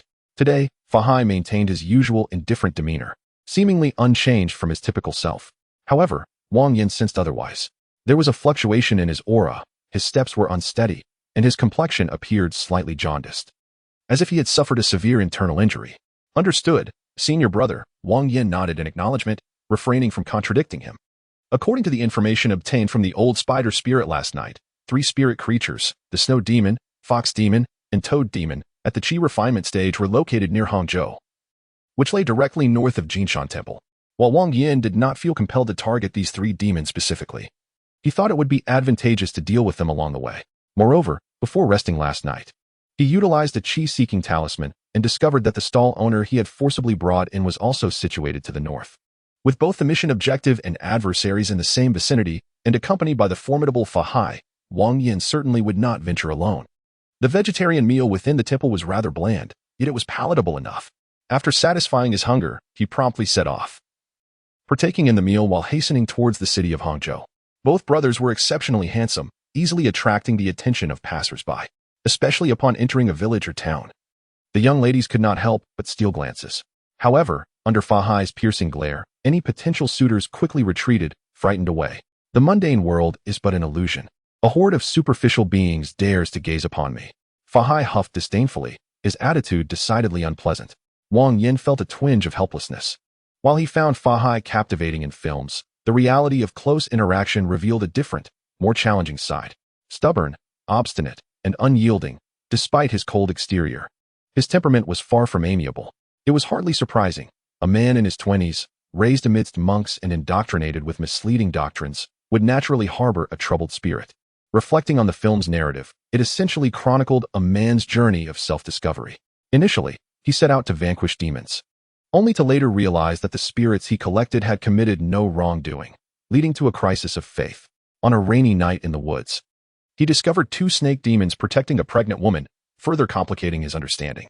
The bold temptations of a little green snake led him to betray his vows, casting doubt upon his beliefs. Moreover, through trials faced within the Leifeng Pagoda amidst a horde of demonic creatures, he ultimately suffered a backlash that left him gravely injured. After enduring numerous hardships, it was only when the 2 snake demons caused a flood to save Su Xian that he realized the truth. Demons and humans are not inherently different. Both can embody goodness or evil. The rigid division between humans and demons merely masked a deeper frailty within. What a tragic fate. Wang Yan sighed, biting into the bun in his hand. Fa Hai was indeed a stubborn mule, harsh towards Wang Yan but even harsher on himself, insisting on traveling without money, eschewing the use of magical means to beg, and only accepting leftover food. As a result, following Fa Hai meant enduring hunger 3 times a day, making Wang Yan's eyes nearly turn green with envy. After finally managing to acquire a few buns, they were not only stale but also hard as rocks, leaving Wang Yan feeling utterly despondent. To add insult to injury, due to their lack of funds, they could not afford lodging and were forced to find a sheltered corner to meditate or rest in a dilapidated temple outside the city. While the discomfort was undeniable, Wang Yan had seen worse. He had spent an entire day lying in a fetid swamp. Yet, this was not the primary world. Demons and spirits could appear at any moment. Senior brother, let us stay here for the night, Wang Yan suggested, gazing towards the small town ahead, feeling weary. Very well. Let us enter the town. Fa Hai nodded in agreement, stepping forward. This was an obscure little town, lacking defensive walls. The ground, compacted and covered with neatly arranged blue bricks, showed signs of wear at the edges due to the passage of carts and pedestrians, yet still appeared remarkably sturdy. As dusk approached, merchants and travelers filled the streets. Crossing the distinct boundary between the blue bricks and the earth, the former tranquility vanished, replaced by a cacophony of sounds. Senior brother, over here, Wang Yan called out, having wandered for an extended period and eager to find a place to rest. Yet, as soon as he spoke, he realized something was amiss. Fa Hai had vanished. Senior brother? Wang Yan scanned the area, the throngs of passers-by bustling about, but Fa Hai was nowhere to be found. Forget it. If he's gone, he's gone. With his capabilities, he should be fine, Wang Yan sighed. After all, Fa Hai was the protagonist. If he were to inexplicably perish, how could the story continue? Perhaps it was an opportunity to indulge in some delicious food and find a comfortable inn. The past half-month had been exhausting. Candy figures, candy pigs, candy monkeys. A vendor selling sugar figures brushed past, leaving behind a faint, sweet scent. Candied hawthorn, both sour and sweet. A merchant approached, the sugary coating glistening around the bamboo skewers. I'll have a stick of candied hawthorn. Wang Yan casually handed the vendor a piece of silver, seizing the largest stick. In the realm of reincarnation, Precious metals like gold and silver were practically worthless. 10 points could exchange for a ton of gold or 10 tons of silver. Janice had set aside some in his personal assistant terminal to prepare for situations like this. Speaking of which, the silver I gave him could buy all the candied hawthorns in the market. He didn't even utter a word of thanks. Wang Yan turned to glance at the candied hawthorn vendor, noticing the man staring at him with lifeless, fish-like eyes, his face devoid of expression. What's wrong with him? Wang Yan muttered and continued wandering the streets. The sky quickly darkened, and pedestrians began to disperse, while vendors ceased their calls, leaving the once bustling street eerily quiet. The flickering candlelight and torches illuminated the thoroughfare, while the distance loomed in darkness, obscuring all visibility. Chapter 74. The Mysterious and Esteemed Guest. Would you like a room? A voice suddenly called from the side, prompting Wang Yan to turn and see a young innkeeper, with a hairpin in his head and a towel draped over his shoulder. His face was adorned with a practiced, servile smile, resembling a sycophantic interpreter. A room? Wang Yan glanced up at the dimming sky, and without hesitation, followed the innkeeper inside. After sleeping rough on the road for over half a month, he was finally ready for some comfort. Esteemed guest, would you like a bowl of fine noodles? Our shop's noodles and drunken duck are truly exceptional. Every patron raves about them. After seating Wang Yan, the innkeeper eagerly promoted the house specialties. Let me try the drunken duck first. I can pass on the noodles. Wang Yan waved his hand, feeling famished after days of stale buns and windswept air. He craved meat, wanting to indulge in hearty portions. Certainly. Please hold on a moment. The innkeeper was swift, returning with the drunken duck in less than the time it takes to brew half a cup of tea. Enjoy your meal, esteemed guest. If you need anything, just call, and I'll be right over. After placing the plate down, the waiter did not leave, but instead fixed a pair of lifeless eyes intently on Wang Yan, creating an unsettling atmosphere. What was amiss? Casting a glance at the waiter, Wang Yan activated his true vision. The waiter, the guests, the tables and chairs, and the food all appeared as they originally did, with no other bizarre sights manifesting. Perhaps both the eyes and the mind were faulty, Wang Yan muttered to himself, before redirecting his gaze to the food before him. A plump drunken duck filled a large bowl, adorned with several vibrant green leaves. The rich red broth wafted steam, a fragrant blend of wine and meat enticingly invading Wang Yan's nostrils, compelling him to lick his lips. The colors were bright, and the aroma was captivating. With such a visual and olfactory feast, he was eager to discover how it tasted. Wang Yan praised the dish, deftly tearing off a substantial piece of duck breast with his chopsticks and popping it into his mouth. The meat was tender and melted in his mouth, living up to its reputation as a signature dish. Naturally, everyone who had tasted it had nothing but compliments. Upon hearing Wang Yan's words, the nearby waiter beamed with delight. Looking up, Wang Yan noticed the waiter's eyes, once dull, now sparkled with life. The dish was indeed delightful, though the broth was slightly bland, and the meat bore little resemblance to duck. At this moment, Wang Yan suddenly felt something lodged between his teeth. Reaching in, he pulled out a black hair. Slender and soft, entirely unlike duck feathers, resembling human hair instead.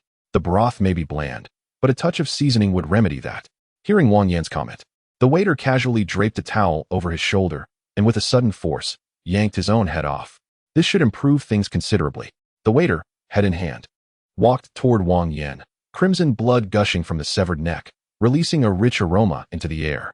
This scent, mingling with the steam, made Wang Yan's face pale. The odor was shockingly similar to that of the drunken duck, only more potent. Damn it! Wang Yan cursed inwardly, but instead of lashing out, he activated his true vision once more. As his gaze swept across the scene, a river of blood and scattered bones revealed that the inn had transformed into something altogether sinister.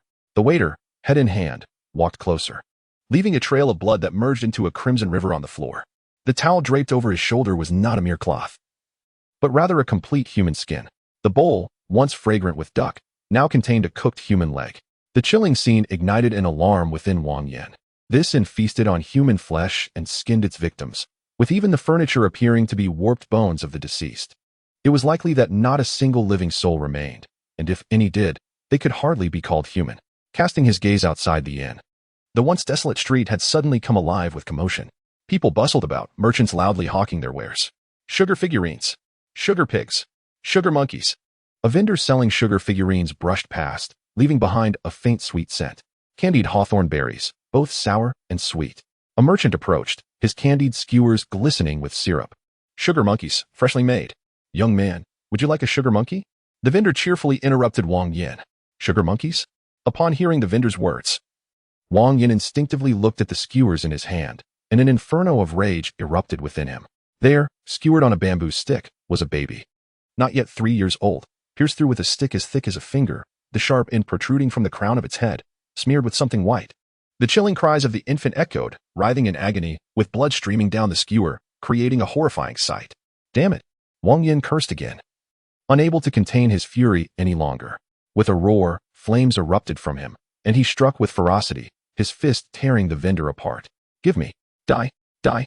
In his rage, Wang Yan became a whirlwind of destruction, mercilessly incinerating merchants and pedestrians alike, or shredding them to pieces with his fists.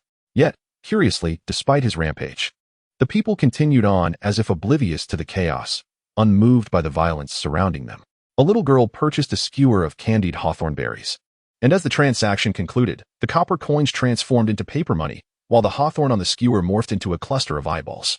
A burly man bought a bag of rice, only for the silver coins to turn into paper replicas and the rice into writhing maggots.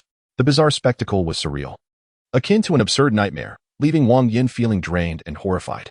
Though he had witnessed many brutal scenes and taken countless lives, this strange tableau was unlike anything he had encountered before. Biting down hard on his tongue, Wang Yan forced himself to regain his composure and made his way back to the inn where he had dined. The transformation had begun there. Even if the source was not present, there must be an intricate connection.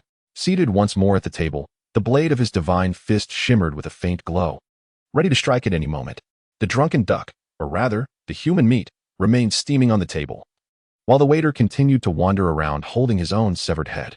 The rich aroma invaded Wang Yan's nostrils, stirring a wave of nausea within him. Ah, welcome back. I thought you might be skipping out on the bill. The waiter's face lit up with a radiant smile upon seeing Wang Yan return to his seat, though blood gushed from his neck like a broken dam, splattering the table in an instant. Chapter 75. All in one pot, I'm back. Wang Yan nodded. Yet he did not reach for his chopsticks, instead pushing the human meat aside. Is the drunken duck not to your taste? Besides the drunken duck, our specialty also includes fine noodles, just like the previous customer ordered. Would you care for a bowl to try? The waiter gestured toward a nearby table. Wang Yan turned and nearly retched at the sight of a bowl filled with writhing, worm-like substances and hot broth, while the person beside it ate with relish. No, I'm not fond of noodles. Wang Yan waved his hand, feeling his stomach churn as if it were about to burst. Not eating the drunken duck or the fine noodles. Surely you're not short on cash? The waiter's expression turned doubtful at Wang Yan's words, his once lively eyes now devoid of life. As he spoke, the atmosphere shifted abruptly. The bustling noise from outside faded into silence, and the sounds of the person consuming the worm-like substance vanished, leaving an eerie stillness in its wake. Noticing the sudden change in the waiter's demeanor, Wang Yan narrowed his eyes, a hint of murderous intent emanating from him. How can one dine out without paying? I merely felt a little unwell and lost my appetite. What? Are you trying to chase me away? Wang Yan fixed his gaze on the waiter, the blade of his divine fist poised to strike. The customer is not here for a free meal, is he? At Wang Yan's words, the waiter instantly reverted to his previous cheerful demeanor, even reattaching his head to his neck. It appeared that this inn indeed harbored dark secrets. Wang Yan murmured softly, unable to discern the situation even with the eye of truth. The malevolent spirits here were undoubtedly not mere phantoms. His gaze scanned the surroundings, where countless emaciated figures twisted into grotesque forms of tables and chairs, their mouths agape, emitting silent wails of despair. Fat maggots writhed on the ground, scattered everywhere. Little demons feasted on noodles, writhing tapeworms slithered about, and the ground was soaked in fresh blood, while human skin hung over shoulders. The inn resembled a hellscape. Do not act recklessly. These entities are beyond your capability to confront. Just as Wang Yan contemplated testing the mettle of the head waiter, a deep voice suddenly resounded behind him. He turned to find an elderly man clad in a Taoist robe. A Taoist? This is not a place for idle chatter. Come with me. The old priest tossed a folded paper ingot onto the table and pulled Wang Yan along as they exited. Thank you, esteemed sir. Upon seeing the paper ingot, the head waiter's expression brightened instantly, his fawning demeanor more jubilant than if he had encountered his own father. As they left the small town, the merchants behind them continued their cries of trade. The bricks beneath their feet had vanished, replaced by large chunks of red and white human flesh. Struggling infants, writhing maggots, skewered eyeballs, and steaming human flesh created a horrifying nightmare. Wang Yan hesitated not at all, stepping onto the flesh with determination. It felt as though he had crossed a boundary, and the scene before him shifted dramatically. The bright moon hung high, Wild grass spread across the ground, and a wide, long dirt road stretched into an endless darkness, with no end in sight. Taoist, what was that just now? Wang Yan saluted the old Taoist. That was the Yin nest. As for its origins, I cannot say for certain. It is said to form from the deaths of exceptionally powerful malevolent spirits and is rumored to harbor incredibly precious treasures. The old Taoist shook his head, advising, I would counsel against coveting such things. I have yet to see any treasure, but I have encountered numerous corpses. Is it perilous within? Wang Yan furrowed his brow, recalling how the merchants were easily torn apart before the presence of the malevolent spirits. The Yin nest is not merely dangerous, it is exceedingly perilous. It does not attack proactively, but once one enters, the chance of escape becomes exceedingly slim. The old Taoist sighed. You are the 16th person to approach the Yin nest this month, and the only one to emerge alive. The others were found as mere bones. All dead? Wang Yan murmured, showing no intention of leaving. Instead, he retrieved a ritual altar from his personal assistant terminal. What do you intend to do? The old Taoist's face reflected astonishment at Wang Yan's actions. The formidable nature of the Yin nest was well acknowledged by both the Buddhist and Taoist sects. Aside from a few exceptionally powerful practitioners, ordinary people faced certain death upon entering. The government had once dispatched an army of 10,000, accompanied by 3 priests from both the Taoist and Buddhist sects, only to see them all vanish without a trace. Though this young man exuded a sense of danger, he was still quite young. May I ask which sect you hail from, and what is the name of your master? The old Taoist inquired cautiously. My master is the Abbot Fahai of Jinshan Temple. Wang Yan glanced at him before lowering his head to continue arranging the ritual altar. The sights within the Yin nest were deeply disturbing to Wang Yan. Infants struggling in agony, strings of eyeballs, tables and chairs grotesquely formed from human bones, and walls adorned with human skin. Such brutality was unnecessary, even for malevolent spirits. Thus, Wang Yan resolved to eradicate the Yin nest entirely, driven not by ambition but by pure disdain for its existence. So you are a distinguished disciple of Master Lingyu, the venerable Fahai Jr. Upon hearing Wang Yan's words, the old Taoist fell silent, a look of turmoil gradually overtaking his face. After about 5 minutes, he sighed deeply, as if having made a decision. When I was young, Master Lingyu saved my life, and it was he who sent me, a destitute orphan, to the Taoist temple. 60 years have passed since, and Master Lingyu has long since departed this world. Meeting one of his disciples is indeed a stroke of fate. I shall risk my life in this endeavor and accompany you on this reckless venture. With a sigh, the old Taoist unfastened his satchel, revealing several magical artifacts and a multitude of talismans. There is no need to adopt such a fatalistic demeanor. This isn't a life or death struggle. Wang Yan shot a glance at the old man, who was making too much of the situation. It was merely a matter of setting up a talisman array to eliminate the Yin nest. Heaven and earth are created, and purity and impurity are separated, surrounding the 4 corners, obliterating all. Wang Yan bellowed, and 4 talismans soared into the air, transforming into 4 ethereal mountains that sealed off the Yin nest from the 4 cardinal directions. Autumn waters and frost sound, the mountains rage. Be sealed. His thunderous command resonated through the suffocating darkness as a peak, grander than the previous 4, descended with crushing force upon the Yin nest. What is this? Witnessing the 5th ethereal mountain descend, the old Taoist was genuinely astonished. The power of the talismans materializing into 5 mountains to seal the Yin nest's 5 directions, followed by transforming the ground into a hellish abyss, was evidently a means of total annihilation. As expected, at the moment the 5th talisman burned out, the 6th talisman ascended into the air. Impurity becomes the earth, take form upon the ground. Be absolute. With Wang Yan's voice echoing, the Yin nest was thoroughly sealed. Seamlessly bound, not a single drop of water could escape, nor even a fly. I shall see just how terrifying this Yin nest truly is. Wang Yan scoffed, beads of sweat rolling down his cheeks, soaking his collar.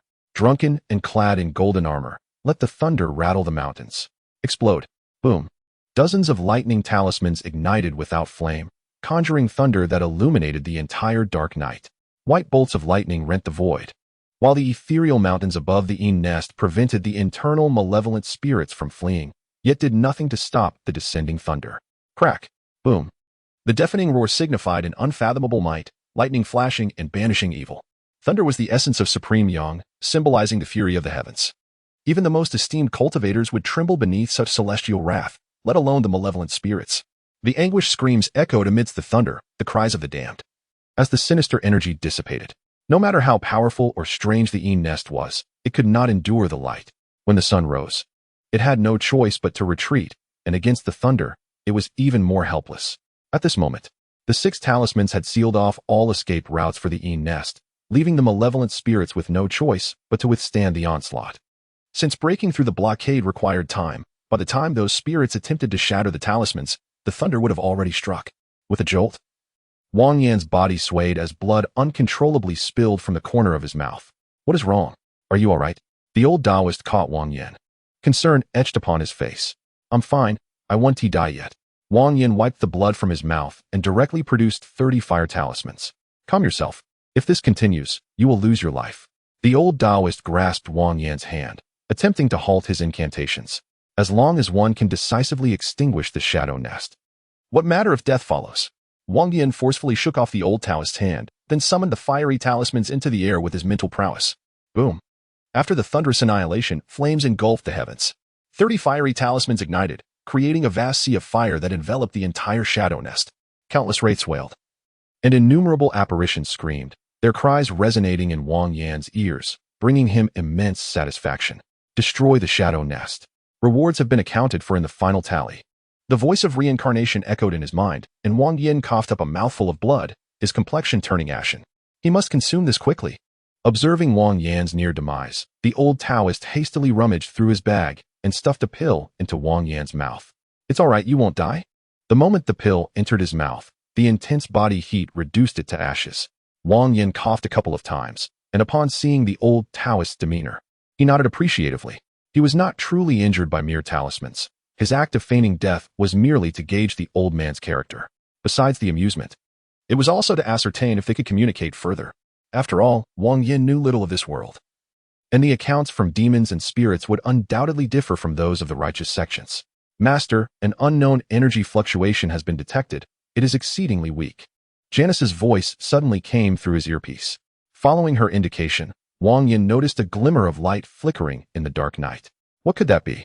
Wang Yan extended his mental force to retrieve the glowing object, which turned out to be a piece of golden paper. Name: fragment of the True In Scripture type. Item level. Description: a fragment of the high-level technique True In Scripture. Collecting 9 fragments grants access to the complete True In Scripture. Selling it yields 50,000 points. Goodness, this item. Upon reading the details of the golden paper, Wang Yan was taken aback, shivering with excitement.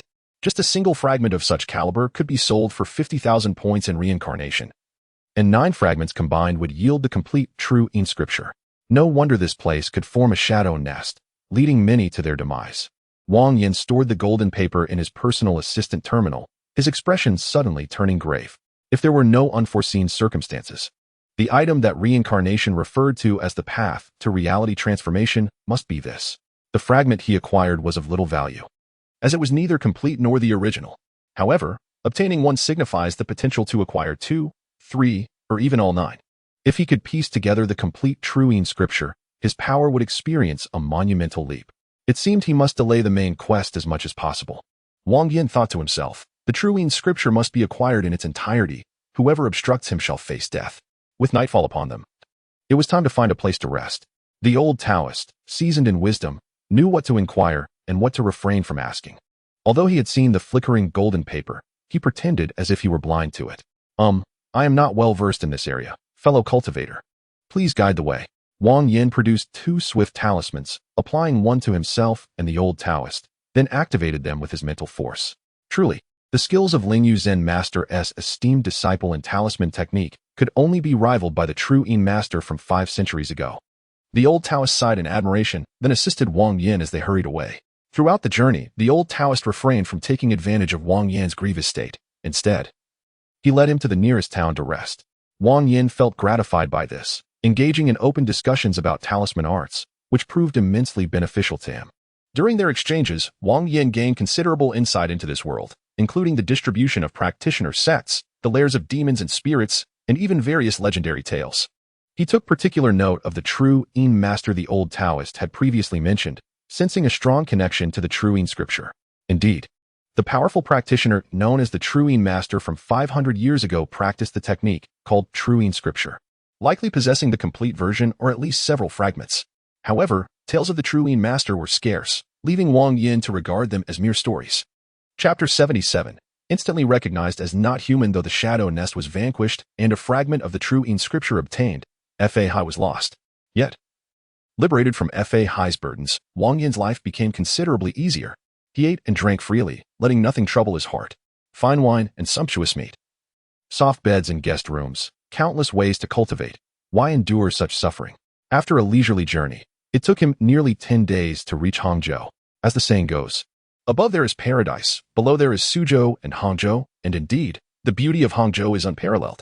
Having visited Hangzhou in the main world, Wang Yan found it marred by the scars of modernization, leaving only a facade of ugliness cloaked in plastic and metal. This Hangzhou, however, rightfully deserved the title of paradise, clean, elegant, and brimming with life and vitality.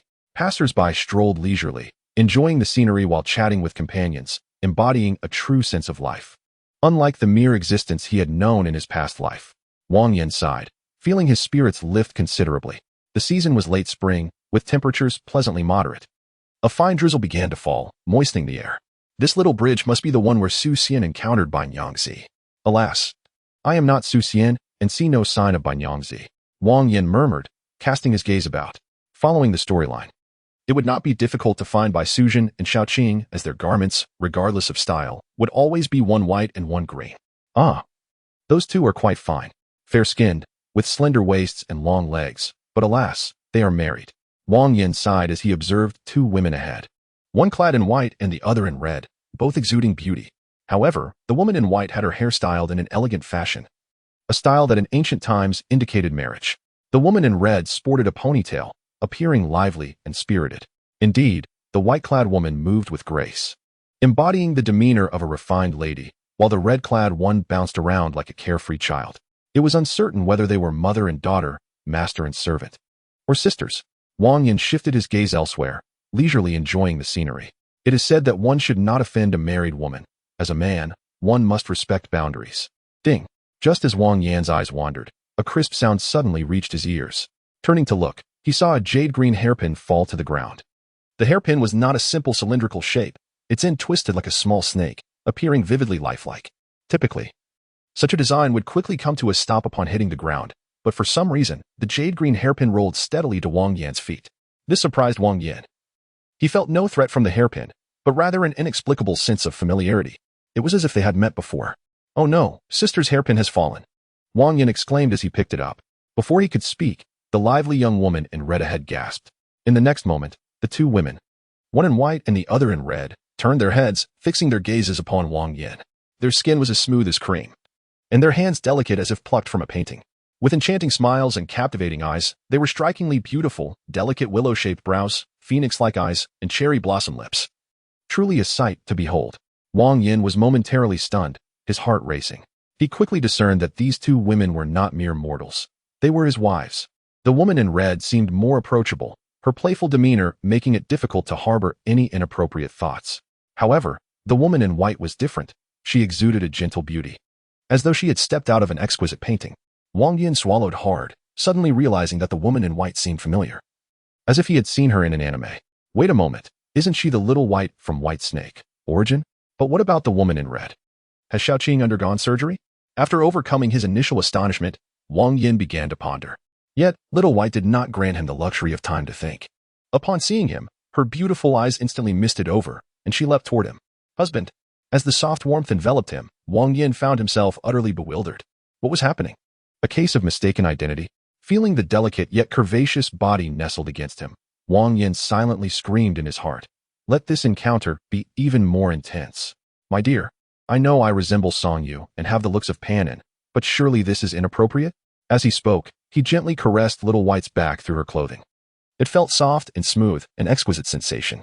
My husband, you remain quite the lecher. Little White looked up, a blush adorning her fair cheeks. Wang Yan's expression turned slightly awkward, yet his hand did not retreat, resting on her back. You once said that if we were to meet and you doubted my words, I should convey a secret phrase, and you would recognize it. Little White mused briefly before leaning close to Wang Yan's ear and whispering, the odd changes remain unchanged. Symbols observe the quadrants. The heavenly king covers the earth tiger, the pagoda subdues the river demon. You see, this face is long and wide. Just like this bowl, large and round. The earth trembles high hills, a picturesque landscape that endures through time. The door faces the sea. where three rivers converge and flow for eternity. Listening to the utterly anachronistic phrases pouring from Little White's lips, Wang Yan was genuinely astonished. Although this was a world crafted by divine power, this was absurd. Characters from White Snake and Green Snake coexisting in the same universe? What was happening? Had Little White traversed dimensions? What of Su Xian? Wasn't he the one who found the hairpin from White Snake? Why had it become him? Oh right. That hairpin didn't merely come to him. It had rolled over on its own. Wang Yan felt disoriented. This world was utterly chaotic. By Suzhin wasn't he seeking Su Xian, but instead pursuing a monk. Although he practiced with his hair unshorn, the monk's robe could not be faked. Noticing Wang Yan's confusion, Little White appeared anxious. Suddenly, a shy thought seemed to dawn upon her, coloring her cheeks a deep crimson that spread to her slender neck. After a moment of hesitation, she seemed to resolve herself, wrapping her arms tightly around Wang Yan's neck, leaning in to whisper, "Daddy." Chapter 78. Frantic tilling Wang Yan was genuinely startled this time. Who was this? Had a worm in his belly transformed into a spirit? Had his future self traveled to the past? Or was it a clone of his? Why did she know him so well? He gently pushed Little White away, a look of skepticism on his face. To be honest, Little White embodied every virtue of a classical beauty. Regardless of her appearance, figure, or temperament, any normal man would be unable to resist. Yet, this situation felt utterly amiss. Oh, and what of the woman in red? Wang Yan looked up to find the red-clad lady perched on the bridge railing, enjoying a watermelon with great delight. At that moment, he truly believed. Not because of the watermelon, but due to the spatial ring adorning her finger, identical in design to the one he had used to exchange lines. It seemed to originate from the same place. This was all quite perplexing. Wang Yan scratched his head. The divine power was enigmatic. Though he could not comprehend why this situation arose, it was not entirely unexplainable. Husband must have just arrived in Hangzhou. Xiaohong and I have been here for some time. If you do not mind, perhaps you could accompany us to our resting place. Then let us go. I have no idea where to stay tonight, Wang Yan replied naturally, taking Little White's delicate hand in his, enchanted by the allure of this enchanting spirit. All his thoughts of classical beauties could be found in her presence. Even Wang Yan, a resolute, principled, and morally upright youth of the new era, found it hard to resist. As they walked and conversed, Wang Yan learned more about Little White. They had met 500 years ago, and after a series of events, they became entwined. Subsequently, Wang Yan made a 500-year pact, telling Little White he would come to Hangzhou at the end of that period, at which point the hairpin would find him. After Wang Yan departed, Little White returned to the mountains to continue her seclusion, and upon the 500-year mark, she arrived in Hangzhou to search for him. As for why Xiaohong accompanied her instead of Xiaoqing, it was because Xiaoqing had perished in a fierce battle, prompting Little White to take the innocent Xiaohong into hiding, where they trained and kept each other company. Wow. So you were the kind person who gave me a lollipop back then. Upon hearing Little White's explanation, Xiaohong became ecstatic, chattering around Wang Yan, her expression clearly revealing ulterior motives. This little glutton. Wang Yan felt helpless and took out some snacks from his personal assistant terminal to quiet Xiaohong's incessant chatter. The trio arrived at a manor outside the city, where Wang Yan temporarily settled. With pavilions, flowing water, and artificial mountains, the manor, although conjured by magical powers, was stunningly beautiful. Such a level of illusion could not escape Wang Yan's perception. He retrieved a large bed from his personal assistant terminal and lay down. Wow, so soft. Xiaohong curiously touched the suddenly materialized object and stubbornly refused to leave. Wang Yan felt exasperated. He had initially wanted to share a moment with Little White, but with this little girl around, he had to behave. Xiaohong was very pretty, fitting the neighborly sister archetype. However, her overly lively personality, akin to that of a child, left Wang Yan feeling somewhat helpless. Fortunately, the bed was large enough that even 4 people could lie down without feeling cramped. The worldview of spirits differed from that of humans, let alone those who had been companions for 500 years. 2 beautiful women, one fair and one red, nestled closely in Wang Yan's embrace, soon drifting into slumber. As the moon set in the west and the sun rose in the east, a new day quickly approached. Xiaobai leaned against Wang Yan's chest, a faint smile gracing her lips, while Xiaohong, with her mouth agape and drooling, appeared to be lost in a blissful dream. Perhaps she dreamed of delectable treats, as she playfully bit into Wang Yan's body, only to find it unyielding, before she began to chew absent-mindedly. Xiaobai shook her head at the sight, and then gazed at Wang Yan with eyes brimming with affection, carefully extracting her arm from Xiaohong's grasp. Wang Yan placed several bags of snacks on the bed, anticipating that Xiaohong, upon waking, might wander in search of them. He then lifted Xiaobai into his arms and ran off into the distance. Xiaobai was utterly distinct from WANDA in every regard. Both her physique and beauty overshadowed Wanda entirely. Despite possessing formidable superpowers and being youthful, Wanda remained, at her core, a mere white girl.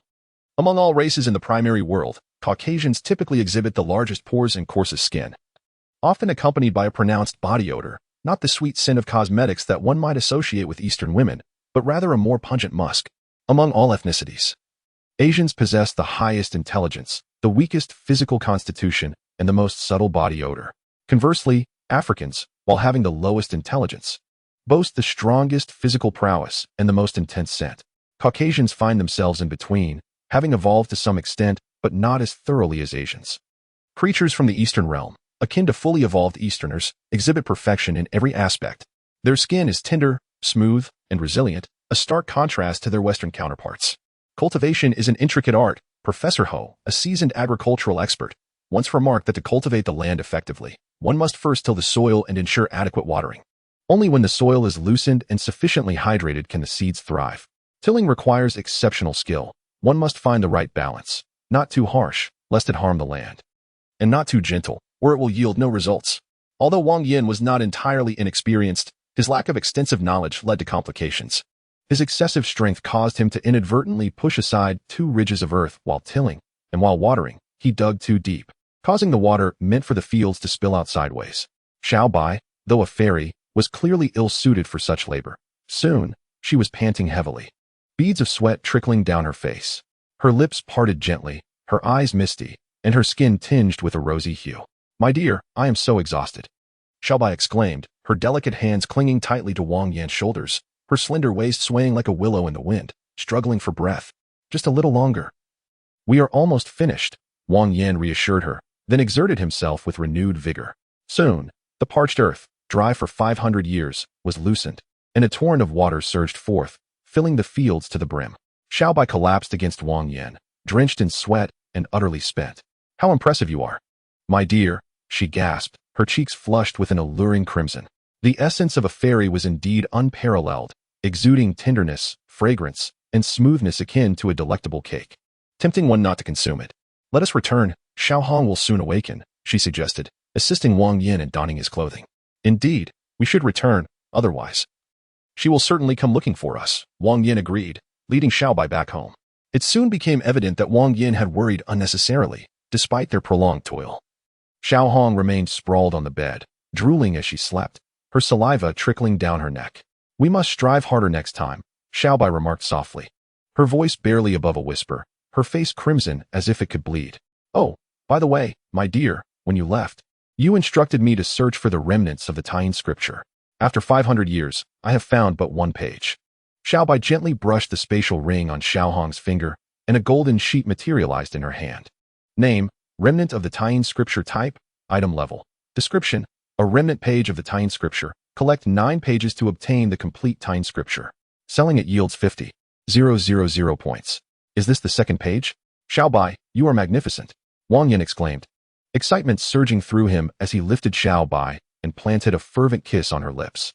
The Tying scripture is divided into 3 parts, comprising 9 pages in total. Once the first 3 pages are gathered, Wang Yan can commence his cultivation. According to the information provided by the cycle, the Tying scripture is an immensely powerful soul cultivation technique. Completing the upper section allows one to project their soul and walk in sunlight like an ordinary person. It is well known that malevolent spirits and demons inherently fear sunlight, unless their souls are solidified like entities. Not even a demon king can traverse the sunlit world without the aid of artifacts or a corporeal form. The Tying scripture cultivates the soul, embodying pure attributes devoid of malevolent, impure, or tainted energies, thus exhibiting a remarkable resistance to yang energy.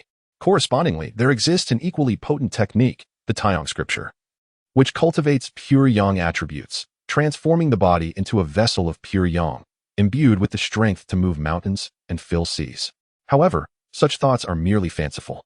Obtaining a level technique is not an easy feat. The difficulty in collecting the Tying scripture alone makes it evident that both strength and luck are indispensable. The power emanating from a single remnant page could conjure a shadowy nest capable of devouring thousands of soldiers. And even Wang Yan's strength could not discern the truth from illusion, illustrating its terrifying nature. Had Wang Yan not spared no effort, employing the mightiest lightning talisman from the blue talismans to bombard it, followed by a cleansing with the flame talisman. Even the sacrifice of tens of thousands of lives would have been futile. Wang Yan settled in Hangzhou, spending his days accompanying Xiaobai and Xiaohong on shopping excursions, while sneaking out at night to cultivate the land. The synergy between him and the fairy grew ever more harmonious, yet Xiaobai still struggled with the physical labor, becoming exhausted each time. The night in Hangzhou was truly captivating. Under the dimly lit sky, flower boats glided gracefully along the city moat. Known as pleasure boats or painted boats, essentially floating establishments of entertainment, a diverse array of women sang and danced, encapsulating the vibrancy of the night. With Xiaobai and Xiaohong by his side, Wang Yan had no interest in engaging with those frivolous women. Their beauty paled in comparison to Xiaohong, let alone Xiaobai. Moreover, the sensation of being with a fairy was incomparable. Having experienced such bliss, Wang Yan found himself entirely disinterested in human women. Oh, aside from Wanda, I must also find a way to bring Xiaobai out, Wang Yan sighed, clearly recognizing that Xiaobai's spirit was far more formidable than Wanda's.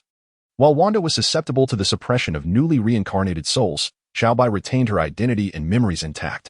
The deities of this world were immensely powerful, to the extent that some precious items were transforming into reality. As this trend continues, the beings of this world, including objects, will gradually transition from the ethereal to the tangible, until the entire realm liberates itself from its illusory state. At that moment, perhaps it will no longer be necessary to employ soul-extracting tools to take Xiaobai away. What are you thinking about? Xiaobai whispered as she leaned against Wang Yan's shoulder. I was pondering how many children we should have in the future, 3 or 5, or perhaps 7 or 8. Maybe even a dozen or 20, so they can keep each other company. Oh dear, my husband is incorrigible, Xiaobai retorted, playfully rolling her eyes at Wang Yan before resting her head against his chest. While Wang Yan was flirting with Xiaobai, and Xiaohong was quietly observing, a sudden commotion erupted from the front. A bald little monk stood atop a boat, vigorously clashing a pair of golden cymbals. The crisp sounds resonated with a powerful wave of magical energy, causing the air to tremble. As he moved, the courtesans and dancers within the boat screamed, and a pair of black wings tore through their garments, revealing sharp fangs. Monsters, prepare yourselves. The little monk shouted fiercely, striking the cymbals once more. The screams were incessant, yet they barely pierced through the cacophony of song and dance. Waves of energy emanated from the edges of the cymbals, exploding upon contact with the winged women. With a puff, the courtesans and dancers seemed to burst forth like a sack filled with creatures, a swarm of bats surging toward the little monk. How intriguing! Wang Yan observed the battle from a distance, beckoning. Instantly, a bat spiraled out of control and landed in his hand. With a whoosh, a searing flame materialized and incinerated the bat into a cloud of black smoke upon contact. This was not a true bat, but a manifestation of demonic energy. As a fairy herself, Xiaobai was quite familiar with such energies. A bat demon? How audacious to appear so brazenly to kill, Wang Yan scoffed, launching 2 meteor darts that arced through the air, shredding the dancers on the boat into fragments within mere breaths. These bat demons, formed from demonic energy, were exceedingly fragile. They could bully ordinary people but were utterly powerless against formidable cultivators. Thank you, brave hero. Though clad in a monk's robe and sporting a hairless head, the little monk spoke and moved with the demeanor of a chivalrous warrior. It was merely a trifle. Wang Yan waved his hand dismissively, saying no more. Suddenly, a dark shadow erupted from the water, lunging towards Wang Yan. Husband, Xiaobai exclaimed, raising her hand to strike at the shadow. While Wang Yan merely watched with a smirk of derision. The expression on Wang Yan's face perplexed the bat demon, but now that it was upon him, it thought it would not miss the opportunity to bite. With that thought, the bat demon opened its mouth wide and sank its fangs into Wang Yan's neck. Ah! A piercing scream resounded, not from Wang Yan, but from the bat demon itself. It seemed that Wang Yan's mocking expression had provoked it, causing the demon to bite down with all its might. Yet, this nearly desperate bite resulted in its fangs shattering. Husband, are you all right? With a single palm, Xiaobai sent the wailing bat demon flying. She anxiously examined the spot where Wang Yan had been bitten and found no break in the skin. You're so tough, she exclaimed, touching his skin and discovering not even a bruise had appeared. Isn't being tough a good thing? Wang Yan chuckled, using his telekinesis to draw the bat demon closer. It's fortunate that it didn't break the skin, or else getting blood splattered would have been far worse than just breaking a couple of teeth. After all, I am a true man of valor. If my blood doesn't incinerate a mere demon, how could I claim to possess true fervor? It was just a lowly demon, yet it had thought itself significant. Casually, he crushed the bat demon, but the notification echoing in his mind caused him to pause. Bat demon slain. Rewards have been added to the final tally. Note: the Millennium Bat Demon has learned, through blood contract, of its offspring's demise and is attempting to trace the hunter's aura through secret arts. Who would have thought it was a second-generation demon? But tracking me? How naive. Wang Yan sneered, withdrawing a blue talisman from his personal assistive terminal. At that moment, the blue talisman was as easy for Wang Yan to use as the meteor darts. The blue talisman ignited spontaneously, transforming into a wisp of smoke that dissipated into the air. In a cave outside Hangzhou, the roar awakened countless bats from their slumber. This was the territory of the Millennium Bat King, a nightmare for countless humans in Hangzhou. Inside the deep cavern hung living human bodies. They were still alive. Yet their existence was a living hell. Preserved through secret methods, their bodies remained active, producing blood ceaselessly. They were fed precious wild herbs daily, but were also drained of blood by the Millennium Bat King. If given a choice, 99 would choose death, yet they were like dried fish hanging from a rope, devoid of the right to turn over. Who dares to kill my son? The Millennium Bat King roared, its chilling murderous intent sending numerous bats fleeing outwards. Blood curse. Reveal. A crimson glint flashed in the Bat King's eyes as a strange aura enveloped the surroundings, subtly pointing toward Hangzhou. Simultaneously, an unfamiliar aura began to emerge within the Bat King's perception. This was the Bat King's secret technique, allowing it to sense the attacker's presence through bloodline connections and seek out the murderer. However, something was off. Why was that aura drawing closer? The Millennium Bat King cried out, an overwhelming sense of danger surging within. Ignoring the humans hanging to dry in the cave and the multitude of demon offspring, the Bat King spat out a mouthful of blood and charged forward. With a thud, the blood struck the cavern wall, erupting in a blinding light, causing the once sturdy wall to become as soft as cotton. The Bat King's choice was resolute. Sensing the crisis, it abandoned its lair without a second thought, prioritizing its own survival. Boom! A terrifying sound erupted from behind, and the Millennium Bat King turned to see a colossal figure where the cave had once stood. Towering over 5 meters, its crimson skin blazed with fierce flames, scorching the air around it into distortion. Smoke and dust were incinerated upon approach, and the rubble and soil beneath were charred black in an instant. Who are you? The Millennium Bat King's eyes widened in fear. It sensed an exceptionally potent danger emanating from the fiery giant before it. Indeed, a single blow had obliterated its lair, shattering even the hillock into dust, indicating a power of terrifying magnitude. Are you the one who has been spying on me? Under the oppressive force of the nuclear explosion, Wang Yan, aided by his extraordinarily fortuitous pocket watch and the cycle of reincarnation, successfully fused the bloodlines of the Hulk, the Despair virus, the Primordial virus, and the Super Serum. Although the frequency of enhancements was reduced, his overall strength experienced a significant elevation. In his normal human state, he could rival his previous transformation, and upon transforming, his powers surged exponentially. Moreover, due to the fusion, the violent tendencies inherent in the Hulk's bloodline were largely mitigated. While he still struggled with anger in his transformed state, it was no longer sufficient to cloud Wang Yan's rational judgment. Furthermore, he gained the ability to control the duration of his transformation at will. The crackling flames roared, illuminating a radius of dozens of meters. The firelight cast a glow on the dark, ancient face of the Millennial Bat King, revealing a blend of terror and ferocity. Did you kill my son? The Millennial Bat King glared at Wang Yan, a dangerous glint flickering in his crimson eyes. He was deeply conflicted. The sheer might of Wang Yan made it evident that he was not to be trifled with. Additionally, the audacity to invade his territory suggested Wang Yan possessed formidable confidence. However, as the Bat King, a renowned demon in the vicinity of Hangzhou, he was reluctant to retreat in disgrace, fearing mockery from other demons for years to come. Yet, while the Millennial Bat King was mired in indecision, Wang Yan provided him no opportunity for contemplation. With a thunderous roar, he propelled his massive form forward with the strength of a mountain. Although the newly acquired bloodline was characterized by all-round attributes, its style remained predominantly close combat. One could discern from his physique and the surrounding flames that the likelihood of him casting spells from a distance was minimal. Damn it! The sudden assault from Wang Yan caught the Millennial Bat King off guard. As a fellow demon king, he felt it necessary to maintain a semblance of dignity. There was no need to pretend to be strong when he was outmatched, but Wang Yan's abrupt attack left him bewildered. Nevertheless, as a seasoned demon king, the Millennial Bat King had emerged from countless battles.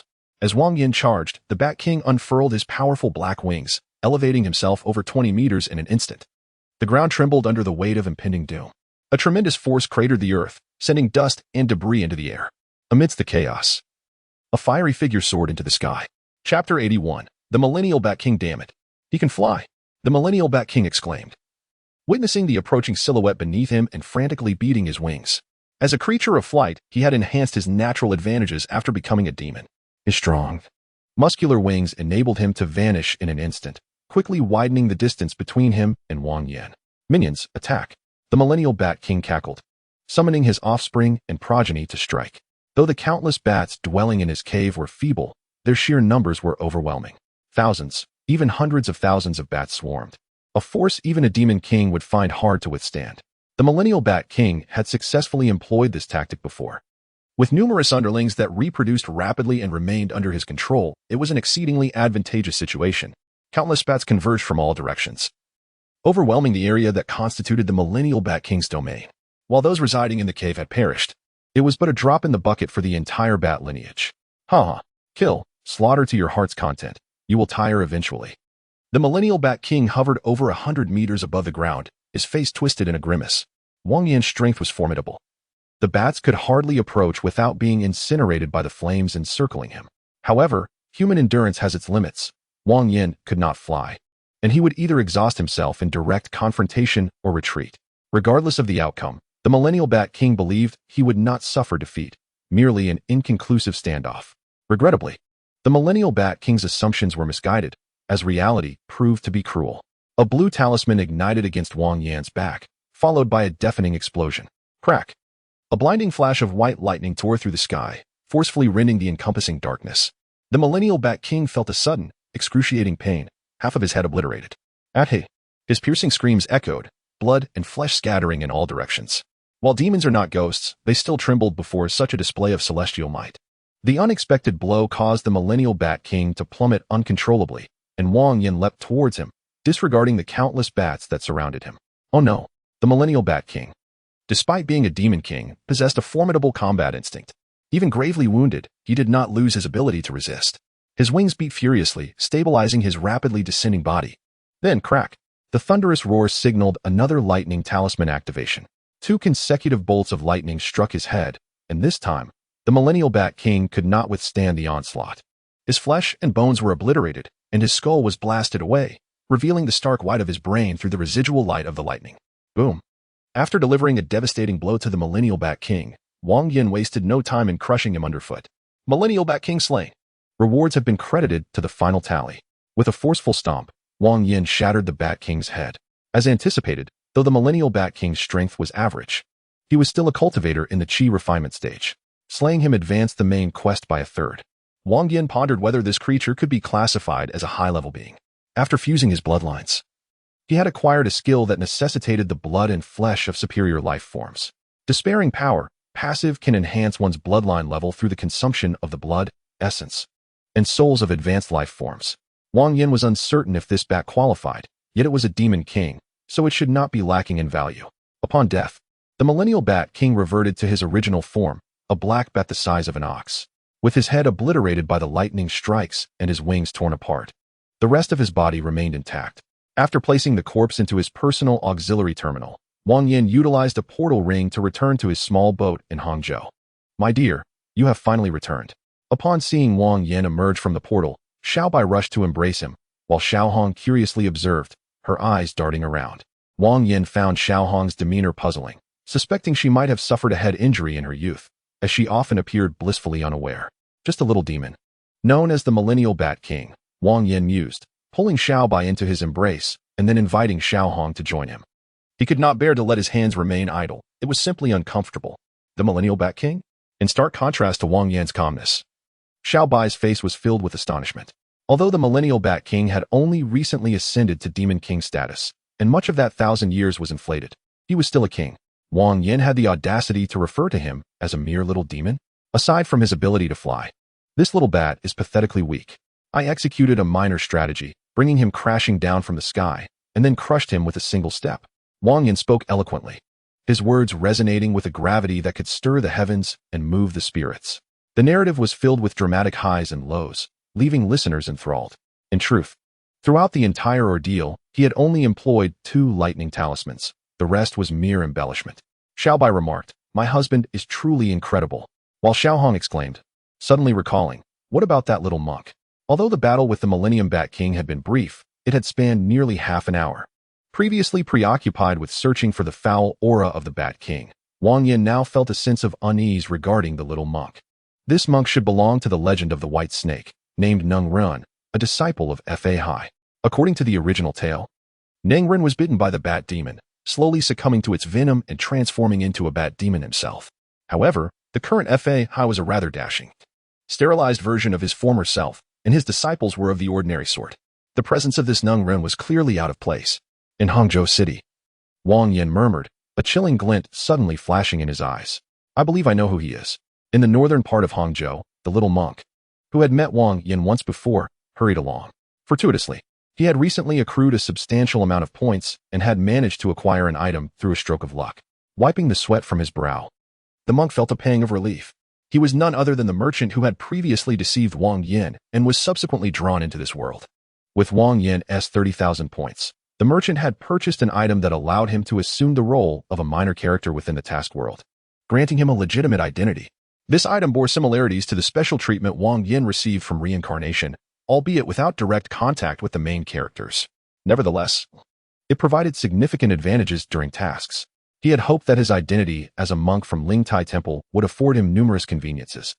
But little did he expect to encounter Wang Yan immediately upon arriving in Hangzhou. Chapter 82. Then let us join forces, uncertain of Wang Yan's true strength. The merchant recognized that the mere audacity to draw him into the same world indicated profound confidence. Reflecting on his past actions, a shiver coursed through him. To possess 30,000 points, one either had formidable strength, extraordinary luck, or an impressive background. The most terrifying aspect was that he might possess all three. Thank heavens I ran swiftly, otherwise I would surely be doomed, the merchant muttered, glancing back nervously. Suddenly, he froze in place, as if struck by lightning. A young man stood about 10 meters behind him, a mocking expression gradually forming on his handsome face. What do you intend to do? Wang Yan sneered. If I were to say I wish to discuss matters of love with you, would you believe me? I advise you against foolish actions. I am a member of the Golden Sun team under the Radiant Sun Squad. Should you dare to kill me, prepare to face the relentless pursuit of the Radiant Sun team. The merchant threatened fiercely. The Radiant Sun team? That team barely qualifies as second-rate in this area? Is that your only reliance? Wang Yan scoffed, dismissing him with a wave. He possessed a lineage with all attributes, having undergone 3 enhancements and studied the Talisman Arts Compendium, along with wielding grade-level telekinesis. Such prowess, while not invincible, ensured that few could contend with him. The second-rate team had no means to threaten him. It was sheer folly to attempt. Rest assured, I will soon annihilate your entire Golden Sun team, and will not spare the Rising Sun team either. Once I reach grade level, I shall confront your Radiant Sun team and test the veracity of your claims regarding your strength. As soon as the words left his lips, 2 meteor darts launched forth. One aimed for the neck, the other for the heart, both targeting vital areas. Upon witnessing the incoming assault, the merchant clashed his golden symbols together. The sound waves, infused with potent magical power, deflected the dart aimed at his neck. As he twisted his body, he attempted to strike the other meteor dart with his symbols. Silently and without resistance, the symbols seemed to penetrate a void upon contact with the dart. Not good. It's an illusion. The merchant's expression hardened, and his body became rigid. With a swift motion, a meteor dart tore through flesh and exited his body, returning to Wang Yan and vanishing. The combination of meteor darts and illusion proved effective time and again. Several illusionary meteor darts drew attention, while the true dart executed a stealthy ambush. Unless one possessed extraordinarily keen senses, the least they would suffer would be severe injury. Enemy Reincarnator killed. Rewards have been accounted for in the final settlement. Due to the merchant's unconventional entry, there were no corresponding rewards upon his demise. However, Wang Yan had not forcibly brought him in for those paltry rewards, but rather to vent his frustrations. With a flick of his wrist, he unleashed a burst of flames, incinerating the merchant's clothing and corpse to ashes, leaving behind 2 items, the golden symbols and a silver-white ring. No need to elaborate on the symbols. They were a formidable magical artifact. The ring was likely a spatial ring. As he examined it, his assumptions were confirmed. Name, Miaoyin golden symbols type. Symbols level, attack, 130 skills. 1. Miaoyin, passive. Each strike generates sound waves, dealing 130 damage to targets within range. When in a narrow, enclosed environment, damage increases progressively, with a cap at 3 times the attack. 2. Sound wave blade. Consumes all internal energy to unleash a sound wave blade, dealing 390 damage to targets. Description: originally the weapon of the symbol king. The symbols became the spoils of Lingtai Temple after the king was suppressed by the temple's high monks. The attributes of the Miaoying golden symbols were excellent. But regrettably, they had fallen into the hands of the merchant, who squandered half their potential before his demise. After stowing the symbols in his personal auxiliary terminal, Wang Yan turned his attention to the spatial ring in his hand. Following the merchant's death, the ring had become unclaimed, with its defenses significantly weakened. With a surge of telekinesis, he breached the defenses, and a plethora of items appeared within his perception.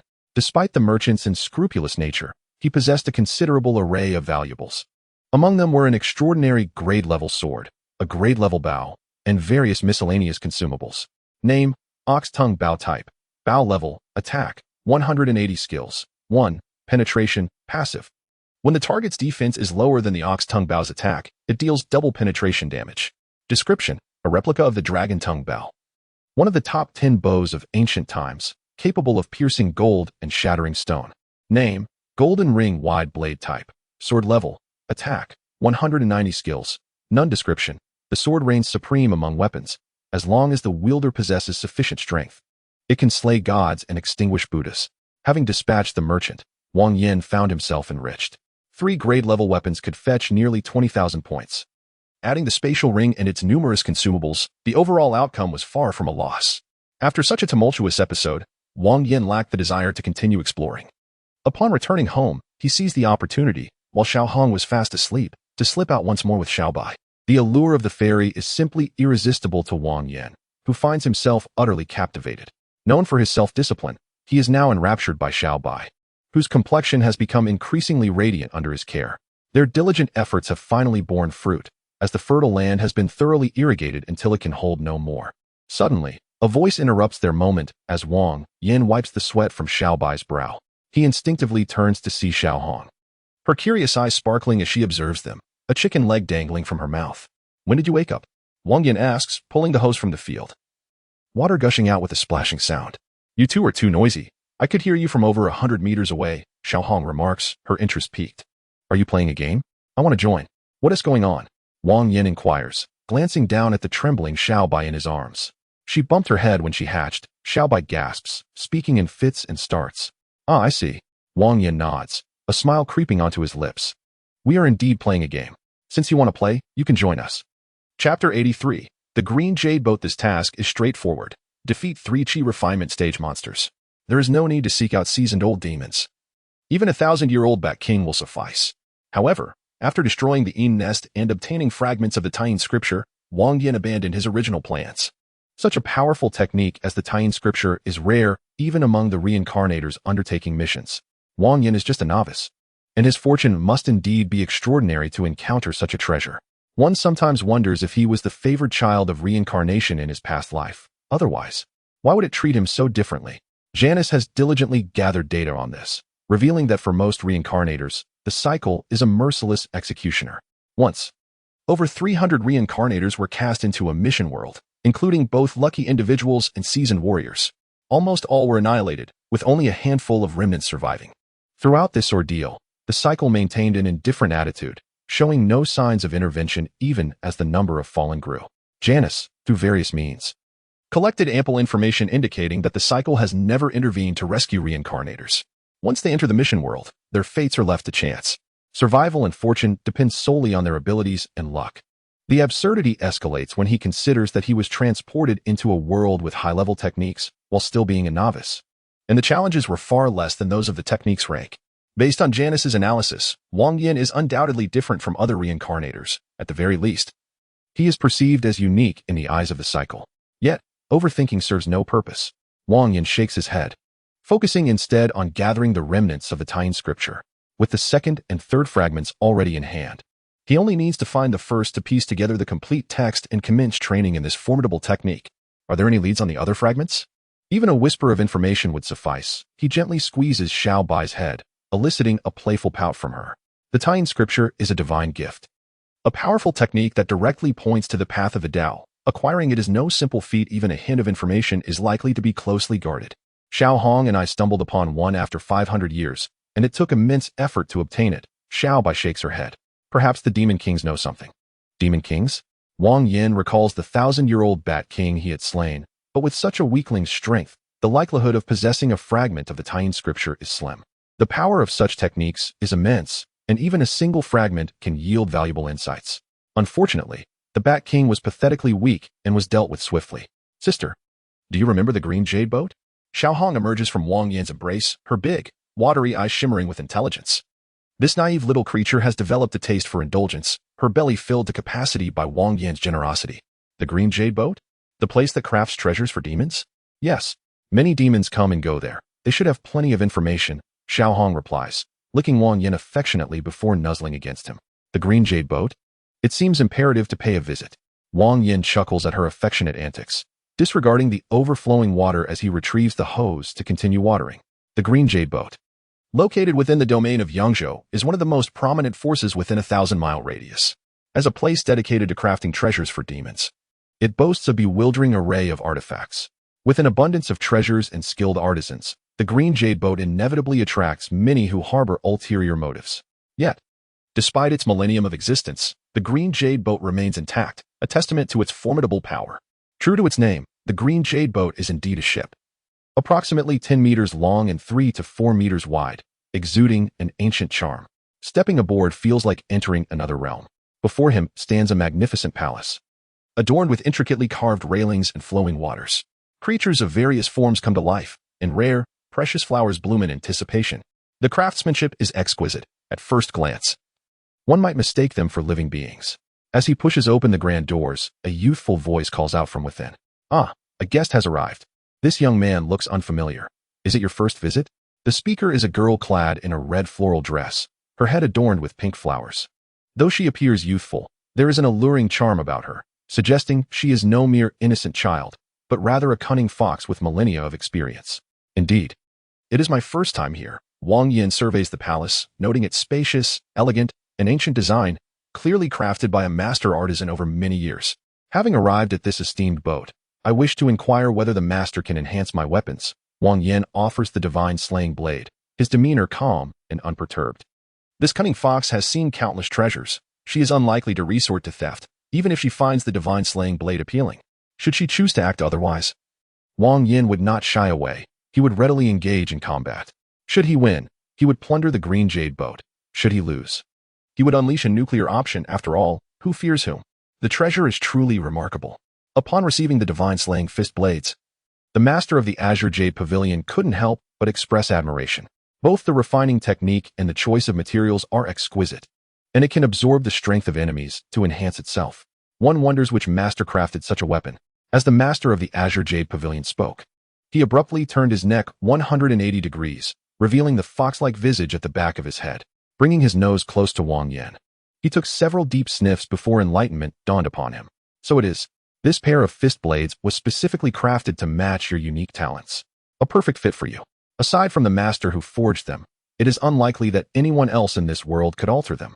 Forgive my limitations, but I am powerless against this treasure. Chapter 84. The Fate of the Fragments No Matter. Wang Yan had anticipated the master of the Azure Jade Pavilion's response. The divine slaying fist blades originated from the hands of Reincarnation. Their attributes clearly indicate they were designed specifically for his hunter of God's talent. It is entirely normal for the master to be unable to assist. I have another request aside from these fist blades. Wang Yan donned the divine slaying once more, expressing his desire for a flying treasure, one that boasts speed, agility, and the ability to be easily summoned and dismissed. If it possesses some offensive capabilities, that would be splendid. A flying treasure with swift speed, nimble movement, ease of summoning, and additional offensive power. That isn't overly difficult. The youthful visage of the old fox pondered for a moment, seemingly quickly coming up with a solution. With a delicate wave of her fair hand, a luminous screen appeared before them. The master of the Azure Jade Pavilion tapped her fingers, and after a flicker of light, a model resembling a winged treasure materialized fully. It expands to about 3 meters and, when retracted, is only an inch thick. The formation ensures speed and agility, while the edges of the wings can be sharpened for enhanced attack power. The old fox modified the model while inquiring about Wang Yan's thoughts and requirements during the process. Wang Yan felt a sense of disconnection as he realized how much cultivation and technology share in common. Both require a model to be established at the outset. This is nearly it. The details need careful refinement. The master of the Azure Jade Pavilion waved her hand, dismissing the luminous screen. The crafting of this treasure demands high standards, thus its price is naturally not cheap. Essence, spiritual herbs, rare items, treasures, Anything of value can serve as payment. What does young sir intend to offer? What do you think of this treasure? Wang Yan produced the meowing golden symbols and presented them to the old fox. Ah, these are the possessions of the golden symbol Dharma King. I heard that old fellow was subdued by the high monks of Ling Tai Temple, and his treasures were confiscated. I never imagined they would find their way into your hands. A hint of amusement graced the face of the master of the Azure Jade Pavilion. While this treasure is decent, it is still insufficient. Insufficient? How about adding this one? Wang Yan retrieved the golden-ringed wide-bladed saber from his personal auxiliary terminal. Dominant and fierce. Yet regrettably, the refining technique leaves much to be desired, wasting fine materials. The master of the Azure Jade Pavilion scrutinized it closely and remarked, if we include this saber, the payment becomes more substantial. You may make an additional request. I will see if it is appropriate. In that case, I wish to know all information regarding the Ta Yin Jing. Wang Yan looked into the eyes of the old fox, articulating each word clearly. Ta Yin Jing. Young sir possesses great ambition. Upon hearing Wang Yan's request, the master of the Azure Jade Pavilion did not display surprise, but merely chuckled behind her hand. Cultivation is a path against the heavens. Without ambition, how could one contend with the sky and the earth? Wang Yan shook his head, instinctively sensing that the old fox surely possessed some critical information. As the foremost scripture of the age, the Ta Yin Jing is coveted by many, and it has long been the object of yearning for countless humans and demons alike. However, by mere coincidence, I happen to know a little about it. As the master of the Azure Jade Pavilion continued, her fox-like face suddenly shifted, yet she declared, this compensation is still insufficient. Insufficient? If I add this? Wang Yan did not haggle but presented the bull-tongue bow. With the addition of this bow, it will suffice. The master of the Azure Jade Pavilion accepted the 3 weapons and, unhurriedly, stated, the Ta Yin Jing is divided into 3 parts, upper, middle, and lower, each comprising 3 scrolls. The 9 scrolls form a coherent whole and can be cultivated individually, although doing so incurs severe residual effects. If one can gather the middle and lower parts, those effects can be significantly mitigated. 500 years ago, the 4th scroll of the Ta Yin Jing was obtained by the national master of the time, Tai Yin Ren, giving rise to powerful talisman control techniques. The 5th scroll was acquired by the Serpent Mother, leading to the creation of the spell to enslave myriad serpents. The 6th scroll is said to have been obtained by a sect known as Qing Feng Guan, yet alas, that sect perished a millennium ago, leaving only ruins behind. Some speculate that surviving disciples took all treasures with them, and the 6th scroll of the Ta Yin Jing may be among them. Is that all? What about the 1st, 2nd, 3rd, and 7th, 8th, 9th scrolls? Wang Yan furrowed his brow and inquired. Do not rush, young sir, allow me to elaborate. The old fox took a gentle puff from her pipe. The 1st, 2nd, and 3rd scrolls are the most crucial of the Ta Yin Jing. Particularly the 1st scroll serves as the foundation for the entire scripture and can be extrapolated from there, although it may not match the authentic Ta Yin Jing. As long as no significant errors arise in direction, serious residual effects will not occur. Among these, the 3rd scroll has transformed into a Yin nest lurking in the wilds. This entity has developed a faint consciousness, capable of evading capture. Thus, despite many searches, it remains elusive. The 2nd scroll's whereabouts are uncertain, but rumors suggest it appeared on a minor demon 3 centuries ago. What of the 1st scroll? The 2nd and 3rd scrolls of the upper part of the Ta Yin Jing are in my possession. I fortuitously encountered the wandering Yin nest, and after witnessing its bizarre horrors, I destroyed it in anger using a talisman array, thus obtaining the 3rd scroll. The 2nd scroll is with Xiaobai, who later gifted it to me. At this moment, I am only missing the 1st scroll. Once obtained, I can commence cultivating this formidable scripture. I know where the 1st scroll is, and many demons are aware of its location as well. Upon hearing the master of the Azure Jade Pavilion's words, Wang Yan was momentarily stunned before quickly regaining his composure. Jinshan Temple? Young sir is indeed astute. The master of the Azure Jade Pavilion smiled, her tone somewhat resigned. That Jinshan Temple's Fa High is exceedingly formidable and possesses a volatile temperament, coupled with a great formation for protection. Even several demon kings joining forces would struggle against him. The world of demons is not like that of humankind. Simply restraining oneself from striking when encountering one another is commendable. The idea of uniting is utterly impossible. Is there no one who would threaten Fa High with the disciples of Jinshan Temple? Wang Yan queried skeptically, reasoning that if demons are as ruthless as described, they would undoubtedly resort to such tactics. Certainly, there have been instances. However, Fa High is quite obstinate, and the monks of Jinshan Temple are no pushovers, even resorting to self-immolation. Following that, Fa Hai was infuriated and led many disciples to assault that demon king's lair, exterminating tens of thousands of demons without sparing even the newborns. The master of the Azure Jade Pavilion sighed at this point, declaring Fa Hai a madman. He would not provoke powerful demon kings, and those demon kings lacked the courage to trouble him. After all, past lessons serve as warnings. The Ta Yin Jin Jing is precious, but it pales in comparison to one's life. Chapter 85. I am Su Xian indeed, that is the truth. And what of the remaining scrolls? Where are the 7th, 8th, and 9th? No one knows where they are, for these 3 volumes have never appeared at all. The old fox shook his head. Perhaps the latter 3 volumes do not exist at all? Perhaps. Wang Yan non-committally responded, contemplating the matter of the first volume. If the first torn page of the Taiyin Jinjing indeed resides in Jinshan Temple, then acquiring it would be significantly less challenging than obtaining it from the clutches of demons. Not to mention Fa Hai's nearly invincible strength. His foul temper is simply unbearable. Stubborn, pedantic, and obstinate, he is as obstinate as a mule. Should he discover that his junior brother Wang Yan is entangled with 2 snake demons and is whimsically farming every day, he would likely become so enraged that he would unleash a great divine dragon strike. As for the thought of seizing the first torn page of the Taiyin Jinjing, the mere consideration caused Wang Yan to instinctively retract his neck, his body shivering uncontrollably. It seemed that this was no longer merely a matter of the great divine dragon strike, but rather a barrage of divine retributions from the Buddha and the earthly sovereign. My dear, what troubles you? Sensing Wang Yan's reaction, Xiaobai inquired with concern. Nothing, just feeling a bit chilly, Wang Yan replied, taking a deep breath. Angering Fa Hai is certainly not a trivial matter. Although he is not overly rigid, he is a person who values emotions deeply. Even if Fa Hai is as stubborn as a mule, as long as he has not severed ties with Wang Yan, he would not actively seek to harm him. How long will it take to refine the magical artifact? This artifact requires high-quality materials and skilled techniques, and it will take approximately half a month to complete. If young sir has no further requests, please return in half a month. Upon hearing the host of the Qingyu boat issue a dismissal, Wang Yan took his leave with Xiaobai and Xiaohong. The 9 torn pages of the Taiyin Jinjing. Aside from the latter 3 which have been missing for at least 500 years, the other 6 pages have all been accounted for. The 4th and 5th pages appeared 500 years ago, in the hands of the national master Taiyin Jinren and the Snake Mother, both of whom vanished after their demise.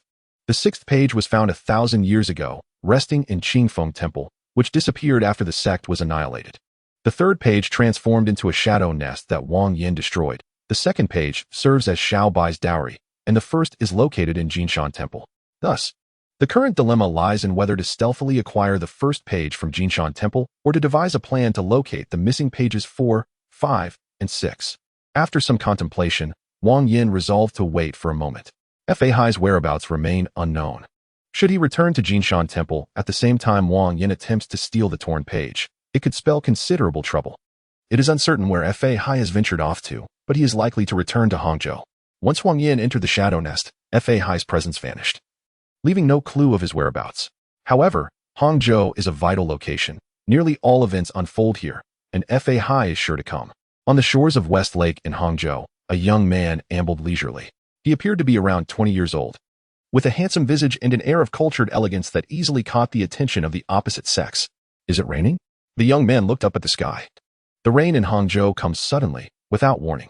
Thankfully, it was not a downpour. This fine drizzle would not drench his clothing immediately. As he crossed a small bridge, a series of pavilions came into view. Just then, dark clouds in the sky trembled, and the light rain transformed into a torrential downpour. Without a moment to ponder, the young man dashed toward the pavilion. What a bewildering rain, he muttered under his breath, but as he raised his gaze to the people around him, he was instantly frozen in place. Enchanting, captivating, and utterly mesmerizing. Dressed in flowing green gauze, her fair skin bore a hint of rosy blush. The blend of a mature woman's charm and a playful young girl's mischief struck him, rendering his heart momentarily still. Young sir, it is quite impolite to stare. The woman's fair face flushed with modesty, inexplicably feeling a surge of fondness upon their first encounter. My apologies, my apologies. The young man's face reddened as he hurriedly apologized, yet his gaze remained fixed on the woman. I am called Main Yang. May I ask for your name? I am Su Xian, a native of Hangzhou. Not far from the small bridge leading to the pavilion, Wang Yan and Xiaobai stood quietly. The fine drizzle barely brushed against them, while passers-by seemingly ignored their presence, instinctively avoiding a 2-meter radius around the trio. My dear, why must we act thus? Xiaobai inquired, her delicate brows furrowing. Although that little fox demon possesses limited strength, Her background is anything but ordinary. If we provoke the one behind her, it could lead to significant trouble.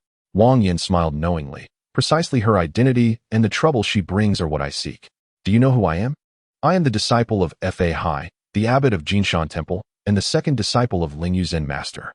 You intend to incite a conflict between that old fox and Fa Hai, thereby creating an opportunity to stealthily acquire the first volume of the Taiyin Jinjing? Xiaobai quickly grasped Wang Yan's intentions. Indeed, Fa Hai's strength is formidable, rivaling the most powerful demon lords. Even the host of the Qingyu boat may struggle to contain him. However, my primary objective is to distract Fa Hai.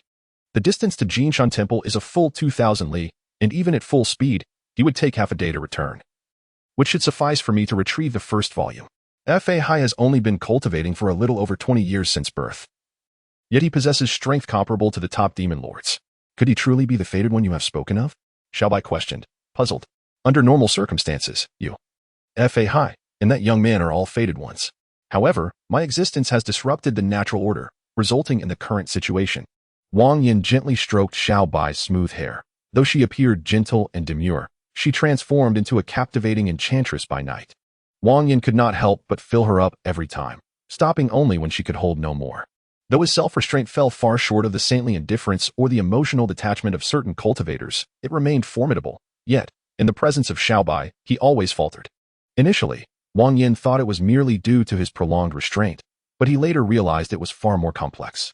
Chapter 86. Soaring Wings. Wang Yan's body, having undergone numerous enhancements, is characterized by a balance of attributes. However, due to his lineage, it has shifted towards fire, resulting in an abundance of yang energy within him. It radiates heat, ferocity, and formidable destructive power. Xiaobai, as a spirit, cultivates yin energy and coupled with her femininity. Her dense aura holds a captivating allure for Wang Yan. As the saying goes, without yin, yang cannot flourish. Without yang, yin cannot thrive. Thus Wang Yan's robust yang energy acts as a potent poison to Xiaobai. Consequently, it is akin to dry tinder meeting a raging fire. Once ignited, it becomes uncontrollable. Each day, the flames crackle, and he resolves to fill Xiaobai's belly until she can hold no more. Fa Hai will undoubtedly come to Hangzhou, and given his temperament, he would not tolerate the union of humans and demons. At that moment, it shall be our opportunity. Wang Yan smiled confidently, his expression brimming with assurance. The love between beasts. Upon hearing Wang Yan's words, Xiaobai furrowed her brow, and before she could respond, Wang Yan pulled her into his embrace. At my level of cultivation, can I still be considered an ordinary person? The demonic energy within you not only fails to harm me, but can also harmonize the fiery energy within my body, benefiting us both immensely. Moreover, if Fa Hai cannot defeat us, would he still dare to intervene? I understand. Xiaobai nodded gently, and the worry etched on her face vanished in an instant. Under the combined influence of Wang Yan and Xiaobai, Su Xian soon found himself entangled with the little fox. Yet, Su Xian was merely an ordinary man. Even though the little fox restrained her demonic energy, it still inflicted harm upon him. After all, the little fox's cultivation was limited, and she often struggled to control her powers, especially when her emotions ran high, making it easy for her to inadvertently hurt Su Xian. Time passed swiftly, and the little fox and Su Xian lived a blissful life, envied by those around them. They purchased a shop on the main street of Hangzhou and opened a medical clinic. Thanks to Su Xian's exceptional medical skills and the little fox's herbal remedies, the name Bao Jilin quickly gained renown, attracting numerous admirers. Malicious competition has always existed. When the stakes are high enough, dignity, faith, integrity, and emotions can all be sacrificed, not to mention the heinous acts committed in the shadows. However, the little fox was no pushover, with a formidable background. She acted with impunity in the realm of demons, let alone against mere humans. The entire family of a businessman who sought to undermine Bao Jilin met a gruesome end, with over 30 lives lost, including newborns. Such a horrific massacre inevitably drew the attention of the imperial court. Yet, when the county magistrate, who vowed to punish the perpetrators, was found dead in his home, the situation escalated dramatically. The news of a county leader's murder reached the capital, inciting the emperor's wrath, who immediately ordered all efforts to eradicate the culprits. However, the court was not naive. They quickly deduced that demons were behind the chaos. Thus, envoys from both the Buddhist and Taoist sects were dispatched to Hangzhou. Additionally, various rogue cultivators, eager to curry favor with the court, flocked to this turbulent place. Chaos was brewing in Hangzhou. In a house on the outskirts, Wang Yan held Xiaobai in one arm and Xiao Hong in the other, seated before a 50-inch television. The events unfolding in Hangzhou were orchestrated by him, including the extermination of the wealthy merchant's family. Do not speak of the innocence of the elderly and children. They indulged in the luxurious life acquired through the merchant's unscrupulous means and must bear the consequences. In this world, there are no truly innocent people. Only those who are pitiable. Half a month can be both long and short. Just as Hangzhou was on the brink of chaos, the artifact from the Qin Yu Feng was completed. Name, Cloud Chasing Wings Type. Wings Level, Attack, 170 Skills. 1. Cloud Chaser. Infuse inner strength, mental energy, or demonic energy into the wings to significantly increase flight speed. The more energy infused, the faster the flight. 2. Wing Blades. Launch the feathers from the wings, each feather inflicting 100 points of damage on the target. Description: Come chase me. The cloud-chasing wings were exceptionally valuable, surpassing the combined worth of 3 artifacts. They compensated for Wang Yan's shortcomings and even came with a powerful move: countless feathers launched simultaneously, which would likely leave Fa Hai severely injured. Eagerly fastening the wings to his back, Wang Yan soared into the sky, his tall figure shooting upwards. The speed of the cloud-chasing wings far exceeded that of a Mark armor equipped with 4 rocket boosters, and their maneuverability was far more agile and versatile. As Wang Yan raced through the skies, shifting forms with joy, the master of Qin Yu Feng observed his descent with a smile. Are you satisfied with this artifact? Absolutely delighted. Without sharing too much with the cunning fox, Wang Yan embraced Xiaobai and Xiao Hong, leaping into the heavens. Outside Hangzhou, Fa Hai, weary from travel, finally reached his destination. Having inadvertently entered the lair of shadows, he, unlike the usually composed Wang Yan, unleashed a massacre, sending the specters and monsters fleeing in all directions. Yet, the lair of shadows lived up to its name, proving difficult to conquer. Just as Fa Hai felt his strength waning, a bolt of lightning descended from the heavens, shattering the lair into fragments. This was followed by raging flames that incinerated the residual dark energy. Fa Hai recognized Wang Yan's hand in this. For since the demise of the Taiyin real person 500 years ago, only Wang Yan possessed such formidable talismanic powers. Fa Hai wished to call out to Wang Yan, but his magical energy was nearly depleted, making it hard for him to stand. He could only rely on the protective talisman left by his master, Ling Yuzen Master. To hide below. After 3 days of recuperation and 2 months of arduous training, Fa Hai finally arrived at Hangzhou. However, as he approached, his brow furrowed. He sensed an overwhelming demonic energy and a sky-high resentment. Bold demon, how dare you cause chaos here? Fa Hai scoffed, striding into the city. Hangzhou was thriving, bustling with merchants and crowds of people, bringing vitality to the city. Despite the recent deaths of a merchant's family and the county magistrate sparking fear among the populace, the citizens quickly regained their composure with the advent of a new magistrate. Life continued as usual, with people eating and drinking, believing that someone would always shoulder their burdens. This is it. Fa Hai halted before Bao Jilin, holding a begging bowl. The pervasive demonic energy in Hangzhou concealed numerous monsters among the throngs of people. Fa Hai chose the path entangled with resentment, leading him to Bao Jilin. Chapter 87. Even demons have the right to live, good sir.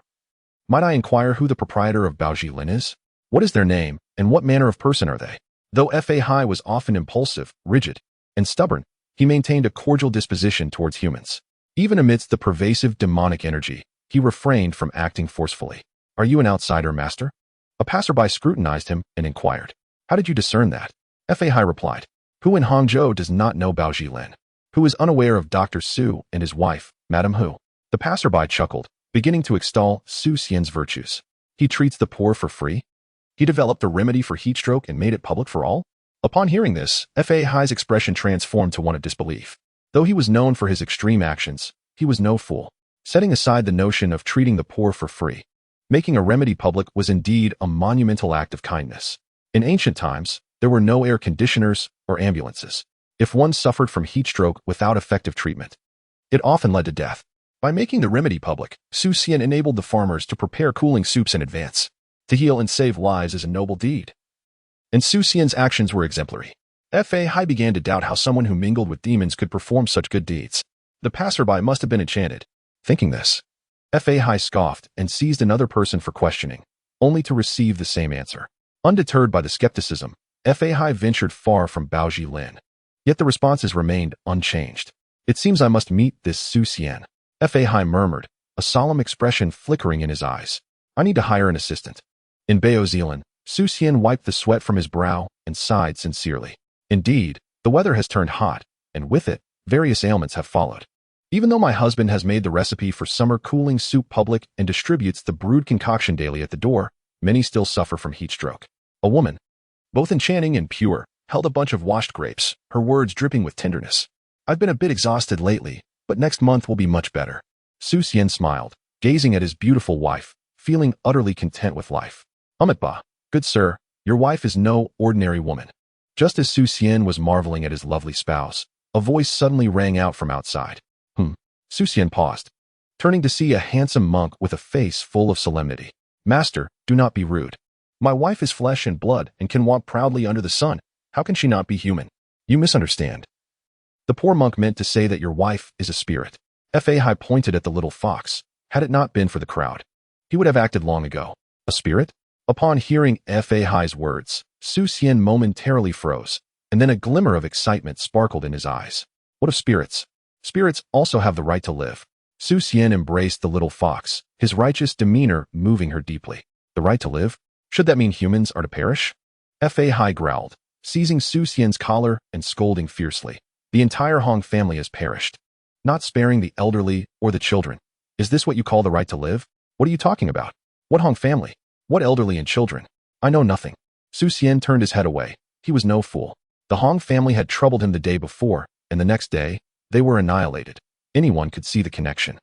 Besides, he had merely been a poor lad, possessing little aside from a modicum of medical skill.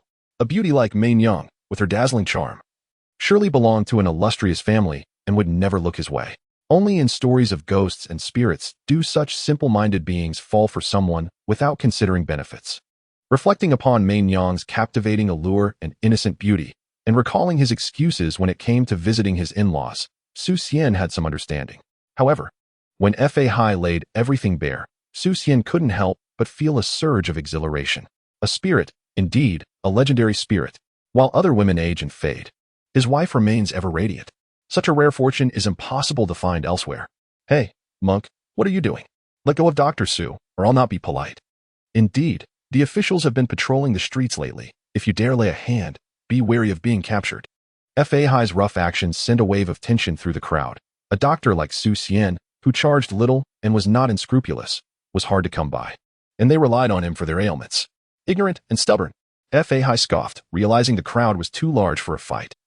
He decided to seek a more opportune moment to deal with the fox spirit.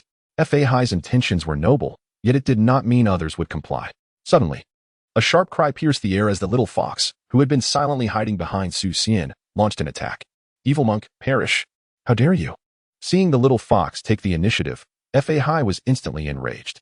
Great dragon of heaven. Terrifying power erupted, shattering Bao Zealand. Hai controlled his strength to avoid harming the innocent bystanders, while the little fox had no such reservations. I live peacefully with my husband here. Why seek me out for trouble? Do you truly think I am made of clay? The little fox was furious, extremely furious. An inexplicable, overwhelming rage surged from deep within her, compelling her to annihilate everyone before her. This rage, though puzzling, was potent, rendering her momentarily uncontrollable. Taste my claw, the little fox shouted, her delicate hands transforming into deadly claws, chilling light emanating from them. A mere trick dares to show off here. Great dragon of heaven, Hai coldly retorted, a blinding golden light flashing as his fist came crashing down. The little fox's skills were still lacking. Facing a master like Hai, she stood no chance. However, Hai was no fool. He could teach her a lesson or imprison her, but he must not take her life. After all, this little girl had powerful backing. Angering her could lead to a horde of spirits descending upon Jinshan Temple. Bang!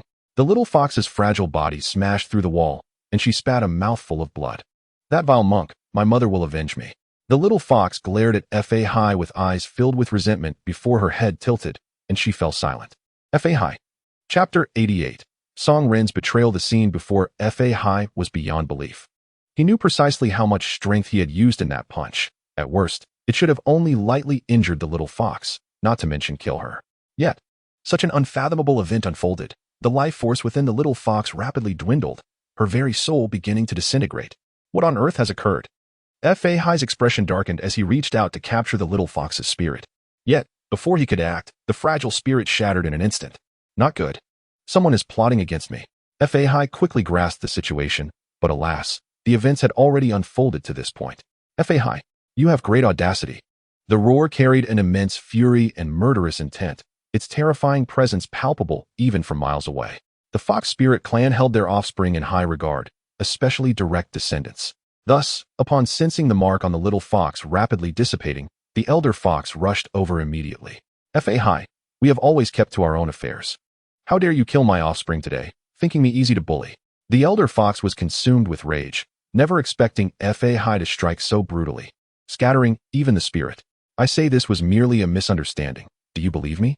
Someone is plotting against us. Hi pondered, suppressing his displeasure as he attempted to explain. Plotting? Your mother?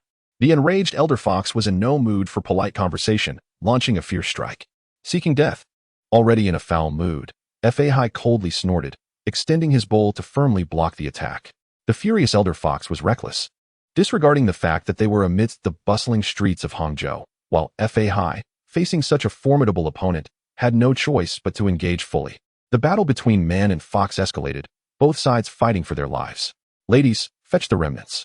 About 1,000 meters high above the battle between the elder fox and Hi, Wang Yan opened a door with the suspended ring, leading Xiao Bai and Xiao Hong inside. The skill of void traversal was indeed a miraculous means of travel, allowing instant arrival at any previously visited location. Wait for me outside. I shall return shortly. With a gentle kiss on the cheeks of both Xiao Bai and Xiao Hong, Wang Yan turned and soared towards Jinshan Temple.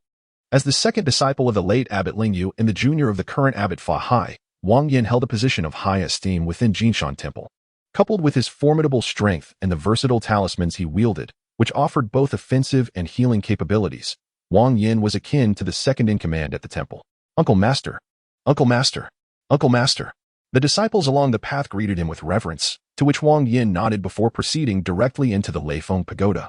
This edifice, known as the most perilous yet secure location within Jinshan Temple, was reminiscent of the demon-locking tower from the legendary tale of the Swords of the Immortals. Within its confines lay a multitude of demons and malevolent spirits, which the disciples of Jinshan Temple tirelessly recited scriptures to pacify. Once their malevolence was diminished, they would be released. Those who could not be redeemed were condemned to languish within.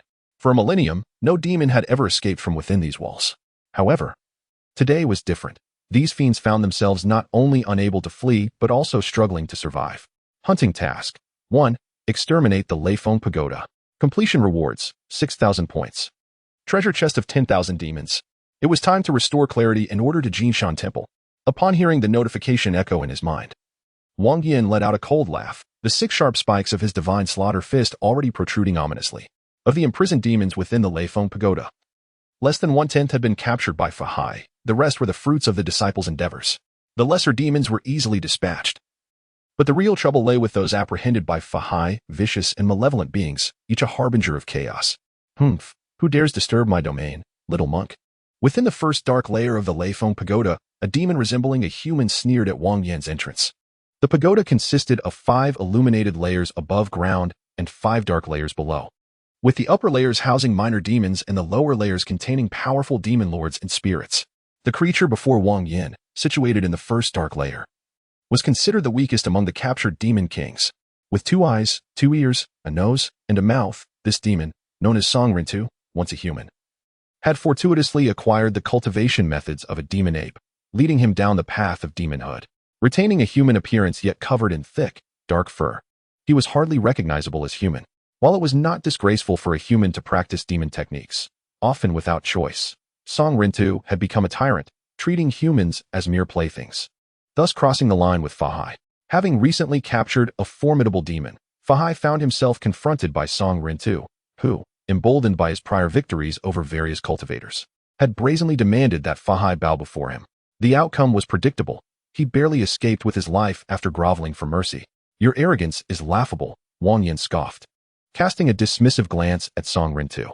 Although the latter possessed the strength of a demon king, he was hardly more formidable than the feeble bat king of a millennium past. If all went according to plan, Wang Yan could dispatch him within 10 blows. You ignorant wretch, you shall regret your existence. Song Rintu's fury ignited, and he charged at Wang Yan with brutish force.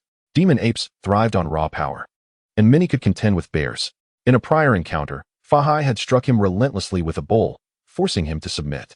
Fool, Wang Yan retorted coldly, and in an instant, a towering figure over 5 meters tall, wreathed in flames, materialized before Song Rintu. Boom. A fist larger than his own head came crashing down, sending Song Rintu sprawling to the ground. Chapter 89. The Five Fox Demon Sisters. Bang. Bang. Bang. Each punch landed with brutal force, eliciting pitiful howls from Song Rintu. The demon was genuinely shocked. With Fa Hai and now Wang Yan, he faced relentless brutality from both ends. While Fa Hai retained some semblance of monkly decorum, aiming to redeem these fiends, Wang Yan sought only to inflict punishment. I was wrong. Father, I was wrong. Please stop. Song Rintu's cries echoed in despair. Yet Wang Yan seemed impervious to his pleas, landing increasingly severe blows. With a spurt of blood, Song Rintu gasped for air, only to have another massive fist descend upon him. Defeated demon ape Song Rintu. Rewards have been credited to the final tally. With Song Rintu's lifeless form in tow, Wang Yan advanced towards the second dark layer. Though the nature of these demon kings remained unclear, he saw no harm in testing their mettle. Once the matter at hand was resolved, he envisioned a celebratory barbecue feast with Xiao Bai and Xiao Hong. Each demon king possessed the strength of a Qi refinement practitioner. However, after vanquishing Song Rintu, Wang Yan noted that the main quest's progress had not been updated, indicating that the hunting task was calculated separately. The Leifeng Pagoda boasted 5 dark layers, each housing at least one demon king.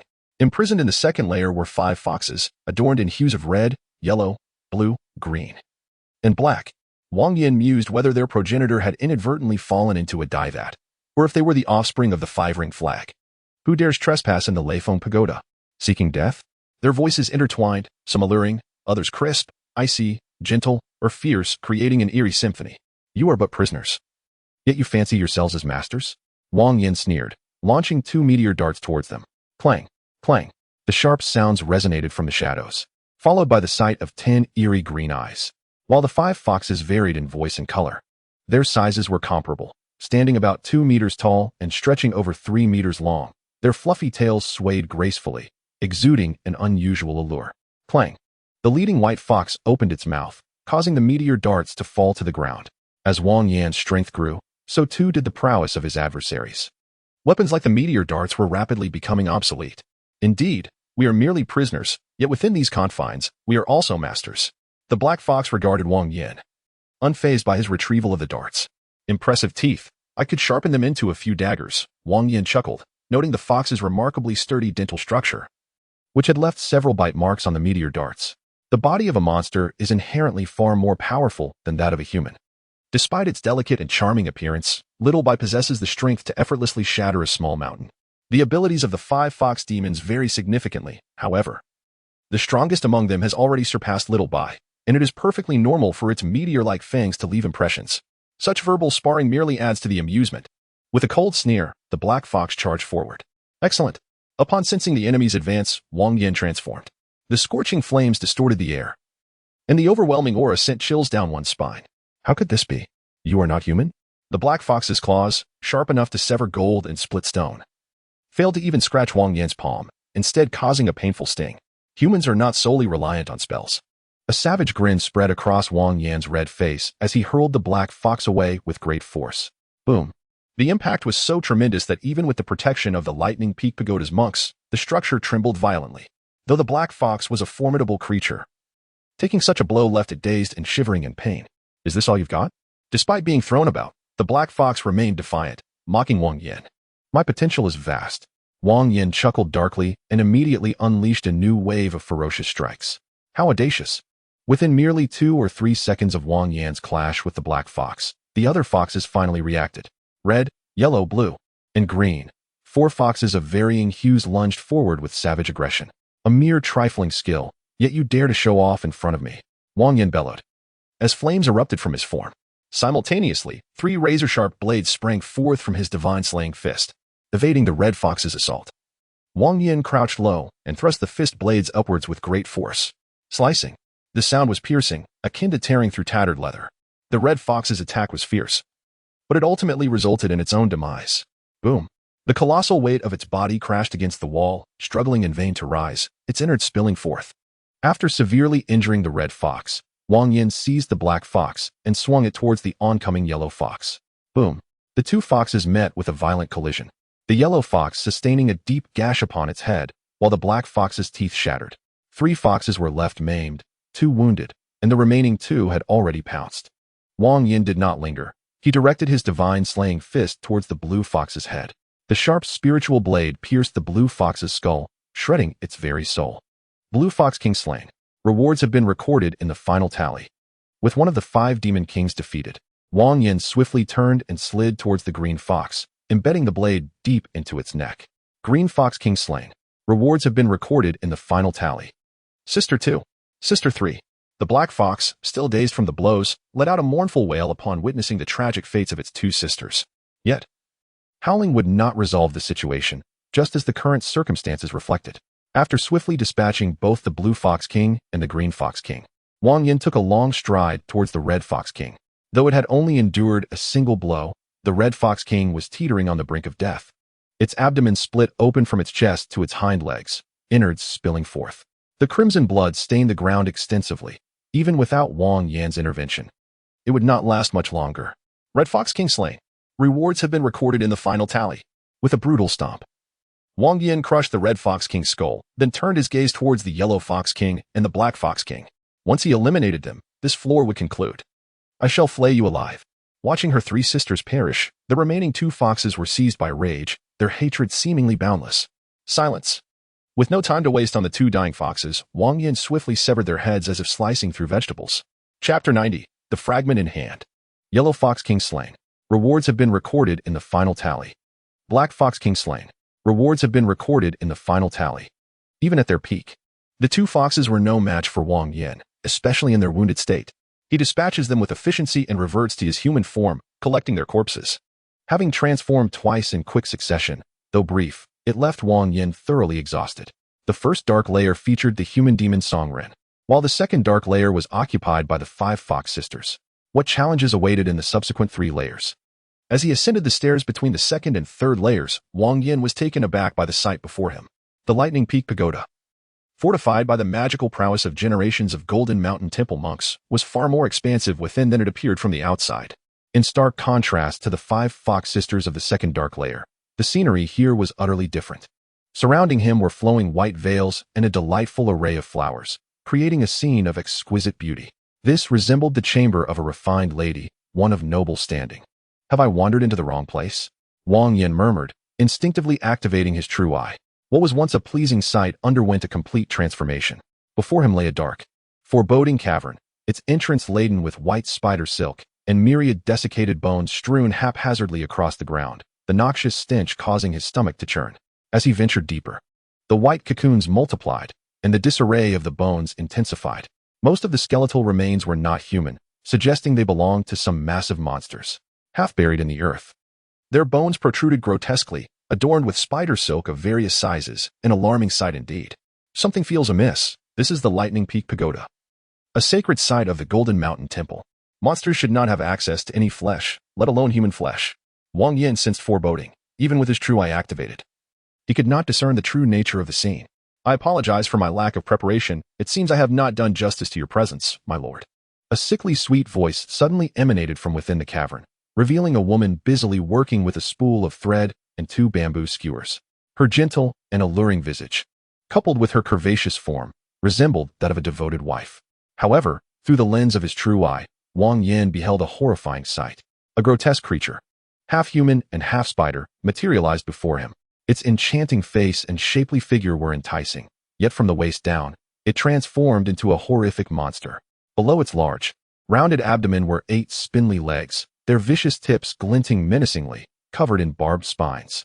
The creature's foremost legs were embedded in a human body, a strand of silk rapidly enveloping it into a cocoon. My lord, please, do sit down and enjoy a cup of tea. The spider demon hung the cocoon beside the pile of bones, addressing Wang Yan.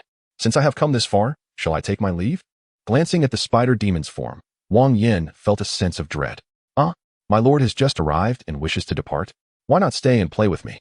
The moment the voice fell, the spider demon, with its spear-like legs, swept forward, sending a shower of shattered bones and muck flying. Wang Yan looked up, witnessing the chaos wrought by the creature's passage, as the ground erupted into a deep chasm. This foe was far more formidable than any fox spirit. Swiftly evading the demon's onslaught, Wang Yan unleashed a lightning talisman that soared into the air. Crack! The blinding electric arc rent the air, striking the spider demon squarely on its head. Blood splattered, flesh and bone shattered, and the grotesque creature let out a wretched scream. Yet its immense bolt bore down upon Wang Yan with relentless force. Boom. Such a massive form possessed an equally tremendous strength. Its hefty abdomen slammed into the ground, leaving a shallow dent. Excellent. Wang Yan chose not to engage in a reckless contest of strength, but instead deftly withdrew several more talismans. The fire talismans soared forth, their fierce flames igniting everything they touched, swiftly reducing the remnants of bones and webs to ashes. Though he remained unaware of what lay within, an instinctual sense of danger cautioned him against approaching carelessly. While an ordinary person would surely retreat, Wang Yan was no ordinary individual. He resolved to obliterate everything within his sight. Crack. Boom. The talismans scattered as if they were free of cost, unleashing devastating power. The most potent lightning talisman among the blue talismans was enough to shatter the very depths of the shadowy lair, let alone a mere spider demon. The creature's anguished cries echoed relentlessly, yet it remained ensnared by the thunder's grasp.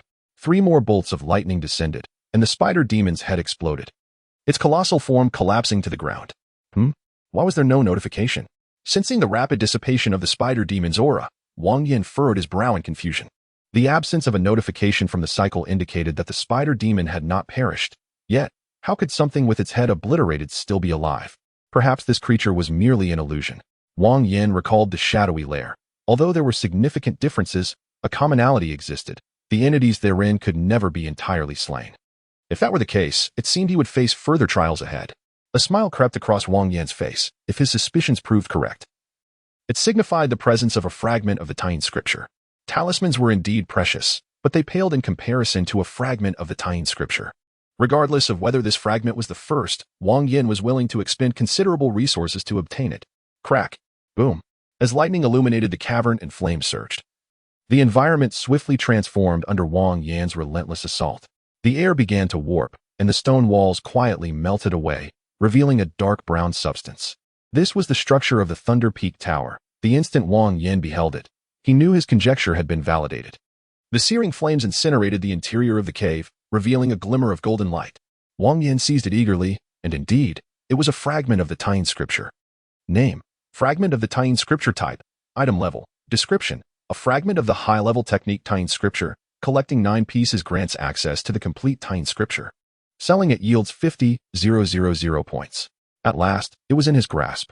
Storing the fragment in his personal assistant terminal, Wang Yan was nearly overwhelmed with elation. With the first 3 pages gathered, it indicated that he could commence his training in this high-level technique.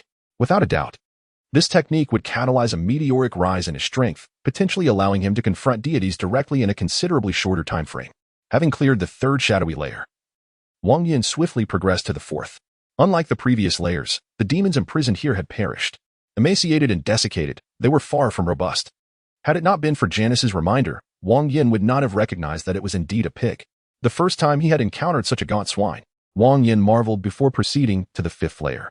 The Thunder Peak Tower was divided into 5 bright layers and 5 shadowy layers, with the former housing lesser demons below the rank of Demon King, while the latter began at the Demon King level. The first shadowy layer contained the hybrid demon Song Rinty, the second held the 5 fox demon sisters. The third was the manifestation of the spider demon from the Tine scripture, and the 4th was the emaciated figure of the second brother, starved to death. As for the 5th shadowy layer, it unveiled a grand hall. Upon entering, Wang Yan's gaze was immediately drawn to 4 stout pillars: the azure dragon, white fox, vermilion bird, and black tortoise. Intricately carved representations of the 4 sacred beasts seemed alive, with water cascading from their mouths into a basin below, creating a gentle spray. The 4 spirits, collectively known as the 4 spirits, represented the 28 constellations, not true divine beasts or sacred creatures. Yet, due to human belief, the 4 spirits had coalesced into corporeal forms, transforming from ethereal to tangible beings. The sculptures lacked the legendary might and grandeur one might expect, instead appearing exquisitely ornate, while the basin was crafted from an unknown material. The water was crystal clear, revealing its depths, with petals floating upon its surface, swaying with the current. At the center of the basin lay a woman reclining languidly, her gaze akin to flowing water, brimming with curiosity. Wang Yan looked down to see her clad only in a seemingly translucent garment, her mountainous curves and smooth skin barely concealed, while her slender waist and elongated legs were fully exposed. Wang Yan had encountered many beauties, seductive, innocent, proud, graceful, and alluring. Yet even those, like Xiao Bai, who were deemed earthly paragons, paled in comparison to this vision. He admitted to being stirred, filled with an overwhelming desire to possess her. This was not merely an attraction akin to that he felt for Xiao Bai, which stemmed from the intertwining of energies, but rather a primal urge. For reasons unknown, this woman seemed capable of igniting the very flames of desire within a man's soul, inciting an irresistible impulse. Were it any other cultivator, they would likely have succumbed to temptation. However, while Wang Yan felt the stirrings of desire, he did not entertain the foolish notion of approaching her. The cycle had issued a hunt to cleanse the Thunder Peak Tower. As long as he eliminated the 5th layer, the task would be nearly complete. No matter how alluring the woman might be, she could not eclipse the importance of his mission. Moreover, Wang Yan recognized that his inclination to rush forward was undoubtedly abnormal. An abnormality often heralded danger. He was no fool. He understood the principle of prioritizing his life. "Oh, little monk, did you come alone? Come play with me." The sultry voice, dripping with allure, emanated from her rosy lips. Her eyes, clouded with a dreamy haze, beckoned, while her hands slowly ascended, causing her ample bosom to quiver enticingly. Were this a common man, even one with the firmest resolve would likely be swayed, abandoning all reason in pursuit of her. Yet Wang Yan was no ordinary fellow. He was a man of resilience, unwilling to be easily led astray. After the initial flutter of emotions had subsided, the woman's allure lost its grip on him. Although she remained breathtakingly beautiful in Wang Yan's eyes, her impact on his mind was no longer significant. For reasons that remained undisclosed, Wang Yan chose not to attack immediately. Instead, he resolved to probe her depths. "Play with you? What shall we play? Play with you?" Wang Yan gazed at the ball she held for a prolonged moment before shifting his focus downward, scrutinizing her exquisite visage. "If you desire, I could be at your mercy." She purred, her voice laced with coyness, her alluring, dreamy eyes brimming with temptation, as her hands delicately caressed the ball. The enticing scene was enough to drive any onlooker to madness. Such a captivating creature could wreak havoc in any era. Even the mightiest of beings would find themselves ensnared by her charm, entangled with her day and night. Ordinary individuals would struggle to maintain their composure upon witnessing such a sight. Yet Wang Yan remained impassive, showing no signs of being affected. In fact, he took a few steps back discreetly. "What a heartless little tormentor, making me wait here alone." The woman's playful voice reached his ears. Instead of drawing closer, Wang Yan produced a blue talisman. He sensed danger, though its source eluded him. Nonetheless, caution was advisable. Wang Yan's actions momentarily stunned the woman, and as she beheld the thick stack of blue talismans, her pupils involuntarily constricted. Yet, true to her nature as an unparalleled beauty, she let out a soft laugh, her ample bosom quivering enticingly, captivating the senses. "Now that you're here, where do you intend to flee? I am but a helpless maiden, imprisoned here, enduring endless torment. It seems fate has brought you here. Little monk, do not fear. A night of passion would surely soothe my lonely heart. Don't flatter yourself. This is the 5th dark layer of Leifeng Tower. To be confined here, one must be among the strongest of demon kings, perhaps even surpassing them. If I am not mistaken, you were captured by Master Lingyu, correct?" Wang Yan replied, his lips curling in a dismissive sneer. These deductions were not his own, but rather the reminders from Janice. He found himself in a tumultuous struggle between action and inaction, with one part of him ignited by desire, while the other clung to the instinct of self-preservation. Maintaining his composure without revealing fear was a notable feat. Pondering further was a luxury he could not afford. "Indeed, I was captured by that old bald donkey Lingyu. As for you, handsome young man, I see you have not shaved your head, suggesting you are a lay disciple. However, to enter this place, your strength must be formidable, and your identity likely quite special." Seeing Wang Yan discern her identity, the woman abandoned her frivolities and directly inquired, "My surname is Su, and my given name is Shuiying. May I ask your name and lineage, and what relation you hold to Master Lingyu, the abbot of Jingshan Temple?" Su Shuiying chuckled softly, her subtle movements causing her ample form to tremble enticingly. "You have indeed posed the right question. I am the 2nd disciple of Master Lingyu, and the only disciple of the abbot Fahai of Jingshan Temple. As for my unshorn head, it is by my own choice, and no one has compelled me otherwise." Wang Yan cleared his throat and declared with righteous conviction, "Oh, is the current abbot not that old bald donkey Lingyu anymore?" Su Shuiying's brow furrowed upon hearing Wang Yan's words. "My master passed away long ago. The current abbot is my senior brother, Fahai," Wang Yan replied with a smile. "Lingyu, that old bald donkey, is dead? Ha ha ha, good riddance." Su Shuiying laughed heartily 3 times, then turned her gaze to Wang Yan.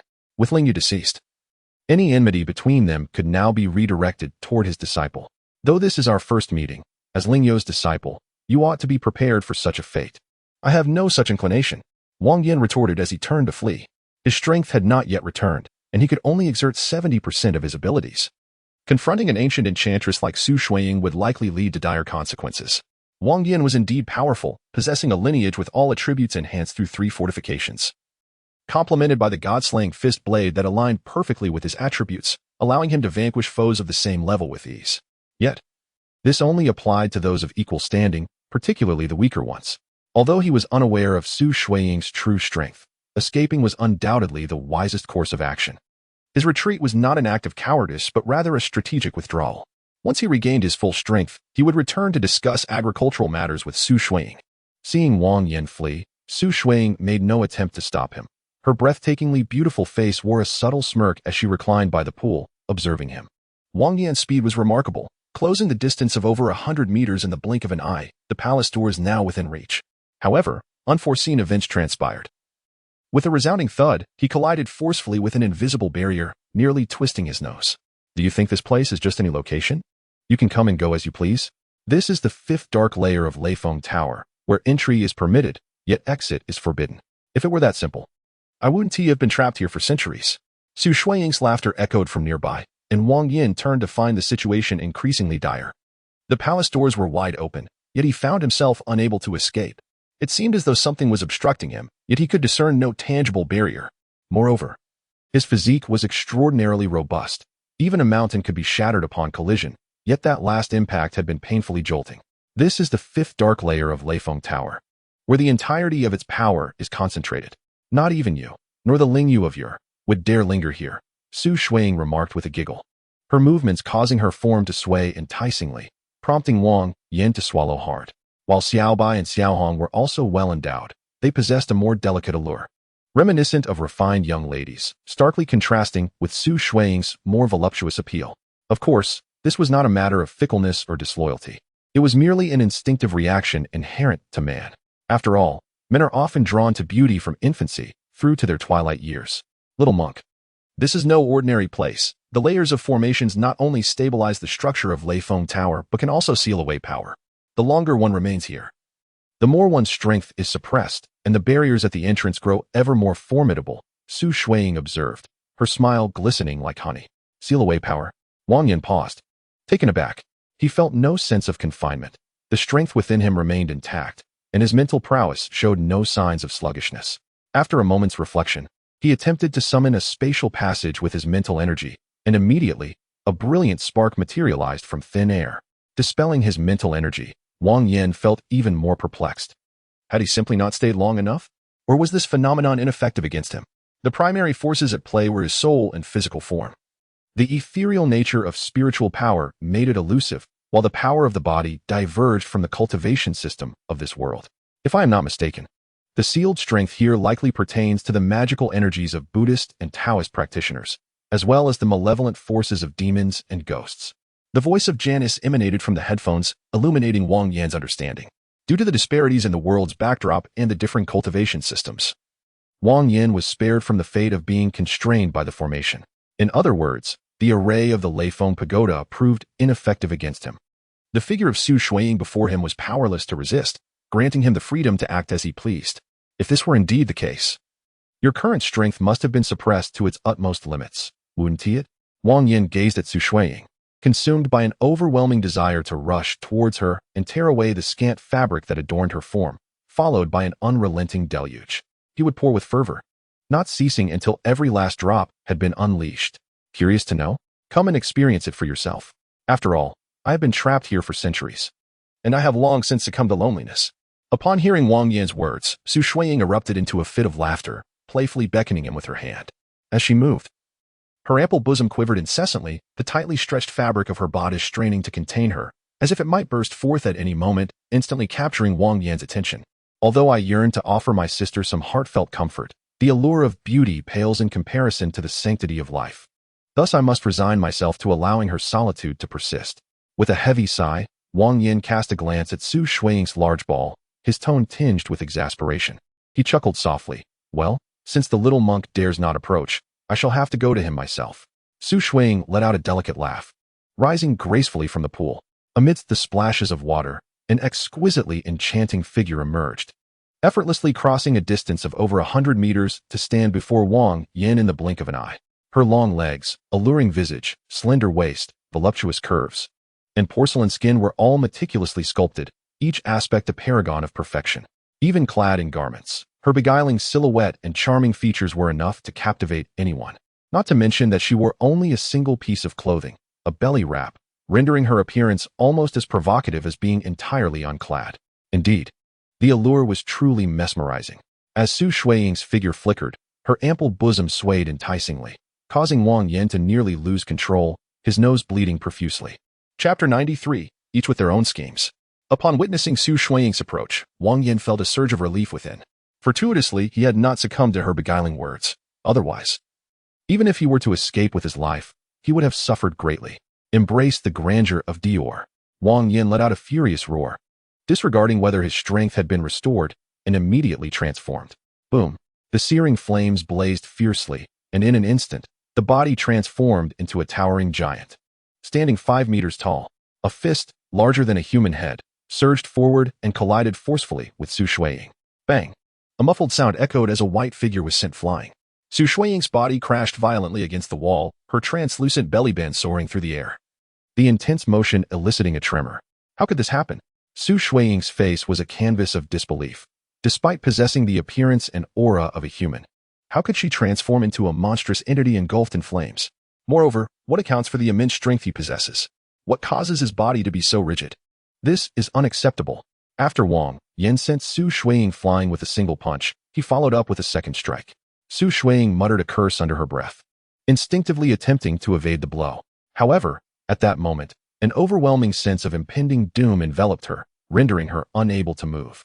A dozen thunder-evoking talismans hovered ominously in the vicinity. Should she dare to make a reckless move, she would be met with the peril of relentless bombardment. My dear sister, where do you think you are going? With a sinister chuckle, Wang Yan leaped to Su Shuiying's side, wrapping his arms around her slender waist from behind. His once robust physique swiftly reverted to its original form. Smooth, supple, and elastic, Wang Yan tightened his left arm around Su Shuiying, while his right hand gradually glided upwards along her waist. Several thunder-attracting talismans were affixed to Su Shuiying's body, provoking Wang Yan's considerable wariness towards this enchanting creature. Consequently, he retrieved over 20 blazing talismans.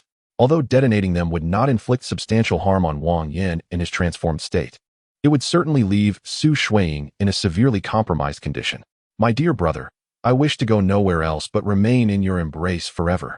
Sensing the overwhelming wave of terror-inducing crisis, Su Shuiying's expression shifted dramatically, yet she swiftly regained her composure. One hand delicately ascended from behind Wang Yan to rest upon his shoulder, gently caressing the nape of his neck. With Su Shuiying's movements, Wang Yan felt a faint sting radiating from his neck. Simultaneously, a profound sense of alarm surged from the depths of his being.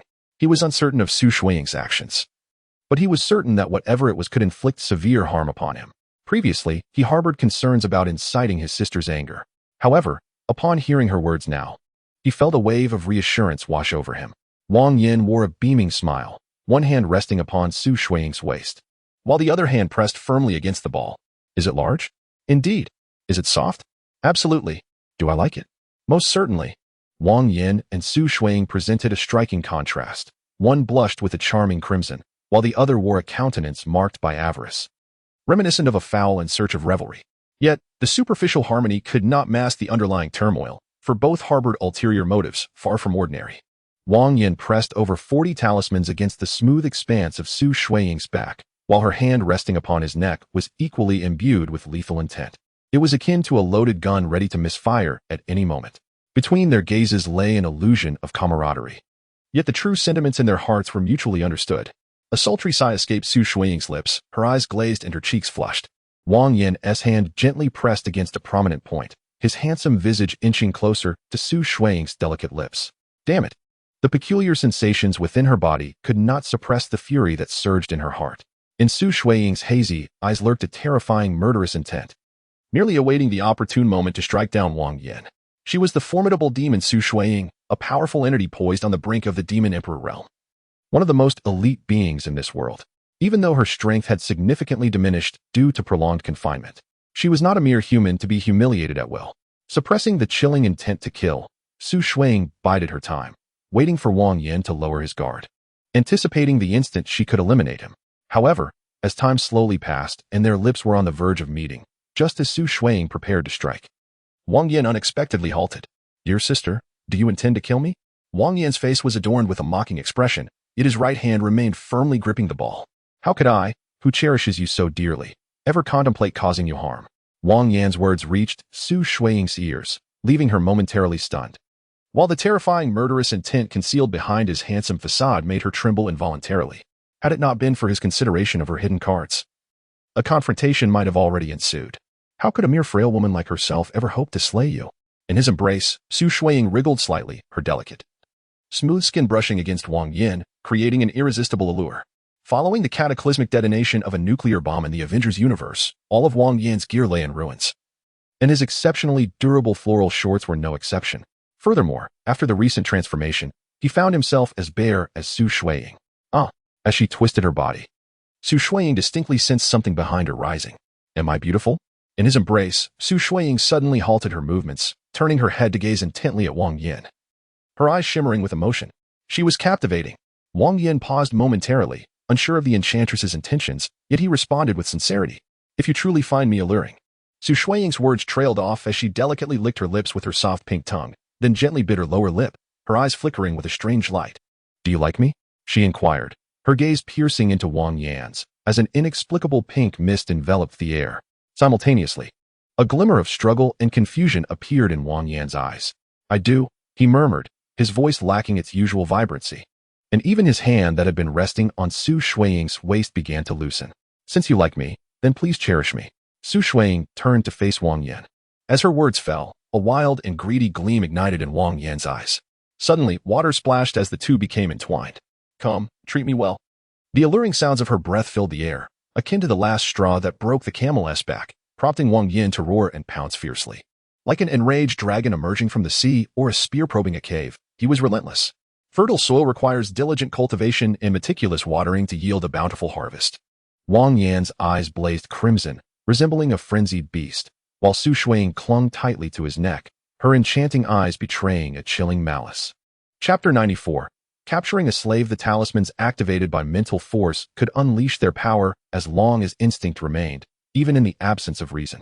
Although Su Shuiying was unaware of the true extent of the talisman's might, she understood that they could at least inflict severe injury, if not death. Contemplating her options, she resolved to take a perilous gamble, sacrificing a measure of her allure to secure an assured opportunity. As a creature of ancient lineage, she held little regard for chastity compared to human women. Yet, she was also a demon queen, one poised on the brink of ascendance to demon emperor. Among the strongest beings in this realm, despite her diminished strength due to the suppressive formation, she was not someone Wang Yan could so easily dismiss. With this thought, a glimmer of cold light flashed in her eyes.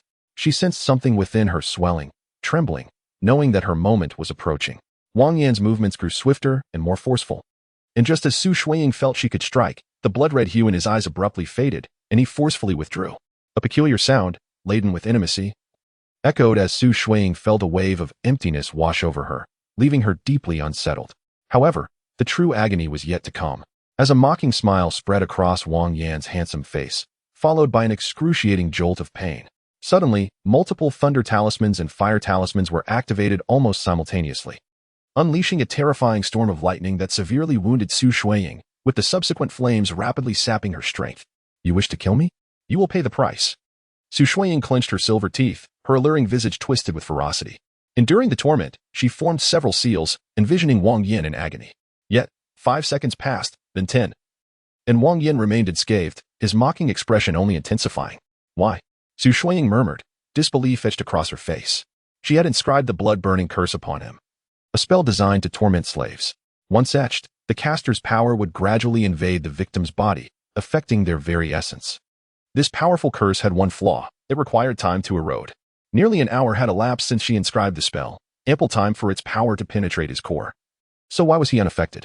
"What are you thinking? Is this it?" Wang Yan scoffed, as 2 meteoric darts rose from behind him, each adorned with a patch of human skin. He had actually skinned half his neck. "You." At this moment, Su Shuiying realized her defeat. She was utterly familiar with him, with no room for resistance. "I concede. I am willing to serve as your slave." Su Shuiying knelt, her proud head bowing slowly, her delicate form trembling from the searing flames. I do not trust you. Once free from the formation suppression, your strength will swiftly return. At that point, with your power, it would be effortless for you to slay me. Wang Yan shook his head, unwilling to relinquish such a formidable ally. However, her strength was overwhelming, and lacking means to control her, he deemed it wiser to eliminate her now than face retaliation after leaving the Lei Feng Tower. With this resolve, Wang Yan's murderous intent solidified, and he unleashed another wave of fire talismans. Can you truly take me away? Although Su Shuiying was unaware of Wang Yan's thoughts, the implications in his words sent her into a fervor. You can genuinely lead me from here? As she looked into Wang Yan's eyes, tears began to well up, yet none fell. If I can enter, I can surely exit. But I reiterate, I do not trust you. Wang Yan scoffed, sensing a potential turning point. Indeed. Upon hearing his affirmative response, Su Shuiying could no longer contain herself. Tears cascaded down her cheeks, splattering upon the mountaintop. I will make you believe in me, she murmured, a fierce glint flashing in her eyes as she pressed her fingers together and forcefully jabbed them into her forehead. Ah! A piercing scream filled with unbounded agony erupted as Su Shuiying trembled violently, her fingers moving painstakingly slow, as if extracting something from her mind. What is she doing? Wang Yan questioned, puzzled yet vigilant, keeping the flames of the fire talismans ablaze. Su Shuiying's movements were painstakingly slow, taking several breaths just to pull her fingers a mere half-inch from her forehead. At this juncture, Wang Yan finally comprehended her intent. Between her slender fingers rested a grayish strand, her very life essence. So that's it. Witnessing this, Wang Yan marveled at Su Shuiying's decisiveness and resolve, subsequently dispersing the surrounding flames. The life essence was the most critical vulnerability of both humans and supernatural beings. If harmed, it could result in severe injury or even death. Should her life essence fall into the hands of someone skilled in soul magic or possessing related powers, she would be rendered a slave, bound to obey without question. To leave this place, Su Shuiying willingly extracted her life essence, a testament to her ruthless determination. Thus, you can trust me now, right? As she handed over her life essence to Wang Yan, Su Shuiying lay weakly on the ground, her eyes gleaming with hope.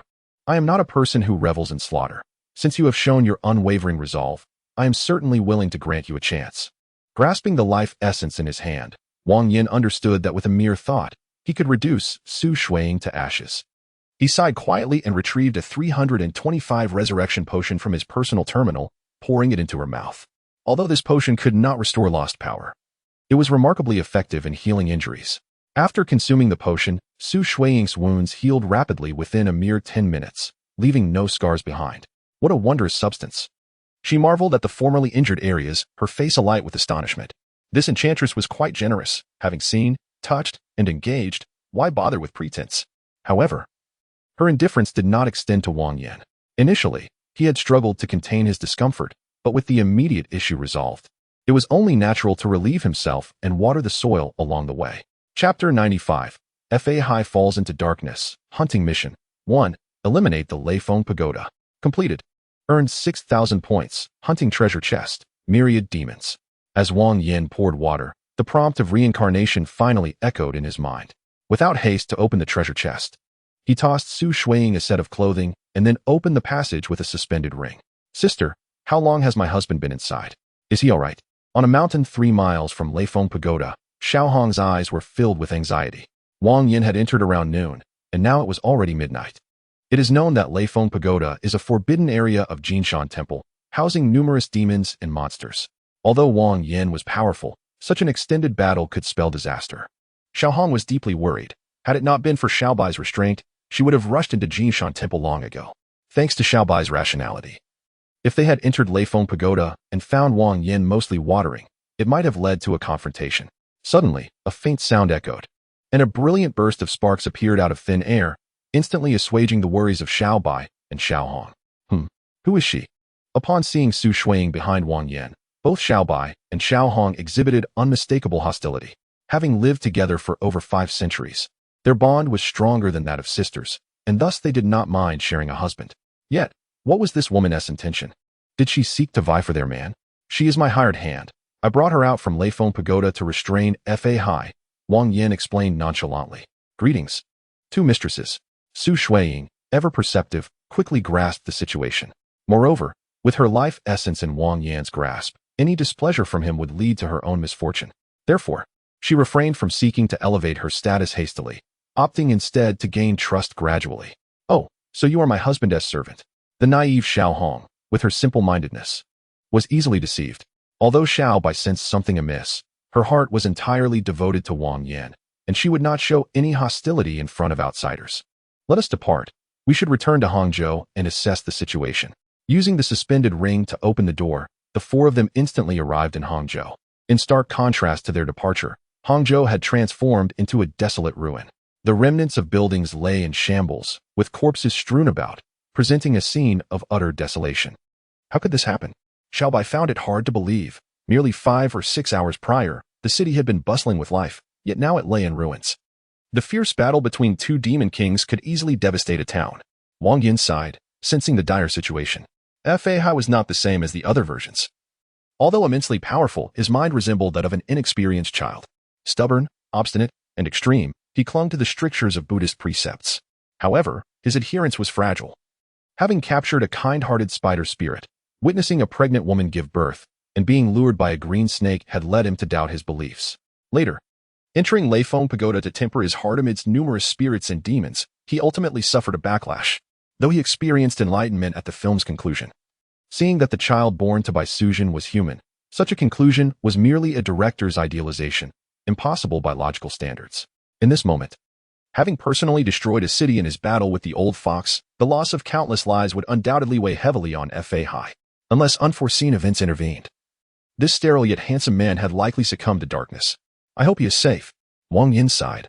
All of this was of his own making, and he could not help but feel a twinge of guilt. Producing a chi-seeking talisman, Wang Yan intended to locate Fei, regardless of the circumstances. This high monk must not perish. After all, in a world teeming with demons and monsters, the absence of a leader like him would spell disaster for ordinary people. Thus, Fei must survive. Even if he went mad, as long as he did not harm humanity, it would suffice. In Yangzhou City, approximately 500 miles from Hangzhou, 3 monsters gathered at the entrance of the Green Jade Pavilion. All 3 were of Demon King caliber, currently transforming into their true forms and standing on guard. One was a toad demon, roughly 10 meters tall and wide. Another was a black dog of a size akin to a northeast tiger. And the last was a woman with snow-white hair, her attire speckled with flakes of white snow. Opposite them stood none other than Fei, the abbot of Jinshan Temple. These 3 demons resided near Hangzhou. The toad demon dwelled in the depths of West Lake, a late-stage demon king, and among the few formidable beings within hundreds of miles of Hangzhou. The black dog was slightly weaker, having taken refuge with a farming family whose child had saved him centuries ago. The snow woman shared a similar story, seeking to find her benefactor and bear children. Typically, these 3 demons lived quietly and never acted recklessly, expecting their days to pass in peace. The old toad would sleep for an eternity, while the black dog and snow woman awaited the end of their benefactor's natural life. However, Fei's appearance shattered this tranquility. His battle with the old fox reduced Hangzhou to ruins, and the 3 demons could no longer remain hidden. They had assumed that the old fox, being a peak demon king, would not be easily overwhelmed by Fei. Yet, they had never expected that Fei, the most talented human in 5 centuries, would dominate the old fox at the tender age of 20. If this had been the extent of it, they might have intervened as mediators. Even if they could not fully defuse the situation, it would not have had to end in a deadly confrontation. Alas, the following events surpassed all expectations. Upon witnessing the destruction of Hangzhou and the tragic fates of countless citizens, Fei succumbed to madness. The pure golden light of Buddhism morphed into dark demonic energy, shattering the barrier between demon kings and emperors, establishing him as the true pinnacle of this world. The emergence of an emperor-level powerhouse prompted congratulations and reverence from the demon kings. However, Fei had lost his sanity, ignoring the old fox's pleas and brutally ending its life, subsequently turning his gaze towards the old toad and the other 2 demons. We have always maintained a respectful distance, minding our own affairs and never causing harm to others. Why must we be subjected to such violence? The snow woman let out a piercing scream, her eyes filled with dread. If one is a demon, then they are irredeemably wicked. If one is a demon, they deserve to perish. You all deserve death. At this moment, Fei appeared as a completely transformed being, a stark contrast to his previous self. The golden light surrounding him morphed into an overwhelming aura of malevolence, a terrifying power compressing the very space around him, causing the air to contort. Fei's appearance bore a striking resemblance to Wang Yan after his transformation, the only distinction being that one was enveloped in a tempest of demonic energy, while the other was consumed by raging flames.